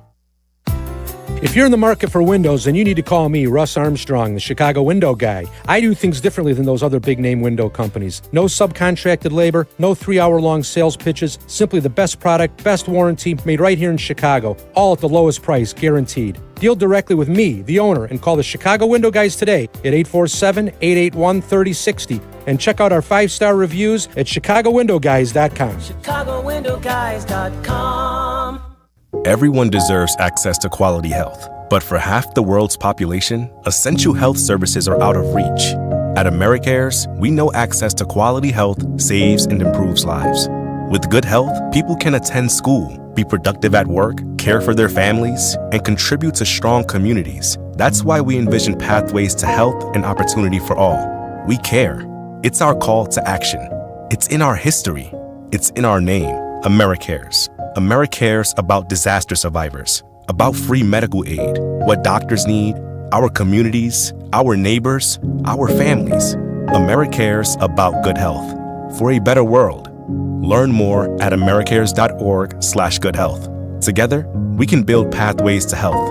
americares.org/goodhealth. Join us. Live from State Street in the heart of Chicago, this is the home of the Chicago Bears, ESPN Chicago. And this is Waddle and Silvy, WMVP, WTBC, HD2 Chicago, a good Karma Brands radio station. Hello, everybody. How's it going? Sweet. Wow. Waddle. That was everything there. That was a heck of a throw by Harbaugh, a heck of a catch by Waddle. I had a hot dog at the Sox game when I went and saw them play the Mariners. Smothered in and onions. Is locked, cocked, ready to rock. Silvy. He is the guy that we've always wanted to crown, who is young, who we've always wanted to become that next great guy, but has just always fallen short. Bring gas. Hello, Andrew. This is I want to talk about the Bears, baby. Waddle and Silvy. Love these guys. I love these guys. These guys I'm working with today. I loved Peggy yesterday as well. We had a great time. Peg was with Yerk today. Always fun to hear them do their thing. By the way, guys, Jeff Meller's right there. Yeah, he is. Yes, you are. All right gassed here, up right and here. ready to go. Mario's waiting for a call back from Open Table to see if he can get a table for Valentine's Day. We'll get to that a little bit later. The naivete and Charlie of youth. is leading the charge as he always does. Dr. Bevins. Bevins. I completely forgot what I was going to say. You were going You to had some momentum there. I did, and I completely petered out. I completely forgot what I was going to say. Yeah, the table's set. He's getting ready to serve us the meal, and now he's ball on the tee. You hit the tee, brother. Now we're mixing our metaphors like pros. That is horrible. But there was a lot to get to. Something. I think you said you wanted to start the show in an odd way. I wanted to start the show in an odd way. Your memory? I always listen to Kap and Jonathan every morning, and they were having the football season's over, so they go through the. And it was by the way, Aki everybody, today. this show is going to be disjointed as hell, so we're going to give you radio whipplash. Because I've got nothing planned. That's the best conversations when you don't have a plan. That I don't do any homework. Rip and Yurko read. lives the show. I get up at 7 every morning and sit at my desk for about 2 hours and go through everything. Then I work out, and then I come back to see if anything's changed and dot some I's and cross some T's and then get in the car and come down. I completely forgot I had committed to doing Dion's show, Overtime Show, a show that you always do. Yes, Overtime. I don't know with why Dion you Miller. weren't doing it. This is the first one I haven't. Why did I get the ask and not you? Well, I have done every show with Dion since the start of the football season. Wow, she and just kicked your ass to the curb. That's all right. Listen, every once in a while, it's nice to have one less obligation to have to handle. So she interviewed you, and she was asked like, me to do it on Wednesday, and I said, please send me a text early in the morning on Friday because I'll forget. And wouldn't you know, I was going downstairs at about 10:30 to work out. My wife called me back upstairs because we had to go over something. And I left my phone down in the basement where I work out. She did text me. It was like 10-something, and I finally went down at just after 11 to work out. So I looked at my phone, and she said, okay, just a reminder, we're on at 12:30. I was like, oh, my God. I completely forgot. So I ran out of there, and moral of the story is I didn't get a lot done. But there's a lot to talk about. There's always a lot to talk about. But I wanted to start this show in an odd way, like a trivia contest for money. Okay. Do we have to put up money? Is this like are you just handing out money to the victor? I was willing. I wanted to give away $5 as to the winner. But I don't have $5. I have 20s on me, and I don't normally have money. We'll do it. Well, you know what? We'll do it for 20. That's fine. Ask your question. Your trivia question. I have $4, and then I have I have $100 in 20s. Wow. Yeah, I never have cash. Okay. So they were doing a Kap and Jonathan, led by Shay, they were doing a trivia contest. With Tyler, No, right? I take that back. It was Kap and Tyler, you know right? what? Like, I am so messed up today. It was not a trivia contest. And now I'm trying to find my paper with the list. Okay. It was, and just to clarify, it was this morning, right? So Tyler was... No, this was from the other day. Oh, okay, so it was Kap and Hoodie. This is going to be a complete disaster. No worries, I just want to try and clarify what we're talking about. I had put together something called Guess Who This Quarterback Is, because Shay was putting together his quarterback. Power rankings? Yeah, what does he do? What does he do, Charlie? He's like... What's his little gimmick? Star, in the middle... something and bum, something like that. Yeah. So, and you know, we have quarterback conversations every now and again. Oh, I'd say so. It's the lifeblood of any sports conversation, any sports show conversation. Okay, I got it. All right. Okay, He's it's called uncovered Guess the list. Who This Quarterback Is. Because I think if you were doing the exercise with Kap and J Hood and Jonathan and Shay, you'd be like, they disagree on different quarterbacks. Are you on the cusp of being great? Are you great? Are you a bum or whatever else? Got it. And you know how quarterback conversations change. So you get one guess, okay? And you got to blurt it out because you don't get more than one guess. And the winner will get $20. So it's star, bum, or... No. What's our... It's a simple question. I'm going to read you... Okay. I'm going to read you the stats. I'm going to some facts. And you have to Get one guess as to who this quarterback is. Oh, okay. So I'm trying to. I got it. You got to guess who the quarterback is, okay? And I'm not going to ask you in any order. You just got to blurt it out. All right. And whoever gets it right first gets $20. So all three of us are playing. All right. The three of you are playing. Are we playing until somebody gets it right? No, you get one guess. All right. If you don't get it, one shot for glory. I keep my money. Okay. Just reminding you, Swaddle, I need the money. Not if you don't get the open table reservation doesn't come through. Okay, so and again, the essence of this was I love their conversation when Shea does these things and puts the quarterbacks in categories and then they argue. It's a really great conversation. Okay, so the following quarterback. Who is this quarterback? The last 4 years, he has thrown for more than 4,400 yards in each season. Last 4 years, he's had 130 touchdowns and 39 interceptions and a quarterback rating of over 105. He's completed an average of 68% of his passes. You can answer any time. His team is 45-23 over that stretch. Is this Dak? Dak. Dang it. 2-2 in the playoffs. No. 2-2 in the playoffs, you said? No and no. Wait. You said 2-2 in the playoffs. Yes. And he's thrown for over 4,400 yards. In each of the last 4 years. That's all I'm telling you. I can't tell you again. You know what? I'm going to guess Jared Goff. Yes! There's Miller's got $20. Hell yeah, boys. Yeah! And Love I guess the essence of my story was they were kind of poo-pooing Jared Goff. And I know that you're not a Jared Goff guy either. Small but hands. I just thought what I would do was just, because there's a lot of love for I know Carm loves Dak Prescott, and there was I think that they called Dak borderline a couple, and then I think Kap loves him. I think Tyler had the best description of Dak Prescott overall. He was Kirk Cousins with a star on his helmet. Now, Kirk has kind of aged himself out. But Dak has got tremendous talent, but just hasn't been able to put it all together in the postseason. And then a lot of people talk about Dak Prescott in a very lofty manner and look down their nose at Jared Goff. And not that Jared Goff needs my personal support. But again, the last 4 years, he's thrown for more than 4,400 yards in each of those seasons, 130 total touchdowns, 39 interceptions, and a quarterback rating of about 105. 68% completion percentage over that stretch. His team is 45-23 in the regular season, 2-2 in the playoffs. You guys are somewhat close, but I don't think Dak's played in 4 playoff games, has he? Maybe he has. Probably not. Well, they've had You're disappointed he in might yourselves, be in 3, guys? but At all? Really? Really hurt. So I would ask, with $20 in your pocket, not to go through all the quarterbacks in the league.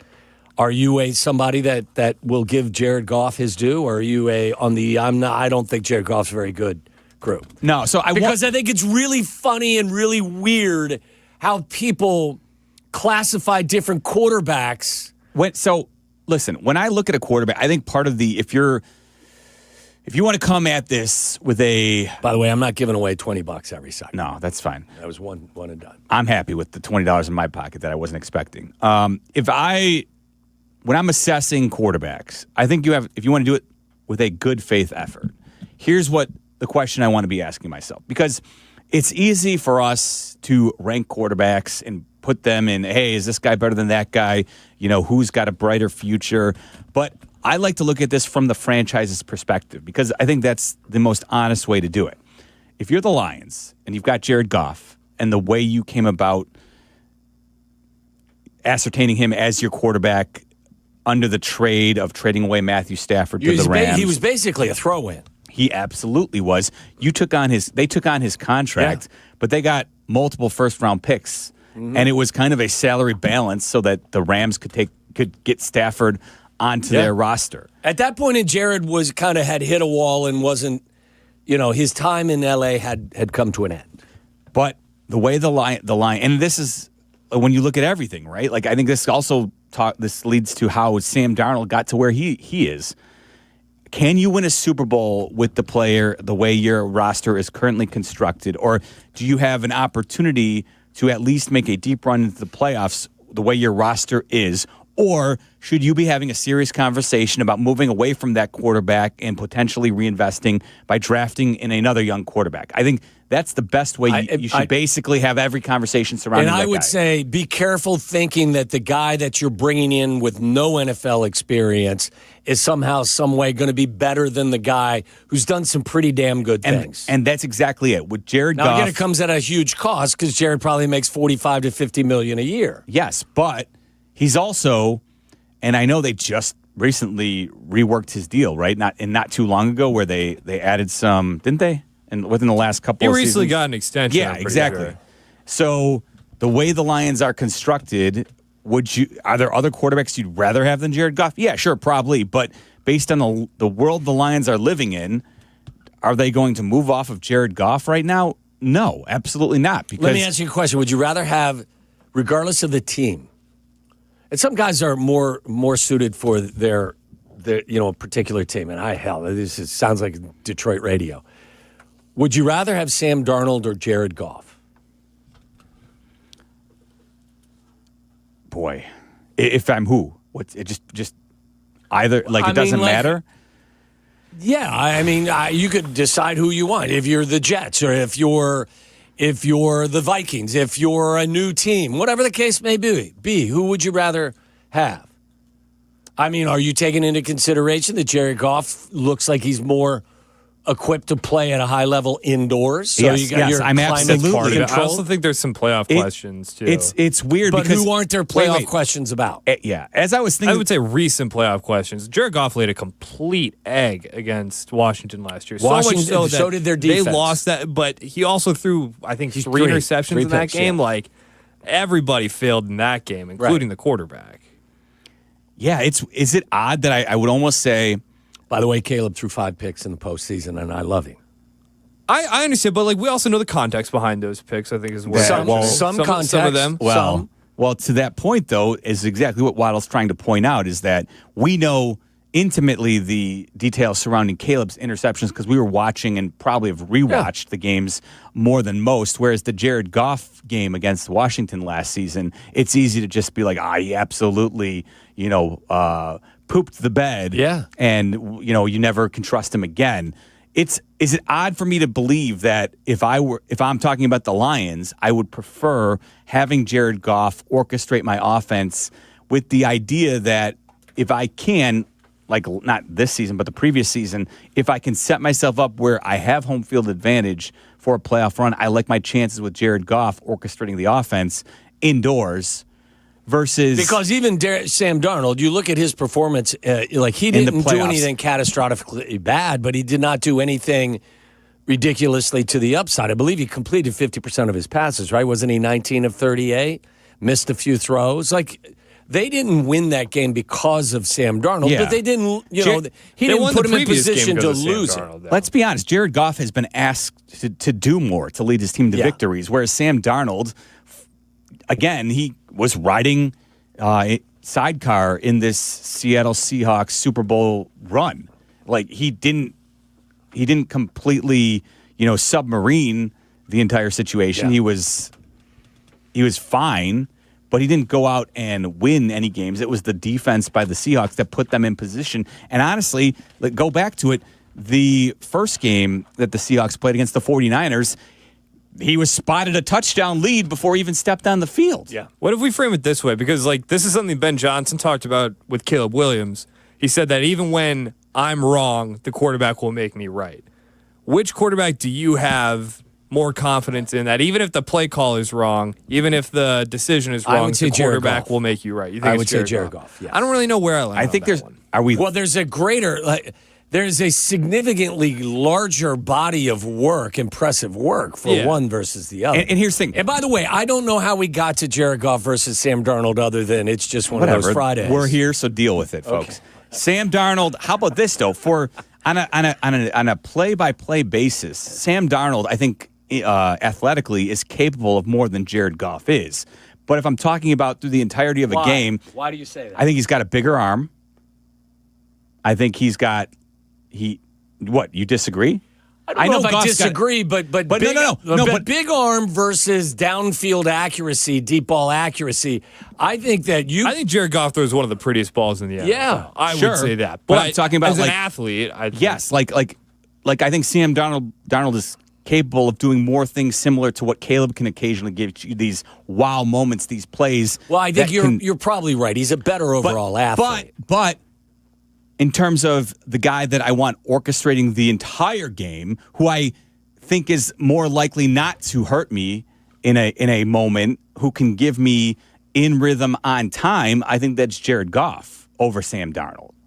So if I'm picking one guy to get me through the entire game, I think Jared Goff is somebody I trust more than Sam Darnold right now. All right, well, listen, you know Jared Goff better than those two bums behind the glass because you got it right, and he's got 20. Meller's got $20 in his pocket right now. Had a couple of Dak Prescott guys behind the glass. Can I tell you too? I think if Jared Goff, if the Lions put, maybe they hadn't. If they hadn't been ravaged by injury on defense last season, I think there's a chance. They were ravaged by injuries on defense the year before when they lost to Washington in the divisional playoff That's game. what I'm saying. Yeah, okay. Like because the same thing happened to them this year. Remember and they got a bad rep because they were the number 1 seed last year, but they got there with their defense basically absolutely ravaged, and they found their way through it. And all credit to them, but that almost that made it harder for them to then last year when they lose to Washington. It's harder for them to defend their position. This is why I don't believe because they were 15-2 in the regular season. Yeah, this is why I don't believe Detroit is going away. Like Shea and the guys also have. Shea comes up with the are you a contender, a pretender, and I don't think time has passed Detroit. I would expect Detroit will bounce back. They've got some offensive line issues they need to clean up, but defensively they had a ton of injuries again, and they've got a lot of their top players that are in their prime still. And honestly, they're probably not going anywhere. They have Gibbs, they have Amon-Ra St. Brown under contract, Jameson Williams is a hell of a player. You're going to get Sam Laporta back. So offensively, if they just shore up the offensive line a little bit, they should be better. And then you would think, again, defensively, when you lose a really good tight end in today's game, when it comes to teams that have, the capacity to employ them in a way that gives them an advantage, like whether it was Tucker Kraft for Green Bay or Sam Laporta for Detroit, like those are enormous losses. Think about what it forces you to do on would be if defense. Colston Loveland was taken out. You get one less linebacker on the field. Like, you can run the ball a lot easier, especially if that tight end you do have is a good blocker like Loveland is. Yeah. Like, it's a compounding feature. I think the moral of my story here is I think the NFC North is going to be every bit as dynamic as it has been. I don't think Minnesota's going anywhere. By the way, I think that's a fun, fact, as we talked about the other day. Had they held on in the second game between the Bears and the Vikings in Minneapolis and won that game, they ultimately, as things unfolded, would have won the division. I don't think they're going anywhere. I think somehow, some way, they'll figure out their quarterback situation. I don't think Detroit's going anywhere. I think, Green Bay is going to be a very good team again. And I think the Bears, while they may not win 7 games while trailing at the 2-minute mark, I firmly believe that overall they're going to be a better team. You may look at them and go, wow, they won 10 games or maybe 11 games this year, but they are such a better complete team than the team that got to the division round the year before. The one thing I'll say that I'm still watching, and I agree with you, they're not going away. I don't think the Lions. Yeah. I don't think, they had a setback this year. They actually finished with the worst record in the NFC North, to your point, at right? 9-8. Yeah, 9-8, but they're going to get the quote unquote the extra 2 last place games, virtue of finishing last place in the division. But I will say, I'll call my attention. I'll pat myself on the back here. My text to you, Silvy, and Tyler on June 2nd of last year told you Ben Johnson effect, Lions falling apart. Bets Bears win more games than Detroit this year. I said that on June 2nd. Well, you want to pat on the back? I already gave you $20. I'm already patting myself what on the else back. Do you want? No, because I think the Detroit Lions' biggest issue is how is Drew Petzing, who is now coming in for John Morton, replacing them as their offensive coordinator? Came from Arizona? Yeah, which I don't know. I wasn't overly impressed with what they were doing. I have no idea. I know. So I think their biggest issue is still going to be replacing Ben Johnson. I said early in the year there was going to be a hangover, without a doubt, from losing both guys. But I think that this division is going to be very competitive once again. Agreed. But because of that, because you no longer have the dynamic, schemer and play caller in Ben Johnson leading your offense, I'm still a wait and see on where the Lions are at. I think they're good. Beat us twice. Sure. And they finished 9-8. Yeah. So they still had a really good offense. Just game to game. You think next year the Bears won't beat the Lions one game out of two? You think? No, I think the Bears will. At the very least, my expectation, and it was my expectation this year, is they'll split. Yeah. So that's one. But listen, I would tell you right now, before anything happens, depending what any of the teams do, if you had to throw each of them, all four teams, into the NFC North hat, you could convince me. You pull out any name, and I can make a case for them winning the division, and a good one.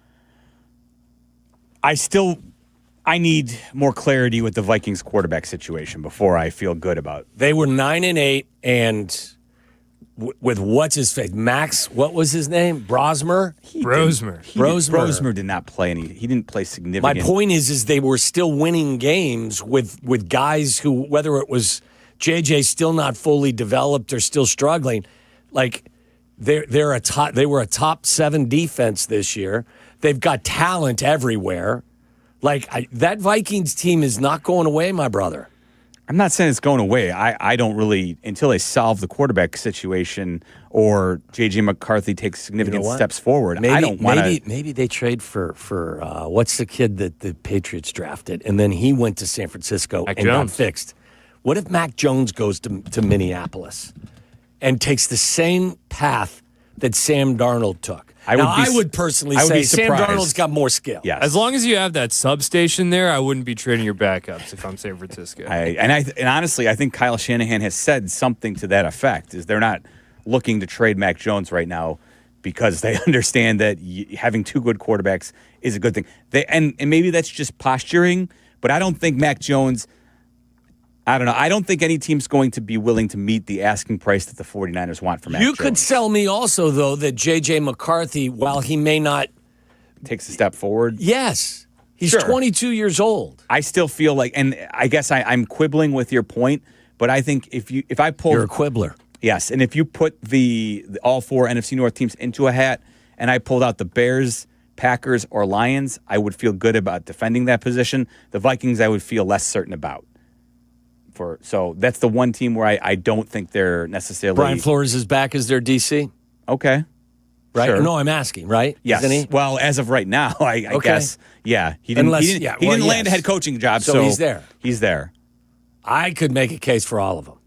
I think it's going to be wild fun again next year in the NFC. I would rather it not be wild fun. I would rather the Bears dominate the division. And you could definitely make a case for that as well. And how do they get to the point where we can consistently feel good? You better sack some quarterbacks. That is exactly where I want to go. And there could be is there a wrench? A little bit of a wrench thrown into the Bears' potential offseason plans that we'll talk about. We'll also take your calls, 312-332-3776. As always, Jeff Meller in for Silvy. It's Waddle and Silvy. The afternoon drive is easier with Waddle and Silvy. Chill out. They're coming right back. ESPN Chicago. This President's Day, stand up for comfort and real savings at Steinhoffel's. Celebrate with big deals store-wide. Get $50 off every $4.99 you spend. Save on sofas, sectionals, dining, bedrooms, and mattresses, plus amazing doorbusters. Make your dream room more affordable with no interest financing until 2031 when you spend $19.99 or more. Plus, get a $200 MasterCard. Hurry, shop in-store or online at steinhoffels.com. Hey guys, it's Silvy. We say it every year, new you. But this year I'm actually doing something about it. I've been going to Cairo One Wellness Centers for months now. My body feels great and I'm moving better than ever. If one of your New Year's resolutions is to feel better and actually take care of your body, you gotta check out Cairo One.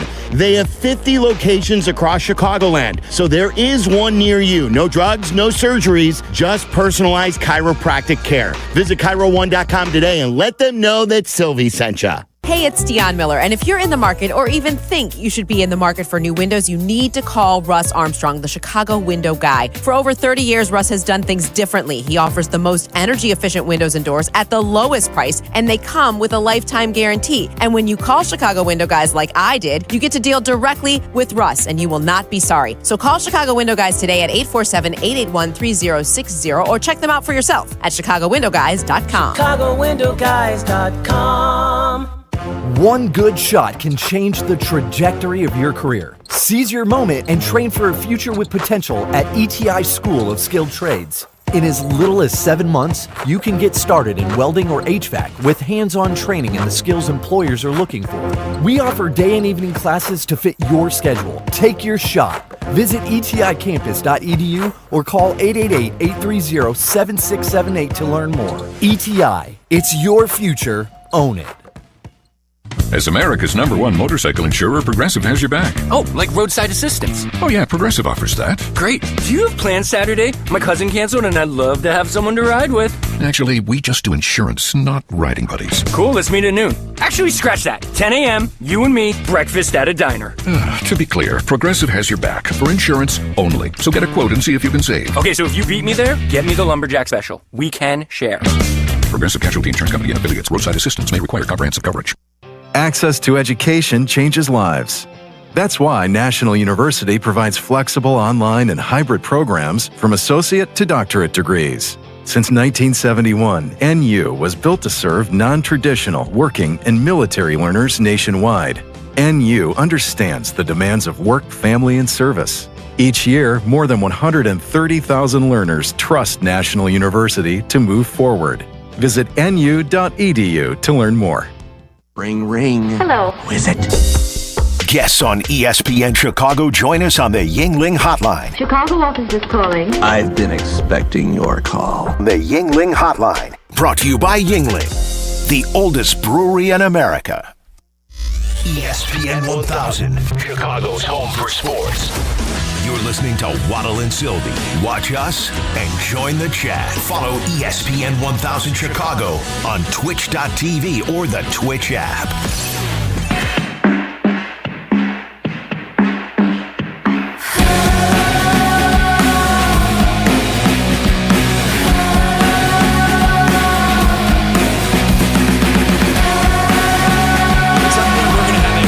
Conversation much in the way we had one yesterday when Peggy was sitting in that chair. I've been busy. But you, as the voice of the White Sox, the pre and post.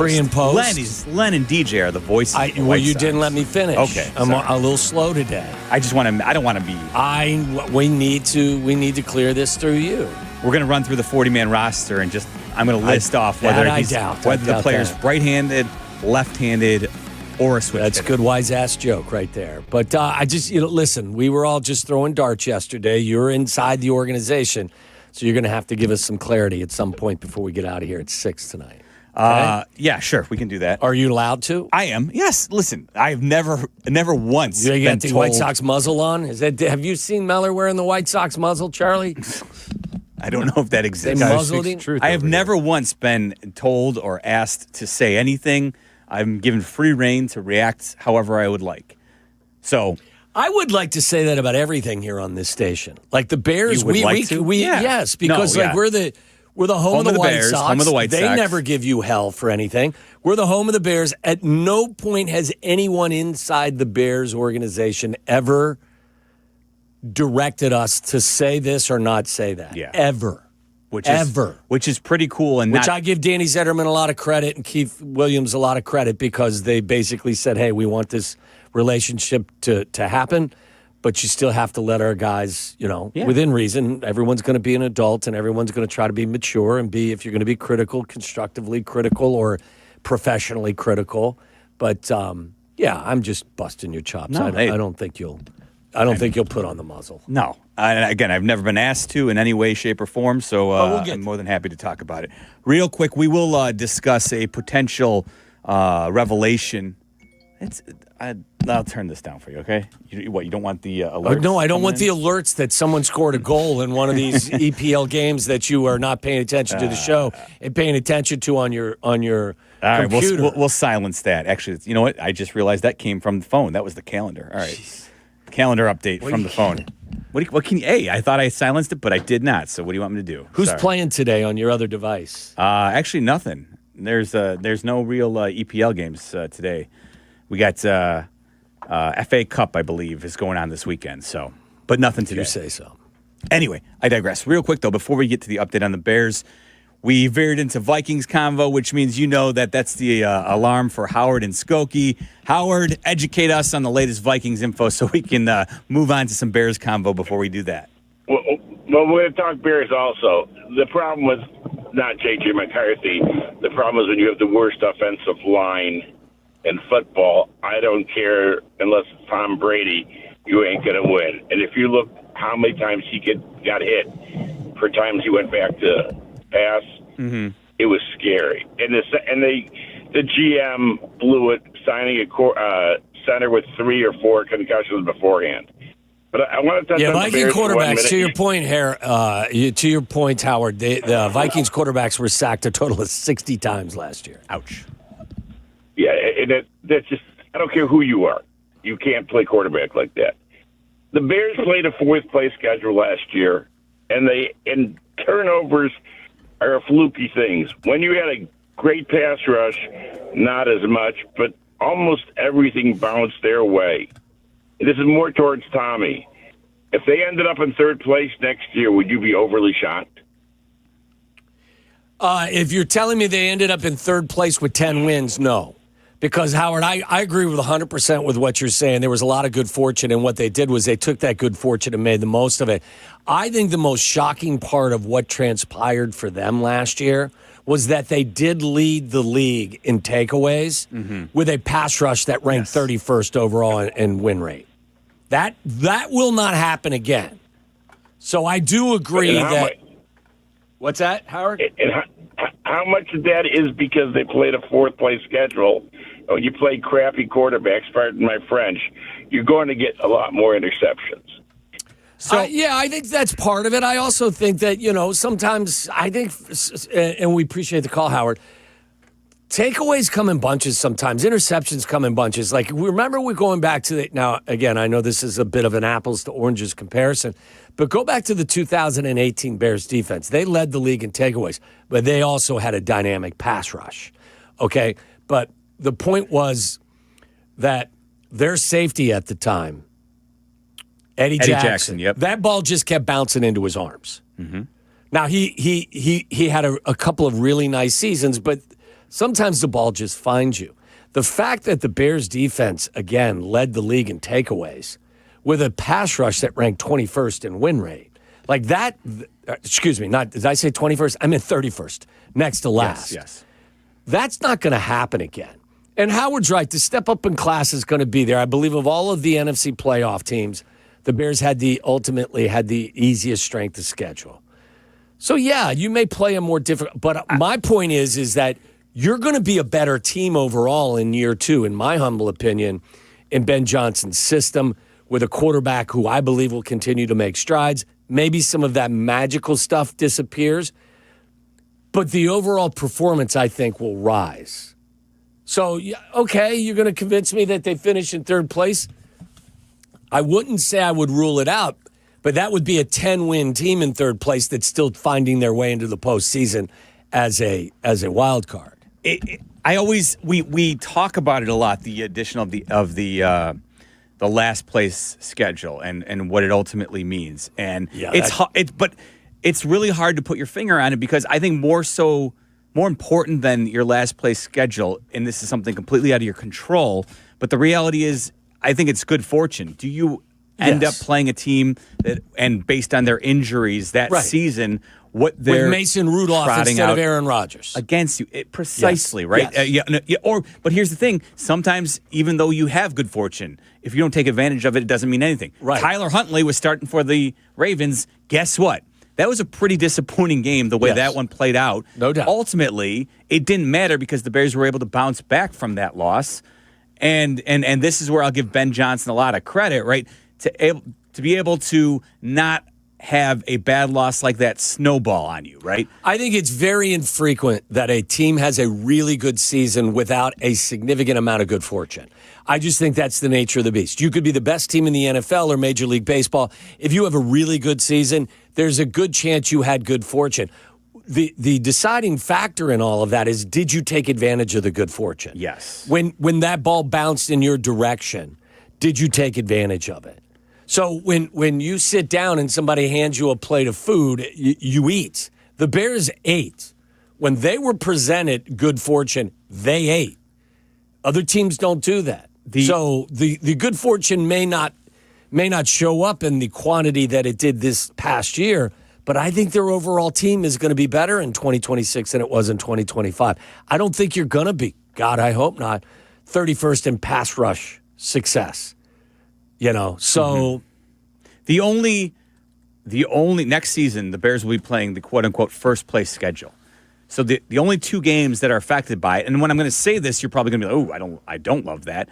The two opponents that were not already set on the Bears' schedule are the Seahawks, who they will play away out at Seattle by virtue of the fact that both teams finished first in their division, and the Eagles. The Eagles will come to Soldier Field next season. The Bears were already slated to play the entire NFC North, has the entire NFC South as the NFC component of their schedule next year. So they were always going to play every team in that division. It's just a matter of you got the two division winners from the other two divisions. Yes, from the NFC, the Eagles and the Seahawks. And who knows who the Eagles are going to be this year? Of course. So the schedule is going to be more difficult, but on the surface, but that could change as you get to very easily if for some reason, the Eagles continue to struggle with Nick Sirianni leading the way and all. I mean, I think we'd all say this season the Eagles were nothing close to what they were last season. Like they were a dominant Super Bowl team last year, and they were not that this year. Look, you played the Cincinnati Bengals. It wasn't Joe Burrow. It was Joe Flacco. So Cincinnati was still on your schedule. You were lucky to win that game. Yes. You right? The truth is that they were very fortunate that they were able to the Bengals allowed them to go ahead and win that game. I'm focused more on them fixing themselves and how that will actually project in terms of how much better they'll be. What that results in record-wise, I can't sit here and tell you that just yet.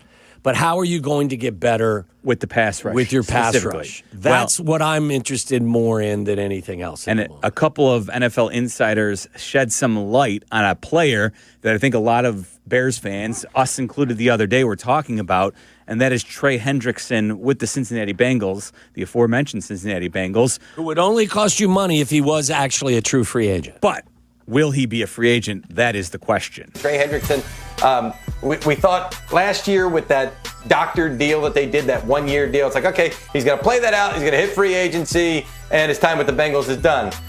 I'm not so sure. I think a franchise tag is in play here. What say you, Ian Rappaport? I say that you are correct. It does say, I'm not saying they're definitely going to franchise tag him, but when he got that new deal, there was nothing that prohibited the Bengals from doing a franchise tag with Trey Hendrickson. It would cost, I believe, $34. They paid him $30 last year, so it's not that much more. And the Bengals hate to let really good players leave the building. They just hate it. They like good players. And when at all possible, they would like to keep good players. It has been no doubt a frustrating couple years for Trey Hendrickson when it comes to the last year staying on the field. And two, the contract negotiations might stay in that same ballpark this coming year. We'll see, though, if they can work out a deal again that makes sense for all sides again. When can you start placing the franchise tag on players? It's a 2-week window. This season it begins on February 17th. It runs through March 3rd. Okay, so when does free agency start? All these dates escape my brain. I think March 9th. Okay, is when, so if the tampering window you opens can franchise a guy all the way up until March 3rd. That's the final day. That's the final day you can franchise. As a team, when you can officially put the franchise tag on a player. So we'll find that out. Yes, before I thought free you could agency. do that later. No, it has to be you have to. over that 2-week period. That's when teams have to determine whether or not they're going to. So we'll find out quickly. Yes, and obviously, if the Bengals do place a franchise tag on Trey Hendrickson, that's going to really muddy up the waters as to what the Bears could. It's interesting. Did they have any like verbal agreement that, hey, I'll play this season, we can negotiate after this season, but under no circumstances do I want to have the franchise tag placed on me? I would say, based on what we heard from Rappaport and Garofalo there, that no, that was not the case. If it was, because there has been situations in the past where NFL players have come to terms on a deal and they've put in the clause that they cannot be franchised the following season. Obviously, the Bengals, because they had Hendrickson under contract last year. Do we know if that clause was in his contract? They said no. They said no. There was no clause put in play. So if the Bengals wish to, I would tell franchise Hendrickson. The Bengals would be stupid to not franchise him. At the very least. Yes, because that's a team that can score a ton of points. They can't stop a fart. Yes. And I don't know why you would want to eliminate a guy who, when he's healthy, is going to sack double-digit quarterbacks and be a top 10, win rate guy. Yeah, he's really the only piece on the Bengals defense that is something you can build around. They're still trying to find good players on defense. They really don't have many. And Hendrickson's one of the few who you can actually point to and say, hey, he's really good. Obviously, here in Chicago, we'd love to see him on the other side of Montez Sweat in Dennis Allen's system, something he's familiar with back in his days with New Orleans. So there's the appeal there. And if he somehow became a free agent, yes, it would just cost the Bears money. But if he's not on the market... I never even considered this, to be honest with you. Maybe my brain was just not functioning correctly. But my thought all along was that there was no way he was going back to the Bengals. I think the idea was, look, it didn't work out last season for the Bengals. You had an unhappy player because he was disgruntled with his contract, and you didn't want to rework it. He's going to be disgruntled again if you franchise it. And that's the question. And by the way, but you've also got a disenfranchised, with no pun intended, quarterback at the moment. There were people talking about whether or not, It seems like everyone is pissed off all the time who plays for the Bengals. Well, because they... And I don't blame them. Yeah. They have an ownership who's like actively, irritating half their players. If you don't bring Hendrickson back, A, your defense is not going to be nearly as good. And B, I would think that would further anger your star quarterback. I will go back to last year's NFLPA report card. When the Bengals got themselves a C, they were amongst 8 teams that got a C or lower when it came to grading. And the reason I'm referencing this now is, overall? Of course, yes, overall. Their overall grade as a franchise was a C. So there were only 3 teams in the NFL that overall graded as Cs? No. There were 8 teams in the NFL last season who received a C or worse. Right. All the other teams in the NFL got a C plus or better. Okay. The Bengals were one of those teams that got a C grade, which... My point is they're amongst the lower third in the NFL when it comes to how they're viewed amongst players. And the reason I reference this is if you missed it earlier today, we got word that the NFL owners actually won their arbitration case against the NFLPA. Going forward, the NFLPA is no longer going to be allowed to publish their report cards, which has been some very juicy fodder for us in the talking head I game. would like to get a full list of the questions that are asked. A lot of it is about, facilities, training table, how the families of players are treated, travel policies, all of that stuff. Look, it was out there. I can get that for you because that was published. This is a quote. It says, prior to Friday's rulings, players across the NFL expressed their support for the report cards. This is from Kelvin Beachum from the Cardinals. He's an offensive tackle. He said, I think it's a great assessment of how players really feel. He said this in November. It's objective, especially for the people that are actually in the building every single day. No disrespect to the National Football League, but a lot of those folks sit in offices at 345 Park Avenue, and you have folks that are doing these reports that are living, breathing, eating, sleeping, working the whole nine. that are in these buildings every single day. It is a great way to be transparent and a great way to keep everybody accountable. I'm with you 100%. The Cardinals, I believe, finished last in basically everything, too. Well, for Kelvin Beachum to say. And Cameron Hayward, who is a Pittsburgh defensive lineman who's one of the NFLPA's 10 vice presidents, also added, I think to stop it, it just kind of feels like you're hiding something. But you're telling me, Jeff, that they're not going to stop these surveys. Well, they're just going to stop publishing them? This is interesting because this just came down in the last 5 minutes. The NFLPA has released a statement in response to the ruling. The NFLPA statement about their report cards that they had published previously. An arbitrator has issued a ruling on the NFL's challenge to the way the NFLPA's team report cards are distributed. The program is not going away. The ruling upholds our right to survey players and share the results with players and clubs. While we strongly disagree with the restriction on making those results public, that limitation does not stop the program or its impact. Players will continue to receive the results, and teams will continue to hear directly from their locker rooms. Importantly, the arbitrator rejected the NFL's characterization of the process, finding the team report cards to be fair, balanced, and increasingly positive over time. Our methodology is sound. The team report cards exist to serve players. The mission remains unchanged. We will continue working to ensure players' experiences are heard, respected, and acted on by their teams, by their union, and wherever else possible. I think it's silly that the NFL teams are not going to allow these surveys to be made public. And I would say to you, for what you're charging your fans in ticket costs, concessions, parking, game day experience, everything that goes into what makes the NFL great, I think you owe it to the fans to let them know what their players feel about the team. Because everyone's trying to get an edge. The salary cap is the salary cap. But how are you, as the Green Bay Packers, how are you trying to get the most out of your guys? I mean, listen, this is a direct response from the NFL owners who don't like being publicly shamed, is what it amounts to.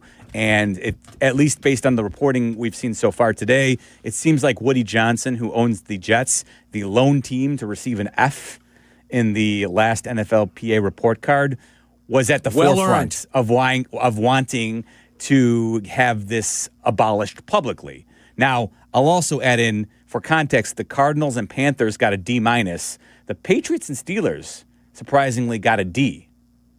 I say you make it all. Yeah, listen, make it all public. I will point out, though, this was last season's grades before Mike Vrabel was hired, and Bob Kraft, obviously, I don't know if the NFLPA report card had any doing or if it was just the fact that Jared Mayo struggled in his time as the Patriots head coach. But nevertheless, the Patriots made a move, and within a year, they were in the Super Bowl.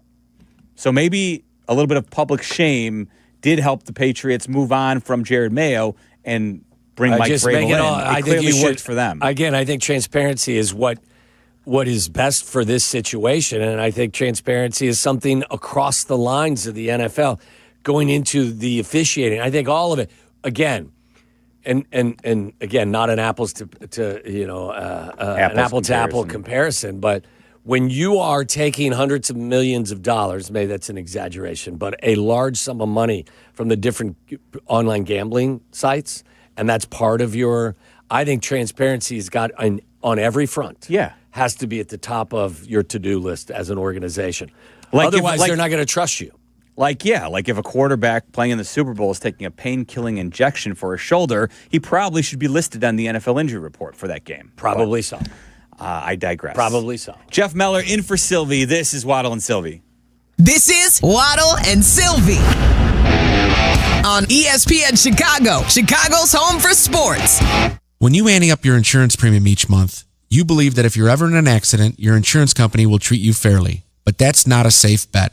In truth, casinos play by much fairer rules than your insurance company. And here's how. Imagine playing blackjack and making a $100 bet. When you win, the casino will immediately pay you $100. But now imagine winning, and instead of immediately giving you $100, the casino only offers you $50 and makes you wait years to collect it. If the terms were that unfair, no one would ever step foot in a casino. Unfortunately, that's what's happening to people every day who are injured in car accidents with uninsured drivers. You ante up your premiums in full and on time every month, but if you're a day late or $1 short, your insurance company will drop you. And when the time comes for your insurance company to pay you, they will offer you pennies on the dollar and, even worse, string you along for years to collect it. Dealing with your own insurance company shouldn't be riskier than gambling in a casino. If you need a law firm who will put the odds in your favor, call the Verdoliak Law Group, 844-4VLG-LAW. Hey, it's Kap. Football season is officially done, and now we're into the offseason.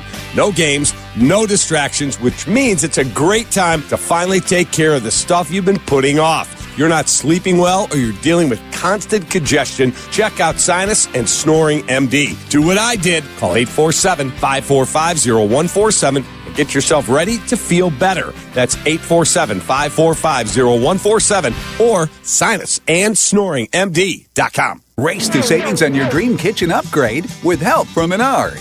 Clearview Cabinetry offers a selection of finishes made with the finest materials and built to withstand life's sticky messes. They provide features like soft closed doors and drawers and cabinet accessories to match your unique style. Save big money on Clearview cabinets and view our weekly flyer on Menards.com. And race to savings on more great deals happening now.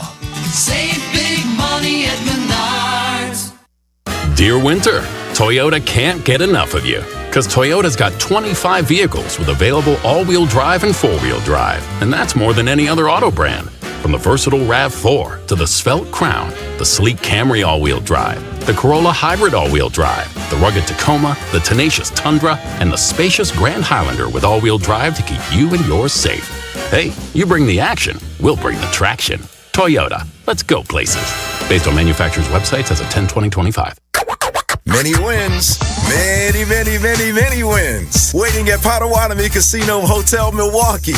This February, you could break the bank and get down with a share of $300 grand in prizes. Bust out your rewards card and play to earn entries. It all goes down with Thursday drawings. Break the bank. Only at Potawatomi. More info online. Must be 21 and a rewards member to play. Get in the zone, AutoZone. Jeff's day is off to a slow start. So he heads to AutoZone, America's #1 battery destination, where Sammy, a local AutoZoner, tests his battery for free. Looks like he just needs a charge, and Sammy does that for free too. In no time at all, Jeff is back on the road, ready to finish the day strong. Free battery testing and charging at every store. No hassles, just help. Get in the zone, AutoZone. Restrictions apply. Life is full of choices, some big, some small. And when you choose an H&R Block Tax Pro, you're choosing the largest network of tax expertise to be in your corner. For when your big ambitions need help with the small details. For when your 6 figures come from 6 different places. For when your gaming stream becomes your revenue stream. For when your business's year 1 needs 70 years of tax know-how. At H&R Block, we've seen it all, and we're here to help you make the most out of your money for life outside the box. Get started at hrblock.com. Listen to us now, live on the ESPN Chicago app. Listen to the show in HD at 100.3 HD2 FM. Listen now on ESPN 1000. This is Waddle and Silvy, ESPN Chicago, Chicago's home for sports.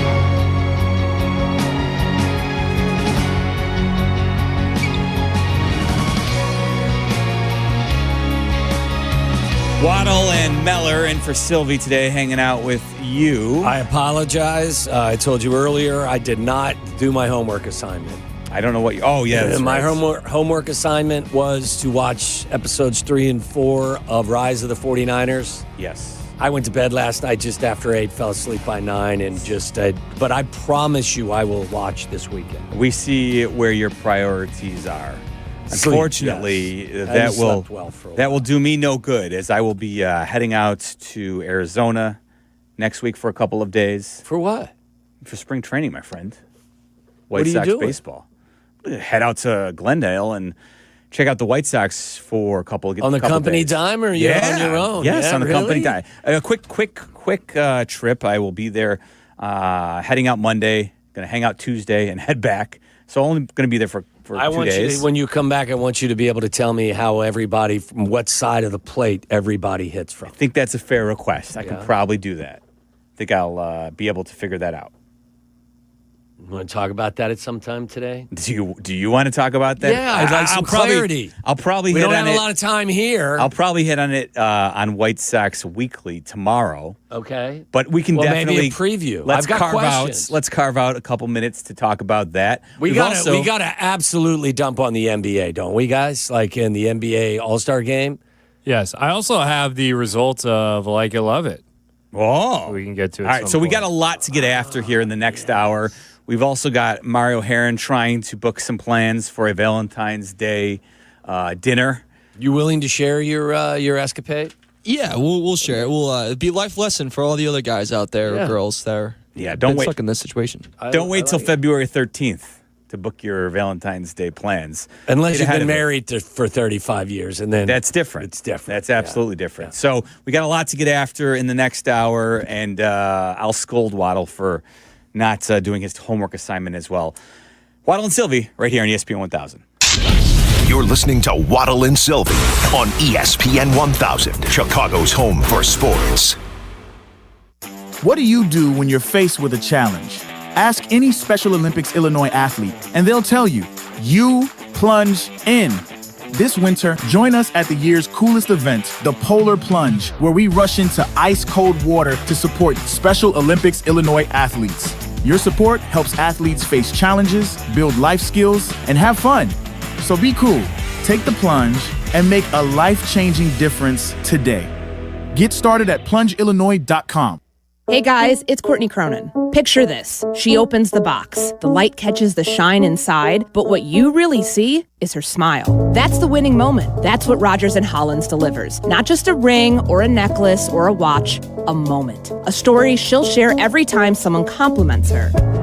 For 115 years, Rogers & Hollins has been the jeweler Chicagoland trusts. Because while the world changes, the power of giving jewelry never does. Visit your local Rogers & Hollins or go to fornowandforever.com. Smart capital planning starts with the roof.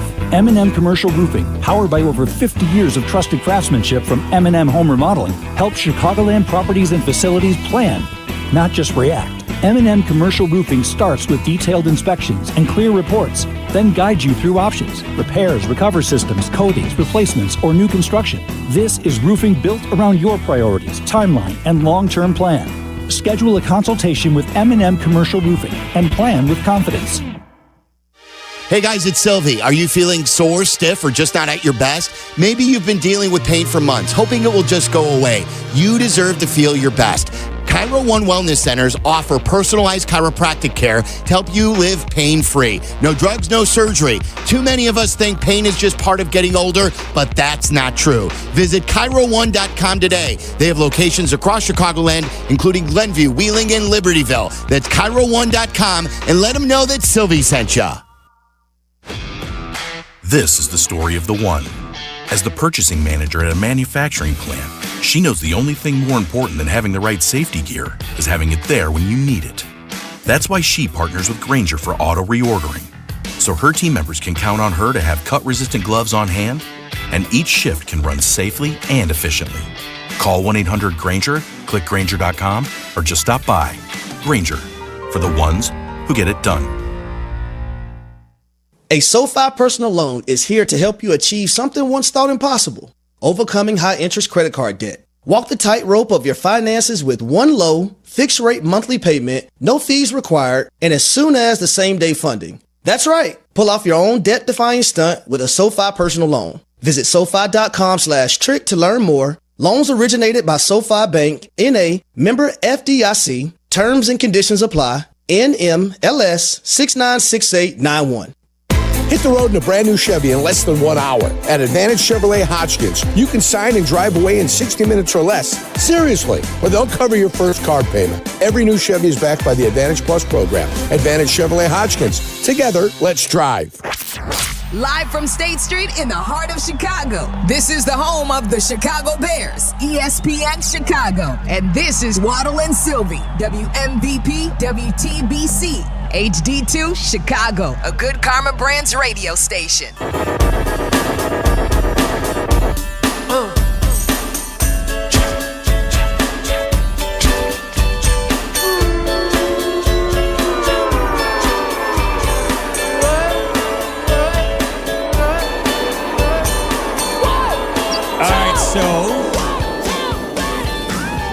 Looks like the Cubs are on the verge of completing a deal. Waddle. They're signing Shelby Miller, who is currently 35 years old, and he will likely be out for the majority of the season after undergoing Tommy John surgery. Why are you acquiring him? Well, it's a multi-year deal.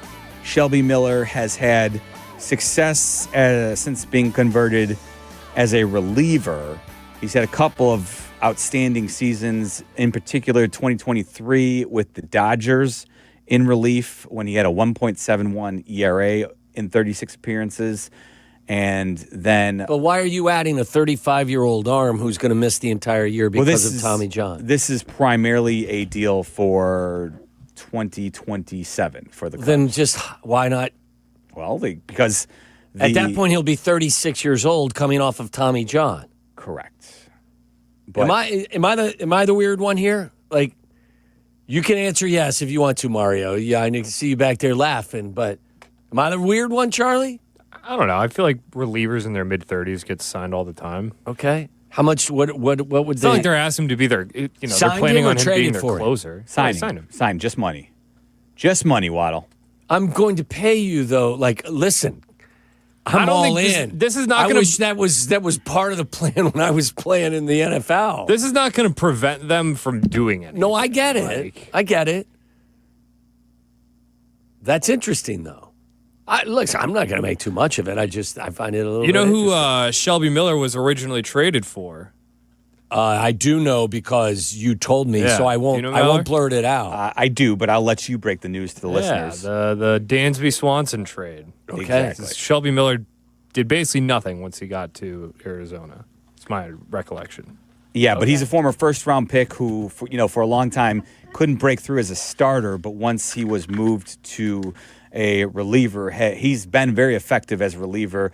Last season, before he did suffer the UCL, the torn UCL, he was 4-3 with a 2.74 ERA in 48 appearances. He struck out 54 hitters in 46 innings. So, more than a strikeout per inning, really exactly what you're looking for. He's got... How do guys respond to Tommy John at this age? I don't think the age oftentimes is a big factor. I would think recovery, yes. Age is totally a factor in recovery. But you've seen plenty of guys who are older have Tommy John surgery, and then once they come back, they a lot of times are good. It's just a matter of, a lot of times pitchers will come back after a year, and they'll be on the mound, but oftentimes you don't see the best from them until about 18 months removed because it usually takes about 6 months for their command to not really just come this back. month or this year, but maybe we're shooting for 2028. No, there's going to be no baseball. No, so why are you signing a guy for the 2027 season, which isn't going to be played?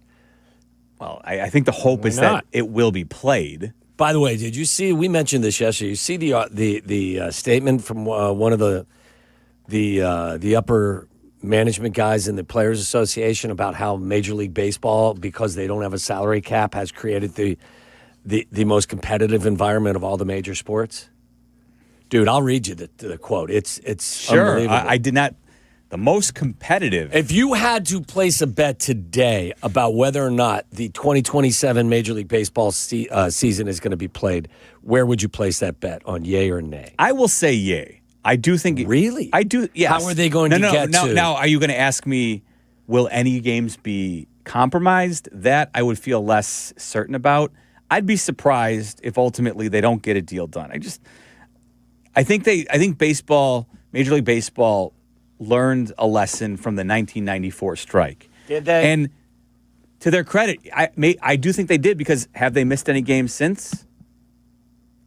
No, but they've continued an untenable situation with regard to a lack. I will go the opposite direction of Bruce Meyer and say that it is the least.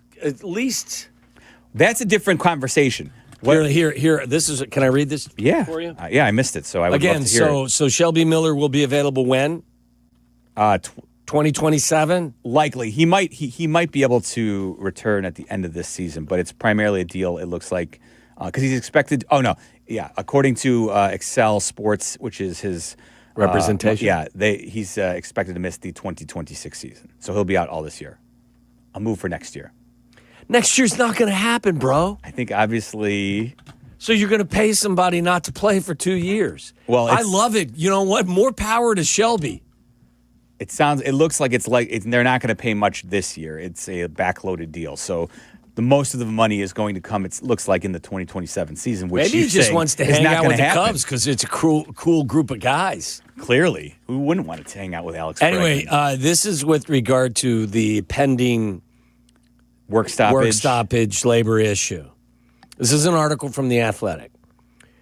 The union has opposed the concept of salary caps for decades. Salary caps, is a quote, in the other sports have not led to competitive balance, said Bruce Meyer, the deputy director of the union. In an interview with The Athletic, he said, in fact, baseball, which is the only one of the four major sports that does not have a salary cap, actually has better competitive balance than the other sports. A salary cap punishes competition, punishes clubs that want to go out and acquire the best players and put the most exciting product on the field for the fans. It gives owners who prefer not to compete an all-purpose excuse not to do so. Jesse Rogers sent me this, and we both had the same response. Hogwash. That's crazy.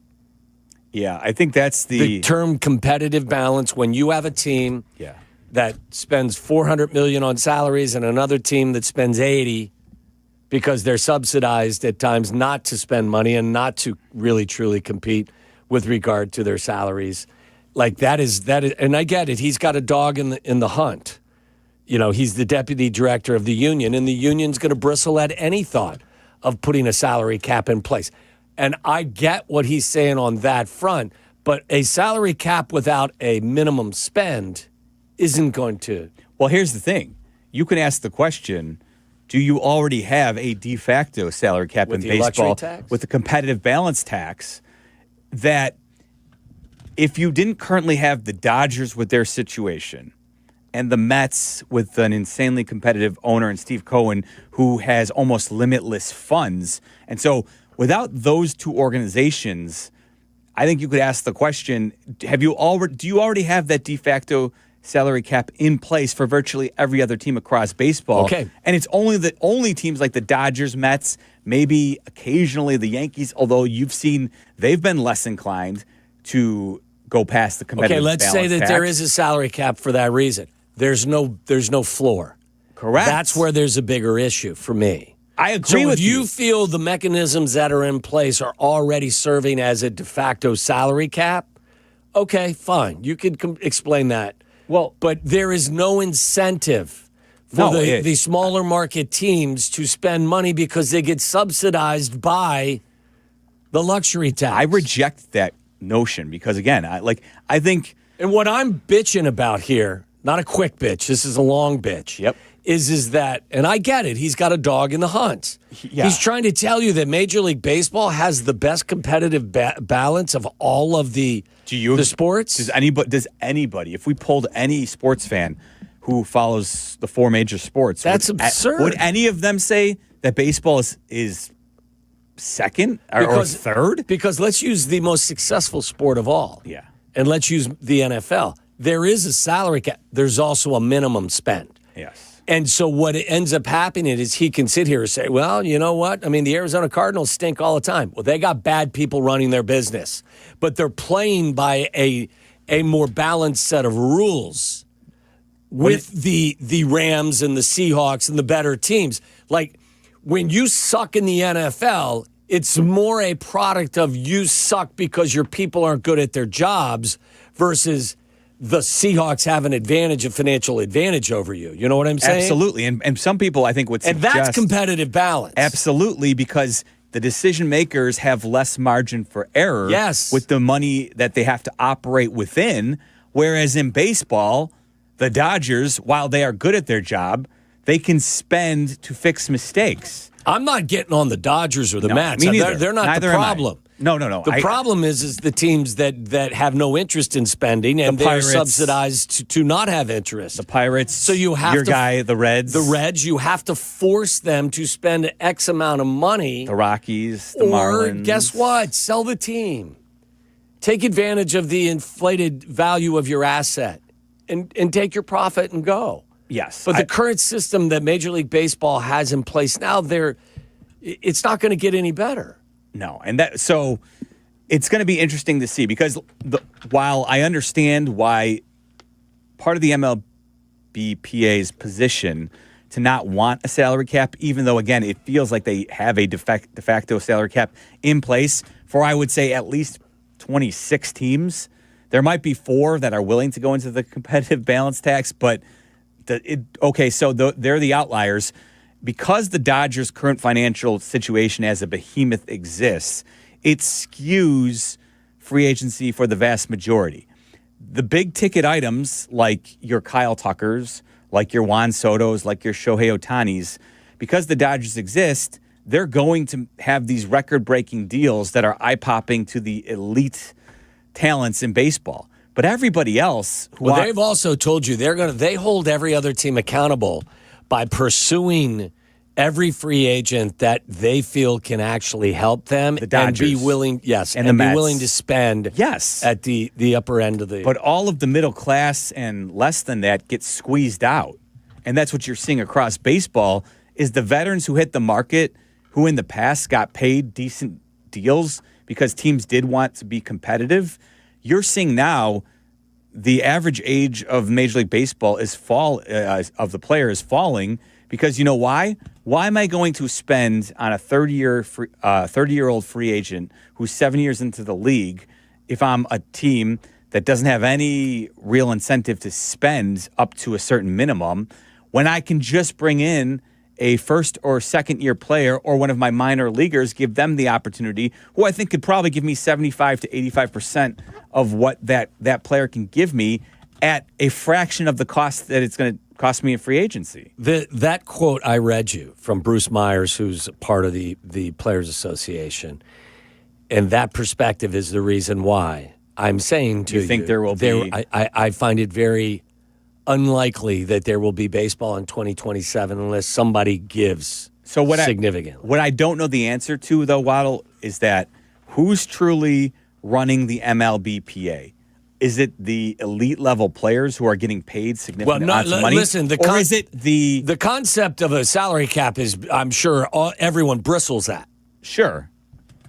You mean in the MLBPA? Yes. You know what? I'm not so sure. I think there's some players who, again, are in their 5th or 6th year in Major League Baseball, who are on the verge of free agency, who might look at the idea of a salary cap being put in place, but with the salary floor also implemented, who might be more open to that because they recognize that, you know what, if that's not in place, I, as a guy who finally hits free agency for the first time in my career, if you're not pursued by the Dodgers, you're not sitting out there for me because guess what? They're just going to usher in the next 22 or 23-year-old to come take my place, again, for a fraction of the cost because of the current system that's in place in baseball. Good luck.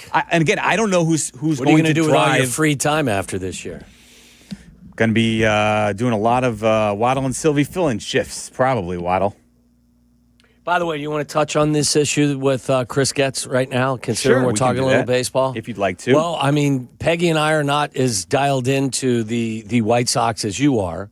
When you read the story or you heard the audio, what was your response? So my initial thought was... And by the way, for those who did not hear, Chris Getz... I think on 4 separate occasions. Yeah.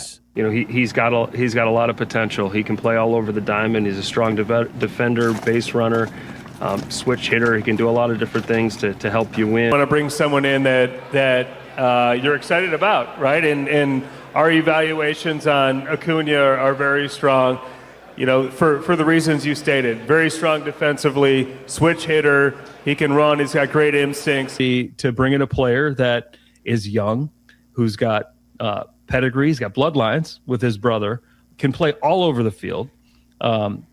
He's a switch hitter.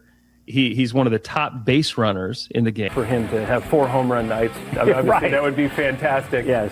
This is a guy, his high contact ability, switch hitter. He's got gap to gap power, and he's got some home run power there as well.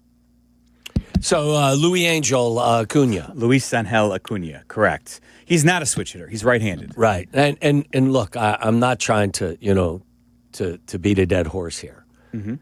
But as somebody who is part of their team, you're tangentially part of the team. Correct. But I'm employed by ESPN 1000, so there's absolutely that separation. And I'm not saying that you would ever tell anybody something that was sanitized for fear of retribution. But when you hear that, because I said, Peggy and I had this conversation, and I, like you, and I'm sure you're going to elaborate on this better than I could, Chris Getz has done a lot of good, especially in a constrained environment that he finds himself in. If that was Ryan Poles making a comparable mistake, what would be comparable? I guess though it's a little hard.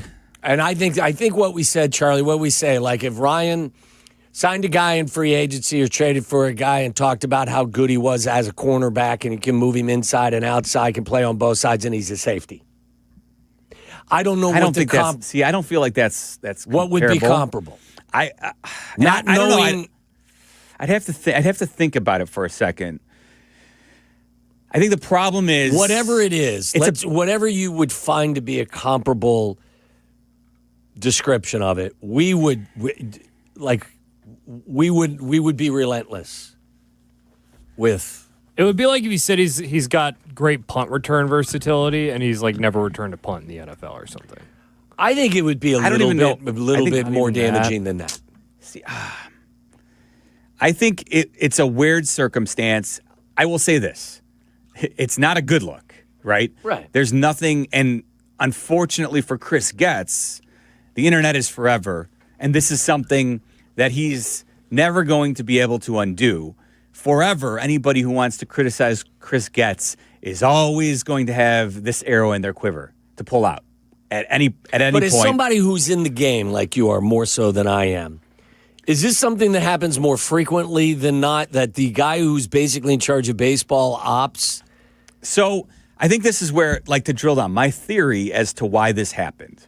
So I think Chris Getz went through all of his talking points, and this is going to happen with a GM or any decision maker, a manager, when you talk about a player or because let's be honest, he's asked a similar question over and over again. As the but how do you develop your talking points better be developed with full knowledge of the player you're actually talking about.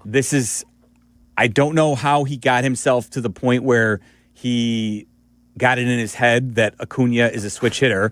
I think he referenced this. Does he not watch with tape? Versatility? I think he watches tape. I mean, how closely is he watching? You don't have to watch tape. You can look at box scores. Well. No, technically you probably couldn't. The box score is not going to tell you righty or lefty or switch hitter. It doesn't really indicate that in the box score. So I guess I think the whole idea of him being versatile, which he is defensively, he's fast. I think he exhibits a lot of the quote 5 tools that you want from a baseball player. Now, I'm not going to say he's going to be a 5-tool player by any means, but he can do everything to a certain level where you feel good about bringing him in for the White Sox. And somewhere along the lines, I think the idea of versatility defensively and as a hitter, I don't know. Chris Getz got it in his head that he's a switch hitter, and then he just kept repeating his talking points over the last 4 or 5 times that he was asked about it. Where are his people to tell him, hey, Chris, pull him aside and say, Luis Angel is not a switch hitter. He bats from the right side. That's a fair question. I don't know. How often is everything that Ryan Poles says publicly, how often is it listened to by the Bears PR staff? Is it do you go over it? I would think fine-tooth comb every single time. Every time, yes, because you hear them so infrequently, and most of them are scheduled for Ryan Poles and Kevin Warren and everybody. I don't know, because I'm not necessarily sure how every sports team handles everything. And is it just a product of football? Is it different versus baseball? Because baseball, the GM a lot of times talks more frequently because they have more games. Most GMs across baseball, or not most, but a lot of them, will meet with the media, the assembled media, before every homestand, so they talk more frequently. So would you say this is, again, as somebody who covers this team on a daily basis, this is a bad look, but not a symptom of anything bad going on because Chris has done some really good things. I don't know. Maybe Sox fans will think I'm defending them, but what I would say is if it was a pitcher who he called left-handed when they were right-handed, that would be far more alarming to me, because that is quintessential in terms of what you are acquiring. I think the idea that I don't think Chris Getz believed when they were making the trade for Luis Angel Acuna. I don't think whether or not he was just right-handed or a switch hitter had any difference in whether or not they were making that trade. They were always going to look to offload Luis Robert Jr.'s salary when they got something that they thought was coming back. And again, I just think he started going through his talking points about Acuna being versatile, and somewhere in his mind, he was thinking versatile switch hitter. I don't know why, and then he just kept repeating it.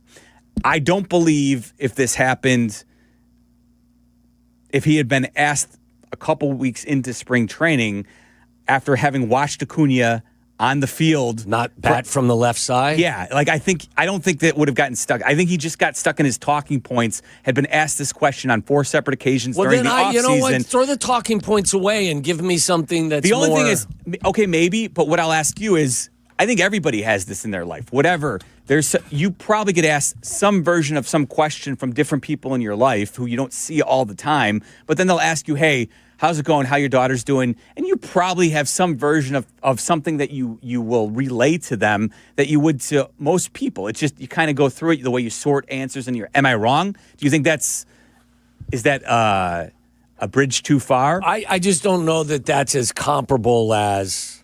I think I don't know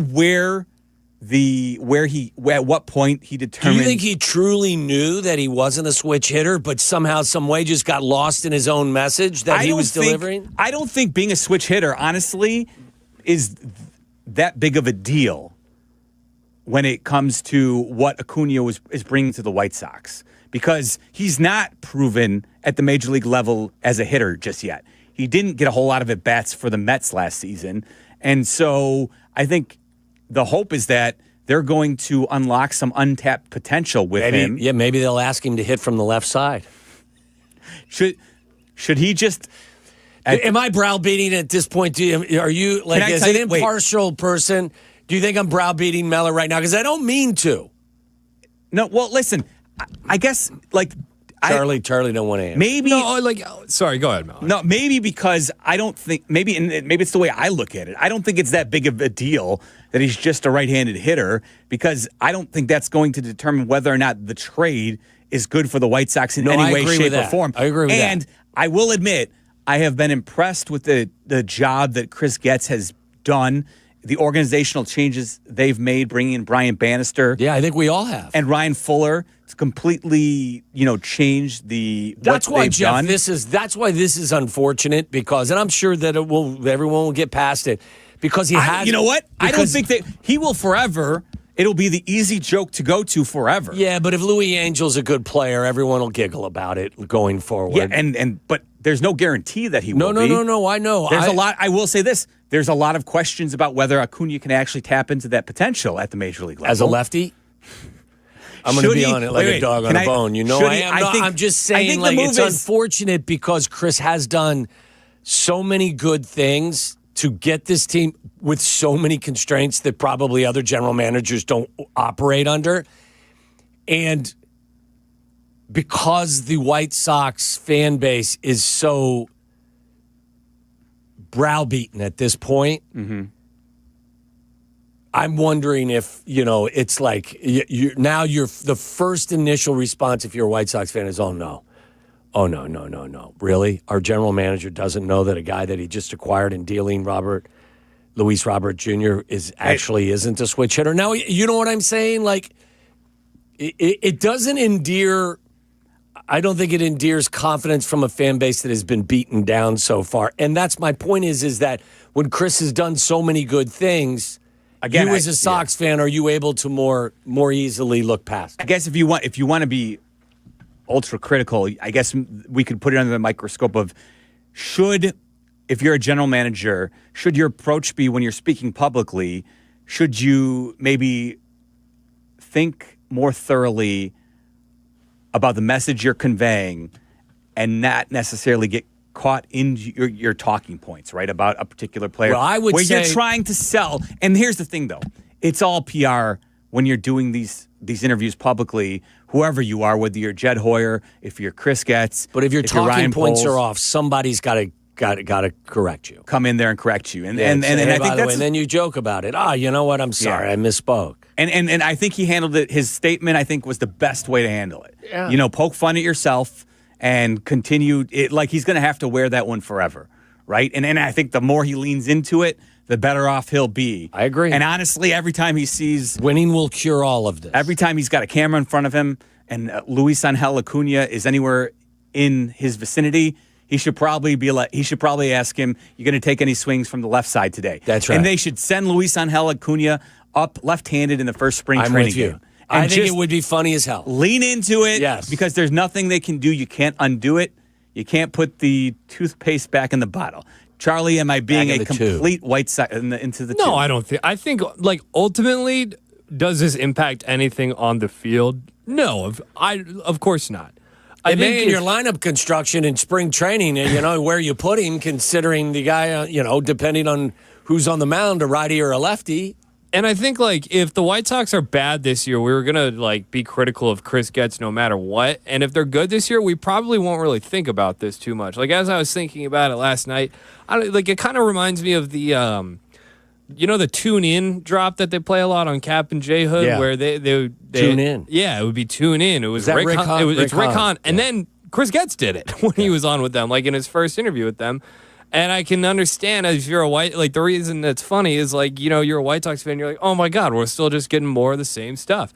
And I can understand if you're in a White Sox fan's position who's seen a lot of just kind of like sloppiness with, the Murakami thing, the Frank Thomas thing. Again, those things aren't really big deals, but they're a little bit sloppy. And so I can see if you're a White Sox fan being like, yeah, these little things still aren't really being cleaned up all the way. And I'll maybe throw this in too. It might be a bigger deal if Acuna was left-handed and you thought he was a switch hitter.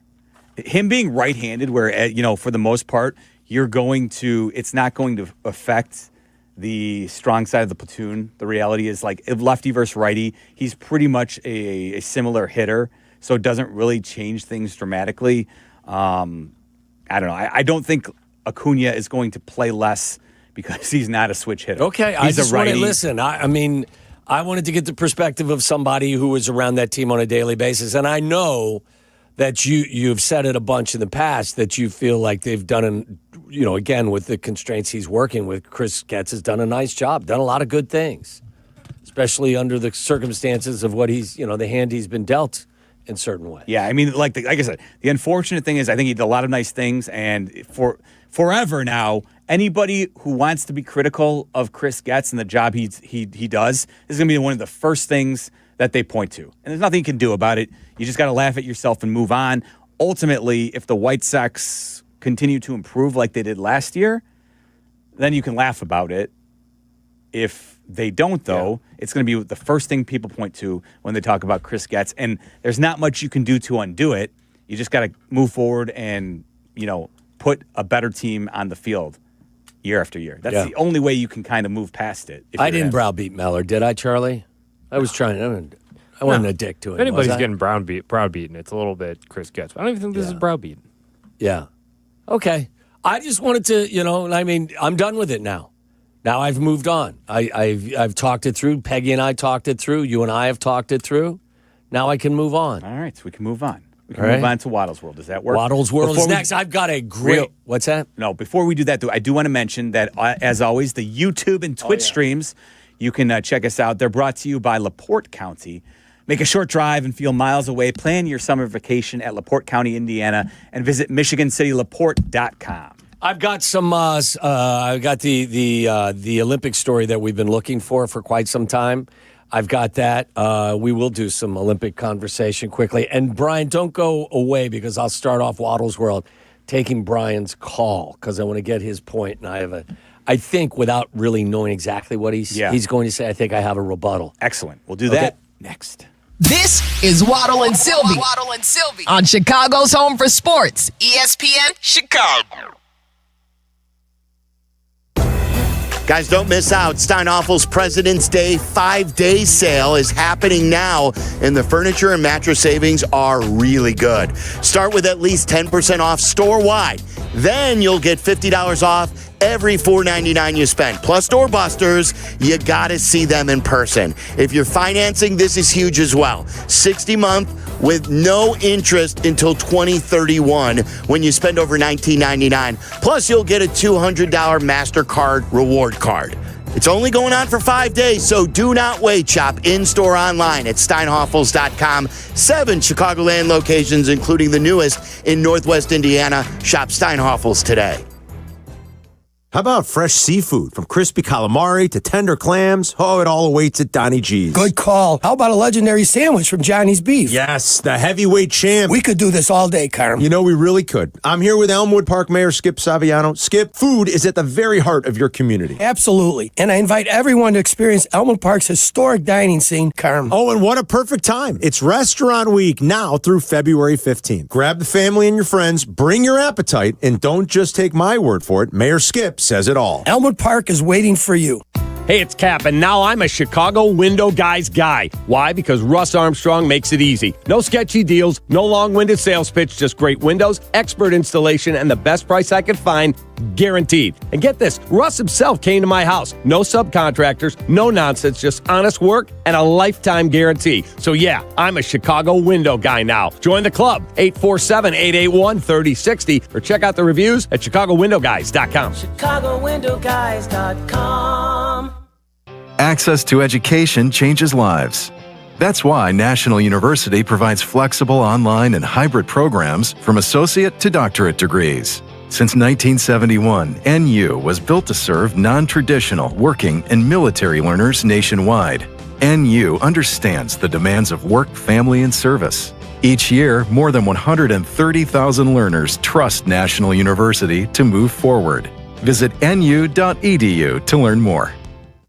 For 100 days, I'm going to cross the 7 continents because the answers to everything important are out there at the edges of our world. I'm stepping into the unknown. Where are we going? To see our planet This is amazing! as it's never been seen before. From pole to pole. Pole to Pole with Will Smith from National Geographic. Now streaming on Disney Plus and Hulu. Show me the way. $2 million the Verdoyak Law Group wins again for their clients. That's right. The Verdoyak Law Group recovered $2 million for a client who experienced negligent lighting. This is Yurko. If you're a victim of negligent lighting, make sure to call the Verdoyak Law Group. It's that time again when we venture deep into the great unknown.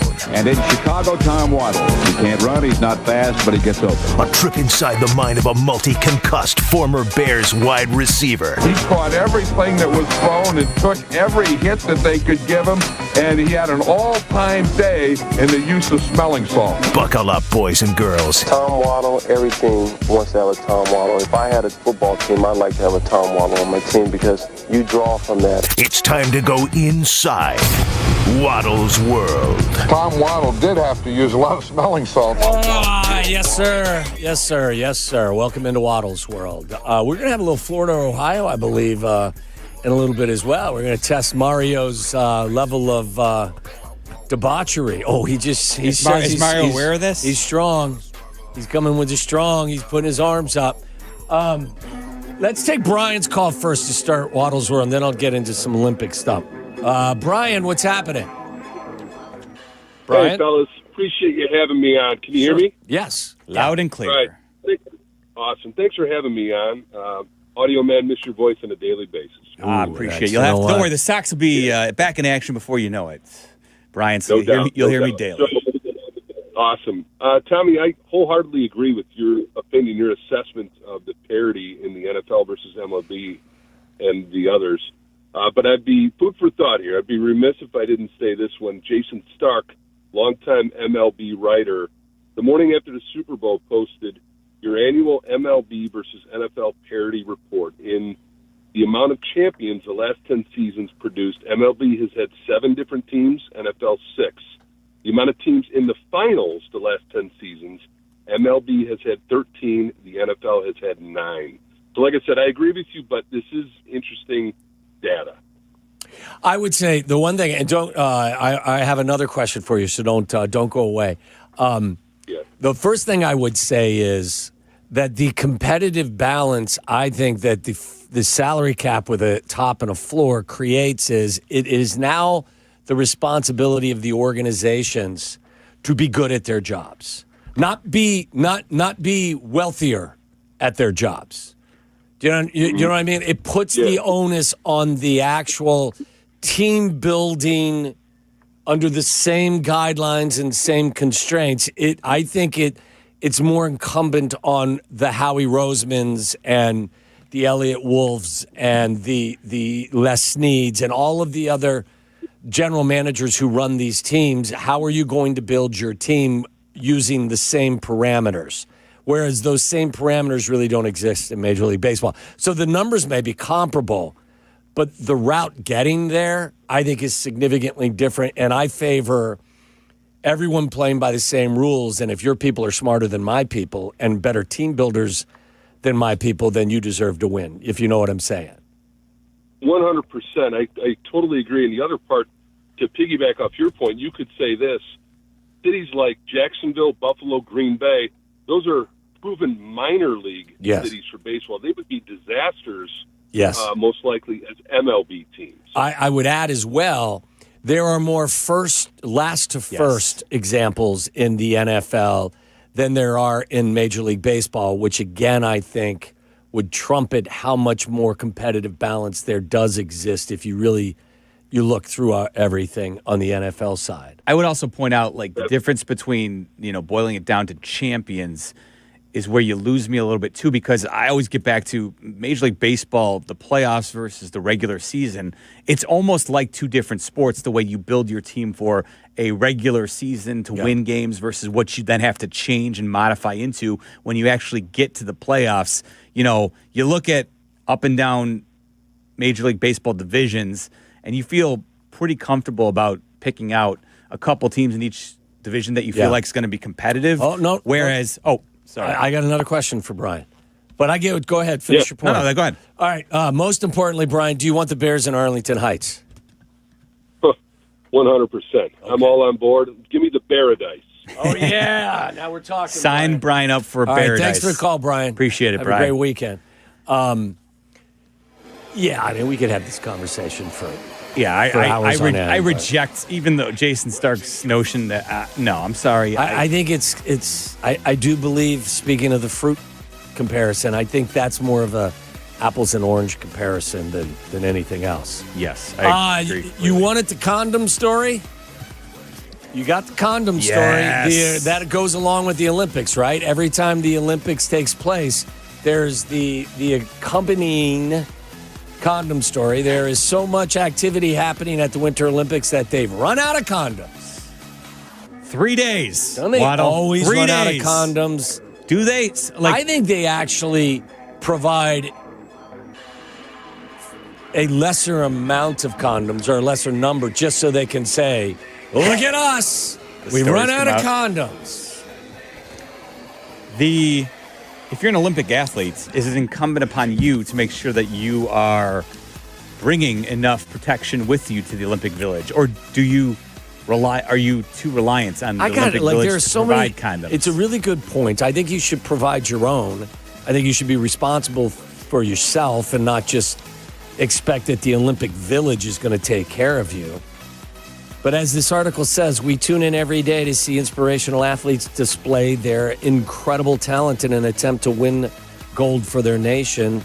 There's drama, triumph, heartache, and joy all on show, getting to the heart of what makes sports incredible. And then there's the cameras. When the cameras are off, the athletes head back to the Olympic Village, and it becomes a sex fest that the ancient Greeks would be proud of. Stocking athlete housing has become a common practice since 1988 when condoms were provided to athletes as a way to raise awareness of sexually transmitted diseases, but we've never seen a games run out of condoms before until now. See, never before. Organizers of the Milano Cortina games say that the Athletes Village is officially out of condoms. According to a report of the local Italian newspaper, the supplies ran out in just 3 days. They promised us more will arrive, but who knows when. So much for the theory that, you need to abstain from having sexual relations so that your legs and your whole body will remain strong. What is the biology attached to that, Charlie?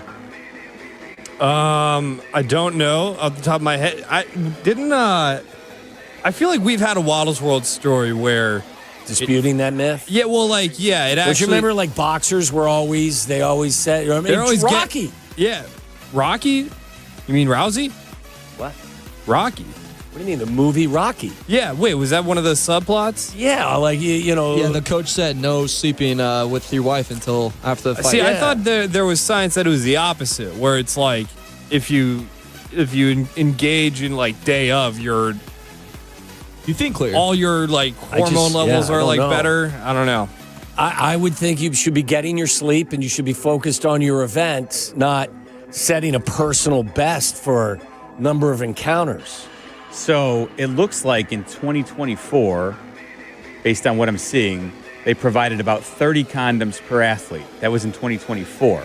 However, they've only been there for 12 days, right? 10 days? Well, in this Olympics, apparently they've only provided 3 per athlete. Oh, well, right. So they've dropped from 30 to 3. So maybe this is an oversight by a cost-cutting measure. Do these Olympians know each other? I know you are in different sports, but you may train in comparable areas or cross facilities. paths Is this So no, but the basically Norwegians are hooking up with the Americans versus the Americans hooking up with Americans? I think you have both. And what I saw or what I read is that essentially what you can do, or what Olympic athletes have been doing now over the last couple of Olympics, is whether they're using Tinder or some other apps, you hyper-focus your location. So if you're actually in the village, you're basically only going to have other people on Tinder who are athletes inside that village as well. So it makes it easier than ever before to find a match. Have we ever had a Tales from the Olympic Village report or expose? I think we're getting more and more deets as the games go on here. But it makes sense, right? When you're on the apps, I know what you're doing. I guess. I know. You don't want to be traveling. You don't want to be traveling out of state for a booty call, right? It's probably easier. Probably easier if it's someone who's within now he's doing this because he's mad. I was asking him White Sox I'm questions. doing nothing of the sort.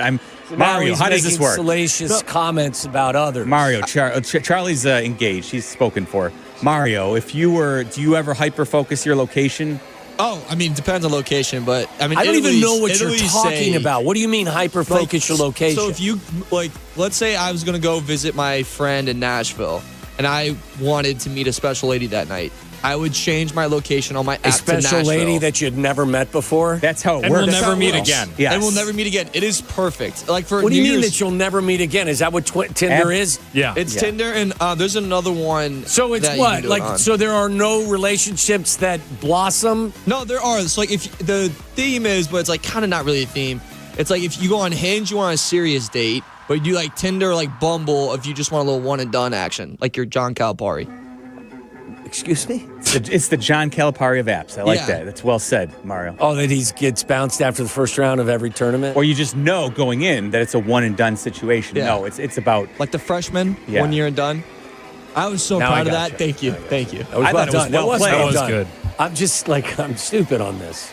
So so if you're in the Olympic, more on the audience. If you're in the Olympic Village, it's very well could be a one and done situation. Now, if you have a great experience, maybe it turns into more, but no guarantees. Going in that it very likely is just a one and done situation. Why is it just the Olympics? There are gatherings of, or maybe. Well, no, it can't be anywhere. But what I'm saying is, if you're actually in the Olympic Village, you can basically put your settings so that it's people who are within 5 miles of your radius. Why don't you just have a sign you put on your back? You know what? I got 10 condoms and I'm ready to roll. Well, also too, if you're in another country, there's no strings back. So you can hook up with someone in Italy and never see them again, never even know their name, and like I have no strings back to that person. Sounds like an empty life, doesn't it, Charlie? Love is in the air in Milan Cortina. Hey, just a little note for you. Lindsey Vonn is now having a 4th surgery following that crash. Saw that, but 4th surgery, unbelievable, on her broken left leg. Do you think in a moment of... You're the father of a very competitive skier. I am. I don't know how that can connect that conversation to this one. No leg injuries, but I'll be honest, I've been telling you a little bit about this. My son suffered a broken jaw. He's actually competing this weekend for the first time since he broke his jaw. Uncle Tom over here was saying, "Hey, is he going to wear his mouthpiece?" And Mellor goes, "No, I don't think so." Well, not this weekend because got a broken jaw. Why would you put a mouthpiece in? The mouthpiece is sitting on my dining room table. It hasn't been molded for his jaw, so it's probably skiing without a helmet too. His mom and he left for the weekend without the actual mouthpiece, so it's sitting on the table, waiting for them to go ahead. Why wouldn't you have a mouthpiece regardless? Your son has had braces more than once, right? Or does he have them a second time? Remember, we got caught. We got caught in the elevator, and as I was having a panic attack, you were just talking casually with your wife about Alex needing braces again. I just feel like there was Waddle's life before getting stuck in the elevator, and then there's Waddle's life after getting stuck in the elevator. Yeah. That's a good point, Charlie. I'm so glad I was the one there with you that day. I am too, because otherwise I would have been. There would have been no life after that. Yeah, Waddle would have ended it. This dude was just so calm and cool. He's just getting braces updates on my son. Yeah, he just calls his wife and Alex. We're stuck in an elevator. Again. I'm over there hyperventilating, breathing into my hands. Because of that, I'll never get in an elevator, even if I have to kind of pee. Even if I have to a little bit. Be prepared. Yeah. It's a good point. The only thing I thought of the whole time was I really had to pee while that was happening. And I was like, thank God I'm not in that elevator right now. I very rarely get in an elevator without a water bottle, so that if I need hydration or if I need to pee. All right, what were you saying?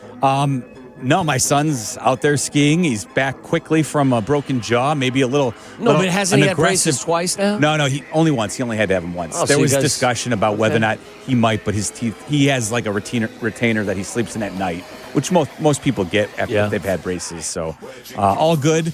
But now that he's broken his jaw, we're gonna get a consultation on that after it heals up. So we'll see. I don't know, but listen.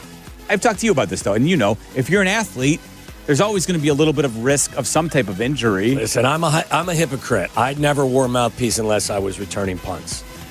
I had it. I had it stuck in my the side of my uniform pants. I only wore it when I went back to receive a punt. So there you go. Yeah. So I'm a hypocrite.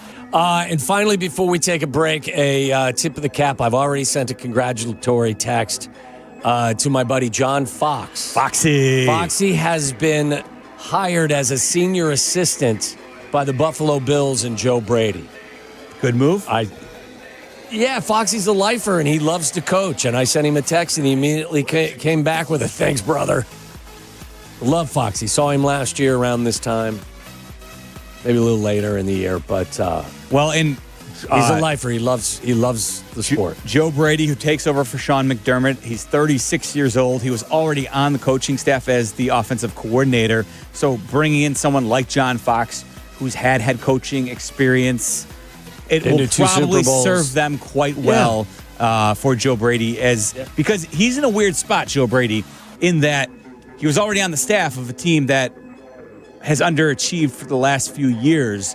So if they're going to change around some of what they're trying to accomplish, it's good to get a few different voices, I think, inside that locker room. I'm just happy for Foxy because he loves the game so much. So congrats, John Fox, getting back into the game with the Buffalo Bills. You know what this means? We will not be watching this year's draft with John Fox. No, we won't.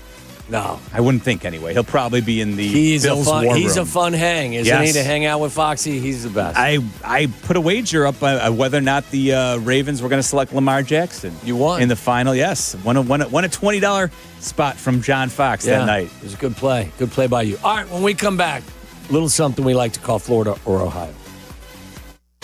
You're listening to Waddle and Silvy on ESPN 1000, Chicago's home for sports. Hey, it's your friend Tom Waddle, and I drive a Hawk. The auto show sales event is going on at all 12 Hawk Auto locations in Forest Park, St. Charles, Plainfield, Joliet, Carroll Stream, and now LaSalle, Peru. Shop thousands of vehicles from 13 brands and save with 0% financing for 60 months or make no payments for 90 days. Plus, save even more with $500 to $2,000 bonus cash. Get your auto show savings at hawkauto.com and drive what I drive. Drive a Hawk. HawkAuto.com. Financing on select models with approved credit. Hey guys, are you craving that legendary Chicago pizzeria taste without the wait or the price tag? Meet Connie's Frozen Pizza. Premium pizzeria-inspired pies from your freezer to your table. Oh, yeah. Born in Connie's restaurants, now in your freezer. Connie's brings that unmistakable flavor that says, I could have gone out, but why? Hosting, dodging cooking, or are you just hungry? The solution is Connie's. Find Connie's Frozen Pizza in your local freezer aisle. Connie's Frozen Pizza. Authentic Chicago taste without the pizzeria prices. Hey, it's Cap. Football season is officially done, and now we're into the offseason. No games, no distractions, which means it's a great time to finally take care of the stuff you've been putting off. You're not sleeping well or you're dealing with constant congestion, check out Sinus and Snoring MD. Do what I did. Call 847-545-0147 and get yourself ready to feel better. That's 847-545-0147 or sinusandsnoringmd.com. You strive for more in life and in business, never settling for anything less than. Your bank should be no different. It's time for a fresh perspective. It's time to move things from to-do to done. It's time for your bank to go the extra mile for you. Achieve more at Republic Bank of Chicago. Banking beyond expectations. Visit ourbankchicago.com to get started. Republic Bank of Chicago, member FDIC. I'm Boomer Esiason. My mom died from cancer. She was only 37 years old. She didn't have life insurance, and that was devastating for my family. That's why having life insurance is so important to me. Ethos makes it fast and easy. Get a quote in seconds, apply in minutes, and get same-day coverage. You can get up to $3 million in coverage with no medical exam. Get your free quote at ethos.com/play. That's ethos.com/play. Paid spokesperson. Time spent on application may vary. Online health questions required. For 100 days, I'm going to cross the 7 continents because the answers to everything important are out there at the edges of our world. I'm stepping into the unknown. Where are we going? To see our planet This is amazing! as it's never been seen before. From pole to pole. Pole to Pole with Will Smith from National Geographic. Now streaming on Disney Plus and Hulu. Show me the way.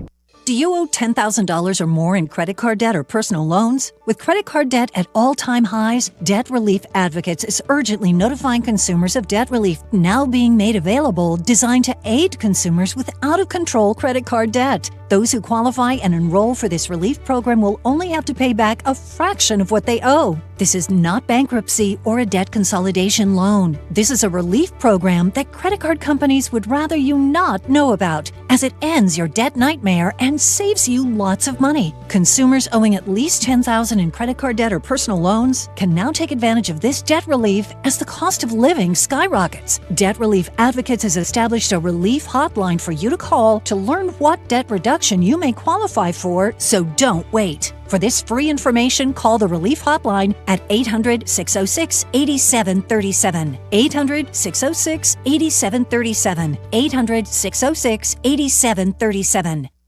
Registration for Youth Hoops in-season camps and clinics by BMO is open. Programs are available for kids ages 3 to 17 of all skill levels to learn the fundamentals of basketball and have fun. Visit bulls.com/kidnation to sign up today. Get ready to play the game that's sweeping the nation. Public drunkenness, exotic animals, dumb criminals, random stabbings, or maybe just some good old-fashioned debauchery. Everything's on the table. It's the Sunshine State versus the Buckeye State as we play Florida or Ohio. And as always, listeners, feel free to play along at home. Florida, Ohio is brought to you by us. Yes, brought it to you is. by Mario today. Any reservations available in Ohio? Mario? Yeah, we'll get to that. We'll get to that. We'll get to that. Yeah. We'll still find the good fight, though. What does your family call you? My family? Yeah. B-Mac. B-Mac? Most of the time, yeah. Yeah. B-Mac, B. Ben. They had a song for me when I was little, when I was fat. What was it? Benji, because my first name is Benjamin, like Benji, getting fat. Benji, porking out. And then they would punch They me. made it up. Yeah. Then it just, yeah. When you say your family, are you talking about your siblings or your parents? Both. So is Mario your middle name? Yeah, family name, fifth generation. Yeah. Like, I was Gregory Thomas. I go by my middle name as well. Bang, let's go. Okay, and we're not going to make fat jokes because you're not fat. No, it's good. It was good stuff. Yeah. Yeah. All right, what do you got for us today? All right, lock in. Naked man hides in tanning bed after trying to set gym on fire at closing time. A man's attempt to This is what it's all about. It's what it's all about, baby. It's the games. This is why you play the game. Moments like this. A man's attempt to get buff ended up with him behind bars when deputies say he ran through a gym and tried to hide in a tanning bed at closing time. According to the sheriff's office, Hank Johnson, 25, began acting erratically after staff at Planet Fitness asked him to leave before it was closing. Staff called authorities and said Johnson removed his clothing, because why not, and was running naked through the gym. Investigators said he crawled into the ceiling, knocked down several tiles throughout the building, and tried to start a fire in the bathroom before he went and hiding in the tanning bed. There's a photo of the cops finding him in the tanning bed. Tough look. Tough look for the guy. So Florida, Ohio. Like, I'm just...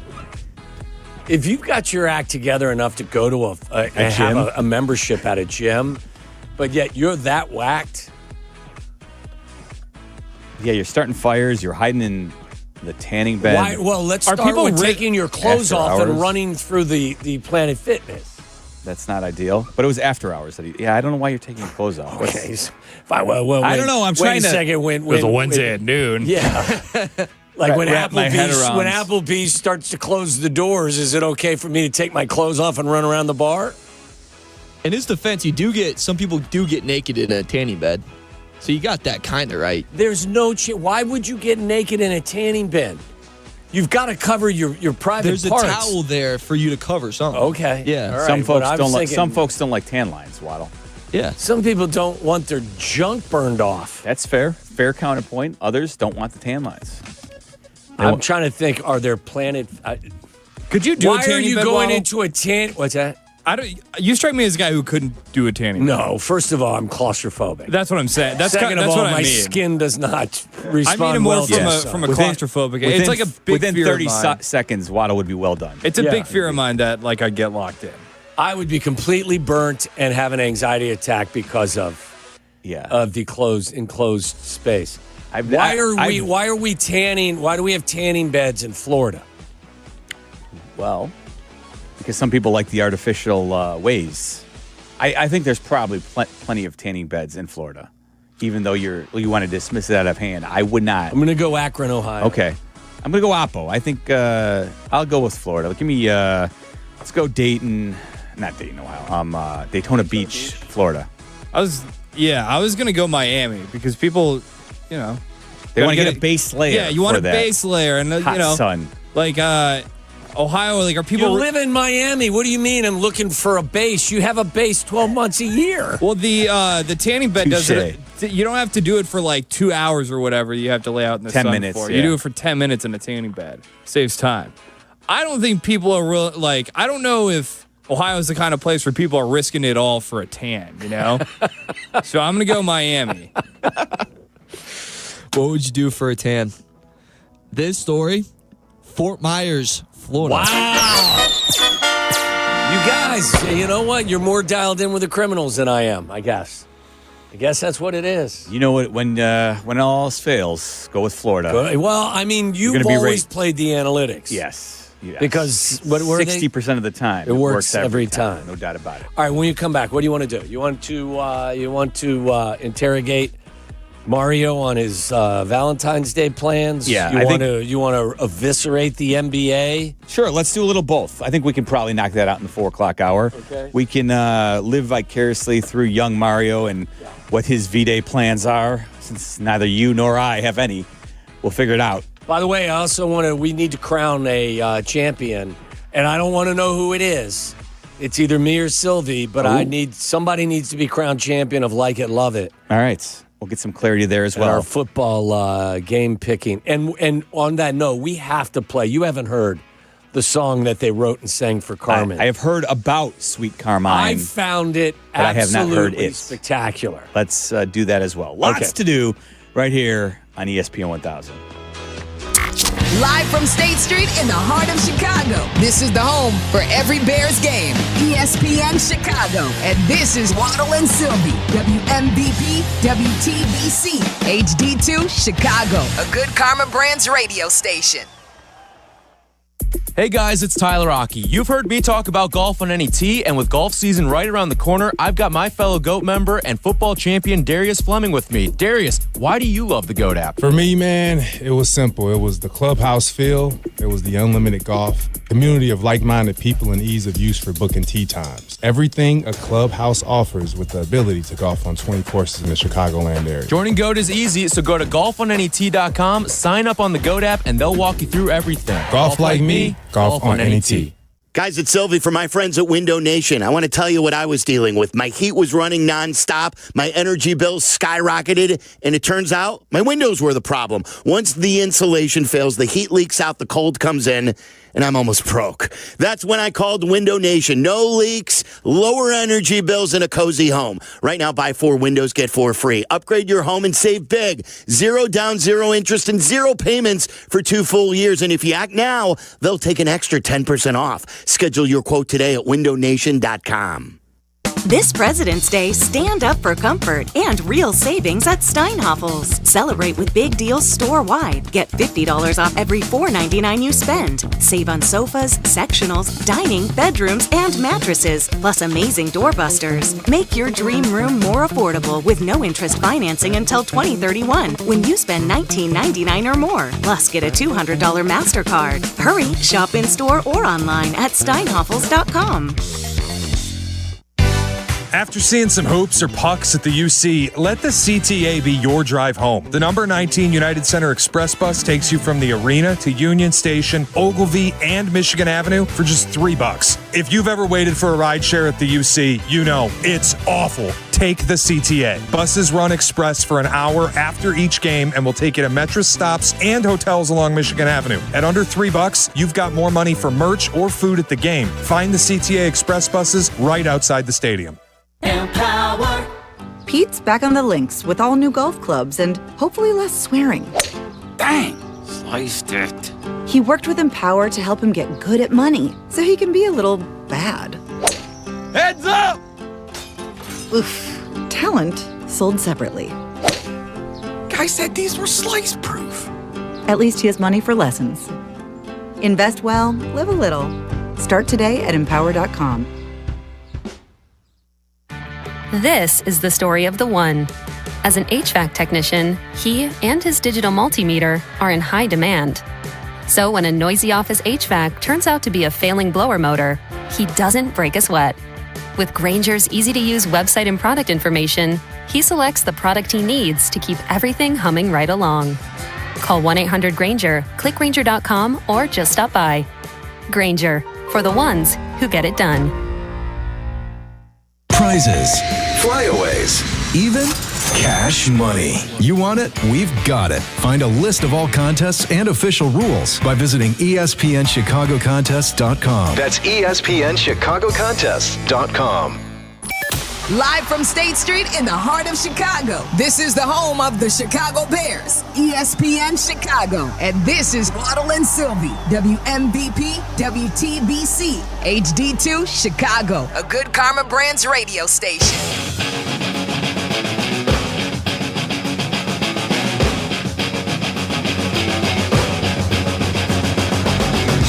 We got big V-Day plans tomorrow, Waddle? Not right now. I asked my wife when I get home. I'm going to stop by somewhere and pick her up some flowers. Nice. Look on at the way you. home. By the way, the U.S. women's team has a 6-0 lead over Italy. No free breadsticks. I heard the guys ask Peggy and I think Peggy was the one that asked Yerk today, who is Carm cheering for? And Yerk was adamant, oh no, he cheers for the U.S. hockey team. Without a doubt, despite his Italian heritage. But yet, did you hear Yerk say, when the U.S. soccer team plays Croatia? Yeah, no, I know where his allegiance is where Yurko's to allegiance Croatia lies. And I do think because it's now Carm was born in the United States. Yerk was born in Germany. He wasn't born in Croatia. True, but he has strong allegiance to his bloodlines. I thought it was interesting. Yeah, but do you think I saw him in the parking garage today? Yurko? In the actual office, trying to, as we do daily, navigate the inconvenience of the parking situation. Never mind. Never mind. Would you care to elaborate? No. Okay. By the way, so the U.S. women's team up 6-0. The men won yesterday, correct? Beat Latvia. Was it Latvia they were playing? 5-1 was the final, I believe. Okay. Got out of hand there. When does the U.S. team actually start to play some competitive teams? Not in for a while? Not in the first stage. They have some people might say I'm being dismissive, but the group is in the U.S. Is not really. They should plow through it. Let's just put it that way. It seems like they separated every power. Like, U.S. is in their own, Canada's in their own, Sweden's in their own. Who is the Finland favorite? in their Who's the favorite to win? Is it Canada? Of course, yeah. Do we have a chance though?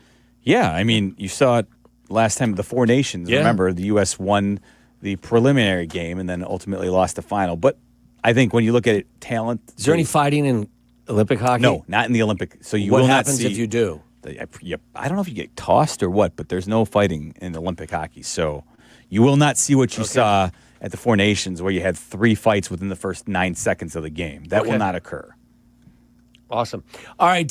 Speaking of winners, Charlie, can you reveal the winner of our season long? By the way, I just want you to know, I won the wins pool. The wins pool. Nice. First time ever. Look at that. Yeah, See, I step aside. Usually it was you. And now you come in. Sylvie paid me, and I turned around and gave the money to the bartender at 115 Bourbon Street and bought Yingling for everybody. Freaking mensch, this Tom Waddle is. I also won cover 5. Give me a little something right there. Not only did I win cover 5, we had what was it, Charlie? 1,150 people in it. Hey, you did really well this year. I finished 27th. Look at you. Just Charlie was sorry to say, the loser. Do you know what his punishment is? I do not. Charlie, would you like to inform Jeffrey what the punishment is? Yeah, I don't remember the specific details. Oh, I do. But I know it's it's what 10 50-yard sprints 10, while you guys 50 are yard, well, you have to go from the goal line to the 50-yard line in football speak 10 times. Yeah, I don't have to go back though, right? It's not one just and back. 10. No, just 10 times, and you can go at whatever pace you want. You're not gonna make him skate some Herbies. No, remember that was the. We are standing on the sideline in almost in a comparable, if you can imagine a football field. And am I in the middle of the field or am I at a hash? I think we're going to have to decide how close we are. We will not be right on top of you, but I would say no further than the middle of the field. You're saying hockey, but he's actual runnings. You're running sprints. Or are you doing? Are you skating? Not hockey. Did I say hockey? Okay. Did we? No.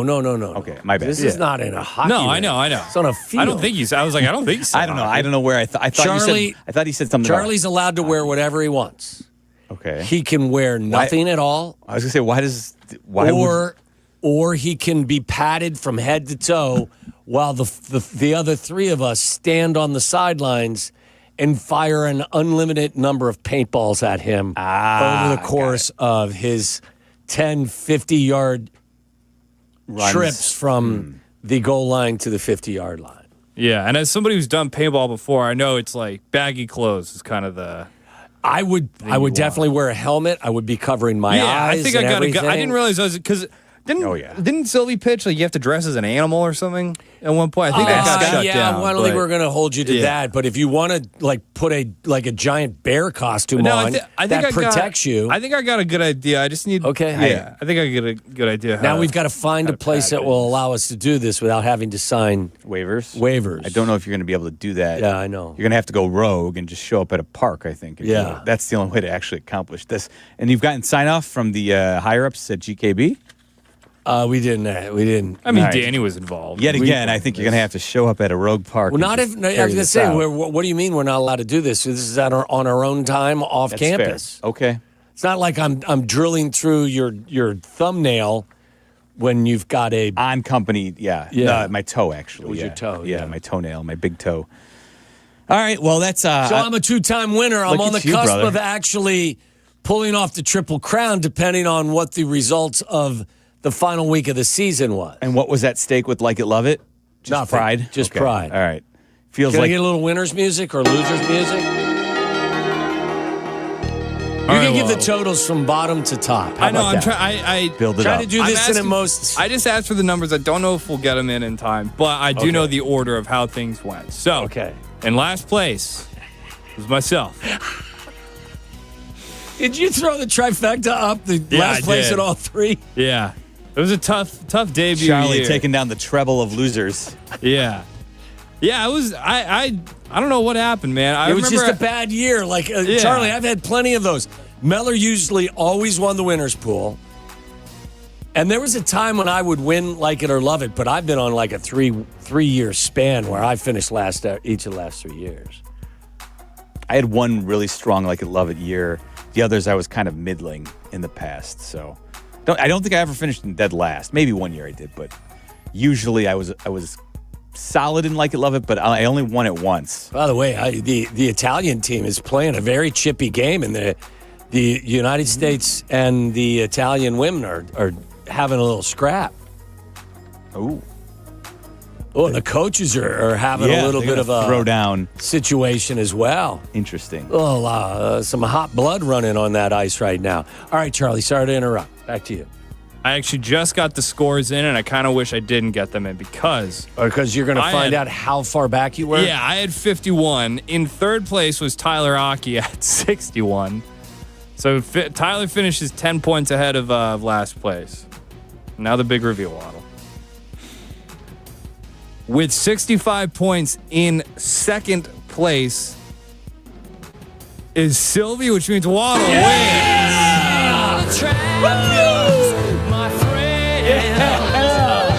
Who's the big winner? Who's the big winner? It's Tom Waddle. You're damn right. King of football here. Woo! See what happens? I step away to go be the White Sox man, pre and post, and then all of a sudden... Did I win by one? Yes, you won by one. It came down to this past weekend. Celebrate good times. Come on. I think I won my love and Sylvie won his like. I believe that's what it came down to. Mine was... Did you love heads? That would have been a hell of a way to... It's a typical Meller statement. Would have been a hell of a way to win it out of the coin toss. No, I think the only thing I won from the Super Bowl was Drake May over yards. No, it was not. Neither. I didn't bet either. Over Drake May rushing yards? Over 220 passes. Oh, and he got there. It was all garbage. Yeah, I was going to say. It was all garbage. That was backdoor fashion, my friend. That was nuts. All right, before we move on to asking Mario about his stuff, can you actually, speaking of contests, I know you haven't heard this. I found this, judge it yourself. I found this to be outstanding.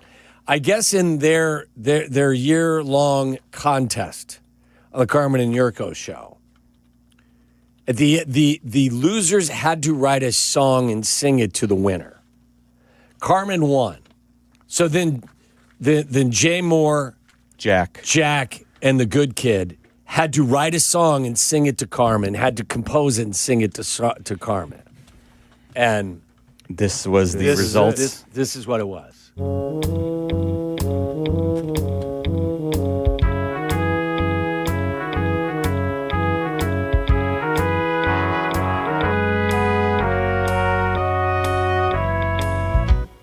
Good job, Carmen, on your Super Bowl pool win. So now we must write you a song. You picked the Hawks, and they won the big game. The rest of us were oh so wrong. Chef DeFalco didn't serve no elbow. Carm the chef serving it up. Carm the cook coming through. Sweet Carmine. How about a plate of pasta for you? Glass of red wine. Schwuyadel is oh so good. Carm. Yes. You got the best job, Carm. Look it up, boys. Cooking wins and cooking food. Sweet Carmine. How about a plate of pasta for you? Glass of red wine. Schwuyadel is oh so good. Oh, listen to the way they harmonized. So beautiful. I thought that was fantastic. Sweet Carmine. Thought it was outstanding. Well done by Jack Yurko and Jay singing Moore. is fantastic. Jack singing. I mean, is there anybody better at just making sounds than Jay Moore? It's unbelievable. It's fabulous. I thought it was great. The Jay Moore mix, definitely top notch there. The Sweet Carmine parody as the Carmen and Jurko crew. Who do you think? Who do you think had the worst payoff of all of the contests on the show? Charlie, because he lost the wins pool, or no, not the wins pool, but the cover five. Yep. Has to do what I described with the paint, be there on the receiving end of three of us shooting paint guns at him. These guys had to just write and tape a song, or Shay has to build a lemonade stand and sit at it. Stand. What's that? I think it's the lemonade stand. Do you think the lemonade stand is worse You're than a you getting grown man selling lemonade outside the board of trade, right? Now, what are the parameters of that I don't know. payoff? I think you're underestimating what you're. If yours actually there's follow you ever through. been shot with Charlie? a paint gun? Plenty of times. I know the now the question physical is, risks I'm taking. I honestly think. Well, I should. Do we have any marksmen amongst you three, and you, Silvy, and Tyler? No. Or are you going to be woefully off target, and it's going to be just more about? I don't think Silvy shoots guns. I don't shoot guns, and unless I've misrepresented Tyler's extracurricular activities, I don't think he's out there at the shooting range either. You need to get a date on the books, Charlie, so that you can get this done and knocked out sooner rather than later. How would you go about doing it, though? What would be? I'm going to ask Meller this. What would be your approach? Like, are you going to run 10, 50-yard sprints as fast as you can? Like, you can wait as long as you want between them. How are you going to crawl? Are you going to roll? That seems that's like a punishment. Yeah, listen, I'm running the gassers basically. Yeah. And I think if it were me, I'd probably knock it out as quickly as possible.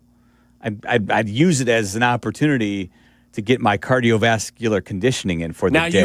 Now, I will say this. I think one of the parameters also has to be you do have to allow us to reload. Yeah, okay, that makes sense. Okay, so what is that? Well, I don't know. Why should he be penalized? I think because that's the way it goes. You can't run while we're reloading. But if I'm mid-sprint when one of you runs out, you guys, I can finish that sprint. It's just at the end. Yes, at the end, if I have to give you a timeout because I need to reload. Yeah, I think this happens. This is basically incumbent upon you guys to be reloading in between each So heat you here. think that should be on us? I think if anything, because I doubt Charlie's going to base Something to discuss? I don't think Charlie's going to go 10 straight. Right? You said 10? Is it 10 of them? Yeah. Well, he's got to do 10 50-yard sprints. I don't think he's. They don't even have to be sprints. You can walk. I don't just bet against your guys' marksmanship. You just can't be on a bike, in a golf cart, anything like that. It's got to be moving You gotta hoof 5 it. foot. Yeah. I think the move is to maybe you don't sprint, Charlie, but maybe just a jog. Don't you think? To Yeah, make it a I little think more so. difficult. Where on are them, you, as a moving a target. marksman, where are you aiming for at him? Oh, the balls.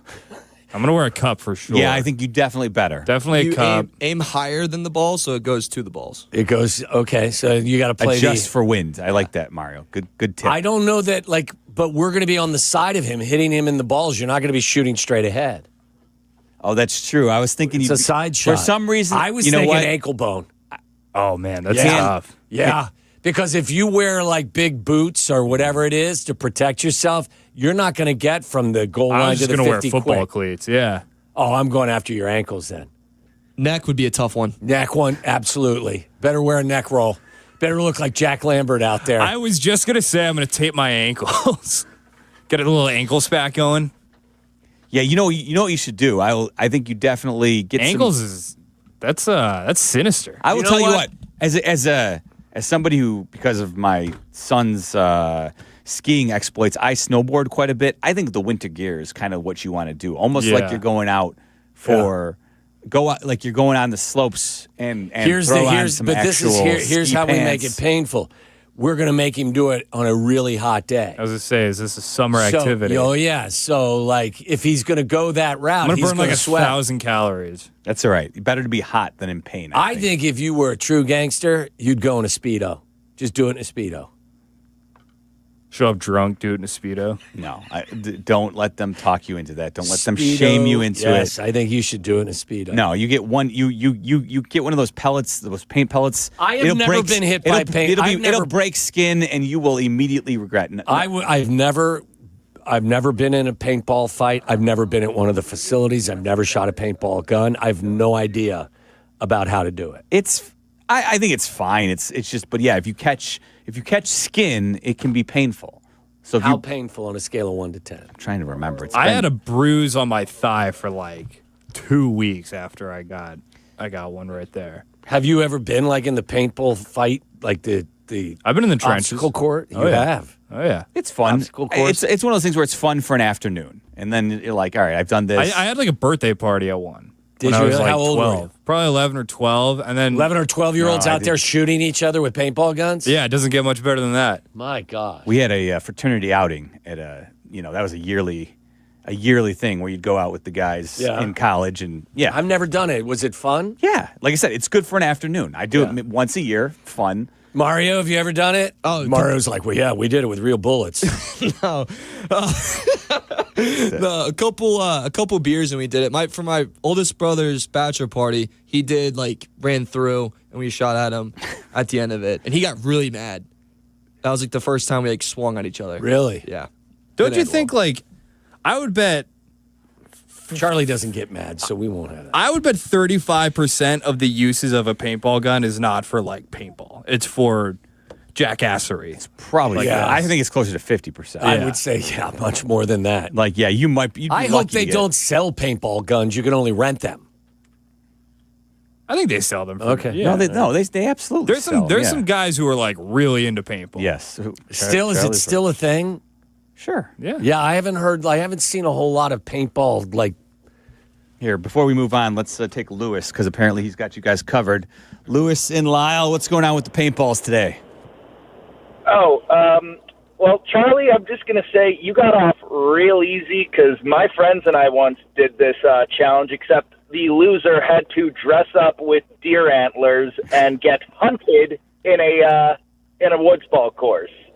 But if you guys are looking for guns and you don't want to worry about your marksmanship, with paintball guns, if you don't want to worry about your marksmanship, I've got a few from when I was younger and used to go a lot that are actually fully automatic. Kind of hard to miss when you're just shooting a line at about Yes. 60 Lewis. 60 a second. I thought you were trying to help me, Lewis. Lewis. You're in so much trouble. Lewis is absolutely right. Now that he says this, because I haven't done it in probably 20 years, but in college there was you could upgrade to the automatic, and that was always Absolutely. there was like the no-brainer. John, Yes, you don't want to have to. You Yes, are in so much trouble, Charlie. Yes, Waddle is absolutely. in on the automatic. Love it. We're gonna get to a point where Waddle's throwing like a paint grenade over.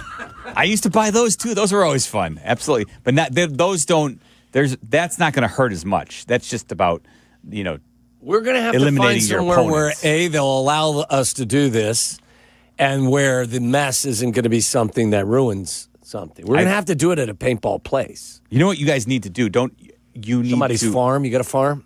You know what? You, Sylvie, and Tyler need to spread out. You can't be standing. You need to make sure that you can fire from different directions. In fact, one of you guys should probably be up in the stands like a sniper, so that you can, come down from the top. Charlie is going to get. You're in trouble, Charlie. As we've talked this through, I'm more and more intrigued. I may have to come out as a. I actually had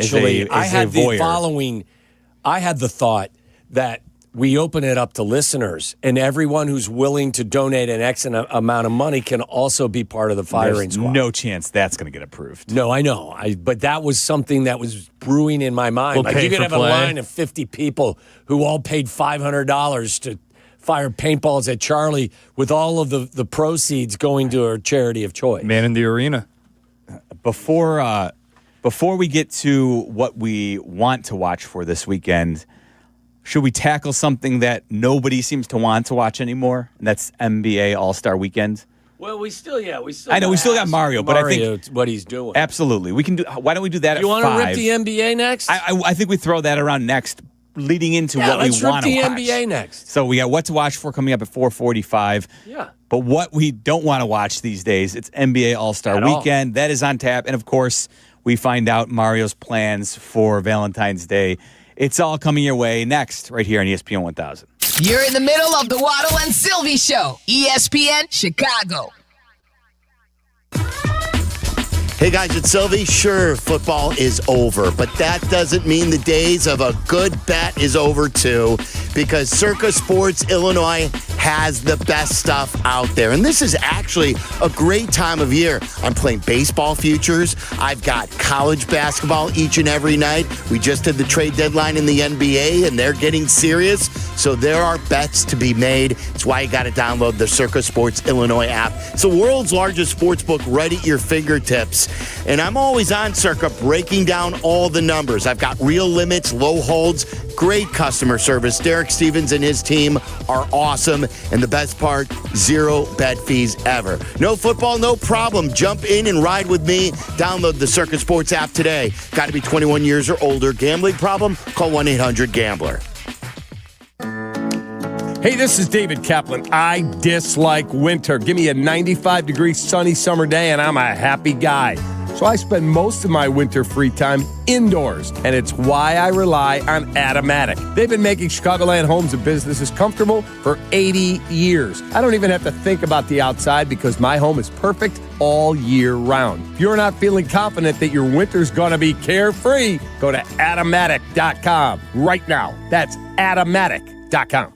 Attention Link EBT card holders. If you use SNAP benefits to buy food, please listen carefully. Rules for SNAP eligibility have changed. You could lose your benefits if you don't act soon. Visit SaveOurSNAP.org to learn about new rules, how they impact you, and the steps you should take to keep your food benefits. Don't wait. Go to SaveOurSNAP.org today. Sponsored by the Illinois Commission to End Hunger. Aired in cooperation with the Illinois Broadcasters Association and this station. That's the ease at which you get information. You want it, you get it. Like that. Ask your phone. Group chat. Smartphone. You're always connected and informed in real time. No waiting. So if you're diabetic and still using finger sticks to read your blood sugar, what are you waiting for? Knowing your blood sugar levels instantly is important for managing diabetes. Call US Med at 888-665-0696. To learn more about continuous glucose monitors, a real-time instant method to track your blood glucose, US Med is an approved provider for Medicare and over 1,000 private insurers. And the best part? Call 888-665-0696 and we'll give you a free insurance benefits check today. So call 888-665-0696 today. That's 888-665-0696 and manage your diabetes as easy as... $2 million the Verdoliak Law Group wins again for their clients. That's right. The Verdoliak Law Group recovered $2 million for a client who experienced negligent lighting. This is Yurko. If you're a victim of negligent lighting, make sure to call the Verdoliak Law Group. Waddle and Silvy, from our State Street studio to your hellish commute home. We're there with you, making it bearable. Never mind. Back to Waddle and Silvy on ESPN Chicago. Our YouTube and Twitch streams are brought to you by LaPorte County. Make the short drive and feel miles away. Plan your summer vacation in LaPorte County, Indiana at visitmichigancitylaporte.com. Jeff Meller in for Silvy today here in Waddle and Silvy. And of course, we've all been counting down the days for when NBA All-Star Weekend would finally arrive. Waddle, it is here, my friend. Yeah, before we get there, you obviously saw the news that the NBA has fined the Jazz $500,000 and the Pacers $100,000 for sitting healthy players. That will do it.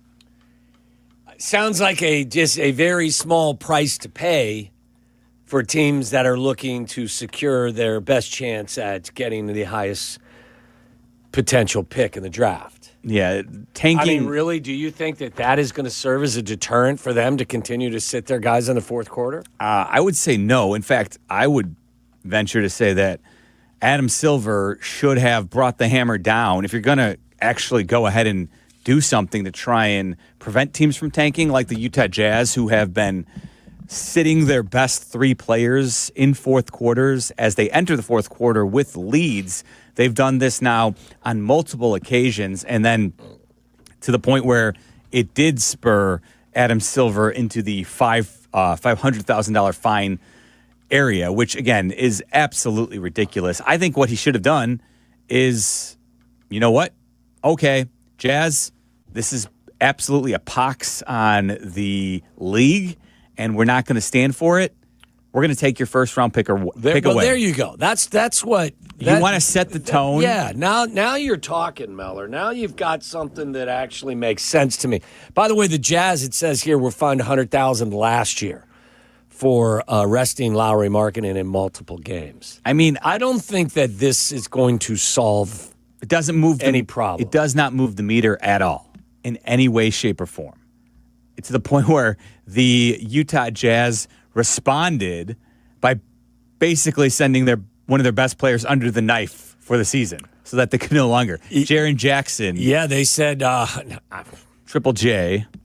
What are they saying? He has a growth on his knee that was discovered February 3rd. They announced earlier yesterday that Jackson will have season-ending surgery on the knee after the All-Star break. So that's how if he doesn't. That was the Jazz's response to being fined $500K was, okay, well, you know what? He's not even going to be available to us for the remainder of the season. How do you solve this problem? And by problem, I'm talking about I don't think it's a watchable product for those of us who aren't diehards. I used to love watching NBA basketball. I would go home and I would... Regular season hoops. Yeah, I would watch. First, I'd watch the Bulls, and then I would scour the TV guide for a late night West Coast game on TNT or TBS or wherever it was. That was an early a mid 2000s staple. A Thursday night for Waddle was in February and March was some Bulls hoops into some West Coast. It's not watchable at this point from my perspective. Not to mention, not to get into, I don't even know what they're doing for the All-Star game this weekend, and nor do I know how many people actually care. I think they've got a huge problem. Now, I've been told that they're making money hand over fist. Am I right? Their latest rights deal with the streamers, Amazon, NBC / So Peacock, what is the incentive for ESPN them to actually change the approach. I mean, load management's become laughed at now. Mm-hmm. Guys don't play. No. Now you're not going to. I mean, the first thing that all of us old guys scream is, "Well, cut the season." Not as many. I do believe that's probably your best route. Wouldn't you say? If you're trying to make it I think if you were truly serious about making NBA regular season hoops must-see TV again, the way to do it would absolutely be to cut the league schedule from 82 games to, we were talking about it before the show. I'd cut 20 games out of it to 62 games. I think if you were starting from scratch, if you look at the NBA, the league, you say we've got 30 NBA teams. I think the best way to do it would be, okay, what's the fairest way is to have every team play every other team twice, at home and away, which would get you to 58 games. You'd have 29 other teams. That would be talk about competitive, balance. That would provide competitive balance. I think it would be the most equitable because every team is playing every other team twice in the league, and there's a home and away component to it, and that gets you to a number of games where I think you could then realistically expect every one of your players to want to play when healthy. Now, I think we all agree, right, that this will never happen because owners are not going to want to give up. So if you're playing 58 games, that's a drop of 24 games, which is 12 home games. Yes. Right? Yes, you're reducing your home games from 41 the gate to of 29. 12 home games. Absolutely. You're not. This will never be accepted. And so how are you? That's fair. I cannot argue with that. It's a drastic change. The only argument that I think you can make is that if you start to limit the number of games that are available, you could see a rise in consumption of your games because it's going to be more desirable of a product because you're going to see the superstars play, but also it's going to make it a situation where less is more, right? You're like just like the NFL. What, making the broadcasts less available? No, I think the part of the reason why I think NBA games and even other sports too, part of the reason why NFL games are always watched at such huge rates, right? Part of it is because every game is more meaningful because there's less of them. There's 17 of them. There's 17 of them, right? But again, if you're not going to be able to cut back the number of games, how are you going to fix this problem? I don't know if it's a fixable. I don't know if it's fixable if you can't reduce the number of games. I think basketball has gotten to a point where the way they play with three pointers and now because you have to guard, it's physically exhausting far more than it's ever been. You're asking more of your players when they're actually on the court physically. I think it is harder to play 82 games than it's ever been. It's physically exhausting to play defense the way you never had to in the past. I do believe that is true. And so because of that, I think your basketball players, it's more of a taxing game. Do you agree with that notion or no?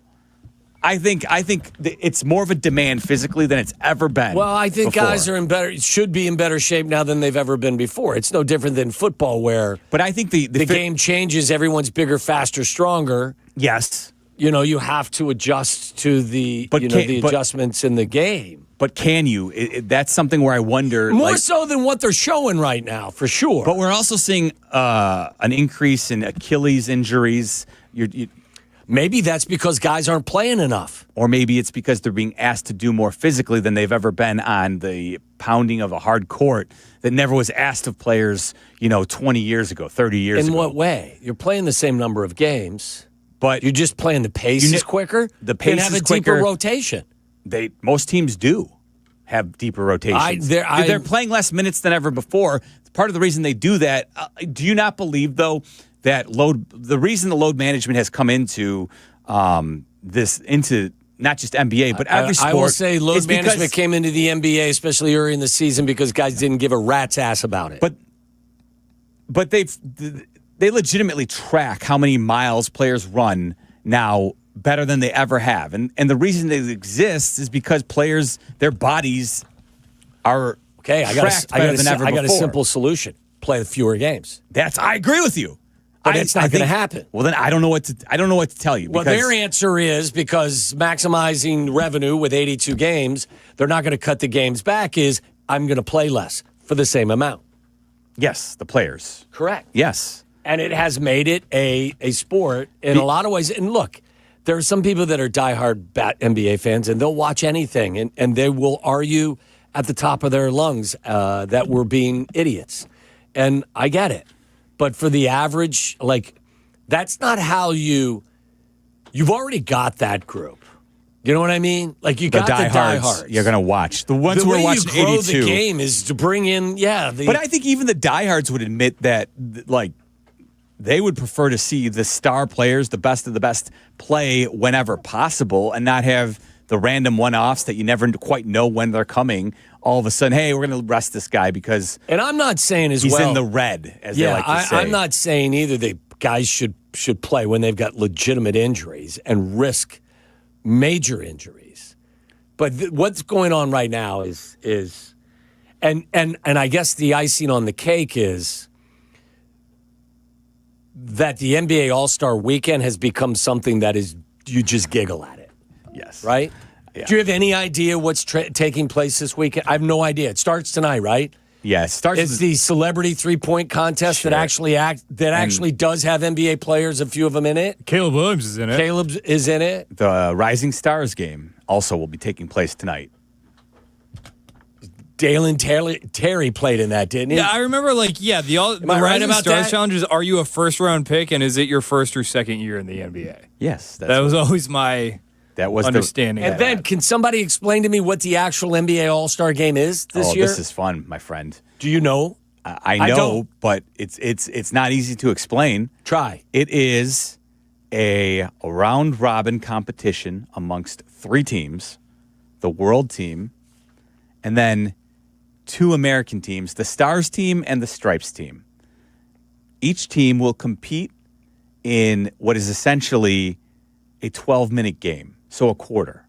Each team's playing the other team in a quarter, and then the 2 winning teams, or the 2 highest finishing teams, will compete in the championship game, the 12-minute fourth quarter. You can blow that straight out your backside. Does that not sound absurd? That is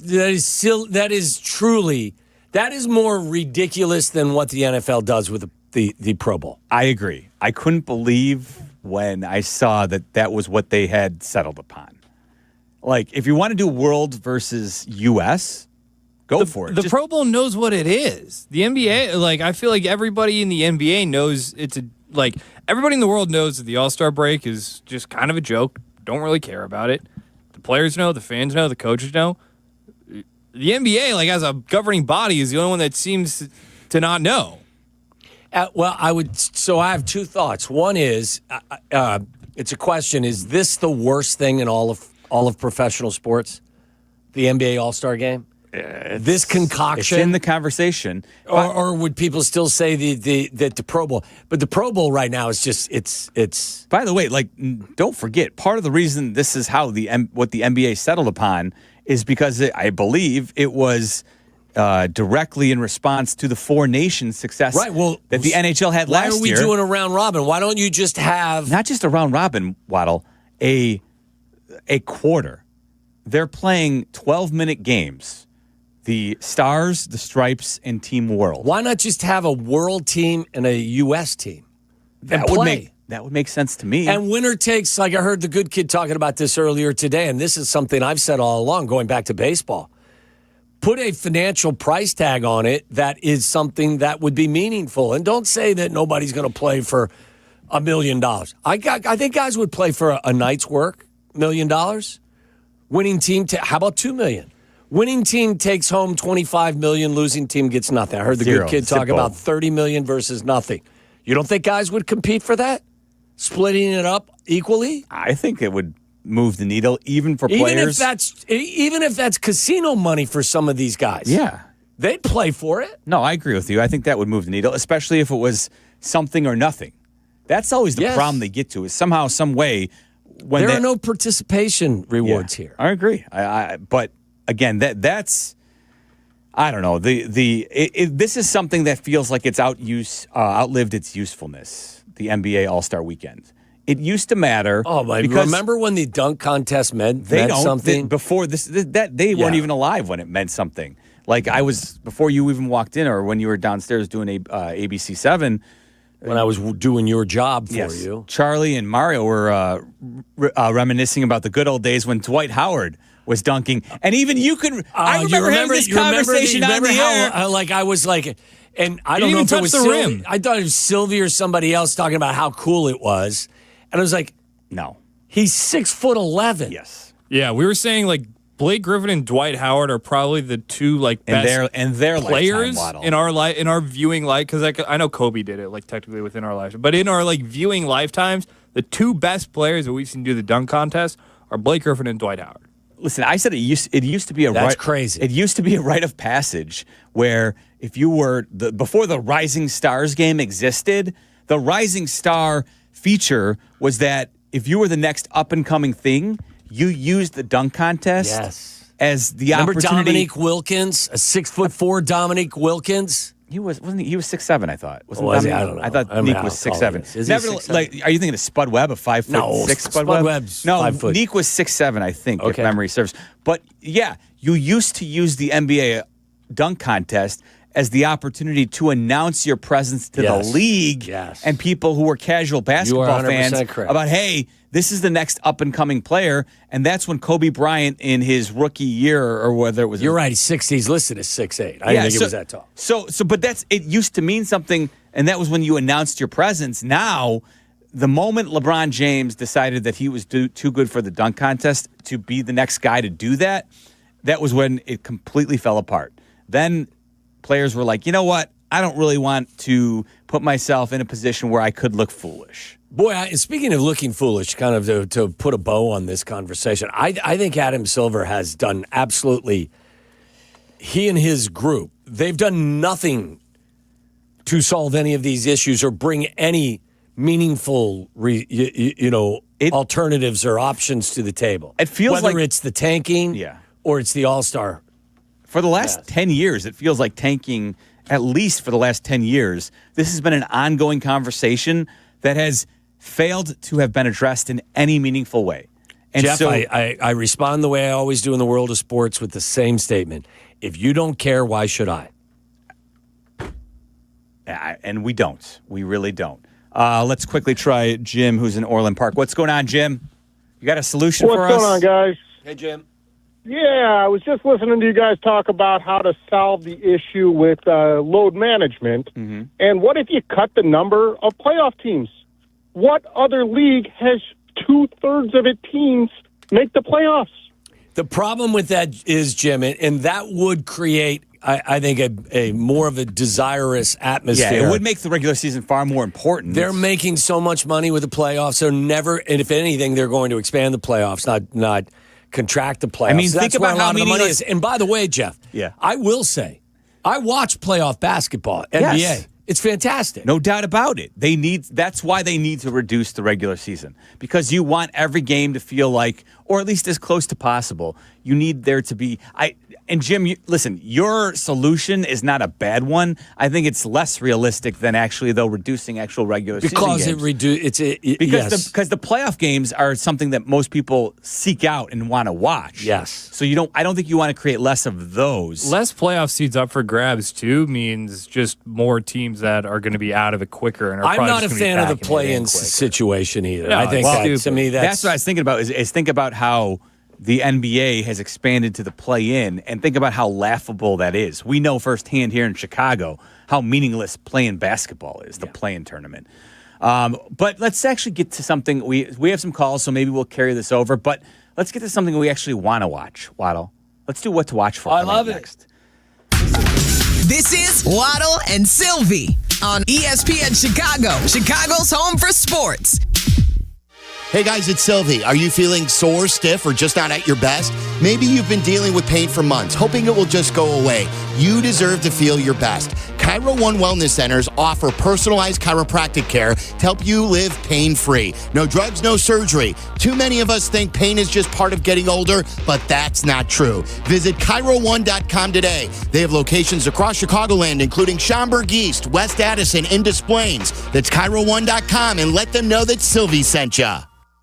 This President's Day, stand up for comfort and real savings at Steinhoffel's. Celebrate with big deals store-wide. Get $50 off every $4.99 you spend. Save on sofas, sectionals, dining, bedrooms, and mattresses, plus amazing doorbusters. Make your dream room more affordable with no interest financing until 2031 when you spend $19.99 or more. Plus, get a $200 MasterCard. Hurry, shop in-store or online at steinhoffels.com.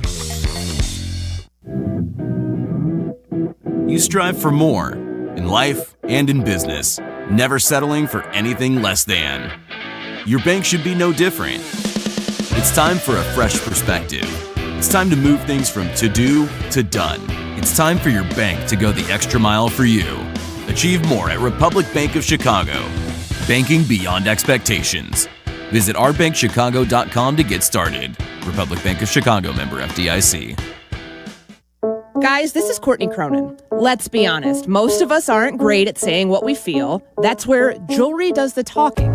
And nobody does it better than Rogers & Hollins, family owned since 1910. From engagement rings to stunning jewelry and watches, whether it's a gift that speaks for you or something that elevates your look, they've got it all. Jewelry says it best. Rogers & Hollins makes it last. See the Rogers & Hollins difference at a store near you or go to fornowandforever.com. Whether you're building a single roof or a successful roofing business, roofing contractors like you need the right tools for the job, and software is no exception.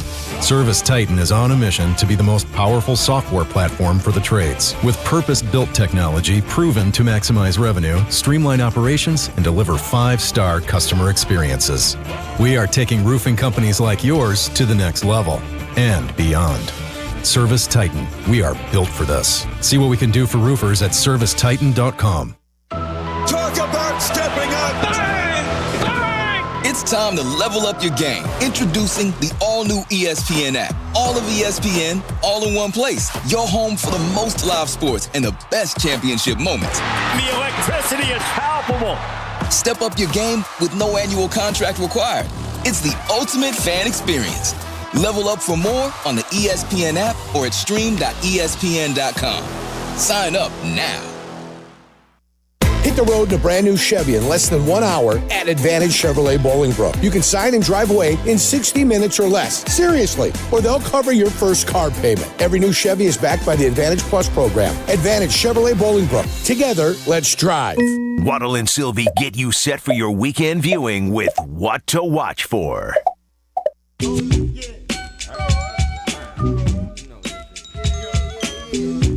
What to Watch For is brought to you by Connie's Frozen Pizza. Born in Connie's restaurants, now in your freezer. Connie's brings that unmistakable flavor that says, I could have gone out, but why? Find Connie's Frozen Pizza in your local freezer aisle, Waddle. And right now, be caller number 10 to 312-332-3776 and win yourself a free pizza from Connie's. Again, that's caller number 10. What to Watch For has become it has been for quite some time, one of the favorite segments on this show over the course of a long period of time. Yes, sir. What are you watching for? You usually are good for a nice suggestion. Would you like to give yours for? I don't want to take yours. Mine is easy, and we've given the guys hell for, giving sports recommendations, but I think that there should be an exception for mandatory. The PGA Tour's at Pebble Beach. The Pebble Beach Pro-Am is this weekend. Round 2 is still underway out there right now. It is it kind of signals the looming spring that is on the way. The weather is always, sometimes it's iffy, but I love the video and the views and all of it. So I will be watching golf PGA Tour action at Pebble Beach this weekend. All right, there you go. Obviously, I'll be taking in a lot of different Olympic events. It's that time of year. But a couple of docs for you. One that we gave out earlier this week, talked quite a bit about. Miracle, the Boys of 80. We mentioned that. It was fabulous. We talked about that. That was especially if you're a little bit younger and you don't quite or even if you're just even if you lived through it like Waddle did. I'd seen everything that was men's 1980 hockey team related, and still found this. Like, there were things about the tournament and their group and their play that I didn't know. So I was still, and then you saw a more human side of all of it. Yeah, so check that out. That's available on Netflix. And then got another doc for you, Waddle, which I watched a couple of weeks ago, which I thoroughly enjoyed. And I'm not a huge Mel Brooks guy. I like a lot of what Mel Brooks has done. But Mel Brooks, the 99-year-old man, in reference to his famous The 2,000-Year-Old Man, with both he and Carl Reiner, which they are so famous for. But Mel Brooks, the 99-year-old man, he turned 99 this past year. And it's a 2-part documentary available on HBO Max. And chances are, there's something that Mel Brooks has done that you appreciate. And I have to say, what was it? Something. What was the movie? The Frankenstein movie? Young Frankenstein. Young Frankenstein. Wasn't that Mel Brooks? Or was yes, that Gene Wilder? It was. No, Gene Wilder was in it. He was in it, and it was because Mel Brooks, obviously, that was one of his first real breakthroughs after his time on Show of Shows. But Spaceballs, if you're maybe a little bit younger. Of course, Blazing Saddles, if you're a little bit older. History of the World. There's so much that he is famous for. The Producers, late in his career. But it was, I really enjoyed it. And I think I thought I knew a lot about Mel Brooks, but I learned so much more in it. So if you're a Mel Brooks fan, I think you will absolutely love it. And also, what I do want to mention, his marriage with his with his wife, Anne Bancroft. I was not really, because I am a little bit younger, didn't know everything about him. That was just a true love story. So pretty cool to see. Worth checking out. Mel Brooks, the 99-year-old man. Charlie, what do you got, buddy? Yeah, we're going to get our Ohio on, Waddle, and check out Love is Blind, which comes back this week. They're not going to any particular city this year. They're going to the Buckeye State. For what? For Love is Blind. That's where they cast. Love is Blind. So where's it at? Somewhere in Ohio. We don't know. Yeah, I don't know I haven't started it yet. Maybe they'll say, but normally they Love do is it. Blind. Yeah, it's a reality dating show where they don't see each other until they go through these conversations behind these doors where they can't see each other, and then they decide at the end if they want to marry this person or not. And without ever spending a moment with them? No, they're spending lots of time together, but they don't actually see them. Trying to find out if love truly is blind, and then they do the reveal, and if they see each other, or then they see each other, and then they go to Cancun, and then they have to live together, and then they have their wedding, and that's where they decide if love truly is blind. Has any Love is Blind couple actually my life stayed married? I think there's one I know off the top of my head. I don't know. I'm sure there's a couple others, but there is one off the top of my head. Most of the time, no, you're correct. They don't last. It was hailing in Chicago from Cincinnati to Columbus. This season's pod squad ranges ages from 28 to 38. Okay. Good luck with that, Charlie. I think you'd love it. Mario, what are you watching for? So it's a new movie. Just came out. It's called Black Bag. It's with I gotta remember this guy's name, but it's about a couple that are two spies, and they think they each pretty much ratted the other one out on being a double spy, and that's the premise of it. And so it's Secret can you agent. trust your wife? Yeah, can you not trust your wife? What's And it called? Black Bag. And every time they say oh, where are you going this weekend? Why are you gonna be gone for 2 days? They go Black Bag, and you can't say anything after that. It stars Michael Fassbender and Kate Blanchett. I like him. And Steven Soderbergh is your director. Really? So. Okay. I could watch that. Halfway, it's incredible. Where it's at on Prime? Yeah, I think it's Prime. If you can get it for free if you have Prime. If not, I got some ways for you, brother. No, I got Prime. Listen, I got four kids. I got everything more than once. So there you go. What to watch for, brought to you by Connie's. All right.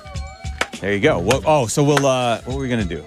Oh, Mario. We're gonna Valentine's delve Day into the world of escapades. Valentine celebrations when we come back, and whatever else it is on your mind, Jeffrey. Whatever we see fit here. Meller in for Silvy. This is Waddle and Silvy. Waddle and Silvy on Chicago's home for sports, ESPN Chicago. Hey guys, are you craving that legendary Chicago pizzeria flavor without the weight or the price tag? Meet Connie's Frozen Pizza. It's premium pizzeria-inspired pies from your freezer to your table. You hear us talk about it all the time. It's the official frozen pizza, the Waddle Silvy Show. We even have it here in the office. Born in Connie's restaurant, now available in your freezer. Connie's brings that delicious cornmeal-dusted thin crust, premium toppings. I love the pepperoni, an unmistakable flavor that says, sure, I could have gone out, but why? Maybe you're hosting, maybe you're dodging dinner duty, or you're just hungry. The solution is always Connie's. Find Connie's Frozen Pizza in your local freezer aisle. Connie's Frozen Pizza, authentic Chicago flavor without the pizzeria prices. This is the story of the one. As the purchasing manager at a manufacturing plant, she knows the only thing more important than having the right safety gear is having it there when you need it. That's why she partners with Grainger for auto reordering, so her team members can count on her to have cut-resistant gloves on hand, and each shift can run safely and efficiently. Call 1-800-GRAINGER, click Grainger.com, or just stop by. Grainger, for the ones who get it done.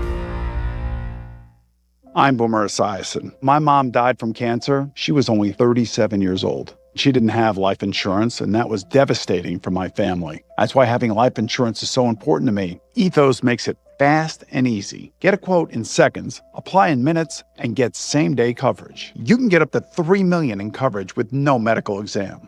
Get your free quote at ethos.com/play. That's ethos.com/play. Paid spokesperson. Time spent on application may vary. Online health questions required. Hey guys, it's Silvy. Football is over, but this is one of my favorite betting stretches of the year. Pro basketball every night, college hoops deep into conference play, and futures starting to take shape. This is when having the right numbers matter, and that's why I'm on Circa Sports Illinois, the world's largest sports book with some of the best odds you'll find. I'm on Circa every day, playing props, totals, and digging into futures. Real limits, low holds, zero bet fees. Download the Circa Sports app today. Got to be 21 years or older. Gambling problem? Call 1-800-GAMBLER. Good Karma Brands is proud to be an equal opportunity employer, providing equal employment, development, and advancement opportunities to all teammates and applicants. To learn more about careers with us, please send an email to talentacquisition@goodkarmabrands.com. That's talentacquisition@goodkarmabrands.com. Hit the road in a brand new Chevy in less than 1 hour at Advantage Chevrolet Bridgeview. You can sign and drive away in 60 minutes or less. Seriously. Or they'll cover your first car payment. Every new Chevy is backed by the Advantage Plus program. Advantage Chevrolet Bridgeview. Together, let's drive. Live from State Street in the heart of Chicago, this is the home of the Chicago Bears, ESPN Chicago. And this is Waddle and Silvy, WMVP, WTBC, HD2, Chicago, a Good Karma Brands radio station.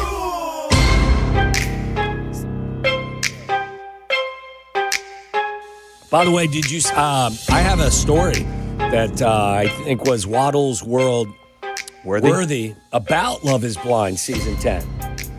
Did you see that story, Charlie? I don't think so. Charlie's what's watch for suggestion was Love Is Blind season 10. So I'm just giving you a little background information. A contestant on the newest edition of Love Is Blind was hospitalized at the end of the first episode after it was revealed that she mistook her nail glue for eye drops. Oh, Jesus. That sucks. During the last few seconds of the first episode of the Netflix reality show, Alyssa Finley, 38, was seen running into the women's lounge screaming, "Oh my God, what do I do?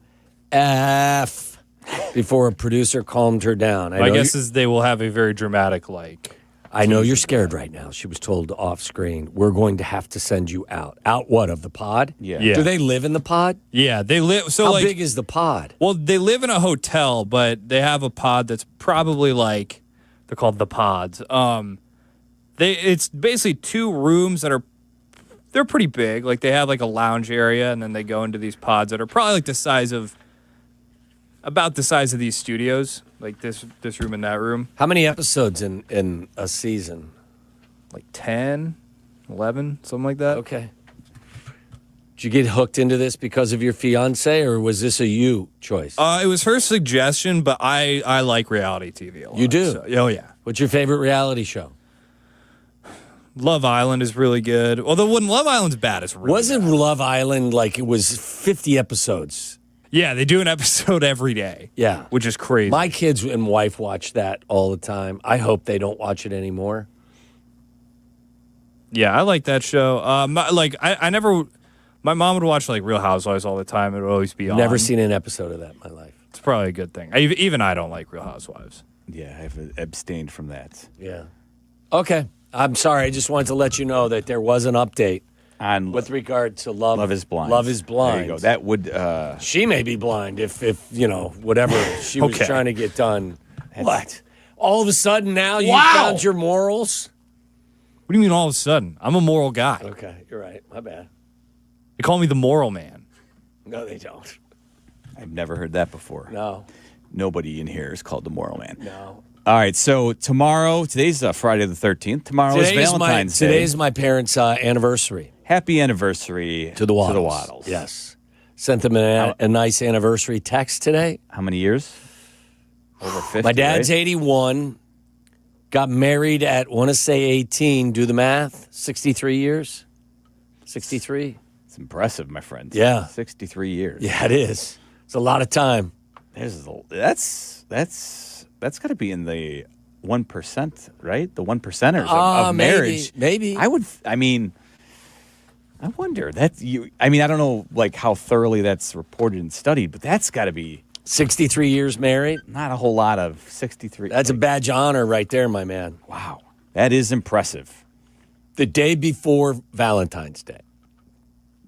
What do you have planned for Valentine's Day? Absolutely nothing. No? No. My wife and son they'll be coming home late night tomorrow night from his ski weekends, and my daughter and I are just hanging out, so I don't know. Nothing planned on the agenda.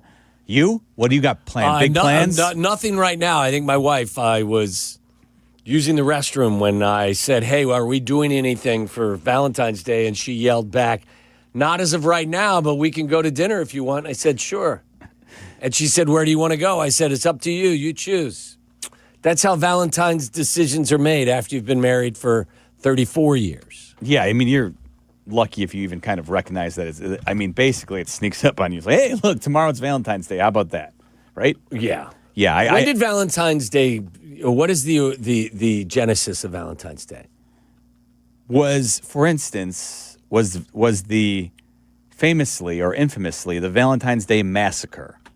Well, that's just a horrible event that happened on Valentine's Day. I asked that question because when that occurred, was Valentine's Day actually like something that was recognized across the United States? Maybe not in the same fashion, because it was You know what I'm St. saying? Valentine's Day before. My guess is they dropped the saint to make it a little more mainstream at some point. I would agree. I'm trying to find out when it truly became when was it? I guess the question is, when was it co-opted by the Hallmark? I don't know. I don't know when it started becoming a thing. Charlie's engaged, so he's getting married. How important is Valentine's Day for you and your beautiful fiance? Still more important than it is for those of us who've been married forever. Yeah, I would guess so. Like, we still like to do something. Like, we're going to dinner tomorrow, but nice. no, like, it's not a big gift thing. Right. Like, we had like a $15 maximum on our gift. Perfect. So yeah, it's more just like a day to it's just another reason to go out. Yeah, like for dinner or something. Okay. Now we get to Mario. Young Mario. How old are you, Mario? 27. 27. Yeah. And you asked, what did you ask I think you asked him in the office, didn't you say, what are your plans for Valentine's Day? I think I asked the group, who's got anything going on, just to kind of what did you say, Mario? So, I'm a little stressed right now. I've been on open table because I shot a Hail Mary shot Okay, but are you in a serious relationship, if you don't mind me asking? Mario pulled up from half court for this shot. Yeah, this was a Shaquille O'Neal from 3. Check. How did you decide who you were going to invite for a Valentine's Day dinner if you're not in a relationship? Because I thought, I was like, oh, I've got nothing to do. My friend was like, do you want to go all-you-can-eat sushi? And I was like, that sounds fun, but I'll try like a Hail Mary right before. And so just your buddies build on your boy too. So like you and your buddy were gonna go on a Valentine's Day dinner for all you can eat sushi. Yeah, that was the original plan. Saying that out loud, it sounds so terrible, but it was gonna be a good time. It's okay, man. To each their own. Man, guys being dudes. Hey, yeah, hey, man. I'm not passing judgment, my friend. Yeah. So and I was like, I'll just shoot. This girl I talked to for a little bit, see if there's a chance. And then she actually hit me back. She goes, oh, my gosh, that's so sweet. Like, I would love to. And I was like... So, time out. Like, are you... Charmer. No, I'm like, if this... Are you sending a message that she may misinterpret? Like... What do you mean? Like, do you think I'm getting friend-zoned? I don't even know what that means. What do you mean? So, like, she only sees me as a friend and nothing else? No, I don't know. I think we're worried about the opposite happening. Yeah, like... I'm fine if the opposite happens. Oh, okay. Right. Okay. Yeah, that's okay. All right. Yeah. Okay. Yeah, that's fine with me. I just didn't know if you were, like, bored and you just were like, hey, I'm going to just send some feelers out there, no pun intended, and see what happens. Cast some lines. Yeah. Throw a hook in the water and see what happens. No, I was surprised, and I was like, oh, crap, like, I don't have a reservation, so I scrambled. When did you send this correspondence out? Last night at, like, 7. Is this somebody that I was hoping you were going to say, like, 2 a.m. No, that's really Is this dark. somebody that you stay in close contact with, or just occasionally? I think occasionally. So we went on a couple dates earlier. Like, we went great, just like certain things happened, didn't work out. Right. And then I was like, she was still like great, fantastic. So I was like, I'll shoot a text. It's been a minute. We'll see what happens. I didn't think it would like fall through. Like, I literally sent it, did a show, and then I got off and I was like, oh my gosh, like, I got to start figuring this out. Yeah. So I went to Open Table, got a restaurant, and I said, oh, we'll do this one at 4. She goes, I can't do 4. Can you do 7? I was like, I could try. So I have 14 notifications for 14 different restaurants, all for 7. And I'm just getting like a notification, race to my phone, and then it's off the board. Do you have any friends in the restaurant business? I have a backup plan. So this is my backup plan. There's a cocktail bar that just opened up that's near me. Okay. It's a nicer cocktail bar, like 1970s theme. It's pretty romantic, pretty nice. I like it. I'm going to go there at 4 when it opens. I'm going to give the bartender $50. Get hammered. Yeah, just absolutely get sloshed. No, give the guy $50 and go, hey, this corner is my corner. You keep that for me. I'll take care of the whole night. Just $50 right here so I can just reserve this corner for 7. So that's first Do they serve plan. food there? They serve food, their little appetizers. It's cute stuff. Girls think it's cute. It's cute. I sent it around to people like that's cute. So that's the first plan. Plan B is another new bar that opened up that I got a reservation for at 8:30. Now that's a little too late. It's a little like not as nice of a bar, and I'm trying to impress this girl because I haven't seen her in a little bit. And you gotta be a sweet guy. You gotta get him feels a little emotional deep down. You feel me, Waddle? You look at me. I got you. Yeah, absolutely. So that's the backup plan. Doctor Tom Waddle. Yeah, and if all else fails, you have flowers back at the apartment, and then you go putt-putt, and that's plan C. It's warmer than it has been, but like, you're not outdoor putt-putt. No, it's indoor putt-putt, but that's fun. Places. Yeah. Isn't that good thing, Charlie? Like, that's fun. I think no. Yeah, I've gotten negative reviews on the putt-putt. I was just going to say, like, putt-putt seems like something that you would do on a random date, not on Valentine's Day. Okay, I'll take that one out then. Yeah, take that one out, I would say. But other than that, it's like not a bad plan for... No, you're making the effort. You're making an effort. Bring her here and be like, yeah, this is where it happens. I should. Waddle and Silvy, you ever heard of it? No. Yeah. Don't do that. Yeah, she's not... Yeah, she's definitely not listening. Okay. So that's the plan. Solid. Yeah, I was freaking out last night. This is bad. Called a couple people. They weren't helping me. So, but we figured it out. Okay. Yeah. That being said, Orso's needs to, if there's a table that opens up, let's, not vanish in 2 seconds. Give me a little bit of time. It looks like Hallmark really co-opted Valentine's Day in around the 1910s, according to my research here. Oh, there's no doubt. This is a No. It's definitely become its own. But it looks like in the 1910s is when it really kind of took hold. Apparently, the early 1900s are when those conversation heart candies kind of came about. Can I get back to why is 8:30 too late? You could go have drinks and then go to an 8:30 dinner. I mean, 8:30 is fine. This is more a me thing. I'm a fasting person, so I try not to eat past 8. Time out. So I'm gonna have to. Time out. I'm gonna have to adjust my thing. Time I know. Time out. You got rid of the selfishness. I know. This is not about you. Yeah, I know.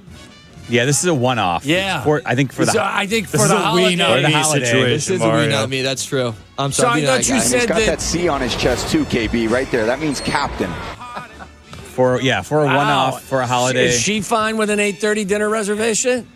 I was going to surprise her with that 'cause it's like a nicer Italian joint, so I thought that'd be nice. Yeah, I think that's the way to go. And you are resisting that option because of your eating habits. Well, do you get a stomach ache if you eat late? No, you have to excuse yourself and blow up a toilet in a restaurant. You can't have that happen, man. Are you in the 6-hour increments, 6-hour windows where you eat every day? Yeah, tomorrow? Okay. yeah. 18-hour fast and intermittent fasting. Listen, I'm totally down with that, but I think for a Valentine's Day dinner, you can do a one-off and just kind of like throw it to the wayside. If you've been married for 12 years, then intermittent fasting is fine.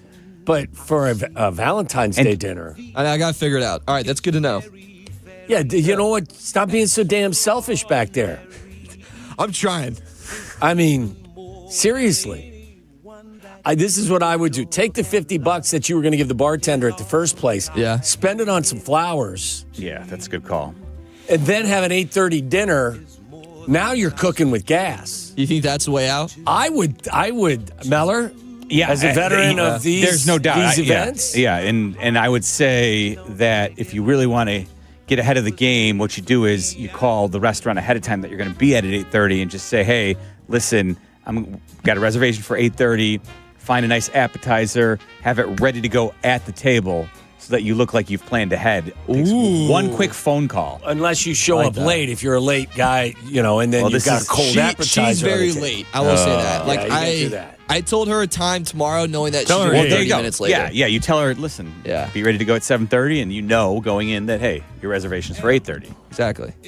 I would say even more so than an appetizer, what is her favorite drink? Like, I think she like wine? I think both. I can't remember the wine she liked, but she told me that one time, and boy, did I not remember it. Got to figure that out. Do it sly. Just be like, hey, let's just name our favorite wines right now. She is Italian too, so I'd be like, hey, what's your favorite Italian wine? Because my dad said this. Okay, let's even just workshop this. Is she Cabernet? Is she Pinot Noir? Is red. she Pinot I know it's Grigio? red. Okay, Maybe a nice red. Maybe a nice Chianti. Maybe Italian. Yeah. I don't know. Possibly. Now we're trying to help you out, Mario. But the whole I'm not going to eat at 8:30 because that screws up my eating habits. I say you know what I have I got a protein shake. We were at a bar drinking beer at like 9 o'clock last Friday. Yeah, you can break a little intermittent fasting. Right, but then hey, if everything goes well and you want to make sure the lights are on, if you know what I mean, and you want to make sure you're looking good, or all right, lights gotta be off. You know what I mean? By the way, the restaurant.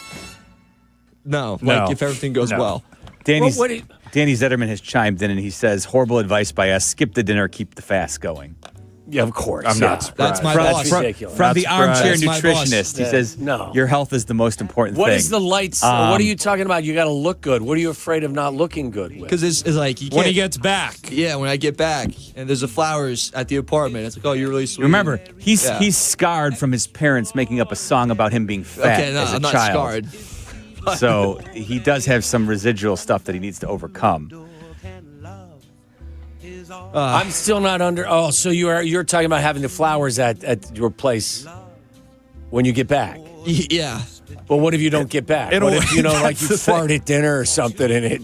If I fart at dinner and I ruin it, then you just have flowers at home for yourself. If I fart at dinner and I ruin it, Waddle, I'll come over to your house with the flowers, and we'll have a good night. I'll give you my address before we leave in the car. Okay, yeah. That's spectacular. What do you think, Mel? Do you have any advice for him? I think we've fleshed this out a little bit here. Yeah. I think we're onto a winning game plan first here. of all, for, you got to take the Mario. selfishness out of the equation. Yeah, that's the key. That's to suck it up for You one should night. tell her that, actually. I'm breaking my intermittent fasting. Yes. No. Yes. No, I can't do that. I'll slip it in the end.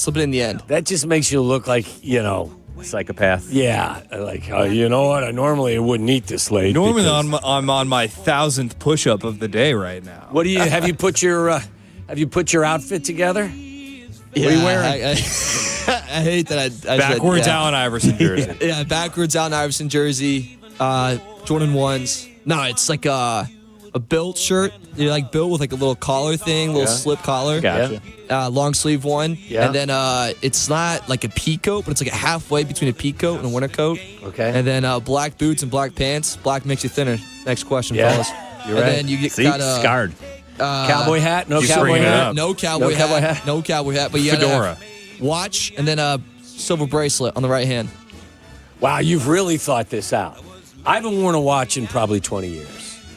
Am I the No, exception to I'm the with rule? you there. Like once I had Once I my had the phone, phone, it was kind of like. I mean, I guess. But you gotta show the lady that you got. Hey, look You at and I my though have watch. been. Look You've at been my married. watch. You've been married for over 20 years though. In Mario's defense, so married over 30 years. That's what I'm saying. So.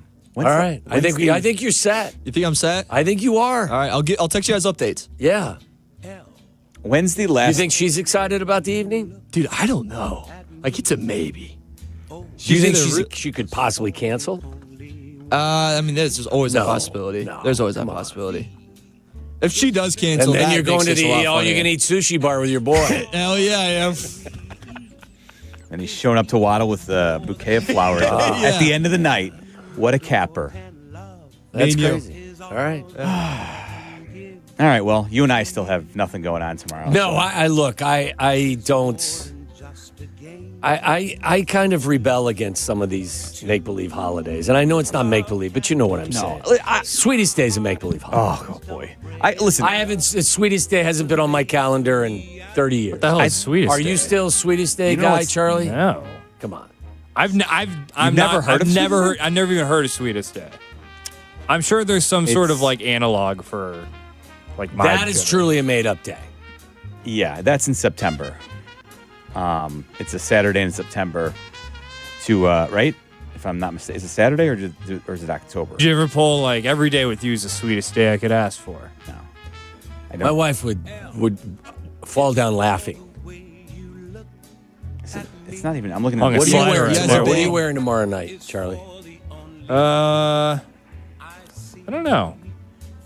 Quarter zip, nice little knit quarter zip. Yeah. Some jeans, maybe some. Yeah. Follow Mario on the boots. You wear. You throw a little cologne on. Oh yeah. Yeah. See, I wasn't even. Got it from Ross. I wasn't even in the right month. It is October this year. Sweetest Day, October 17th. What did you think it was? Well, I don't know. For some reason, I thought it was in September, but I think it has been in September at times. But whatever. Now it's more of an October. Why would they move Sweetest I Day don't from know. September to October? Because it's on. You know what? That's how you know it's made up. It's always on a Saturday, isn't it? Isn't Sweetest Day always on a Saturday? I don't know. I don't celebrate it. Charlie doesn't even know what it is. I don't either. I don't celebrate it either. Listen, I think it's fine for when you're dating. Once you've reached the point of being married, though, it really has no meaning whatsoever. Okay, I think that we've gotten to the bottom of this. I think so. I think Mario has led the way with creativity, followed closely by Charlie, and then you and I are just a couple of losers. We're tied in DFL. Yeah. That's fine. We'll wear it. That's all right. Up next, Aki's A-list. I don't know who's doing it, Charlie or Mario. Who's I like that? Mari. Mari. Yeah, Mari's got it. Mari's got it. All right. Heron's A-list coming up next here on ESPN 1000. The afternoon drive is easier with Waddle and Silvy. Chill out. They're coming right back. ESPN Chicago. Howard, my head is on a swivel at crosswalks these days. Oh, yeah, cars everywhere. I had a buddy on a bike get clipped by a Jeep who took off. What do you do? Well, it's important to seek immediate medical attention, take pictures, and gather witness names and numbers. Aiken Law can also help obtain video footage, police reports, and work with insurance companies or anything else necessary. And that's why I have 312-6 million saved in my phone. Howard is our lawyer on the Kap J Hood Show, weekday mornings on ESPN Chicago.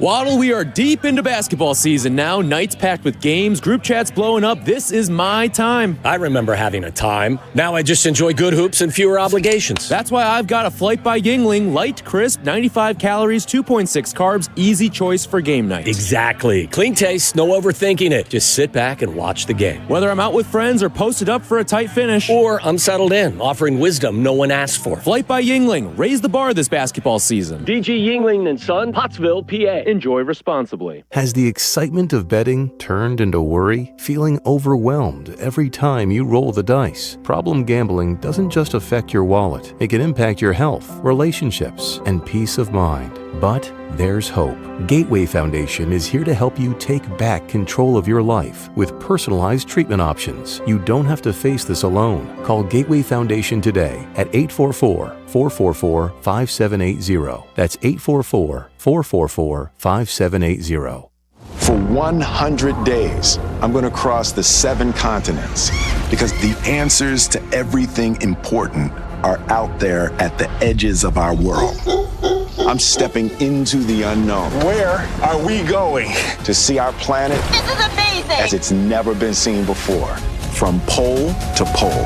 Pole to Pole with Will Smith from National Geographic.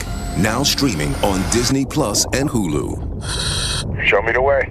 Hey, it's Rich Eisen for Pella Windows and Doors. Sometimes teams take a time out to regroup and call the right play. When it comes to your home, Pella Windows and Doors always has the winning game plan. They do it every day, and that's why your neighbors trust them. Visit Pella.com/Eisen today. Right now, Pella Windows and Doors of Greater Chicago and Northwest Indiana is offering 25% off windows and doors and 0% APR for 24 months. Some restrictions may apply. See store for details. Offer ends February 28th, 2026.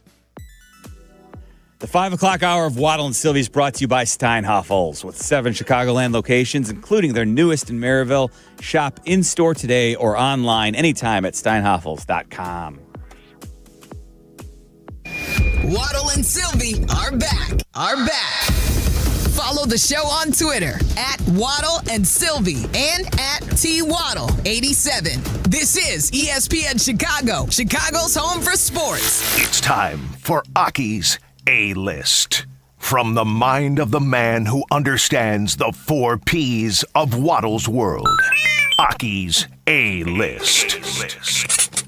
The top questions and topics floating around in Tyler Aki's mind. Are these really the questions that I was called here to answer? Aki's A-List on ESPN Chicago. Speaking of Tyler Aki, who was filling in for J Hood this morning, did you hear him and Kap getting heated? Not at each other, but at caller Mike. I think his name was Mike. Was it Mike? Caller Mike was trying to tell them that the Cubs didn't have enough pop in their lineup and was trying to sell them on Nick Castellanos, and neither of them were buying. And Tyler actually got serious. It sounded like he got seriously annoyed and upset with the caller. Almost like he did when he yelled at Shea. There's not enough data on it. Yeah.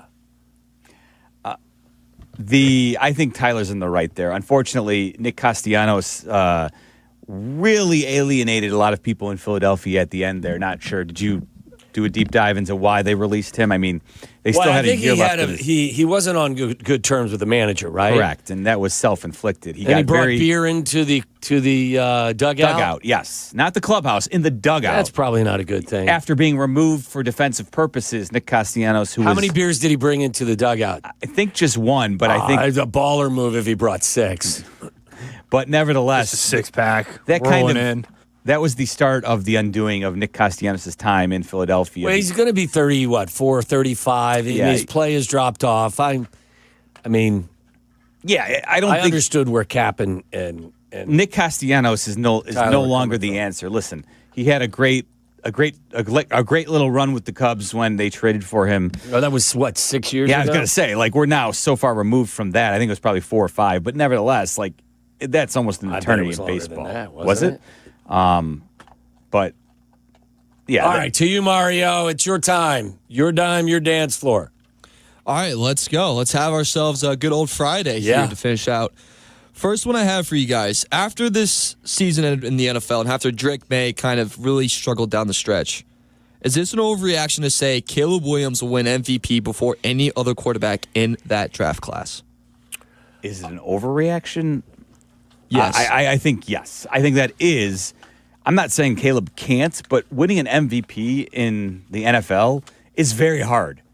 It's not something that you can just forecast for a guy's career. It's a rare thing. There haven't been a whole lot of MVPs in NFL history. So I think saying any quarterback in his draft class winning one would, honestly, I think you'd probably be, you'd have better odds betting against it than betting for it. If you told me he was going to be the first, did you say the first of that class? First of the class to win MVP. I don't think Jaden Daniels is going to stay healthy enough. Now, he was Rookie of the Year. I don't know. Did he get votes for MVP when he was a rookie? He may have. I don't think he did. But he took his team to the NFC title game and was Rookie of the Year. I don't think he'll stay healthy enough. Drake May was almost MVP. He was second. He was runner-up in one of the closest votes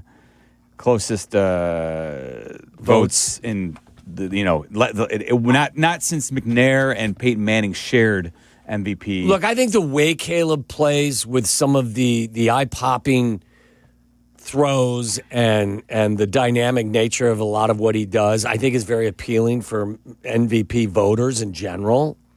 Jaden Daniels, by the way, finished 7th last year. He got 7 votes. In his rookie year? In his rookie year. Okay.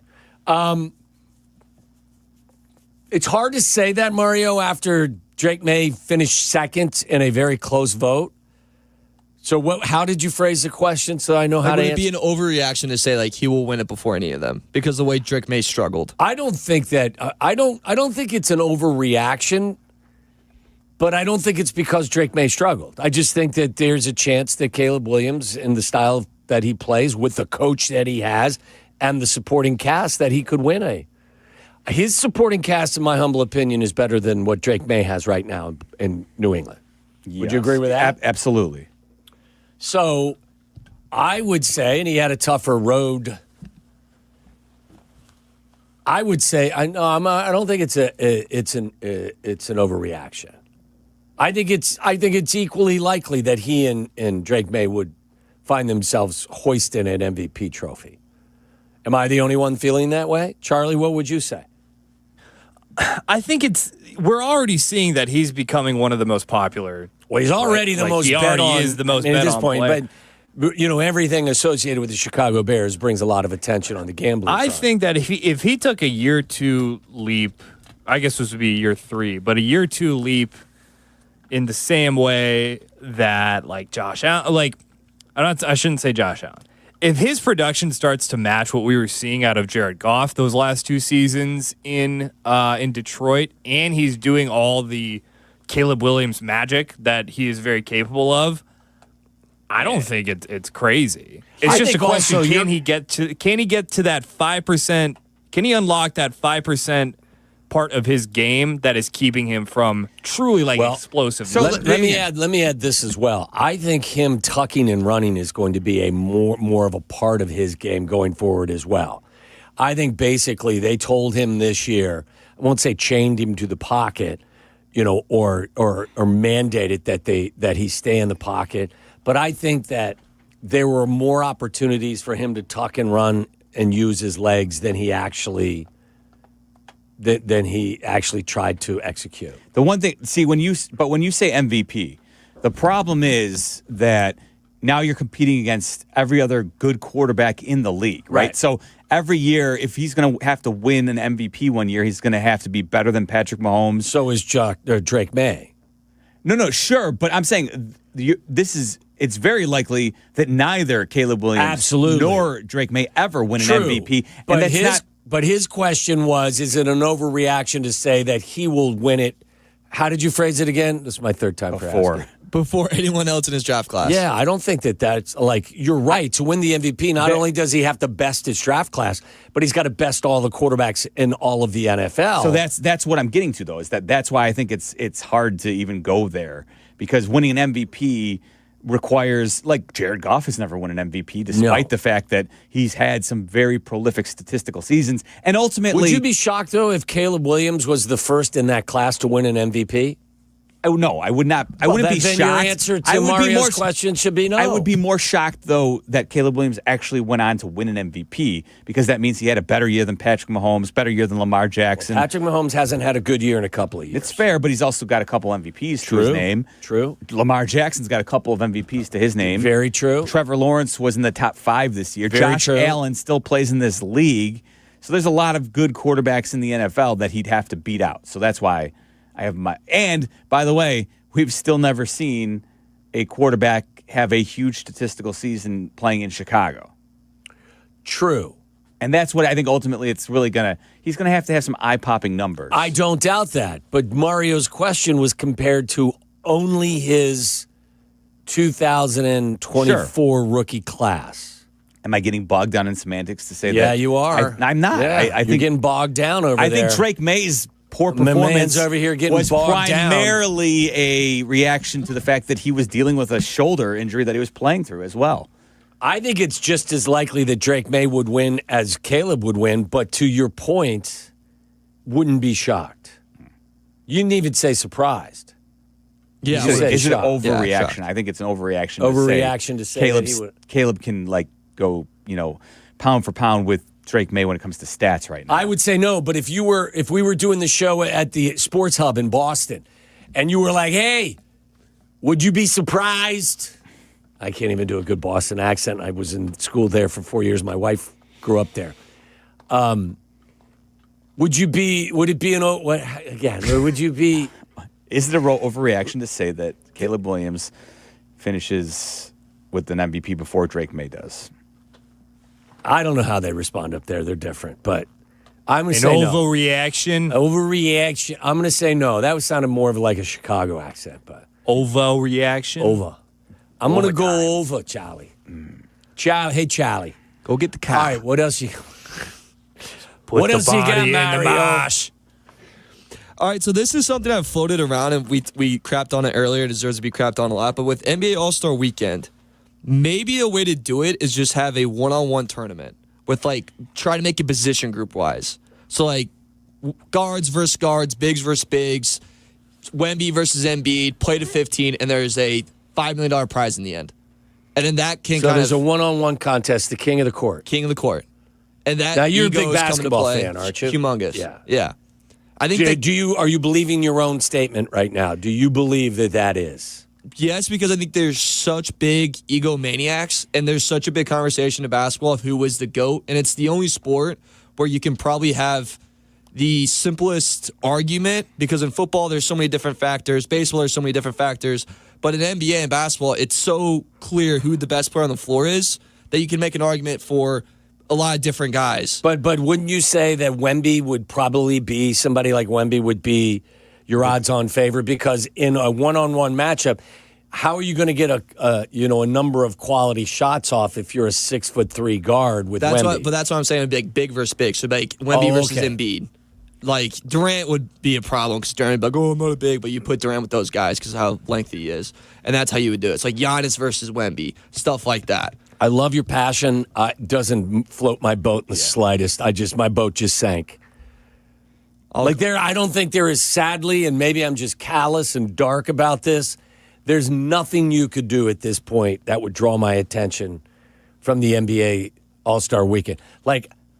The only thing I'm interested with regard to what will take place between now and Sunday is how Caleb shoots the three in tonight's contest. Dude, I hope it's meaningless, but it's one of those things. Hey, is Caleb shooting the three? I want to see Caleb shoot the three. I really hope he doesn't stink it up, because anytime he has a bad game, you'll just be like, Caleb, I'm wide open, throw it to me. And it'll be like, Caleb, and it'll just be him missing threes.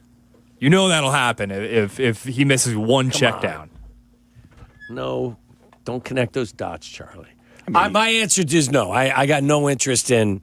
I appreciate the enthusiasm and the ingenuity that you put into this, but does that solve your puzzle?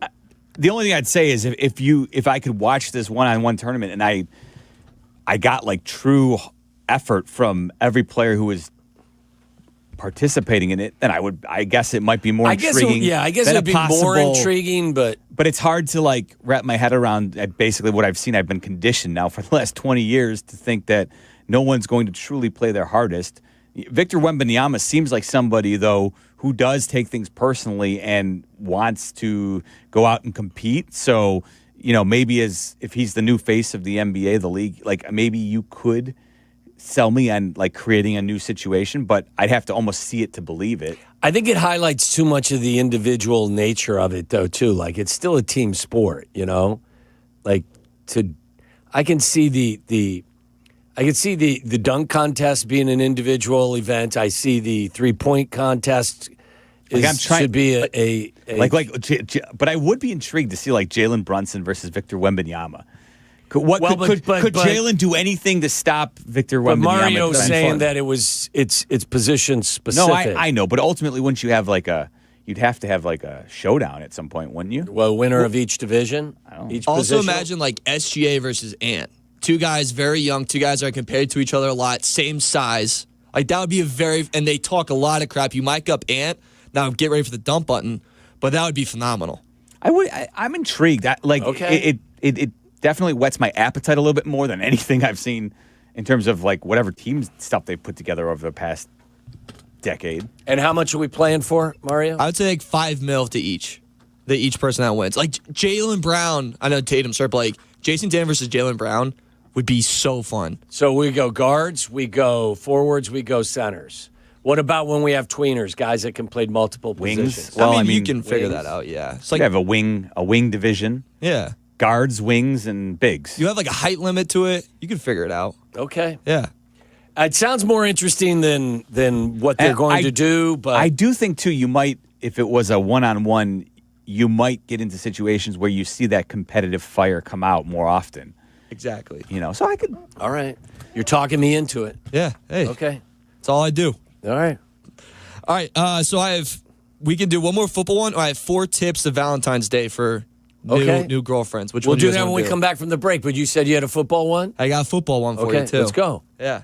Hit us with the football. All right, get into football.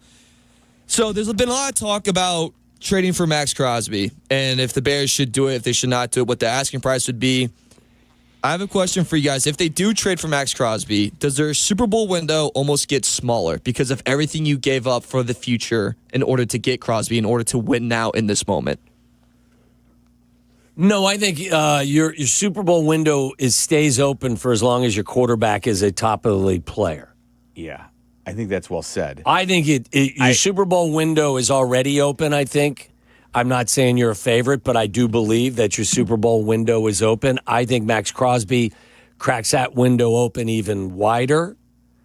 But I don't think because of what you'd have to give up that it confines it for a certain period of time. You're always going to have to be nimble and move around in the salary cap era. I think the one thing that people talk a lot about is the value of a quarterback on a rookie deal. Yes. But the reality is, sure, that if you can hit that, if you can land it, it's great flexibility that you hopefully can take advantage of. When for was a the couple last of years. team that won a Super Bowl with a quarterback on a rookie deal? I know Russell Wilson and the Seahawks is always the example people like to go to. But it hasn't happened. The Eagles did it technically with because Carson Wentz was on a rookie deal. But obviously he wasn't Nick their Foles starting was, quarterback. Nick Foles was not on a rookie deal. But I think the lesson there is you can stockpile so much talent when you have a rookie quarterback contract that you can make Nick Foles into a Super Bowl winner. Yeah, I don't think it starts the clock on. Mahomes was one too, right? Yeah, Mahomes. What's that? Didn't Mahomes do it the first time when they beat San Francisco? Probably. He's probably the that's a good one. last quarterback or the most recent quarterback to do it. No, I don't. I don't think it narrows your window at all. Because I also, and it's not just about the quarterback, but whoever you acquire, think about this. If you sign Trey Hendrickson or you trade for Max Crosby, there's a good chance that the following year you may move off of Montez Sweat, right? Mm-hmm. And one of your draft picks, and Booker may, establish himself, and one of your draft picks may step up. So you can always kind of and you know what, navigate around having high profile, high talent, salary guys. Something that we didn't hit on, but we talked about in our pre-show a little bit. Adam Schefter talked about how this free agency class looks like a dud. Nobody's very excited around the league about what's going to be available to them. So he said there may actually be more trades than you're used to seeing because teams are getting better at locking up their good young players. I think teams are getting better at locking up their good young players because the cap goes up every single year. Yeah, the cap's going to be $305 million this year. And the reality is that there's not enough talent for teams not to be able to lock up their good players. They seem to be able to do it now these days pretty easily, and so we're not seeing great players hit the free agent market maybe like we once did. I think the lesson to take away from this is lock up any talented players that you have coming up as quickly as possible so that you don't find yourself in a spot like the Cowboys find themselves in. Yeah. When you continually try and get every last dollar, that's when you end up paying more. You know who did a very poor job of that was the Bengals. Yeah. If they would have signed Jamar Chase, early T. Higgins, you would have saved a ton of money. Yeah. So. Like if the moment Caleb is basically up for a contract extension, the Bears should be not being worried about every last dollar. Find a number that he's happy with and get him signed as long as it's not necessarily the highest paid in the league so that you can worry about signing your other key players later down the road. Yeah, I just wouldn't put a time limit on it, Mario. Yeah. When you have the quarterback, you have the coach, I think that your window stays open for longer. Even though you have to pay him. Mario's got a few Valentine's tips for all you out here ahead of this Valentine's Day weekend. Oh, boy. Meller in for Silvy. It's Waddle and Silvy.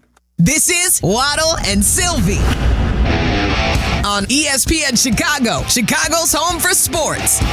Hey guys, it's Silvy. Football is over, but this is one of my favorite betting stretches of the year. Pro basketball every night, college hoops deep into conference play, and futures starting to take shape. This is when having the right numbers matter, and that's why I'm on Circa Sports Illinois, the world's largest sports book with some of the best odds you'll find. I'm on Circa every day, playing props, totals, and digging into futures. Real limits, low holds, zero bet fees. Download the Circa Sports app today. Got to be 21 years or older. Gambling problem? Call 1-800-GAMBLER. Wallner Law helped me get the compensation that I deserve. Wallner Law helped me get back on my feet. Thanks to Wallner Law, I'm at a better place today. Wallner Law cares for you. We're compassionate. We're empathetic to your situation. And I promise you, I will get you more money than any other law firm in the city of Chicago. That is my promise to you. Hire us, win with us, be successful with us. Call us at Wallner Law, 312-8-million. With Progressive Customer Service, there are lots of ways to connect with us, so you never have to miss a second of your favorite sport.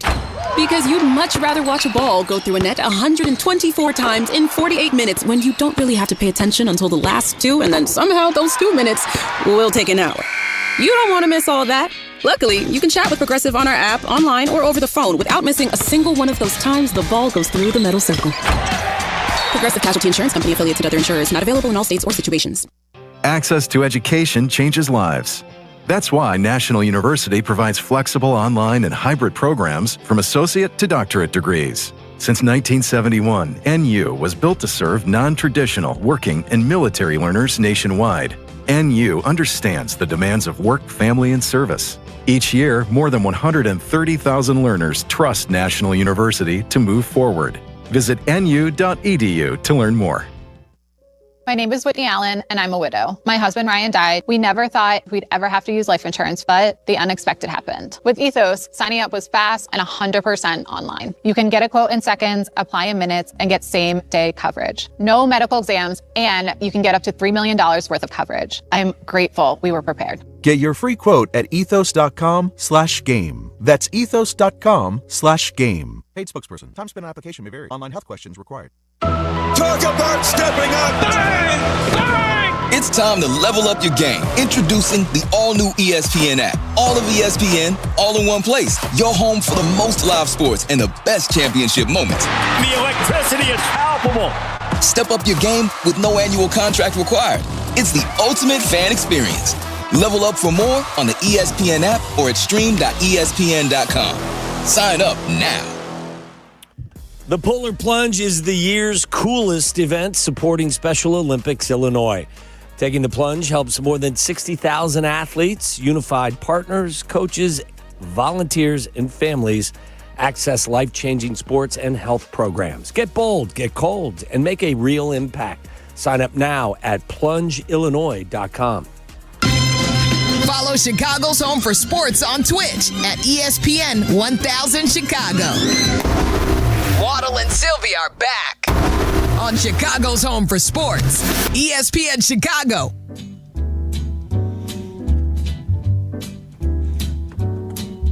The countdown is on. We're a little over 6 hours away from Valentine's Day. Wow. We got your alarm set for 12:01. I do not, no. So you can... I don't. You can No. tap Cara on the shoulder. Excuse me? Say, good morning, honey. Yeah. Happy Valentine's Day. Yeah. No. No. Straight Problem back to is- bed. Problem is one of us will be awake after midnight because the dog, who is almost 17 years old, that dog was crazy last night. She was up, wanted to go downstairs, wanted to run around and play, and I was exhausted, and I just said to my wife, you know what? This one's on if you. you take tonight, I'll take tomorrow if she does the same thing. And my wife was a champ about it and went downstairs at like midnight with the dog and stayed down there till like 2 a.m. Dog's just running around doing stupid things. Hey, man. I'd say drink it in, though. No, I 17 am. years old. Don't get me dog, wrong. Yeah. Like Take it. she pees all over the house. I cleaned up two whizzes today. We have pee pads everywhere. If you came into our house, you'd think that like we just have a bunch of people in the house and animals in the house that don't know how to control their bladders because there's pee pads Smells everywhere. like urine in here. It does. Yeah, there's What we do for our dogs. The whiff of urine is unbelievable. Okay, Mario, get us out of here. What do you got for us? Four tips for Valentine's Day from Excuse Mario. me, just four tips? 4 tips. You can tell me if it's a good tip or bad tip. One's from my dad. So that one's, you can try to From your guess. dad or Yeah. for your dad? From my dad. He Let's told get me when I was in high school for a little love. All right, first one. If you're not a feels guy and you struggle to kind of really get deep down from the heart. Time out. When you say that, you got to talk to me like I'm, Okay. We've been learning so much about Mario in the last I'll like be week. 59 years old in a couple of days. Okay, So it's like if you don't feel comfortable in expressing how you feel constantly Okay. towards your significant other. which I don't have a problem with that, but go ahead. Okay, so some people do. So, if they do, you go to CVS or Walgreens with the notepad and a paper, and you take out a card that looks really sweet, and you just rewrite what's in there.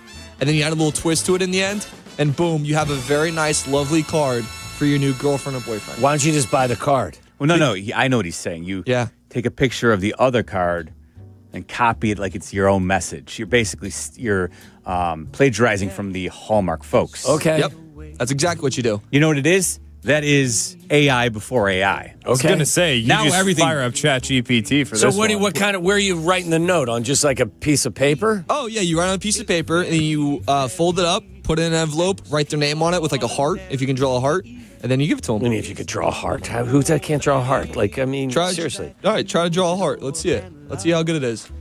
All right, it's a lot better than anticipated. Yeah, Good art, what do Waddle. you That think? was really good. Yeah, Well done. it's very simple. I can even put an arrow through it for you. See, you're old school. You and I, And you can even put the yeah, I know. piercing the heart. This guy's written some letters. Yeah, jeez. I realize you win your day. Thank you. No, you guys are just tech babies. We Tommy actually